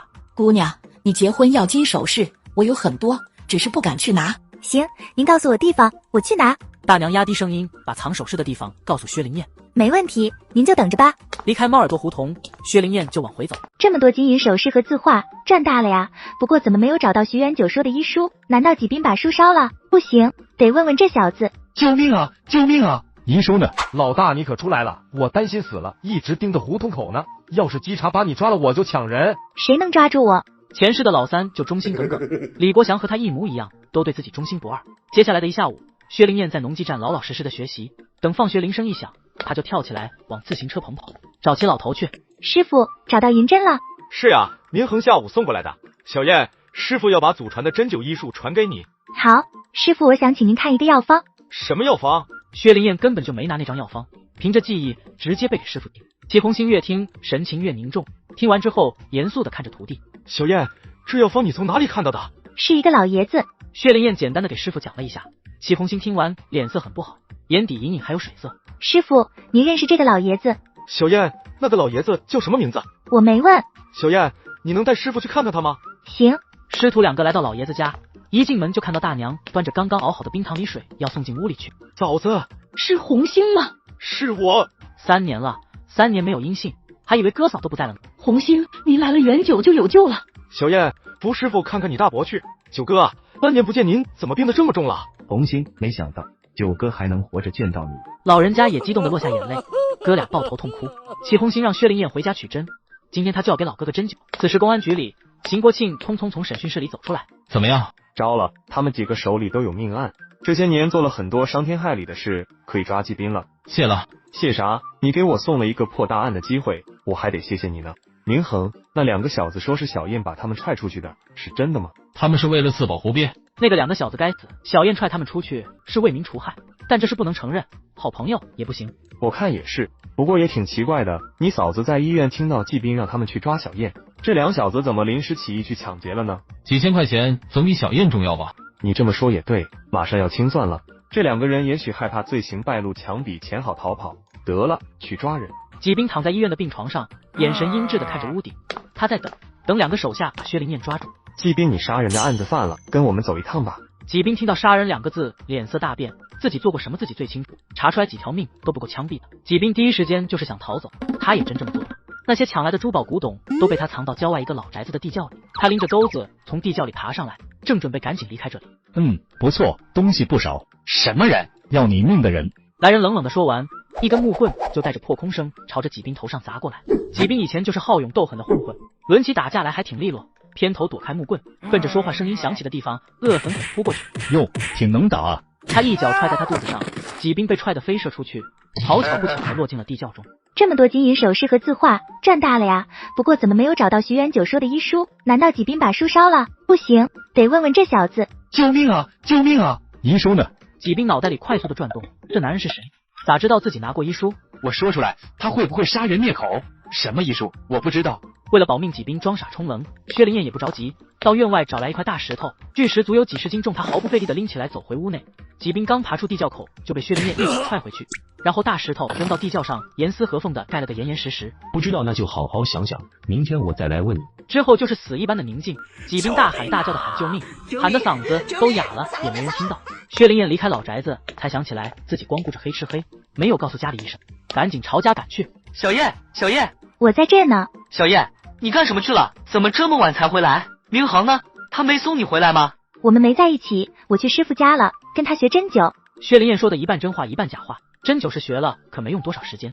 耽误时间的是打听纪斌的住处，得知纪斌在医院，又跑到医院找他算账，然后碰见纪斌逃走，他跟踪他黑吃黑。咋不往家里捎个信？忘了。没事就好，没事就好。下次你记得说一声，我们都担心死了。知道了，三哥。快回家吧，陆奶奶还等着你呢。好。薛灵燕到家，又和奶奶解释了一遍，哄着老太太回家睡觉了。第二天，薛灵燕骑车上学的路上，看到了全市的电线杆子上都贴满了通缉纪斌的通缉令。纪斌还没交代医书的下落呢，我还不能把人交给警察。顾明恒得知纪斌跑了，怕薛灵燕出危险，一大早就到农技站等他。明恒，你怎么来这么早？小燕，这几天别上学了。自己每天上班，不能每时每刻都在他身边保护。纪斌是亡命徒出身，他担心小燕的安全。为什么？没事，你听我的就行了。好吧。我回厂里了，你上课吧。薛灵燕上完课后，本想回家，想到地窖里那小子别给闷死了，这样医书就找不到了，便起身去看看。地窖里，纪斌蜷缩着躺在地上一动不动，看着像是死了似的。回答我的问题，就给你水喝。求求你，求求你放过我！一个酒瓶慢悠悠的放下来，纪斌的眼睛随着那酒瓶走，使劲的吞咽着。医书呢？先让我喝一口，就喝一口。纪斌现在只想喝水，在他手要碰到酒瓶时，薛灵燕就把瓶子拉起来。纪斌眼中的渴望变成了绝望。以前他虐待那些老干部黑五类的时候，不觉得自己残忍，现在他自己尝到滋味了，才知道多可怕。说了才给你喝。我说。纪斌崩溃了，哭哭啼啼的说起来。薛灵燕越听脸色越冷，人心最可怕，师傅和徐元九都被最信任的人害。谁给你？大石头重新盖在地窖口，刚刚有的那一点亮瞬间消失，重新归于死一般的黑暗。放我出去，饶了我吧，放我出去。根据纪斌交代，背后指使他抄家和拿医书的是徐元九的远房表弟，叫吴仁，收留他一家人子，却反被陷害。徐元九被打倒后，这个表弟因为是贫下中农，反倒升官在医院做主任。薛灵燕到医院找周红打听姓吴的主任。你怎么认识吴主任？听人说起过。诺，那就是吴主任，我帮你喊他吧。嫂子您去忙吧，我自己过去。薛灵燕忙和嫂子道谢后，走向这老头。你叫吴仁？这眼神，怎么感觉这老小子好像认识我？你是？啊，是这样。你表哥徐元九托我来给你带句话，他一直惦记你，让你有时间去看看他。徐元九是坏分子，我已经和他划清界限了，请不要和我提他，劝你也不要和他走太近，以免受牵连。哈，明白了。明白什么？有些人看着道貌岸然，却是狼心狗肺的人。你怎么说话的？卑鄙小人！这赤裸裸的嘲讽让吴仁脸色涨红，恼羞成怒地瞪着薛灵燕。他不能和薛灵燕吵，会坏了他苦心经营的老好人形象，只能暗气暗憋。满大街都是纪斌的通缉令，谁知道啥时候抓住他？被警察抓住这小子，肯定得把我供出来。不对，这姑娘来说的那些话意有所指，是不是纪斌已经被抓住了，而且已经把我供出来了？吴仁额头上冒出冷汗，跑回房间拿出医书，然后找院长请了半个月假，又到财务室预支这个月工资。做完这些，从医院出来，薛灵燕早在门口等着这老小子，看他紧张的左右张望。这么紧张，包里放的什么？先跟上去再说。吴仁顺着火车站方向走，扭扭捏捏的先去了厕所。薛灵燕等在胡同口，吴仁上完厕所从胡同里走出来，薛灵燕过去抓着他衣领，就是一个大嘴巴，快速扯开他的裤腰带，抢过公文包，快速扔进空间。臭流氓！周围的人围过来一看，吴仁的裤子褪到脚跟，露出花裤衩和光溜溜长满黑毛的两条腿。这不是耍流氓吗？不怪那个大姑娘揍他。这年头流氓可是人人喊打，大伙都过来帮忙，把吴仁打得哭爹喊娘。薛灵燕见好就收，东西到手人也教训了，功成身退。包呢？我的包呢？哎呀，我的包呢？薛灵燕找到没人的地方进空间查看，3本医书1本不少。这老小子真是想带着医书跑路。医书找到了，纪斌就没必要再留着。薛灵燕马上起身去老宅子，没进院就感觉不对劲，有人来过了。堵在地窖口的大石头被人挪开了，露出黑乎乎的地窖。他走过去朝下面看了一眼，纪斌不见了。刚说完就听到一阵脚步声，他连忙躲起来。就是这，我们就是在这发现他的，被人关在地窖里，都快饿死了。警察同志，就是这个地窖，我们从这边路过，听到有人喊救命，就进来看。两个小伙子路过，听到有人喊救命，把几兵救上来，一看这不是警察通缉那个人吗？于是正义感爆棚的小伙子就把几兵押送到公安局。你们俩去搜查一下。我们哥俩费了好大劲才把石头搬开的，很重呢。这石头至少得有几十斤重，关键是不好搭手，抬的时候容易手滑。也就是说，把纪斌带到这里的至少是2个人以上。薛灵燕听到他们要搜查再走，就来不及了，干脆进空间。你们留下蹲守，纪斌被咱们抓住的消息还没有走漏，关押他的人可能还会回来。两个警察研究了一下，决定都埋伏在屋里守株待兔。等邢国庆走后，薛灵燕趁他们不注意跳了出来找师傅去。薛灵燕还没等回答呢，一个人在外面大喊大叫的冲进来。徐元九，你真卑鄙！小燕，来，师傅要给你徐伯伯针灸，快过来学学。小燕来了，快坐。师傅等会再针灸吧，我给你们带饺子了。哈，我这宝贝徒弟又给师傅送好吃的了。九哥，我想认小燕当义女，你说我闺女做徒弟怎么样？行，小燕侠肝义胆，是个好姑娘，我愿意把毕生所学都传给她。小燕，还不快喊师傅？师傅在上，徒弟给您磕头了。哈哈，好，好，起来。爹，师傅，师娘，吃饺子。薛灵燕把饺子端到桌上，改口喊戚红星爹，喊徐元九和小玉师傅师娘。真香啊！小玉吃了一口饺子，眼泪就流了下来。想当年她是大小姐的时候，锦衣玉食，荣华富贵。师娘别哭，我们苦尽甘来认了一个好徒弟。吃完饺子，戚红星就喊薛灵燕过来跟他学针灸。他扎一针讲解一下这是什么穴位，扎这里能起到什么作用，下一针应该配合扎着什么穴位上。小燕学会了吗？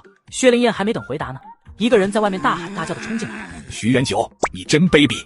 医书被抢走了，还被安了一个流氓的恶名暴揍，这口气怎么都咽不下去，所以他就过来找徐元九算账。你是谁呀？徐元九，你太缺德了，找了个女人陷害我。书呢？是不是你拿去了？你说什么？什么医书？徐元九蹙眉问他，到现在他还不知道把自己害这么惨的是无人。别装糊涂，徐元九，你是不是早就知道是我在背后整你？你为什么这么做？为什么？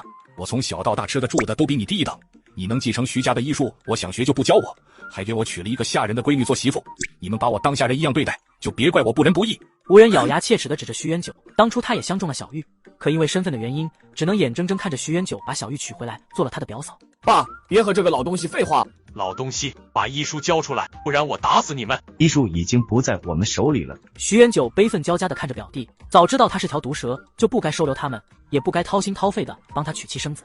真不在我们这，被葛慧拿走了。你表哥病得很重，不要再折磨他了。少废话，今天不交出医书，就别怪我不讲亲戚情面。老东西，快交出来！你们干什么？还有没有王法了？齐红星，我不去找你，你还自己蹦出来了，把医书交出来，不然连你一起打死。看到齐红星，无人两眼闪着贪婪的光，狞笑着指挥2个儿子抓人。薛灵燕抓住这2个兔崽子的手腕，一记窝心脚，把2个小子踹得差点背过气去。手腕被薛灵燕捏着，他们一点力气都使不出来，想跑都跑不掉。说你是卑鄙小人，你还不承认？3个大男人来欺负老弱病残，是你！在车站那个女的是你！无人想到中午自己被人当流氓打得那么惨，就是因为一个女人扯下他裤子喊流氓，然后医书就丢了。他真是太憋屈了，补心经营的好名声被这个小姑娘给坑没了。你陷害我，医书是不是被你拿走了？无人想伸手去抓薛灵燕，他那么轻轻的一撅，无人就疼得嗷嗷的惨叫。啊！放手，放手！小燕怎么这么厉害？眨眼就把无人父子打得落花流水，没有反抗能力。哎呦，无人为什么说医书被小燕拿走了？不是被集会的人拿出了吗？放手，疼死了啊！断了！无人疼得脸都白了，挣扎不开，想把薛灵燕的手打开，结果这只手也被薛灵燕抓住硬掰，疼得他浑身发抖，惨叫连连。医书是怎么回事？撒谎我就掰断你的手指，打断你狗腿。无人疼得踮起脚尖，眼泪横流，可他不想说，那是他的退路，如果说出来了，他就彻底完了。不说嘛。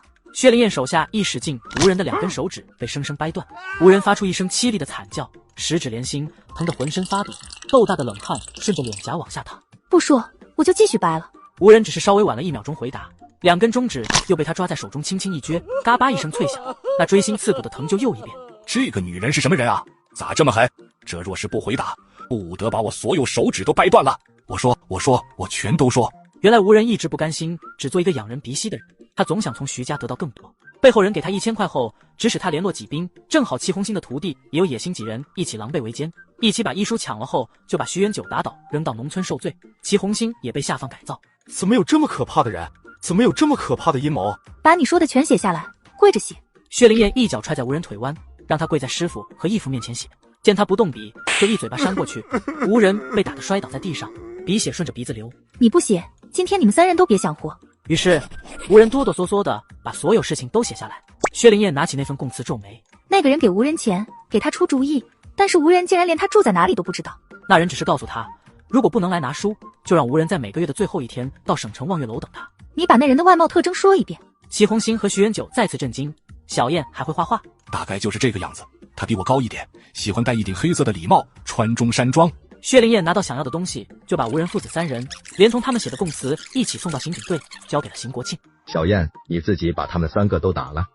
我会武功，他们3人要打我义父和师傅，我不能看着不管。哦，会武功好，会武功好。齐红星和李明玉陪着薛灵燕来报案的，做完笔录一起离开。小燕，吴人说的医书是怎么回事？师傅，是这样。薛灵燕简单的对齐红星说了一遍。医书我可以现在就给师傅，但是背后的那个人还没找到，我怕他在害师傅。小燕说的对，我和九哥没有自保能力，现在把医书还给我们也保不住。师娘，您这样，如果有人问起来，您一定说医书在我手上，这样坏人才不会再去害你们。那你不是危险了？嗨，师娘，就怕他不来找我，来了他就别想走。那个人多阴险啊，我就怕他不来明的来阴的，暗箭难防。我家也不是最安全的地方，而且师傅现在还没有平反，把他接到家里备有新人力，最好的办法就是租个安全点的房子，让义父和师傅师娘住在那，然后大门不出二门不入，我去照顾他们的衣食住行，这样才是最安全的办法。只是薛灵燕把2位老人家送回家后，就去找顾明恒帮忙租房去了。生气了？你说呢？哎呀，我错了。哪里错了？不该不通过你就去找吴人算账，不该惹祸。邢国庆和我说起来一件事，季斌被人抓走，关在一个老宅子的地窖里，抓他的那个人问他医书的事了。小燕，是不是你？当然不是我。薛灵燕装糊涂，回答得坦坦荡荡，这是打死都不能承认，黑吃黑呢。那你为什么去找吴人算账呢？是这样，我去厕所的时候听到2个女人谈吴人害我师傅的事，我气不过就去找他算账了，只是想让他身败名裂，没想到意外帮师傅找到了医书。薛灵燕边瞎话边的滴水不漏，上厕所听说的又不认识没有对证，气不过帮师傅报仇也像他的性格。以后有什么事一定要和我商量，记住我是你男人，有事我去解决。好，我现在就有难处了。什么难处？我担心师傅师娘还有义父的安全，你能不能帮着租一间房子？房子可以。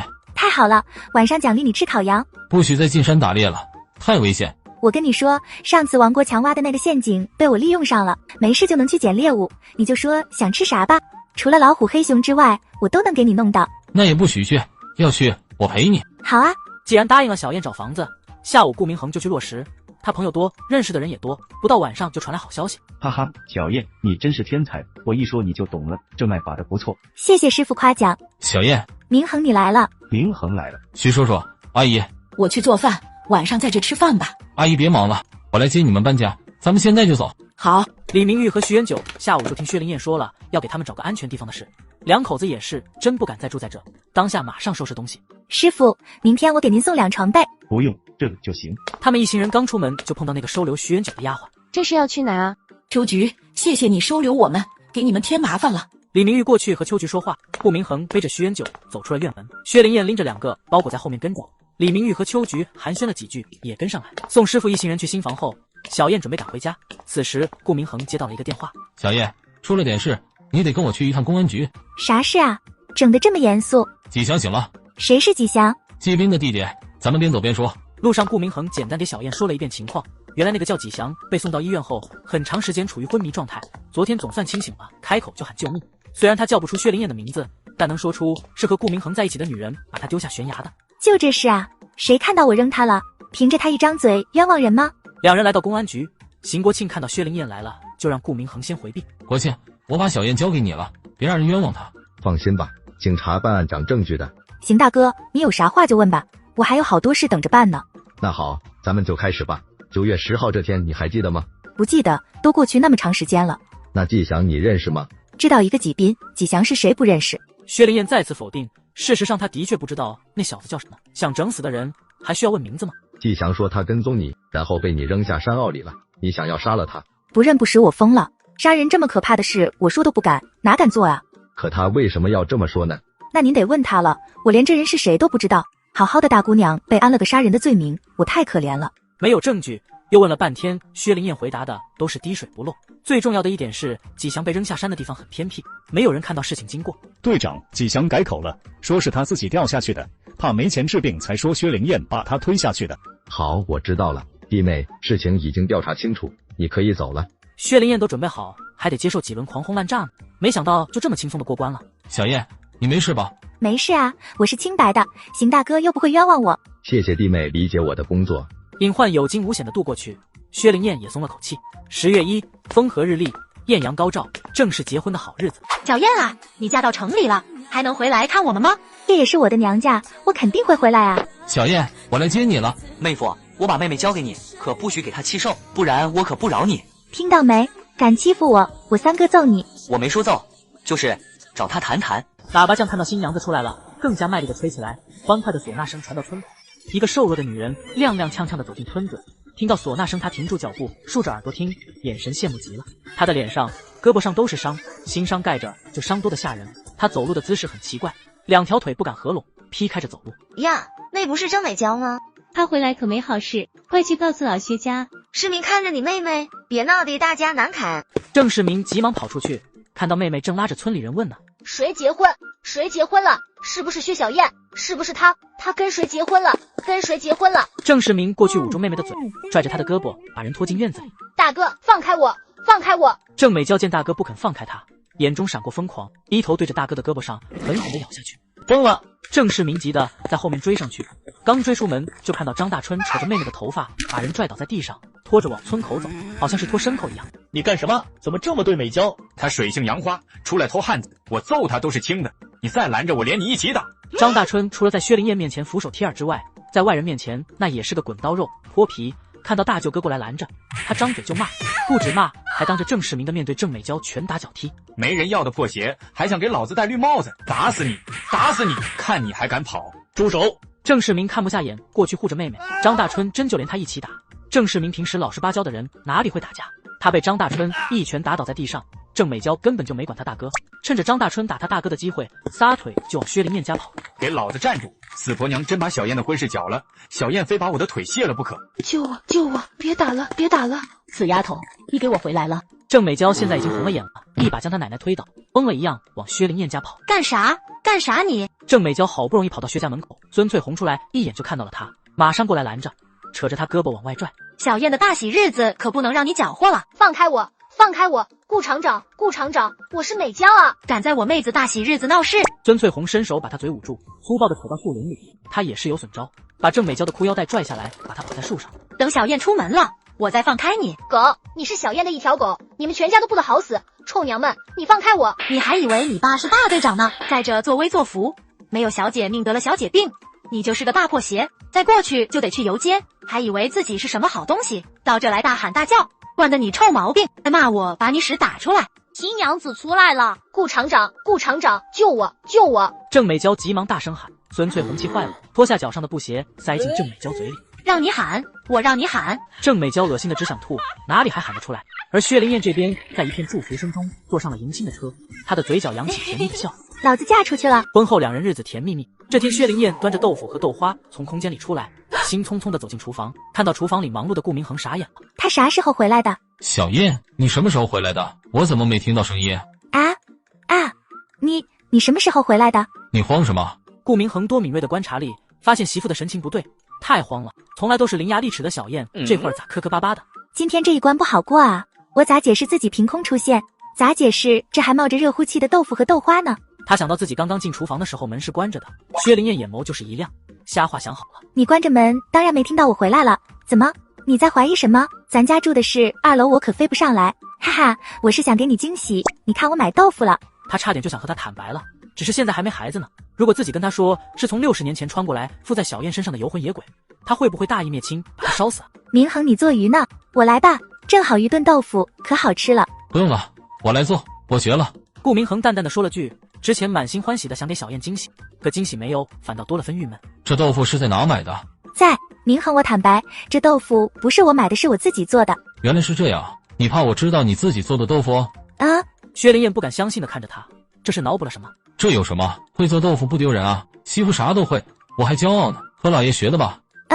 是的。在哪做的？在豆腐厂，我给老师付1块钱，他就让我做了。那这个师傅思想有问题，怎么能用公家的财物私捞外快？被抓住这可是大错误。明恒，不要往外说，别害了那个老师傅，我以后还想用他的豆腐房呢。好吧，我来给你做豆腐宴。你去学习，我来做饭。好吧。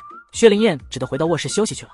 饭做好后，一家人正准备吃饭呢，就听到敲门声。二夫、二婶，小新说想二叔二婶了，爷爷就带他过来了，顺便蹭个晚饭。小燕欢迎不？哈哈，当然欢迎了，爷爷咱们不醉不归。哈哈，好，爷爷自己带着酒呢。茅台怎么样？几人吃饱喝足，老爷子准备回去。小新，走跟太爷爷回家。我不回去，我要和二婶睡。胡闹，赶紧出来，不然以后太爷爷不带你来了。我要二婶。爷爷，就让小新在这睡吧，我明天送他去幼儿园。顾颖川直懊悔，自己就不该带小新来，这不是耽误孙子和小燕造小人吗？他还等着抱重孙子呢。好吧，下不为例。好，下不为例。走了。送走了爷爷，薛灵燕蹲下喊小新：“小新出来吧，下面多脏啊，还有毛毛虫哦。”小新不怕毛毛虫。太爷爷走了吗？走了，快出来吧。薛灵燕牵着小新的手去卫生间洗澡，收拾碗筷的活小婷干了，刷碗的活顾明恒干了，他啥事没有。二夫，你家有苹果啊？有啊，小新想吃了吗？小新想吃苹果，这个要求他必须满足啊，所以亲完小新就去厨房了。这次他长记性了，先把厨房的门关好，再进空间，速度飞快的摘了2个苹果，赶忙出来。小新吃苹果吧。谢谢二婶，二夫吃。顾明恒脸色僵了一下，孩子真可爱。要不还是生一个？明恒你也吃。市里有卖这么大苹果的地方吗？小燕，这苹果在哪买的？黑市。黑市。小燕，明天中午咱们一起去黑市，这苹果好吃，多买点回来。薛灵燕听到顾明恒的话，吓得呆住了。你工作忙，我自己去就好了。不行，黑市太危险了，我不放心你去。好吧。小新到时间就困，小哈欠一个接一个，都打出眼泪来了。薛灵燕心事重重的抱着他躺下，小新钻进薛灵燕的怀里，舒服的闭上眼睛。顾明恒浑身的热血朝着一处涌去，每天都做的事不做了，太难受了。二婶，这一声好比一盆凉水，把2个人浇醒了。顾明恒颓然的躺到床上，完了，功亏一篑。睡吧。好。为了让小新快点睡，顾明恒翻身过来，长臂一划拉，把侄子划拉到自己怀里。薛灵燕眼皮一点点的粘起来，本想等小新睡了，他和明恒来比，可现在他只想睡觉。小燕，快速战速决！此时，某位没心没肺的女土匪睡得那叫一个香甜。注定今夜无眠。第2天一早，他装了1篓子和鸡蛋，装扮好朝着黑市走去，准备大干一票。结果被一个倒插架的2道贩子收了去。薛灵燕图快给他了。卖完东西往黑市外走，突然感觉有人拉他，拉他的是一个瘦猴一样的男人。薛灵燕眼前一亮，前世的手下又回来一个。同志，以后你有东西就批给我呗，我比老鬼多给2分钱行不？这是嫌少了。同志，多给2分不少了，10斤就是2毛呢。你吃肉让我喝点汤行不？李子健用商量的语气求着薛灵燕，那可怜巴巴的眼神和前世的2娘们一模一样。可以，不过我有条件。啥条件啊？你得帮我做针线活。这是啥条件啊？让我一个大老爷们给他做针线活，这根本没毛病吧？行，一会儿我就批给你1筐大苹果。行，你要做什么针线活只管拿来，不是吹啊！我做针线活比娘们都好。是吗？那以后我就管你叫2娘们了。薛灵燕唇边笑意更浓，这话前世2娘们就说过，也是这么个神情。她眼中带着泪花，笑着说出前世自己逗2娘们的话。行，只要你以后货都批给我，管我叫啥都行。哈哈，好，2娘们你带我去你家看看，如果你可靠的话，以后我的货就都交给你卖。这万一是稽查的人，那可是被端了老窝了。李子健观察了薛灵燕一会儿，经过激烈的心理斗争，终于下了决心。行，走吧，我家就在这胡同里，我家在最里面，挺破的。没事，既然找到2娘们了，穷就不是问题，自己会和前世一样带着她赚钱。再走可就是胡同尽头了，那不是师傅以前住的房子吗？我家是农村的，我现在住在二姨家，就是这个院。2娘们还真就在徐元九以前住的那个院子门口停住脚步。行吧，我就不进去了。啊！2娘们奇怪地看着薛灵燕，说来的是她，怎么到家门口又不进去了？知道你家住哪就行了，以后每天中午你在黑市对面的树林里等我，我给你送货。还有我想买口大铁锅，你帮我看着点。哎，等一下，你不是说有苹果给我吗？你去那等我，半小时后给你送去。我可死等你啊！薛灵燕之所以让他等半个小时，那是要留出时间进空间摘苹果。摘1筐苹果用了30多分钟，薛灵燕又抓了2只大野兔，拎着一起去找李子健。真拿来了？去卖吧，明天给我钱，这给你吃，太收了，丢我的脸。谢谢。苹果你可以卖1块钱一斤，保管能卖出去，只要给我8毛钱就可以。行，你不怕我卖完苹果跑了吗？这是试金石，如果这么点钱的诱惑你都承受不住，那我就当看错人了。谢谢你信任我，好好干。对了，你中午12点以后再进黑市卖苹果。好。薛灵燕交代完就去找顾明恒了，答应带他去黑市买苹果。明恒走，带你买苹果去。好啊，明恒，你们去哪啊？陆大哥，我和明恒准备去黑市买苹果呢。这样啊，我这2天也馋苹果，跟你们一起去吧。好啊，走。很快，两口子带着路向前来到了黑市。明恒，这有苹果，这不好，那还不好，国光苹果个头也挺大的。陆大哥，昨天我在黑市买的苹果这么大个，红红的，香气扑鼻。您若是吃过一次，就不会再看得上那小苹果了。哈，真的？那我也得给你嫂子买点吃。陆大哥，您可真疼嫂子。不怪人家说嫁给好男人就年轻漂亮，因为幸福啊。哎，小燕，那是不是你说的好苹果？薛灵燕一看卖苹果的人就乐了，二娘们准时准点的来了。苹果多少钱一斤？1块钱一斤。1块钱一斤，你这是抢钱了吧？白面大米也卖不到1块钱啊！90，太黑了。物以稀为贵，你们见过这么好的苹果吗？我运过来不要花路费吗？小伙子，便宜点，8毛行不行？不行，1块钱少1分都不卖。明恒，买点不？我买20斤。薛灵燕听到顾明恒要买20斤，捂住了心口，这不等于自己赔钱吗？我可从来没做过赔本生意呀，这一下子就赔了4块钱。好了，大哥痛快，我给您高高的称。我天，明恒你咋买这么多？人多。那个，明恒买2斤得了。傻子，你多买1斤我就多赔2毛钱。想吃苹果，我空间有的是。难得碰上，苹果能放住，20斤不多。我要是带钱多，就全包了。大哥，幸亏你兜里钱少。同志，您这就不对了，您都买走了，我们大伙买什么？对，明恒，咱也得给别人留点，少买点。薛灵燕一反常态，帮着这个妇女劝顾明恒。同志，我们先来的。你们先来的为啥不买？你们不买还不让这位同志买，什么意思？我也来5斤吧。我要2斤，我要3斤，我要5斤。顾明恒没管别人，买完就走。薛灵燕拦不住，只能放弃，跟着顾明恒拎着20斤苹果果挤出人群。小燕，难得碰上这么好的苹果，我是这么想的，爷爷那送5斤，你二爷公那也要送几斤，还有你义父师傅也应该送点。明恒，你想得真周到。他知道这是因为明恒爱他，才会对他的亲人们好。哎呀，照这么说我买少了，明恒你匀我5斤。那啥，明恒咱们匀给陆大哥吧，明天我再过来买。薛灵燕眼前一亮，匀出去5斤他就少赔1块钱，当即帮着陆向前劝顾明恒。不用匀了，送你5斤。薛灵燕眨眨眼，这下赔得更多了。算了，无所谓了，给陆大哥和嫂子5斤苹果算啥？明天我再多拿点，5斤太少拿不出手。那不行，我可不占你便宜，你不要钱我就不要你苹果。就在他们3个人说话的功夫，2个彪形大汉边喊边追一个男人。打死他！臭小子敢抢老子生意！二娘们！薛灵燕一眼就看到被追打的是二娘们，这小子太瘦弱了，根本就不是那2个人的对手。明恒，你和陆大哥先走吧，我肚子疼去趟厕所，完了我去师傅那。他抽着小脸，装作憋不住的样子，迈步就跑，准备去帮二娘们解决这2个小喽啰。等他换好装备追上去一看，李子健的猛劲没了，捂着脑袋蜷缩着身体保护住重要部位，随便那2个小子打了。把钱拿出来，敢抢我们陈爷的生意，你活腻味了。这是我自己赚的，凭什么给你们？你们是土匪吗？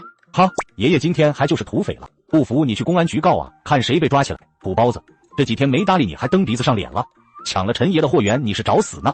光脚的不怕穿鞋的，你敢抢我的我就跟你们同归于尽。哈，土包子还敢说大话，同归于尽，我看你咋同归于尽。尽管李子健奋力反抗，但是寡不敌众，那2个小子按着李子健把他的钱全抢走了。敢打我小弟，你们想死吗？薛灵燕过去一脚把他踹飞，撞到胡同的墙壁，重重的摔落地上。薛灵燕嫌弃他太聒噪，过去点在他的哑穴上，从他手上把钱抢回来，不止把李子健的钱抢回来，还把他兜里的钱洗劫一空。把老子手下打伤了，你得赔医药费。有本事你别走，我去救人。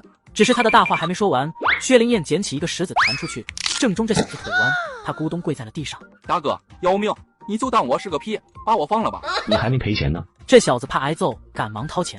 你看，我所有钱都给你了。哭死了，坑蒙拐骗弄来的钱都被这煞星抢去了。滚吧，让你老大来见我。薛灵燕接过钱踹了他一脚，把这小子踹了一个够呛的，满嘴的血。大哥，叫我老大。好，老大，以后我就跟着你了。我这是时来运转了吗？以前倒霉的日子结束了啊，好激动。以后你就跟着我混吧。好嘞。老大，这小子是陈爷的人，陈爷号称有几10号兄弟，黑白2道通吃，您把他打了，陈陈爷不会罢休的。对手不强大还没意思呢。薛灵燕轻飘飘的一笑，就好像这对手根本不值一提。黑市这个山头他抢定了。他们刚才抢钱，你为啥不给？不怕他们打死你吗？这钱若都是我自己的，他们抢我就给了，保命要紧。但是这钱大半都是你的，我不能让他抢走。做人得讲信用，你把货赊给我了，我必须把钱给你。不错，讲信用是做人的根本，为了信任命都可以不要，和前世的二娘们一样忠诚，经得起考验。以后跟着我，包你吃香的喝辣的，没人敢欺负你。好，我就跟着老大了。这12块钱是你的，好好干。谢谢老大。去吧，你先回去，我有话和这小子说，告诉你老大一声，他是我的手下，别找他麻烦，想算账来找我。1个小时后郊外小河边等你们。他看着笑眯眯的，语气也轻飘飘的，可那眼底的狠厉把这个小混混吓得心惊胆跳。老大，我跟你一起去，有难同当。哈哈，没难你就等着有福同享吧。陈爷这边听到有人敢黑吃黑，跟自己叫板，当时就火了，带着手下杀过来。妈的，敢打我的人，活腻歪了！人呢？人在哪呢？给老子滚出来！陈爷，人已经跑了。好了，和尚跑不了庙。断腿的小子让薛灵燕点了哑穴，无论陈爷怎么问话，他只能摇头点头，一句话说不出来。陈爷失去耐心，又给他一顿踹。妈的，话都说不明白，丢我的脸！人去哪了？说你快给老子说！老大消消气，那小子应该没走远，我去找找。还有你出来混不讲义气！陈狗子气没撒完，看到这小子主动凑上来，揪着他就是一顿打，不痛里爹一声妈一声的踩了下。薛灵燕进空间里换装出来，听到喊声还过去看热闹，竟然看得津津有味。哇，千娇百媚的大美女啊！姑娘，吓到你了吧？这小子猥琐的样子就该揍，先打了再说。就在薛灵燕想要教训陈狗子的时候，手被人牵住。宁恒，你怎么来了？你先走。对不住啊，我教训小弟把您爱人吓到了，赔礼赔礼。这穿戴惹不起啊。走。顾明恒见陈狗子不外如是，冷冷收回目光，拉着薛灵燕的手走出胡同。你不是上厕所吗？怎么跑去看热闹？上完厕所听到有人打架就过来看一眼，挺好玩的。啥热闹都看，那些不是好人。这不是有你呢吗？我要是没来呢？你没看到那人色眯眯的吗？我又不是打不过他们。那么多人，你打得过来吗？以后不许看这种热闹。好了好了，我知道错了，以后这种热闹我不看了。走，送你回家。老小子们，等会河边见。陈狗子带着一帮人早就河边等着，争得不止脸面，还有黑市的决定权和货源，那可都是钱。陈爷，估计那小子就是说说大话，知道您的大名吓得闻风丧胆了，哪还敢来呀？再等5分钟。陈爷，我知道那个抢咱们货源的小子住在哪里，要不要把他抓来？把人弄来，打断手脚。打断谁的手脚啊？他的话音刚落，就看到一个瘦弱的男人肩头扛着一根手腕粗的树枝劈，笑着走过来，那一副吊儿郎当的样子，完全没把他们放在眼里。小子，我看你是活腻了。少废话，你们一起上吧，人少打架不过瘾。老大，我来了。小子，想抓你呢，既然送上门了，那就别走了。敢抢我的货源，今天得让你知道马王爷有几只眼。我不怕你们。一边看热闹去，别和我抢。薛灵燕皱眉把他赶走。前世出去打家劫舍，从来不带着二娘们，一点武力值都没有。咱们打不能白打，是的先说清楚了。就凭你，还跟老子讲条件？自国量力，风大不怕散了舌头。哪来的傻子？对，就凭我，算你们一起上。如果打输了以后，黑市的老大就是我。哈哈，这是个疯子。说谁呢？薛灵燕脸上的笑容一收，一脚踹过去。你不讲武德，我可去你的吧！唧唧歪歪，谁有功夫听你墨迹？薛灵燕过去又是一脚，把陈狗子踹进河里，居高临下看着一身湿的陈狗子。一起上，我要他的狗命！30多个人把薛灵燕围在了中间，手中的家伙事一起往他身上招呼，把李子健吓得心都提到嗓子眼，拎着菜刀就想过去帮忙，结果一看，压根就是他帮忙的机会。他家老大拿着粗树枝，一招横扫千军，就打飞了10几个人，接着就像是猛虎入羊群，把粗树枝舞得虎虎生风。妈耶，我家老大实在是太霸道了，实在是太威风了，太崇拜他了。老大小心！薛灵燕都没回头，一记狠力的后踹，把陈狗子踹飞到半空中，重重落在地上。你们还打不？陈狗子都被打吐血了，谁还敢惹这个煞星？不打了，以后你就是我们老大。陈狗子醒过来，就听到自己手下的话，气得一口血喷出来，又晕过去了。哈，你们以为什么猫三狗四的都能当我手下呢？一旁的李子健听得沾沾自喜。原来老大一般人还不收呢，那是不是说我不是一般人呢？你们听着，从今天起黑是我说了算，有不服的站出来。这些小混混面面相觑，谁也不敢说话。都聋了。我们听您的，都滚吧！薛灵燕赶走这些人后，把陈狗子像是拎死狗一样拎起来，见这小子是真晕了，就点了他的痛穴，愣是把陈狗子从昏迷中给疼醒了。爷饶了我吧！道义有道，当土匪也不能恃强凌弱。今天是小惩大戒，以后再看到你为非作歹，我就打断你的狗腿，挑了你的坏筋，就像这样。薛灵燕蹲在陈狗子身边，直接动手卸了陈狗子的胳膊，把他疼得浑身颤抖，正想喊，下巴也被薛灵燕给卸了。陈狗子惊恐地看着薛灵燕，记住这疼，别想找他报复，他少一根头发我就要你的命。陈狗子这会哪还敢耍横，拼命点头，眼泪鼻涕流了满脸，没有一点老大的威风。薛灵燕这才给他把胳膊端回去。卸过的胳膊1个月内不能用力，不然以后你会习惯性的脱臼，没事就掉膀子，例如这样。薛灵燕说完就把他胳膊给卸了，把陈狗子疼的牙都快咬碎了，脸色惨白，浑身都被冷汗浸透了。滚吧！从今天开始，黑市易主了。他薛灵燕是黑市的老大，一切要按照他的规矩办。处理完陈狗子，薛灵燕对李子健交代了几句，就回家了。第二天早上，顾明恒一身汗回到家，进屋就闻到饭菜的香味。有什么是我能帮忙的吗？端上去吧，饭桌上有豆花，你自己盛。小燕，你什么时候买的豆花？在哪儿买的韭菜？顾明恒微微蹙眉，扬声问媳妇：“昨晚请大舅哥吃饭，他进过厨房，确定没有豆花、韭菜，不是这个季节的蔬菜，副食品商店里根本就没有卖。”完了，大意了，以前都是头天晚上从外面带回来豆花，昨天先是和黑市那伙人打架打高兴，就把这事给忘了。好吧，明恒，我和你说实话，媳妇还真有事瞒着我。小燕，饭做好了吗？我来拿碗筷。做好了，奶奶，吃饭吧。这顿早饭吃的有点压抑，顾明恒和薛灵燕都不说话，他俩吵架了。吃过饭，顾明恒去收拾碗筷，薛灵燕想接过来，他一闪身避开了。就不敢瞒他，又不是伤天害理的事，我这是谨慎个什么鬼？以前的洒脱呢？以前的天不怕地不怕呢？明恒，我给你看点东西。薛灵燕实在是不喜欢这种气氛了，她当着顾明恒的面进了空间。顾明恒擦拭完灶台，把抹布清洗干净，拧抹布的时候感觉不对劲，回头就发现媳妇不见了。屋里都找遍了，也不见小燕，怎么回事？薛灵燕进了空间，快速的摘了几个桃、杨梅和荔枝，这些都是现在没有的水果。从空间出来，顾明恒刚关了门出去，他忙把水果放下追出去。你先走吧，我还有点事。可是厂里设备出问题了，等您回去解决呢。小安很为难，小声汇报，抬头看到了薛灵燕。嫂子，怎么回事？我一路追下楼都没发现他，怎么突然冒出来？小安早，你去上班吧，晚上咱们再聊，我一定把所有事都告诉你。好，晚上我要是回来晚了，你们就先吃饭，别等我。嫂子，我先走了。顾明恒走后也不知道怎么回事，心里有种不安的感觉，这种感觉还是前世被官兵围剿时候出现过。薛灵燕回到家，那种不安的感觉更强烈了。难道是义父师傅他们出事了，或者是小婷出事了？薛灵燕不放心，马上赶出门挨个确定。不行，血压降到0了，病人已经没救了，可惜了是个英雄，宣布死亡。确定弟弟安然无恙，又嘱咐了几句，就骑上车去找师傅师娘。师傅，我是来请假的，今天有点事要办。薛灵燕见师傅师娘也没事，松了口气，和师傅请了假，赶紧去医院。干爹，小燕来了，快坐下，干爹给你沏茶去。你爷爷送我的高山茶可好喝了。不了，干爹，我就是来看看你怎么样，还有事先走了。干爹这也没什么问题，那就只有明恒那儿没看了，会是他出事了吗？我早晨才跟明恒分开，他能出什么事？薛灵燕犹豫了一下，最后他还是决定去糖厂看看，图一个心安。刚拐过2道街时，一辆救护车就闪着蓝红笛从他身边快速开过，带起满地落叶飞舞。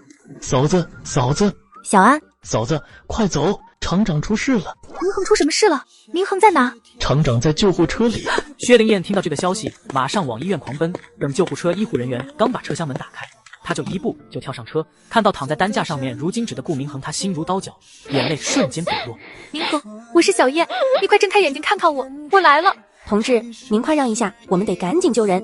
明恒，明恒。薛灵燕给他们让了路，却不肯放开顾明恒的手，一直大声喊他，就怕放开他就会永远离开自己。顾明恒，你听着，我不许你死，谁都不能把你带走，阎王老子都不行。同志，您出去吧，我们要救人了。薛灵燕没理他，手搭在顾明恒的手腕上，脉搏的声息很弱。不行，这样不行，我得救明恒，这些医生救不了明恒，只有空间里的灵泉才能救他。薛灵燕转身就往急救室门外跑，进卫生间关上门就进了空间，拿着水壶接了一下灵泉水，又火速冲出来。小燕，嫂子，明恒在急救室，麻烦你给我找一套银针，给我义父打电话，让他快点过来。一个小护士刚拿着一袋血浆开门进去，薛灵燕就跟在他身后冲进急救室。哎，同志，你不能进来。不行，血压降到0了，病人已经没救了，可惜了是个英雄，宣布死亡。滚开，救都没救就宣布死亡，你算什么医生？你这个同志怎么这么粗鲁？医生恼怒地质问薛灵燕，下一刻看到他捏着病人的两腮，把水壶里的水往病人嘴里灌，他就更生气了。快把他拉开，太不尊重死者了。全都给我闭嘴！宛如雷霆般的暴喝，把医生吓得一哆嗦。急诊室里的护士谁都没敢过来拉他。顾明恒已经喝不进去水了，牙关紧咬，纯白的一点血色都没有。顾明恒，你听着，我好不容易找到你，你不许死，听到没？不许死！我还要和你生一个牌的孩子，你必须听到孩子们喊你爸爸，你必须陪着他们长大。心脏检测仪突然动起来，开始波纹跳动还不明显，很快就波纹就变大了，心跳声越来越响。明恒，我就知道你舍不得离开我。已经宣布死亡的人还能复活，这也太匪夷所思了。输血、监视血压，马上准备手术。薛灵燕从激动中冷静下来，凝神给顾明恒把脉。同志，差不多行了吧？别耽误我们救人。医生，我男人脊骨断了3节，内脏受伤严重。好，我知道，你还是先出去吧，这边要开刀动手术，你在这会影响我们救治的。先等一下，我干爹马上就来了，我想问问他有没有不动手术能救明恒的方法。你干爹是干啥的呀？我干爹是老国医，名医。薛灵燕手指搭在顾明恒的手腕上，他的脉搏越来越强了，他就更加有信心自己可以用空间的水治好他。那这样，你既然不让我们救治，那就在放弃救治的拒绝手术单上签字吧。我可告诉你，签了字，你男人的命就等于被你放弃了。你这是什么态度？刚刚不尽全力抢救明恒，就说人死了，现在又威胁他，什么医生？同志，要不你出去我们救人，要不你就放弃治疗，我们病人很多，不能因为你一个耽误大伙的抢救机会。就在火星碰撞马上要打起来的时候，有人敲门。您不能进来。小燕，明恒怎么样了？暂时没有生命危险。他是中医院的院长李医生。周玉红去和李医生商量，毕竟不合规矩，救治明恒的是李医生，得经过他同意才能让齐红星进来。行，你们随便。齐红星穿上一个白大褂走进手术室，薛灵燕把自己把脉的情况和师傅说了一遍。齐红星边听边打手摸脉。中医能治疗内出血吗？再说不打开胸腔看，怎么能知道还有哪些内脏受伤呢？明恒心经、肺经都受了重创，但是他脉搏强劲有力，可以不用手术，配合针灸、中药治疗。齐红星把完脉后提出大胆的治疗方案，西医的治疗就是开刀动手术，然后打青霉素。好，既然你们都这么说，那就在放弃手术单上签字吧。薛灵燕有意辅做后盾，放心大胆的在放弃手术单上签了字。他还说病人脊柱断了，我建议做一个 X 光查一下。实际上这个医生也不坏，就是觉得西医比中医强，救治病人必须做手术，他不相信中医。半个小时后 X 光结果出来了，李医生哑口无言，看薛灵燕的目光都变了。同志，您刚才给病人喝的是什么水？灵芝水，能起死回生，我也是死马当活马医。灵芝水这么厉害吗？灵芝有起死回生的功效。李医生不说话了。周玉红见小叔子没有生命危险，才松了口气，就去忙着去给顾明恒安排病房了。干爹，明恒怎么还没醒？他受的伤很重，不会那么快醒的。今晚干爹留下照顾明恒，放心吧，明恒不会有生命危险。红星，你一定要救活明恒。姑叔，您放心，我保证治好明恒。明恒，爷爷的好孙子，你是爷爷的骄傲。爸，明恒一定会没事的。爷爷，明恒一定不会有事的，他还要和我一起孝敬您呢。顾明恒在昏迷中，耳边都是放大的声音，听到小燕在叫他的名字，听到他的哭声，他心如刀绞，却怎么也醒不来。他的四处全是一片黑暗，他努力找出口，朝着小燕声音的方向走。突然他脚底踩空，身体急速下坠，像是要掉落到无底深渊。不知道过了多久，耳边嘈杂的人声，马蹄踩踏的声音，男人女人的欢呼声。顾明恒头很疼，他不知道自己这是到哪了。突然一阵记忆如潮水般涌进他的脑海，他是令人闻风丧胆的莫林渊少帅。明恒进城就落脚在大帅府。少帅，我已经带人清点了杨西川留下的余孽，全部将他们关押起来，只留下几个漂亮的姨太太，都是16、17岁，把一样水灵。全部赶走。是，少帅，热水已经准备好了。顾明恒脱下军装，开始沐浴。进来。一道曼妙的身影摇曳生姿地走进屋来，香风扑鼻。莫少帅，奴家久仰少帅威名，今日一见，实乃三生有幸。滚出去！少帅，就让奴家伺候您吧，保证把您伺候舒服。直到女人走进身边，他蓦然拿起身边的佩刀架在她的脖子上。谁让你来刺杀我的？说！顾明恒眼神一厉，手中佩刀挥落，女人那光滑的手臂应声落地，鲜血喷溅而出。是杨大帅。来人！是。秦副官面色紧张地跑了进来，当看到地上翻滚的女人时，他的眼神闪了一下，露出了慌张。他是你派来的？少帅，我出发的时候，大帅命令我给您找一个女人，我看这个女的长得漂亮我真不知道她要刺杀你啊。顾明恒眼中闪过戾气，站起来一刀挥出去，像是砍断了一截萝卜一样。秦副官伸手一触，那女人吓得尖叫着爬起来往门外跑，也被顾明恒一刀砍下头颅。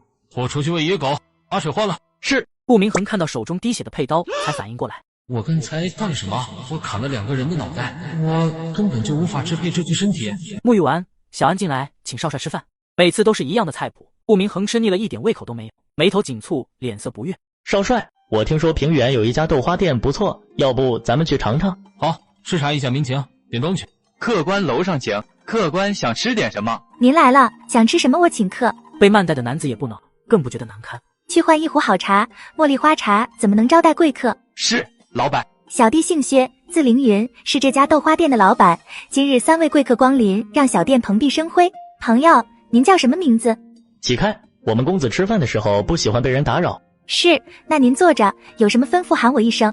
客官想吃点什么？3碗豆花，1盘烧饼，再把你们店拿手的小菜一样上1盘，只要素菜，不要荤菜。是。一个大男人长了个女貌，满身阴柔之气，实在是让人看不上。只是这人的眼睛怎么那么熟悉，和小叶好像呢？顾明恒发现他仿佛被禁锢在莫少帅的身体里了，没办法离开，更没办法改变一切，仿佛他在演戏，只能被动的跟着剧情走，没办法改变，更没办法离开。客官，尝尝我们老板亲自做的豆花。哎呀，不怪名声在外，太好吃了，我从来没吃过这么好吃的豆花。再来2碗豆花。对不住您嘞，这是我们老板亲自做的，只做了3碗。我家老板有个规矩，他每天最多做3碗豆花，再上的就是我们厨子做的。吃过我们老板亲自做的，我们厨子做的豆花您就吃不下去了，天地之差。吃过了豆花后上来的这些菜，虽然也色香味俱佳，但是顾明恒却是食欲不佳，只吃了一点点就放下筷子。小二，结账。客官，我家老板已经把账结完了，他说以后只要贵客想吃豆花，随时都可以过来，他还会亲自给贵客做。送一个大洋过去。顾明恒冷冷收回目光，大踏步的下楼，走出凌云豆花店后，又感觉到那道灼热的目光。医院已经3天了，顾明恒还没有醒来。明恒，快点醒吧，我还想给你做好吃的呢。你不是爱吃我做的豆花吗？醒过来，我就给你做。病床上的顾明恒微微蹙眉，薛灵燕发现了，惊喜的喊他：明恒，明恒，你醒了吗？快睁开眼睛看看我。可顾明恒的眉头又舒展开了，清浅的呼吸着。明恒，我一定能治好你。小燕，明恒醒了吗？老爷子一辈子都挺得笔直的脊背，这回也有些弯了，从来都是大步流星虎虎生风，现在迈步都有些迈不动。爷爷，明恒今天有醒过来一下下，您不用担心。明恒，爷爷知道你有坚强的意志力，你一定得醒过来，爷爷为你感到骄傲，还等着抱重孙子呢。薛灵燕忙把空间里拿出来的灵泉水给爷爷喝，爷爷血压高，义父说了，着急上火容易脑出血，会很危险的。谢谢。顾老爷子接过水一饮而尽。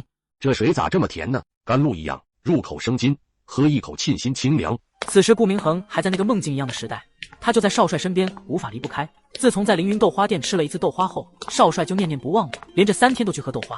贵客请楼上坐。少帅面色骤冷，猛地抽回手。薛凌云笑容不减，眼中有几分得逞后的小得意。这一幕似曾相识，小燕就曾经这么占过我的便宜。回去。少帅，我听说杨西川大帅不甘心被你抢走平远县，联络了李大帅和刘大帅，要一起攻打平远县。少帅，咱们是不是得去找老爷子要救援？一个纨绔子弟的话，也值得咱们草木皆兵。顾明恒蹙眉看着少帅，他觉得这个少帅太刚愎自用，都不去调查一下吗？打听一下附近的土匪有哪些，咱得剿匪弄点经费。剿匪好处太多了，能笼络民心，树立威信，还可以招安，扩大队伍。突然他被薛灵燕拦腰抱起来，顾明恒震惊地看着媳妇，抱起来直接就丢，也没给他反应时间。病房中，薛灵燕看到顾明恒用力晃动着头，紧握着拳头，眼角有泪狂涌流出。他在喊小燕，小燕，那一声声呼唤悲痛欲绝，痛彻心扉。明恒，你醒醒，你快醒醒，我在这呢，我就在你身边呢。小燕，下辈子我做你的压寨夫君。那你倒是快点醒过来啊！你不醒怎么做我的压寨夫君？明恒，求求你别睡了，我真的很痛苦。怎么了？薛长海顶着黑眼圈跳起来，他已经在医院看护3天了，白天睡觉，晚上换妹妹顶夜班。小燕，明航咋了？三哥，明恒哭了。会哭好啊，证明明航要醒了。真的吗？明恒真的要醒了？薛灵燕充满希望地问三哥，突然他感觉到手被紧紧握住，惊喜地低下头。明恒，你醒了。小燕，对不起，都怪我害你惨死，对不起，对不起。明恒，怎么了？你没有什么对不起我，你是我的骄傲，你是大英雄呢。都怪我刚愎自用，害你身首异处，死的太惨了，太惨了！我把杨锡川杀了，我给你报仇了。小燕死的惨状，他无法从大脑中赶出去，那种内疚痛苦把他折磨得体无完肤。杨锡川，他不是上辈子带兵剿灭自己的那个狗杂种吗？明恒怎么知道杨锡川的？他梦到了什么？失而复得的喜悦让他忘记一切，抱着小燕深情地吻起来，那柔情蜜意、爱意满满的吻把薛灵燕亲得大脑缺氧，顾不得想明恒说的那些话，反搂住明恒的脖子和他狂热地吻在一起。长海，出来！哦。薛长海这才收起傻笑，跑到门口。都跑到门口了，还回头看。明恒，你出事那天，我说了，你想知道的我都告诉你，今天我就跟你坦白了。小燕，不用说了，不管你有什么秘密都不要紧，只要你能在我身边，我能保护你，爱你就足够了。不，大丈夫一言既出，驷马难追。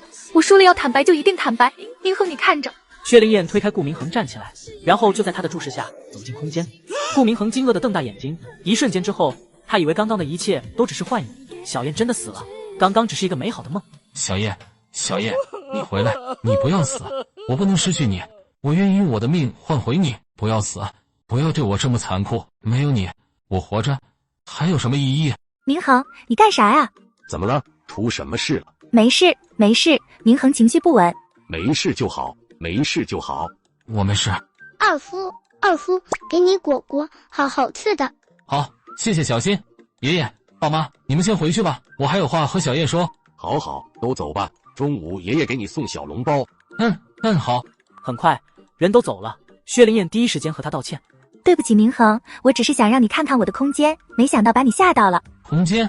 就是我有一个空间，可以种地，有各种果树，有灵泉，还可以养好多动物。这个空间只能我自己看到，你们都看不到。怎么可能？你看。薛灵燕把一只手伸进空间，顾明恒惊愕地看着他的手臂，就那么凭空消失了。我可以自由进入空间，也可以把空间外的东西拿进空间，也可以把里面的东西拿出来。明恒想不想吃桃，还是想吃香瓜？只要你能叫出来的水果，我的空间里基本都有。那就算了，我不想知道，不想再尝试失去你的痛苦。薛灵燕没有坚持，来日方长，不急于这一时。明恒，你怎么知道杨希川的？你怎么知道我死得很惨？你都梦到了什么？小燕，我梦到我是少帅，你是土匪。他这一句话说完，薛灵燕猛地抬起头，不敢相信地看着他。怎么会？小燕，你怎么也知道自己前世的事？明恒说出来，你别害怕，我是借尸还魂。借尸还魂？那你是那个女土匪？对啊，我早就告诉过你我是女土匪，你是少帅，可你不相信，还说我说胡话呢。太好了。明恒，那个你梦没梦到把我埋哪里了？有陪葬不？不，你还想去到自己墓吗？当然了，那都是我抢回来的东西。小燕搬家一样容易吗？这可不是盗墓，这是物归原主。胡闹，盗墓是要枪毙的，就算你自己的墓也不行。好，明恒，告诉我呗。我不知道。好吧，你抓紧时间做梦，把埋我的地方想起来，哪怕梦一个大概方向也行。薛灵燕很不甘心，还在心心念念的想把自己前世抢的那些宝贝找回来。出院后回到家，薛灵燕还是心心念念的拉顾明恒进她的空间。虽然她觉得不可能，但还是任由媳妇拉着她的手往空间里拽。奇怪了，上次我把那小子扔进空间很容易啊。你把哪个男人扔进空间了？哈哈，吃醋了。哎呀，我告诉你，那是一个抢劫的，然后我就把他捆上扔空间里了，黑吃黑八爷后拿他当替罪羊。这小子现在傻了，在精神病院住呢。你还黑吃黑，还弄了个替罪羊？小燕咋啥都敢干，就差拿着烧火棍把天捅个窟窿了。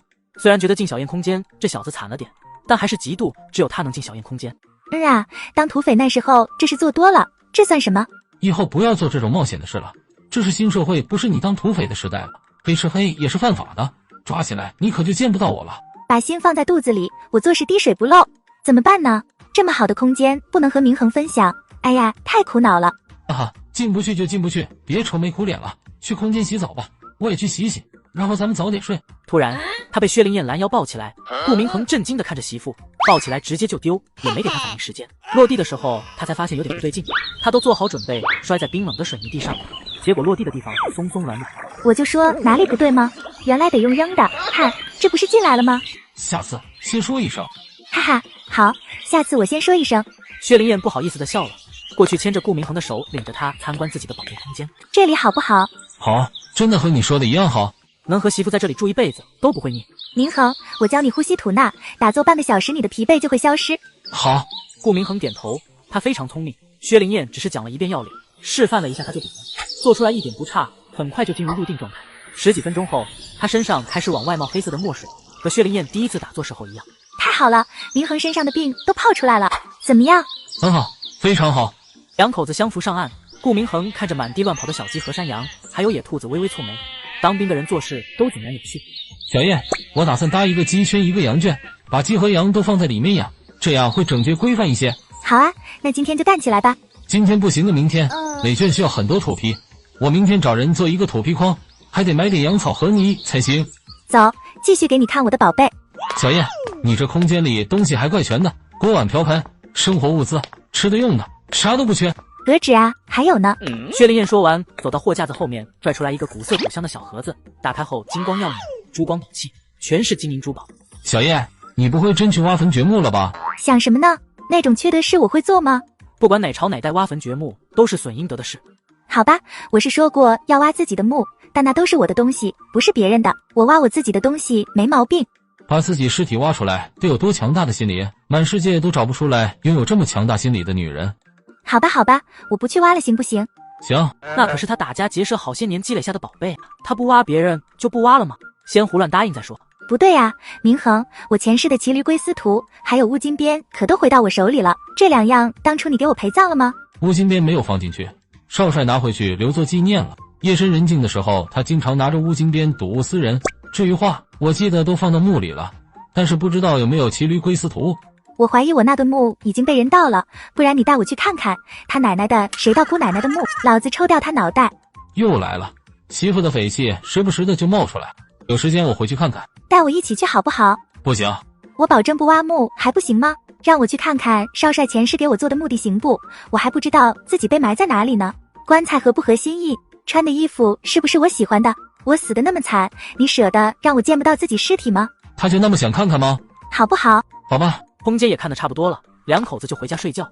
第二天一早，只见单元门口站着一个怪异的女人。老张，你在这站着干啥呢？厂长，昨晚屎泥啊！什么？啊，没事，屎泥就好了，我回家睡觉。奇奇怪怪。他家是不是住咱家隔壁？还真不知道。我猜啊，他肯定就住在咱们隔壁，然后昨晚听到咱们那个了，估计是以为我被夫偷汉，所以一大早过来抓奸呢。尴尬不？我睡的是自己男人，尴尬啥？尴尬的应该是他，没事听什么墙根。2人打趣完，顾明恒上班去了，薛灵燕则去找师傅学习去。他到师傅家时，听到屋里传出师娘的哭声。我们又不是不管你俩，当时那个情况，换做谁都会脱离关系，谁不害怕啊？现在已经平反了，我们兄妹就商量着给你们养老送终，咱们一家人团聚，让你们享受天伦之乐。这都几年不见了，连口水都没喝就赶我们走，你们心也太狠了。屋里站着的3对男女是徐元九的2个儿子和儿媳妇，大闺女和姑爷。说话的是徐元九的大儿子徐满仓。就是啊，我们大老远来看你们，连个暖心话都没有，这让我们多寒心啊！爸妈，我一直惦记着你们，哭的眼睛都快瞎了。就是自从你们被打倒后，鹰没饭吃不下，水喝不进，大病了一场。爸妈，你们到我家去住吧，我俩一定好好孝敬你们。凭啥去你家？你一个外星人跟着掺和什么？当我和我大哥是死的？当我不知道你们为啥来了，不就是看到现在我和你妈落实政策了，想从我俩身上捞东西？这养的不是儿女，是畜生，是要债鬼。他和老伴刚被打倒，这几个畜生就忙着脱离父子父女关系，还第一个跳出来批他和老伴。当爹的被儿子扇耳光，只要想起来就满腔悲愤。爸，你这话就不对了，啥叫从你们身上捞东西？那些东西都姓徐，我们也有份，我们只是拿回自己的东西，你别说的那么难听好不好？畜生！徐元九忍无可忍，扬手一巴掌打过去，徐满仓一闪身躲开，徐元九用力过猛，踉跄着朝地上摔去。在场的6个人没一个伸手去拉一把的，都冷漠地看着他摔跤。你们敢让我师父哭，今天都走不了了。薛灵燕看到这场面，愤怒到极点。都说养儿防老，师傅却是养了一群吃人不吐骨头的狼。齐红星突然要给小燕保脉，是不是他得了什么重病了？空间的水都能起死回生，难道不能治他的病吗？早就想找这几个不孝子算账，可惜找不到你们。今天既然送上门了，那就让你们知道不孝的人该有啥下场。你算干啥吃的？这是我爸妈家，跑我家来多管闲事，给我滚出去！徐满仓见来的只是一个小姑娘，也没把薛灵燕放在眼里，过来推搡她。找死！薛灵燕一把攥住他的手，一下就给掰断了。徐满仓疼得嗷嗷惨叫，脸都白了。他媳妇气不过要扑过来，被他一脚踹在肚子上，狠狠摔上墙，趴在地上半天没起。你咋打人？这小姑娘看着漂漂亮亮，下手咋这么狠啊？一下子就把手腕掰断，一脚就把人踹飞。你们一个个的人面畜生，谁都跑不了。今天我就替师傅师娘教训你，让你们知道不孝是啥后果。徐英梅见势不好，直接跑去跪在徐元九夫妇脚下。爸妈，我身体不好，扛不住他打呀，快帮我求求情，我真的是惦记你们才来的。徐元九把脸背过去，不想看这个不孝女。小玉又心疼又恨女儿的绝情，哭成了泪鬼。别心疼这个畜生。薛灵燕见师傅不反对，过去抓着徐英梅头发，把她拎起来，左右开弓扇起了响亮的耳光。3巴掌下去，大牙都松了，满嘴的血，把她疼得啊呀的大哭。爸妈，快救救我！我是你们的女儿啊！你还有脸说自己是师傅女儿，简直是侮辱这2个字。女儿应该最疼爹妈，你却只知道索取，狼心狗肺不是东西。儿子没心，你当闺女的也这么狠心？徐英梅的丈夫看到媳妇挨打，直接缩着脖子往墙边溜，想跑出去。薛灵燕眼角余光扫到偷溜的3个人，抓起徐英梅扔过去，砸得她一屁股坐到地上。哎呦喂，老二你压着我老二了，疼死了！羊羔跪乳，连畜生都知道报父母恩，你连畜生都不如。今天我就让你们知道，当人的儿女应该怎么回报老人家。他媳妇吓得都走不动道，手摸着墙哆嗦成一团。别打我，我怀孕呢！别打我，求求你，我改，以后一定孝敬老人。听到她怀孕了，薛灵燕举起的巴掌落下来，眼角扫到瘫软地上的徐老二，揪着衣领又把他拎过来。不是刚打完吗？刚刚打的是你，现在你是替你媳妇挨打。薛灵燕下手可是真狠，一顿耳光把徐老二扇的都找不到北了。他一松手就躺在地上起不来。我虽然手腕断了，可好过弟妹被打成猪头。嘿嘿，一奶同胞，你怎么能与众不同呢？薛灵燕坏笑着走过去，揪着徐满、苍衣领把人拎起来。徐满苍下的腿软站不住，薛灵燕朝着他腿上踹了一脚。挨打要立正，站好了。我腿软站不了。数着10下，打够了你就可以滚了。让你不孝敬父母，身为老大没有起到带头作用，教坏了弟妹，滴水恩涌全报，养育之恩比海深，你畜生不如。薛灵燕骂一句扇一巴掌，用的力气比对他弟妹很多了。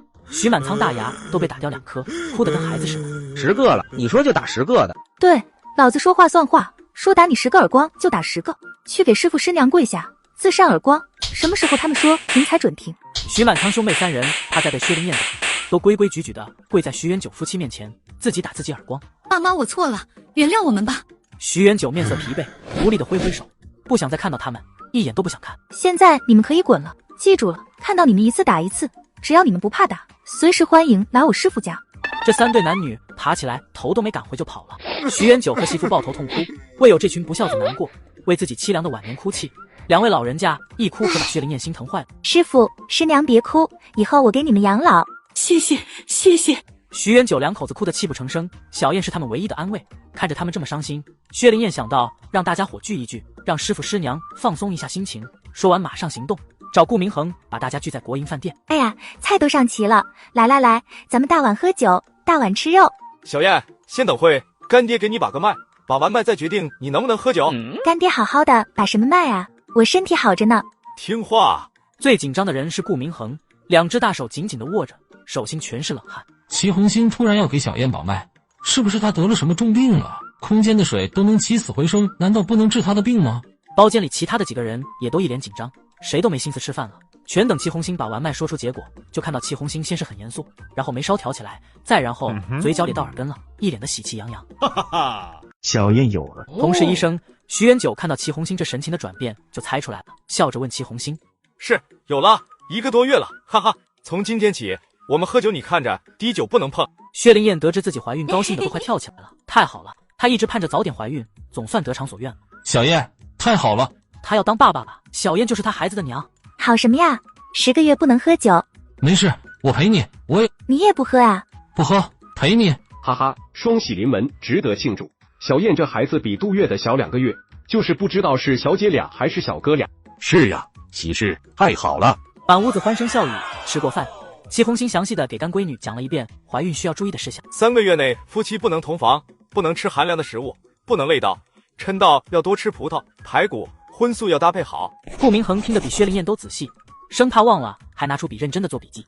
送走了杜书记和齐红星、徐元九夫妇，顾明恒把媳妇送回家。第2天一早，刚下楼就遇到3哥。小燕，今天村里杀猪，可热闹了，你们记得来啊。真的吗？3哥，可惜了，只能大口吃肉，不能大口喝酒了。哈哈，小燕，你是掉酒罐里了吧？那我先去接杜书记，你们早点来啊。好嘞，3哥。薛灵燕想着人多去热闹，便接了老爷子，一家人一起去。爷爷，昨天我3哥来了，说今天村里杀猪，有您最爱吃的大肠灌的血肠呢。我3哥说那猪可肥了，可不是杀一头，除了交任务猪的，剩下的大队都杀了。村里人按公分分猪肉，我的公分还能分一点呢，得去呀，不去可就没了。呀，杀猪啊！爷爷，我三哥说了，二爷公还想和您喝2杯呢。行，那咱们就去一趟。好些年没看过杀猪了，那热闹真是想想都激动。那大锅炖的杀猪菜，哈，不行了，要流口水了。哈哈，爷爷您真可爱。行，去，我这就叫车。你二爷公总给咱送吃的，咱也不能空手去。我去让小吴准备点好东西带过去。爷爷，和你说件事，您去村里可千万不要说我二爷公给咱送东西的事，他亲家太多了，都送不齐。对，小燕想得周到，爷爷不说，不能给你二爷公找事。一家人准备好礼物，就全员出发。他们来的晚了点，已经杀完一头猪了。这头猪突然挣脱绳子，就像是疯了一样翻下桌子，血红着眼珠朝着围观的人群冲过去。小燕，快上车里去！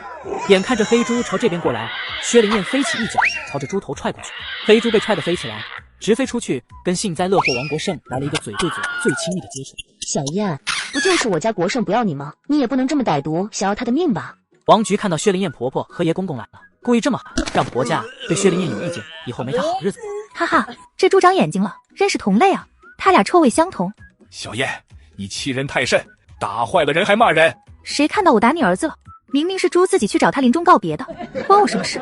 他的确没打王国胜，离好几米远呢，被猪砸到，只能算他倒霉。小燕，有没有啥感觉？肚子疼不疼？孕妇啊，这么大力的去踢猪，万一有个闪失咋办？没事，妈，放心。他喝着灵泉的水，孩子要是再这么脆弱，那灵泉水就白喝。小燕，薛家人也都跑过来，薛长海和二爷公都吓坏了，二爷公的手都在发抖。薛长海觉得后悔，嘴咋那么欠儿？我没事，这不好好的吗？不行，咱去医院检查一下。妈，您忘了，我现在学医自己就能给自己看病，放心，绝对没事。我已经把锅卖了，脉象可稳了，不信你摸摸，跳得可有劲了。小燕听妈话，万一有个闪失咋办？在村里想找医生都找不到。一动不如一静，坐车颠簸才危险呢。打谷场上那么多的人，猪咋就长了眼睛找王国胜呢？我看是你们家缺德事做太多了。报应来了吧？孙翠红，你嘴别这么损。我嘴损也没你家做的事损。李小红是咋死的？好好的人咋就上吊了？我看没准是你们家把人吊上去害死的。缺德带冒烟生儿子没屁眼，该咋不砸死你呢？大伙都看到了吧？是猪自己找王国胜的，不关小燕的事。王家人因为王树人、王树强两兄弟做的那些缺德事，在村里都有点抬不起头了。多好的机会，只要躺地上不起来，薛灵燕就得赔钱。弟弟怎么就不争气？把场地让出来，接着杀猪。见王国胜没事，栾青山就喊大伙接着杀猪。薛灵燕今天才知道李小红上吊死，她的死和老王家人有关系吗？小燕，婶子，7天前李小红在老王家仓房上吊死了，我过去看有没有啥蹊跷，趁着老王家人不注意，掀开她衣服看了眼。哎呀，那个惨啊！李小红身上被打得青青紫紫的，都没有好地方了，我就留了个心眼仔细看，发现李小红舌头没吐出来，上吊的人舌头可都是伸出来老长的。还有他们老王家要是心里没鬼，能不停尸就那么把人埋了吗？对了，开始还说要火烧，你三哥没让，不然李小红现在就成一把灰了。孙翠红也不背着人，跟前的人都能听到他的话。村里人开始都认为是老王家人虐待李小红，他忍受不了才上吊自杀的。毕竟这种事在农村也不是没发生过。可听孙翠红这么一分析，大伙也觉得老王家可疑了。好像那天李小红的舌头真没在嘴外面，当时以为老王家人把她舌头塞回去了，也没在意。现在看我当时大意了。不行，咱们得去卫生所看看。王树人看到儿子这样撑不住，忙找借口拉着儿子往村外走。薛灵燕本来都被婆婆拉着走了，看到他们想溜又返回来。叔，别急着走啊，我学医了，他的病我能治，缺的是一顿打，一顿要是打不好就打2顿，这好事我会做到底的。小燕，你别欺人太甚。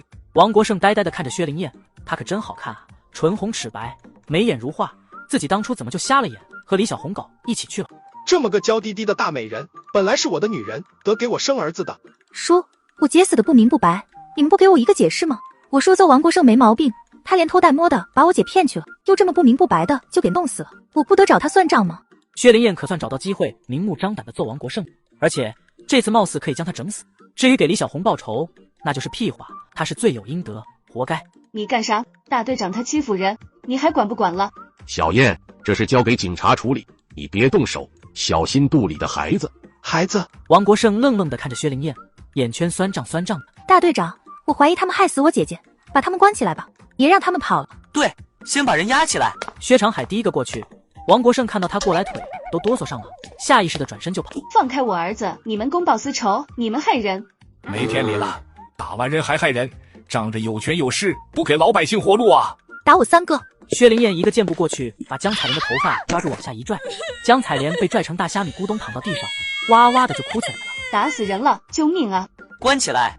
江彩莲的撒泼打滚不好使，薛长海沉着脸带着民兵把他们一家3口全部捆起来，关到大队部里，等着公安局同志来调查。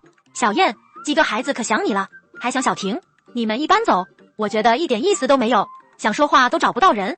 这不是回来了吗？我也挺想你们的。薛灵燕被他逗乐了，刚开始还和他闹矛盾呢，现在想想婶子就是穷怕了，所以爱占点小便宜，没大毛病。我跟你说，本来李小红死的蹊跷，我也就是怀疑，今天看到王国胜想讹你，我就急忙把这事搬出来了。其实我心里也没底，李小红总挨打，全村人都知道，王国胜喝酒就打他，江彩莲没事也打他，就连王局那个蔫坏的小蹄子也打他，身上有伤正常的很，我也就是瞎咋呼，没想到歪打正着，还真是他们杀的。李小红不是东西该死，老王家做事太缺德，活该他家绝后。薛灵燕这么一听，合着婶子是炸老王家呢？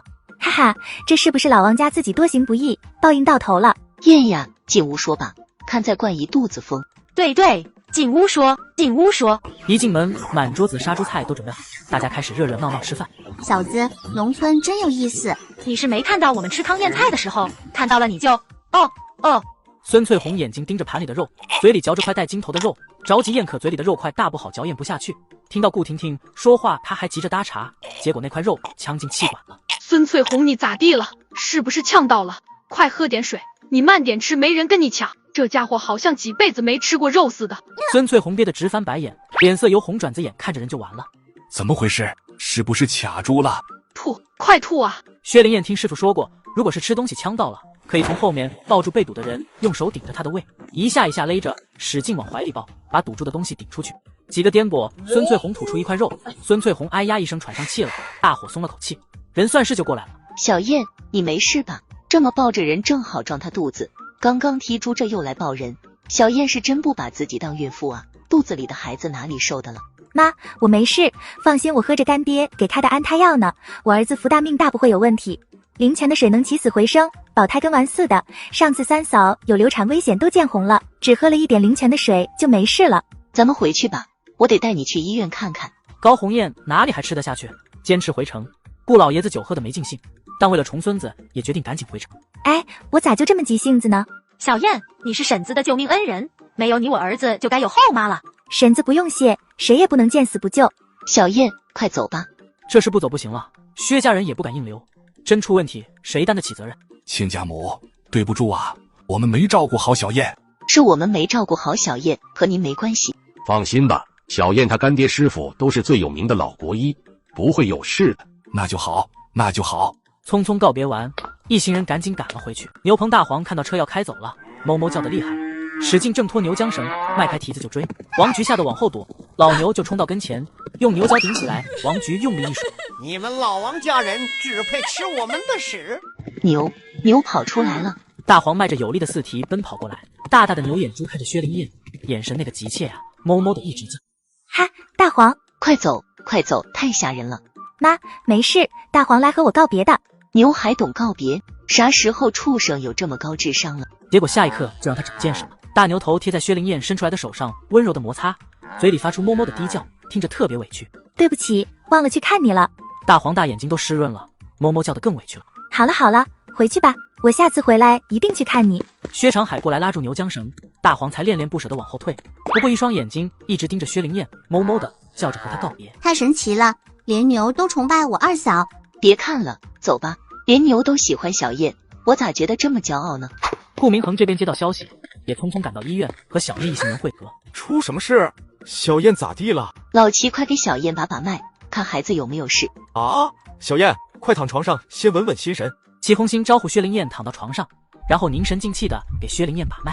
后悔，下次不能这么鲁莽了。没事，脉搏很稳，跳动有力，孩子啥事都没有。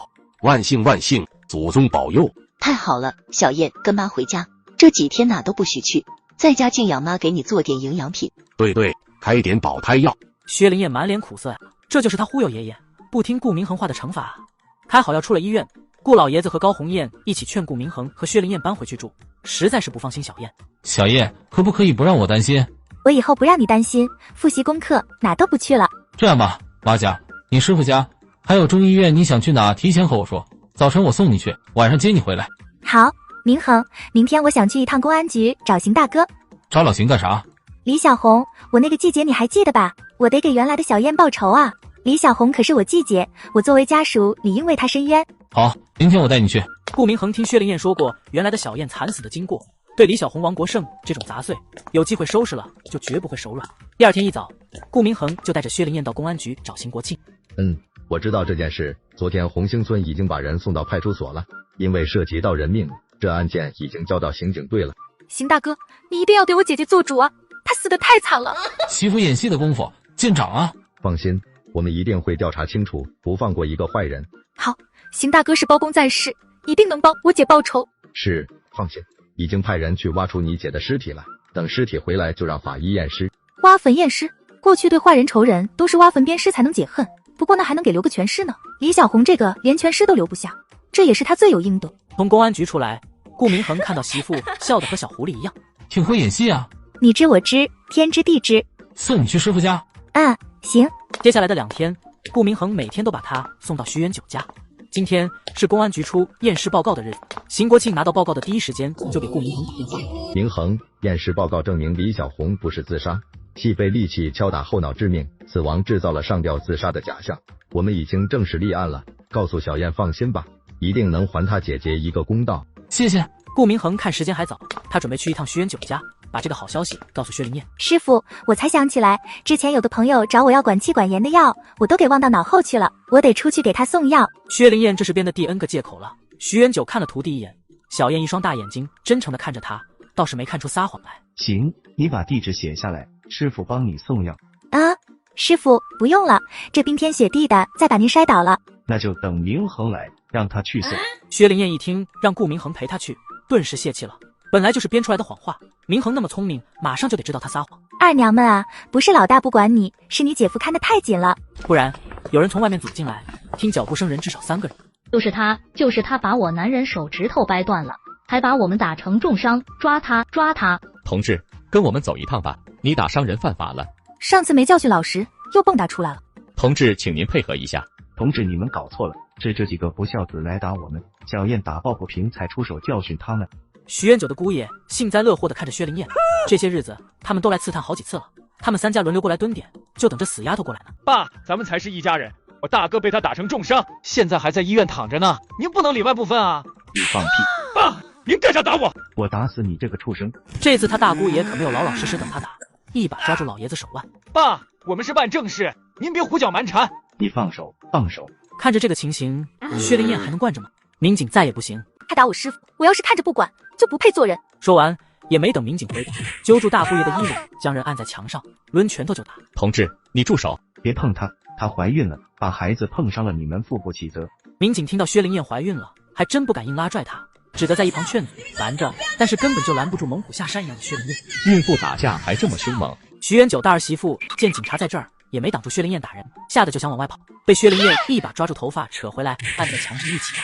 同志，快住手，不然我……开枪吧！打我都是我老头子造孽，生了这几个畜生，都断绝关系了，还来打我们。我徒弟看不过眼，保护我们，被动还手有什么错？公安同志，您看我听话住手。民警看着他气得说不出话，人都快打死了才住手，还有脸说听话？跟我去公安局。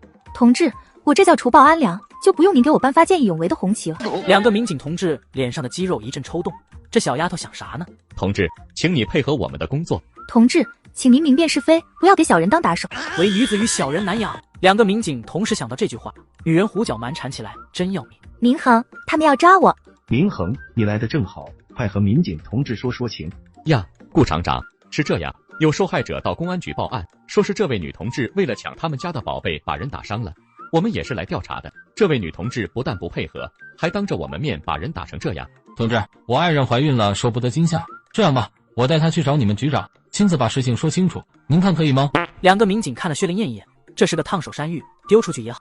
同志，你们不能假公济私，不能包庇呀！他们先发制人，以为这么一说，警察就不敢骗着薛灵燕了。现在是调查阶段，又没有正式立案，你们咋呼什么？谁包庇了？刚刚我们亲眼看到你要打你老丈人，小姑娘为了保护你老丈人才打你的。不是说他们包庇吗？不是说他们假公济私吗？那不能让他白说，反正有这个老爷子作证。2人傻眼了，愣愣的看着警察，这顿打又白挨了。顾明恒带薛灵燕去警局处理好后，就赶着他回家。我错了，不该冲动，但是他们打我师傅，我下次见到还揍他。小燕，我希望你冲动之前想想咱们的孩子。是，我一定想。第二天，顾明恒不敢再把媳妇送到他师傅家了，把她送到中医院干爹那，还特别嘱咐干爹千万别让小燕出去。干爹，我出去一趟。去吧，别走远了。齐红星忙着开药，根本没空管他。薛灵燕准备了一大堆货，终于可以去找二娘们了。你老大怎么回事啊？咱能说话不算话，我都跟兄弟们说好了，每月有50块钱给大伙分。你老大不给钱，我怎么和兄弟们交代？是，等我们老大来了，我就跟他说。兄弟，不是我逼你，兄弟们逼了紧，我快压不住了。行，我只要看到老大就对他说。李子健心里苦啊，老大再不来他就得跑路了。送走了江队长，李子健哆哆嗦嗦的左顾右盼，眼睛都不敢眨一下，生怕眨呀就错过他家老大了。你小子在这站好几天了，等谁呢？你管我等谁？这是我的地盘，你赶紧走，不然我拳头不认人。我不怕你，做事的有前来后到，我先来的。嘿，皮子紧找揍是不是？你想干什么？薛灵燕在空间里换完装出来找二娘们时，发现李国祥在欺负人，这一幕太眼熟了。前世三当家就总欺负二娘们。老大，你来了，他欺负我，你小子别走，我家老大来了。一边去！嘿，你瘦得像猴，你家老大瘦得像大蚂蚱子，就他这样的，老子一只手就能给撅断了。李国祥就没瞧得起从树林里出来的小子，瘦不拉几，还见不得人蒙着面，说起话来就特别狂。臭小子，敢说我是大蚂蚱？你瞅啥？不服咱就练练。好，你跟我进来。进去就进去，谁怕谁？老大，我也去。你给我老实待着。老大小心点，这小子力气大。薛灵燕头也不回的挥挥手，继续往树林深处走。还走啊？就这吧，老子打你也就2下的事，你要是怕了说一声，叫声老大，我就放你走。薛灵燕停下脚步，转过身，抬手摘下挡在脸上的面具。让我管你叫老大。啊，老大，你咋穿男人衣服啊？李国祥刚想说就当你老大咋地，看清楚是薛灵燕后，吓得眼珠都快瞪冒了。李国祥，几天没见你长出息了，学会欺负人了是不是？还老子的，忘了老子2个字输给我了。老大，我错了，我就是怕他在这耽误咱们做生意，想把他吓唬走，没想真打他。这地方你花钱买下了，你能待人家，凭啥不能待？是，老大，我错了，我再也不欺负人了。他也喊我老大，以后你们是兄弟，一起赚钱吧。啊，老大，你又收了一个小弟呀？李国祥有点吃醋，他不希望有人来抢他家老大。是，外面那个叫二娘们，以后你不许欺负她，那些货你拿出去和二娘们一起卖，除了本钱给我之外，赚的钱你俩平分。哈哈，二娘们，哈哈，女人，哈哈，娘们。李国祥听到二娘们3个字，笑得肚子疼。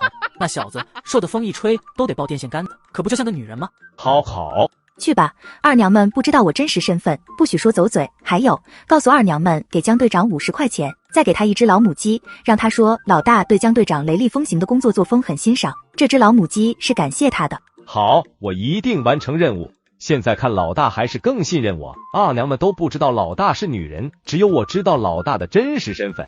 薛灵燕嘱咐完李国祥之后，这边的事就不管了，他得快点回医院，不然义父该担心了。当你拥有一个空间，随意丢了2只小猪仔进去，竟然生出了70-80只老母鸡。小燕，你可回来了，把我都急死了！你干啥去了？我刚给明恒打完电话。啊，您给明恒打电话了？明恒走的时候让我照看你，我把你丢了不得告诉明恒一声。小燕，不是干爹说你这也太任性了，怀着孕呢，不为自己想也得为孩子想吧。我错了，下次不去了。看到干闺女认错，齐红星又舍不得了。明恒，我错了。你错什么？你工作这么忙，我还天天让你操心，我好像不是个好媳妇啊！你还知道？明恒，我要和你坦白。坦白？我之所以老往外跑，那是因为……还说坦白？怎么不说了？好，我说了，你不要激动。黑市的幕后老大是我。你说什么？顾明恒不敢相信地看着媳妇，黑市幕后老大是他。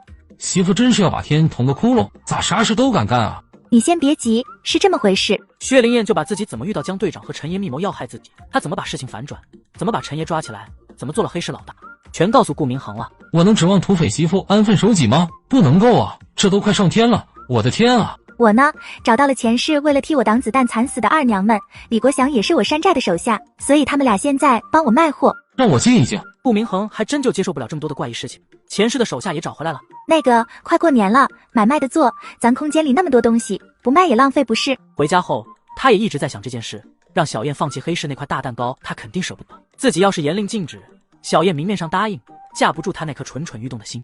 进空间。说吧。黑市现在很安全，我每个月给江队长50块钱，他答应不来捣乱。这么安全的赚钱买卖，你舍得放弃吗？而且李国祥、二娘们都指着我生活呢，前世我这个做老大的没保护好他们，今生我得对得起兄弟。不行，你怀孕了。至于二娘们李国祥，以前没有你，不是也活得挺好？这么大的空间，这么多好东西，咱不光是赚钱，咱也是给 S 市的人民造福。我要是不卖货了，他们去哪里买这么好的东西？这样，你要是担心我，可以每天中午陪我一起去。再不，咱们买个房子吧，偏僻点的地方，每天我把东西放到房子里，让李国祥和二娘们自己去取。好吧。明恒，我就知道你最好了。顾明恒又被媳妇聊得浑身是火，只得跑到河水里打坐，让火焰撤下去。小燕，市里面的豆腐厂要倒闭了，工人面临下岗，国家允许个人承包，这是一个千载难逢的好机会。我准备和几个战友一起承包，你先去豆腐厂做工人。太好了，明恒，我又干回我的老本行了。接下来的日子，顾明恒找关系买了一对猪仔放空间，经过几个月的繁殖，现在已经有50-60头肥猪了。薛灵燕这边进豆腐厂当工人后，就满豆腐厂溜达，一天天挺着大肚子，满脸无害的笑容。豆腐厂的领导和工人都没有防备他。同志们，市里和局里保证不干涉豆腐厂的经营，这可是千载难逢的好机会。见条件一降再降，还是没有人站出来承包。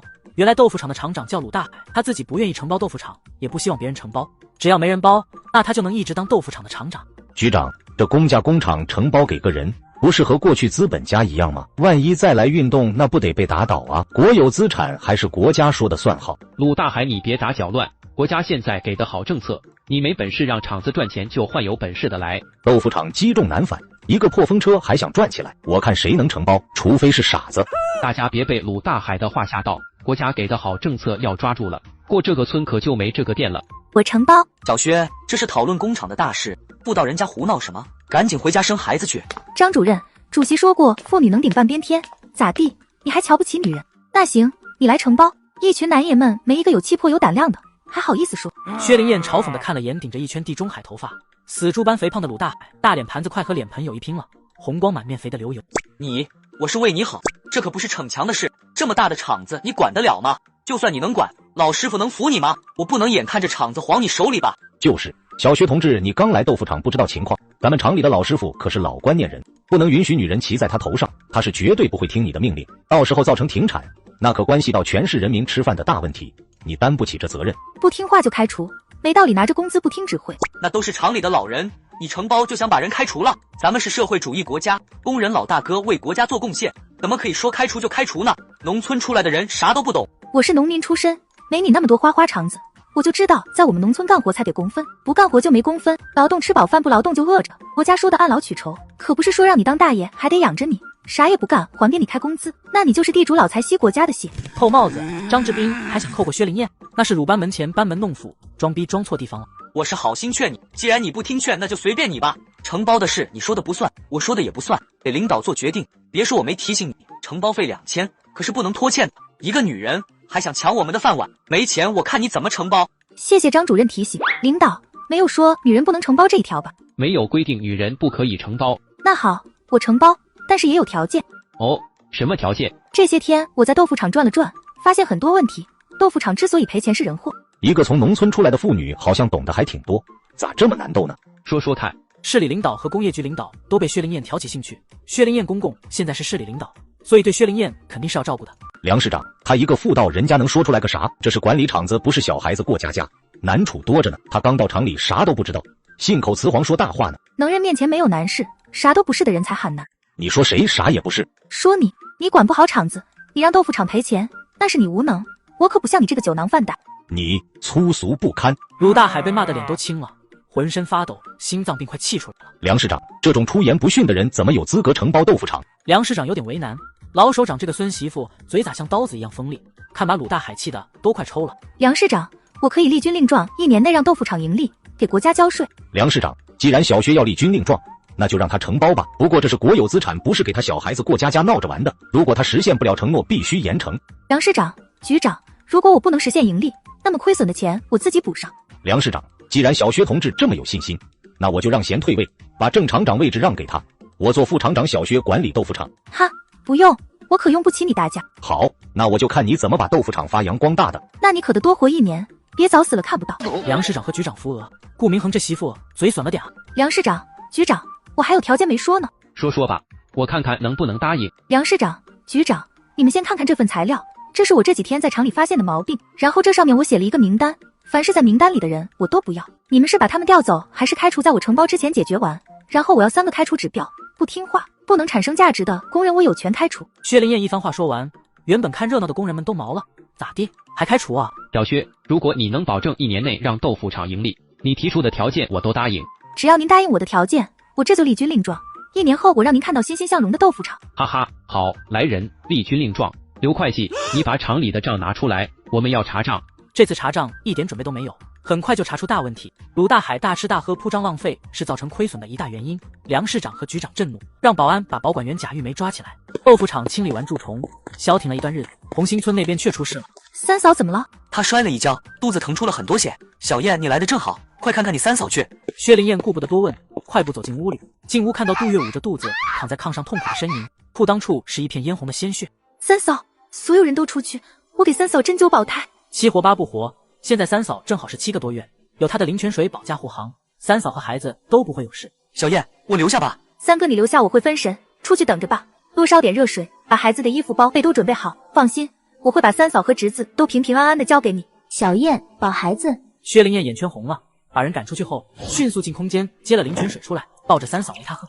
三嫂，把药喝进去，孩子就能活。你不喝，孩子就得死。一碗水喂进去，薛灵燕心里有底了，又拿着银针给三嫂针灸止血。经过她一系列的努力，杜月的血止住了，人也重新睁开眼睛。薛灵燕松了口气，但还有一个更严峻的问题，杜月肚里的孩子胎位不正。她稳了稳心神，两手像是打太极一样在杜月的肚子上转圈。开始的时候动作很轻，确定好孩子的头脚后，她加大了力度，顺着劲把孩子推回子宫转胎。要不还是送医院吧？还是等一等吧，现在小月的情况也不能颠簸，我相信小燕能救小月。屋外的人心急如焚，屋里经过薛灵燕和小月的共同努力，第一个宝宝生出来了。孩子头发黑黑的，攥着小拳头，哭声洪亮。婶子，热水、衣服、小被。来了。几人急忙拿着东西进屋帮忙。这也不像早产的孩子，真胖，大眼睛还挺精神。他能看到咱们。是啊，我记得我家孩子刚生下来就知道哭，吃了睡，睡了吃，满月才像这孩子一样四下看。婆媳几个在那讨论呢，薛灵燕已经帮杜月接产第2个孩子了。热，又生下来一个，还是大胖小子。小燕把脉可真准，说是双胞胎儿子，还真是2个大胖小子。三嫂，看看你的大儿子多好看。薛灵燕是稀罕的不得了，抱去给杜月看。长海，快出去！女人生孩子的血窝子，男人不能看的，不吉利。我不信这些。让小月躺下，你这么抱着会伤到她的腰的。小燕，是真的吗？三哥，三嫂大出血，身体虚弱，最好让她静躺，闭目养神。你这孩子还不信你妈了？妈，我不是这个意思。我去给三嫂熬点红枣粥。小燕哪能用你呢？让你嫂子们去。那也行，我去取。顾明恒看到媳妇出来才放心，小燕也是孕妇呢，还给三嫂接生。听着屋里杜月一声高过一声的痛呼，他真是紧张死了。小燕，干啥去？去车里取大枣。我跟你去。明恒，我觉得有点奇怪，三嫂算这次已经摔倒2次了。第1次摔跤之后，依照三嫂的性格会很小心，怎么这次又摔了，还摔得这么重？农村的路不平，你三嫂肚子又那么大，可能是看不到脚底下，所以才摔倒的。不行，等三嫂醒了，我得详细问问她怎么摔倒的。薛灵燕既然怀疑了，这件事就放在心上，必须弄清楚查明白。走进厕所，她就感觉肚子有点疼，顿时紧张起来，不敢再上学校的大厕所，跑去空间里解决。妈妈和你们商量一下，让我考完试再出来好不好？今天是个重要日子，小燕考大学去。姐姐，祝你考试顺利。一定顺利。嫂子，别紧张，就按平时考试一样考就行。小燕，我们今天都请假了，陪你们一起去考试。谢谢爷爷、爸妈。薛灵燕觉得心里热乎乎的，全家人陪她去考试。要知道这个年代谁家会同意儿媳妇去考大学，更不要说马上就要生了。小燕旗开得胜，2审高中。把薛灵燕稀罕的在她的小胖脸上使劲亲了一口。小燕一定要考上，给老薛家光宗耀祖。二爷公，您放心，我一定能考上。等我拿到录取通知书，就去给姥爷姥姥上坟。谢谢哥哥嫂子们，等我凯旋归来，咱们把酒言欢好好庆祝。等我和嫂子的好消息。进入考场，等考试卷发下来，薛灵燕就乐了。这题太简单了，还没有他们摸底考试的题难呢。拿着笔刷刷刷的打起来，非常流畅。老师辛苦了。你比较辛苦，有什么需要说一声，老师帮你。谢谢老师。薛灵燕做完交卷，走出教室，朝厕所走去。走进厕所，她就感觉肚子有点疼，顿时紧张起来，不敢在上学校的大厕所，跑去空间里解决。妈妈和你们商量一下，让我考完试再出来好不好？为了安全起见，他又喝了一碗灵泉水，这才离开了空间。他刚走出厕所，下课铃就响了。考完试出来的同学有高兴的，有愁的，有心事重重的，总之几家欢喜几家愁。嫂子，考得怎么样？还可以吧？没事吧？没事，我和儿子商量了，等我考完试再出来，他已经答应了。老大，李子健和李国祥满头大汗的挤进人群，他俩手里拿着各种各样的水果，还有烧鸡、酱猪蹄和汽水。老大，快补充点力量。薛灵燕就拿了3个苹果，烧鸡给小新、小婷他们分了。考试呢，不能吃太油腻了，万一坏肚子，那可就耽误事了。刚吃完，考试铃又响了。薛灵燕跟着众人走进教室。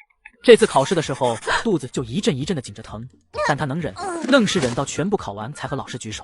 老师，我好像要生了。那你家里人来了吗？来了，老师您别害怕，我还能坚持。不行，你坐这等着，我去帮你喊家人进来。老师，我到门外等，您不用担心，离生还早呢。顾明恒听到消息风一样的赶过来。我考完了。你呀？顾明恒都不知道说什么好了，过去抱起媳妇，就看到她肚子紧绷起来，把她紧张的手脚都凉了。不行，要生出来了，生下来了。薛灵燕脸有些红，疼得满头大汗。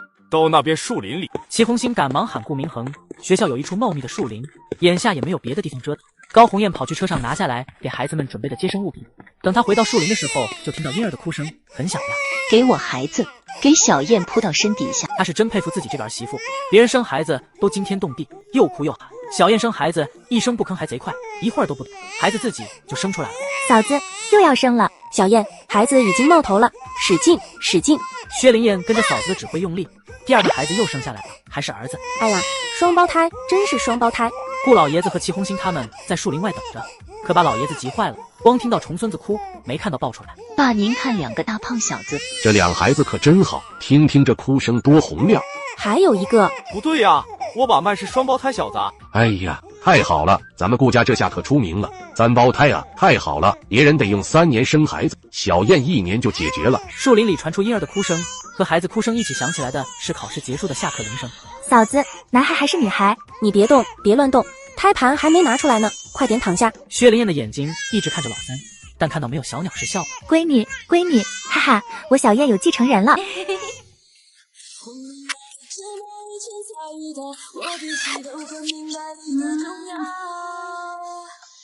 你说我就决定你，决定你的手我不会放掉。有这么一层彩云，我答应自己不再庸人自扰。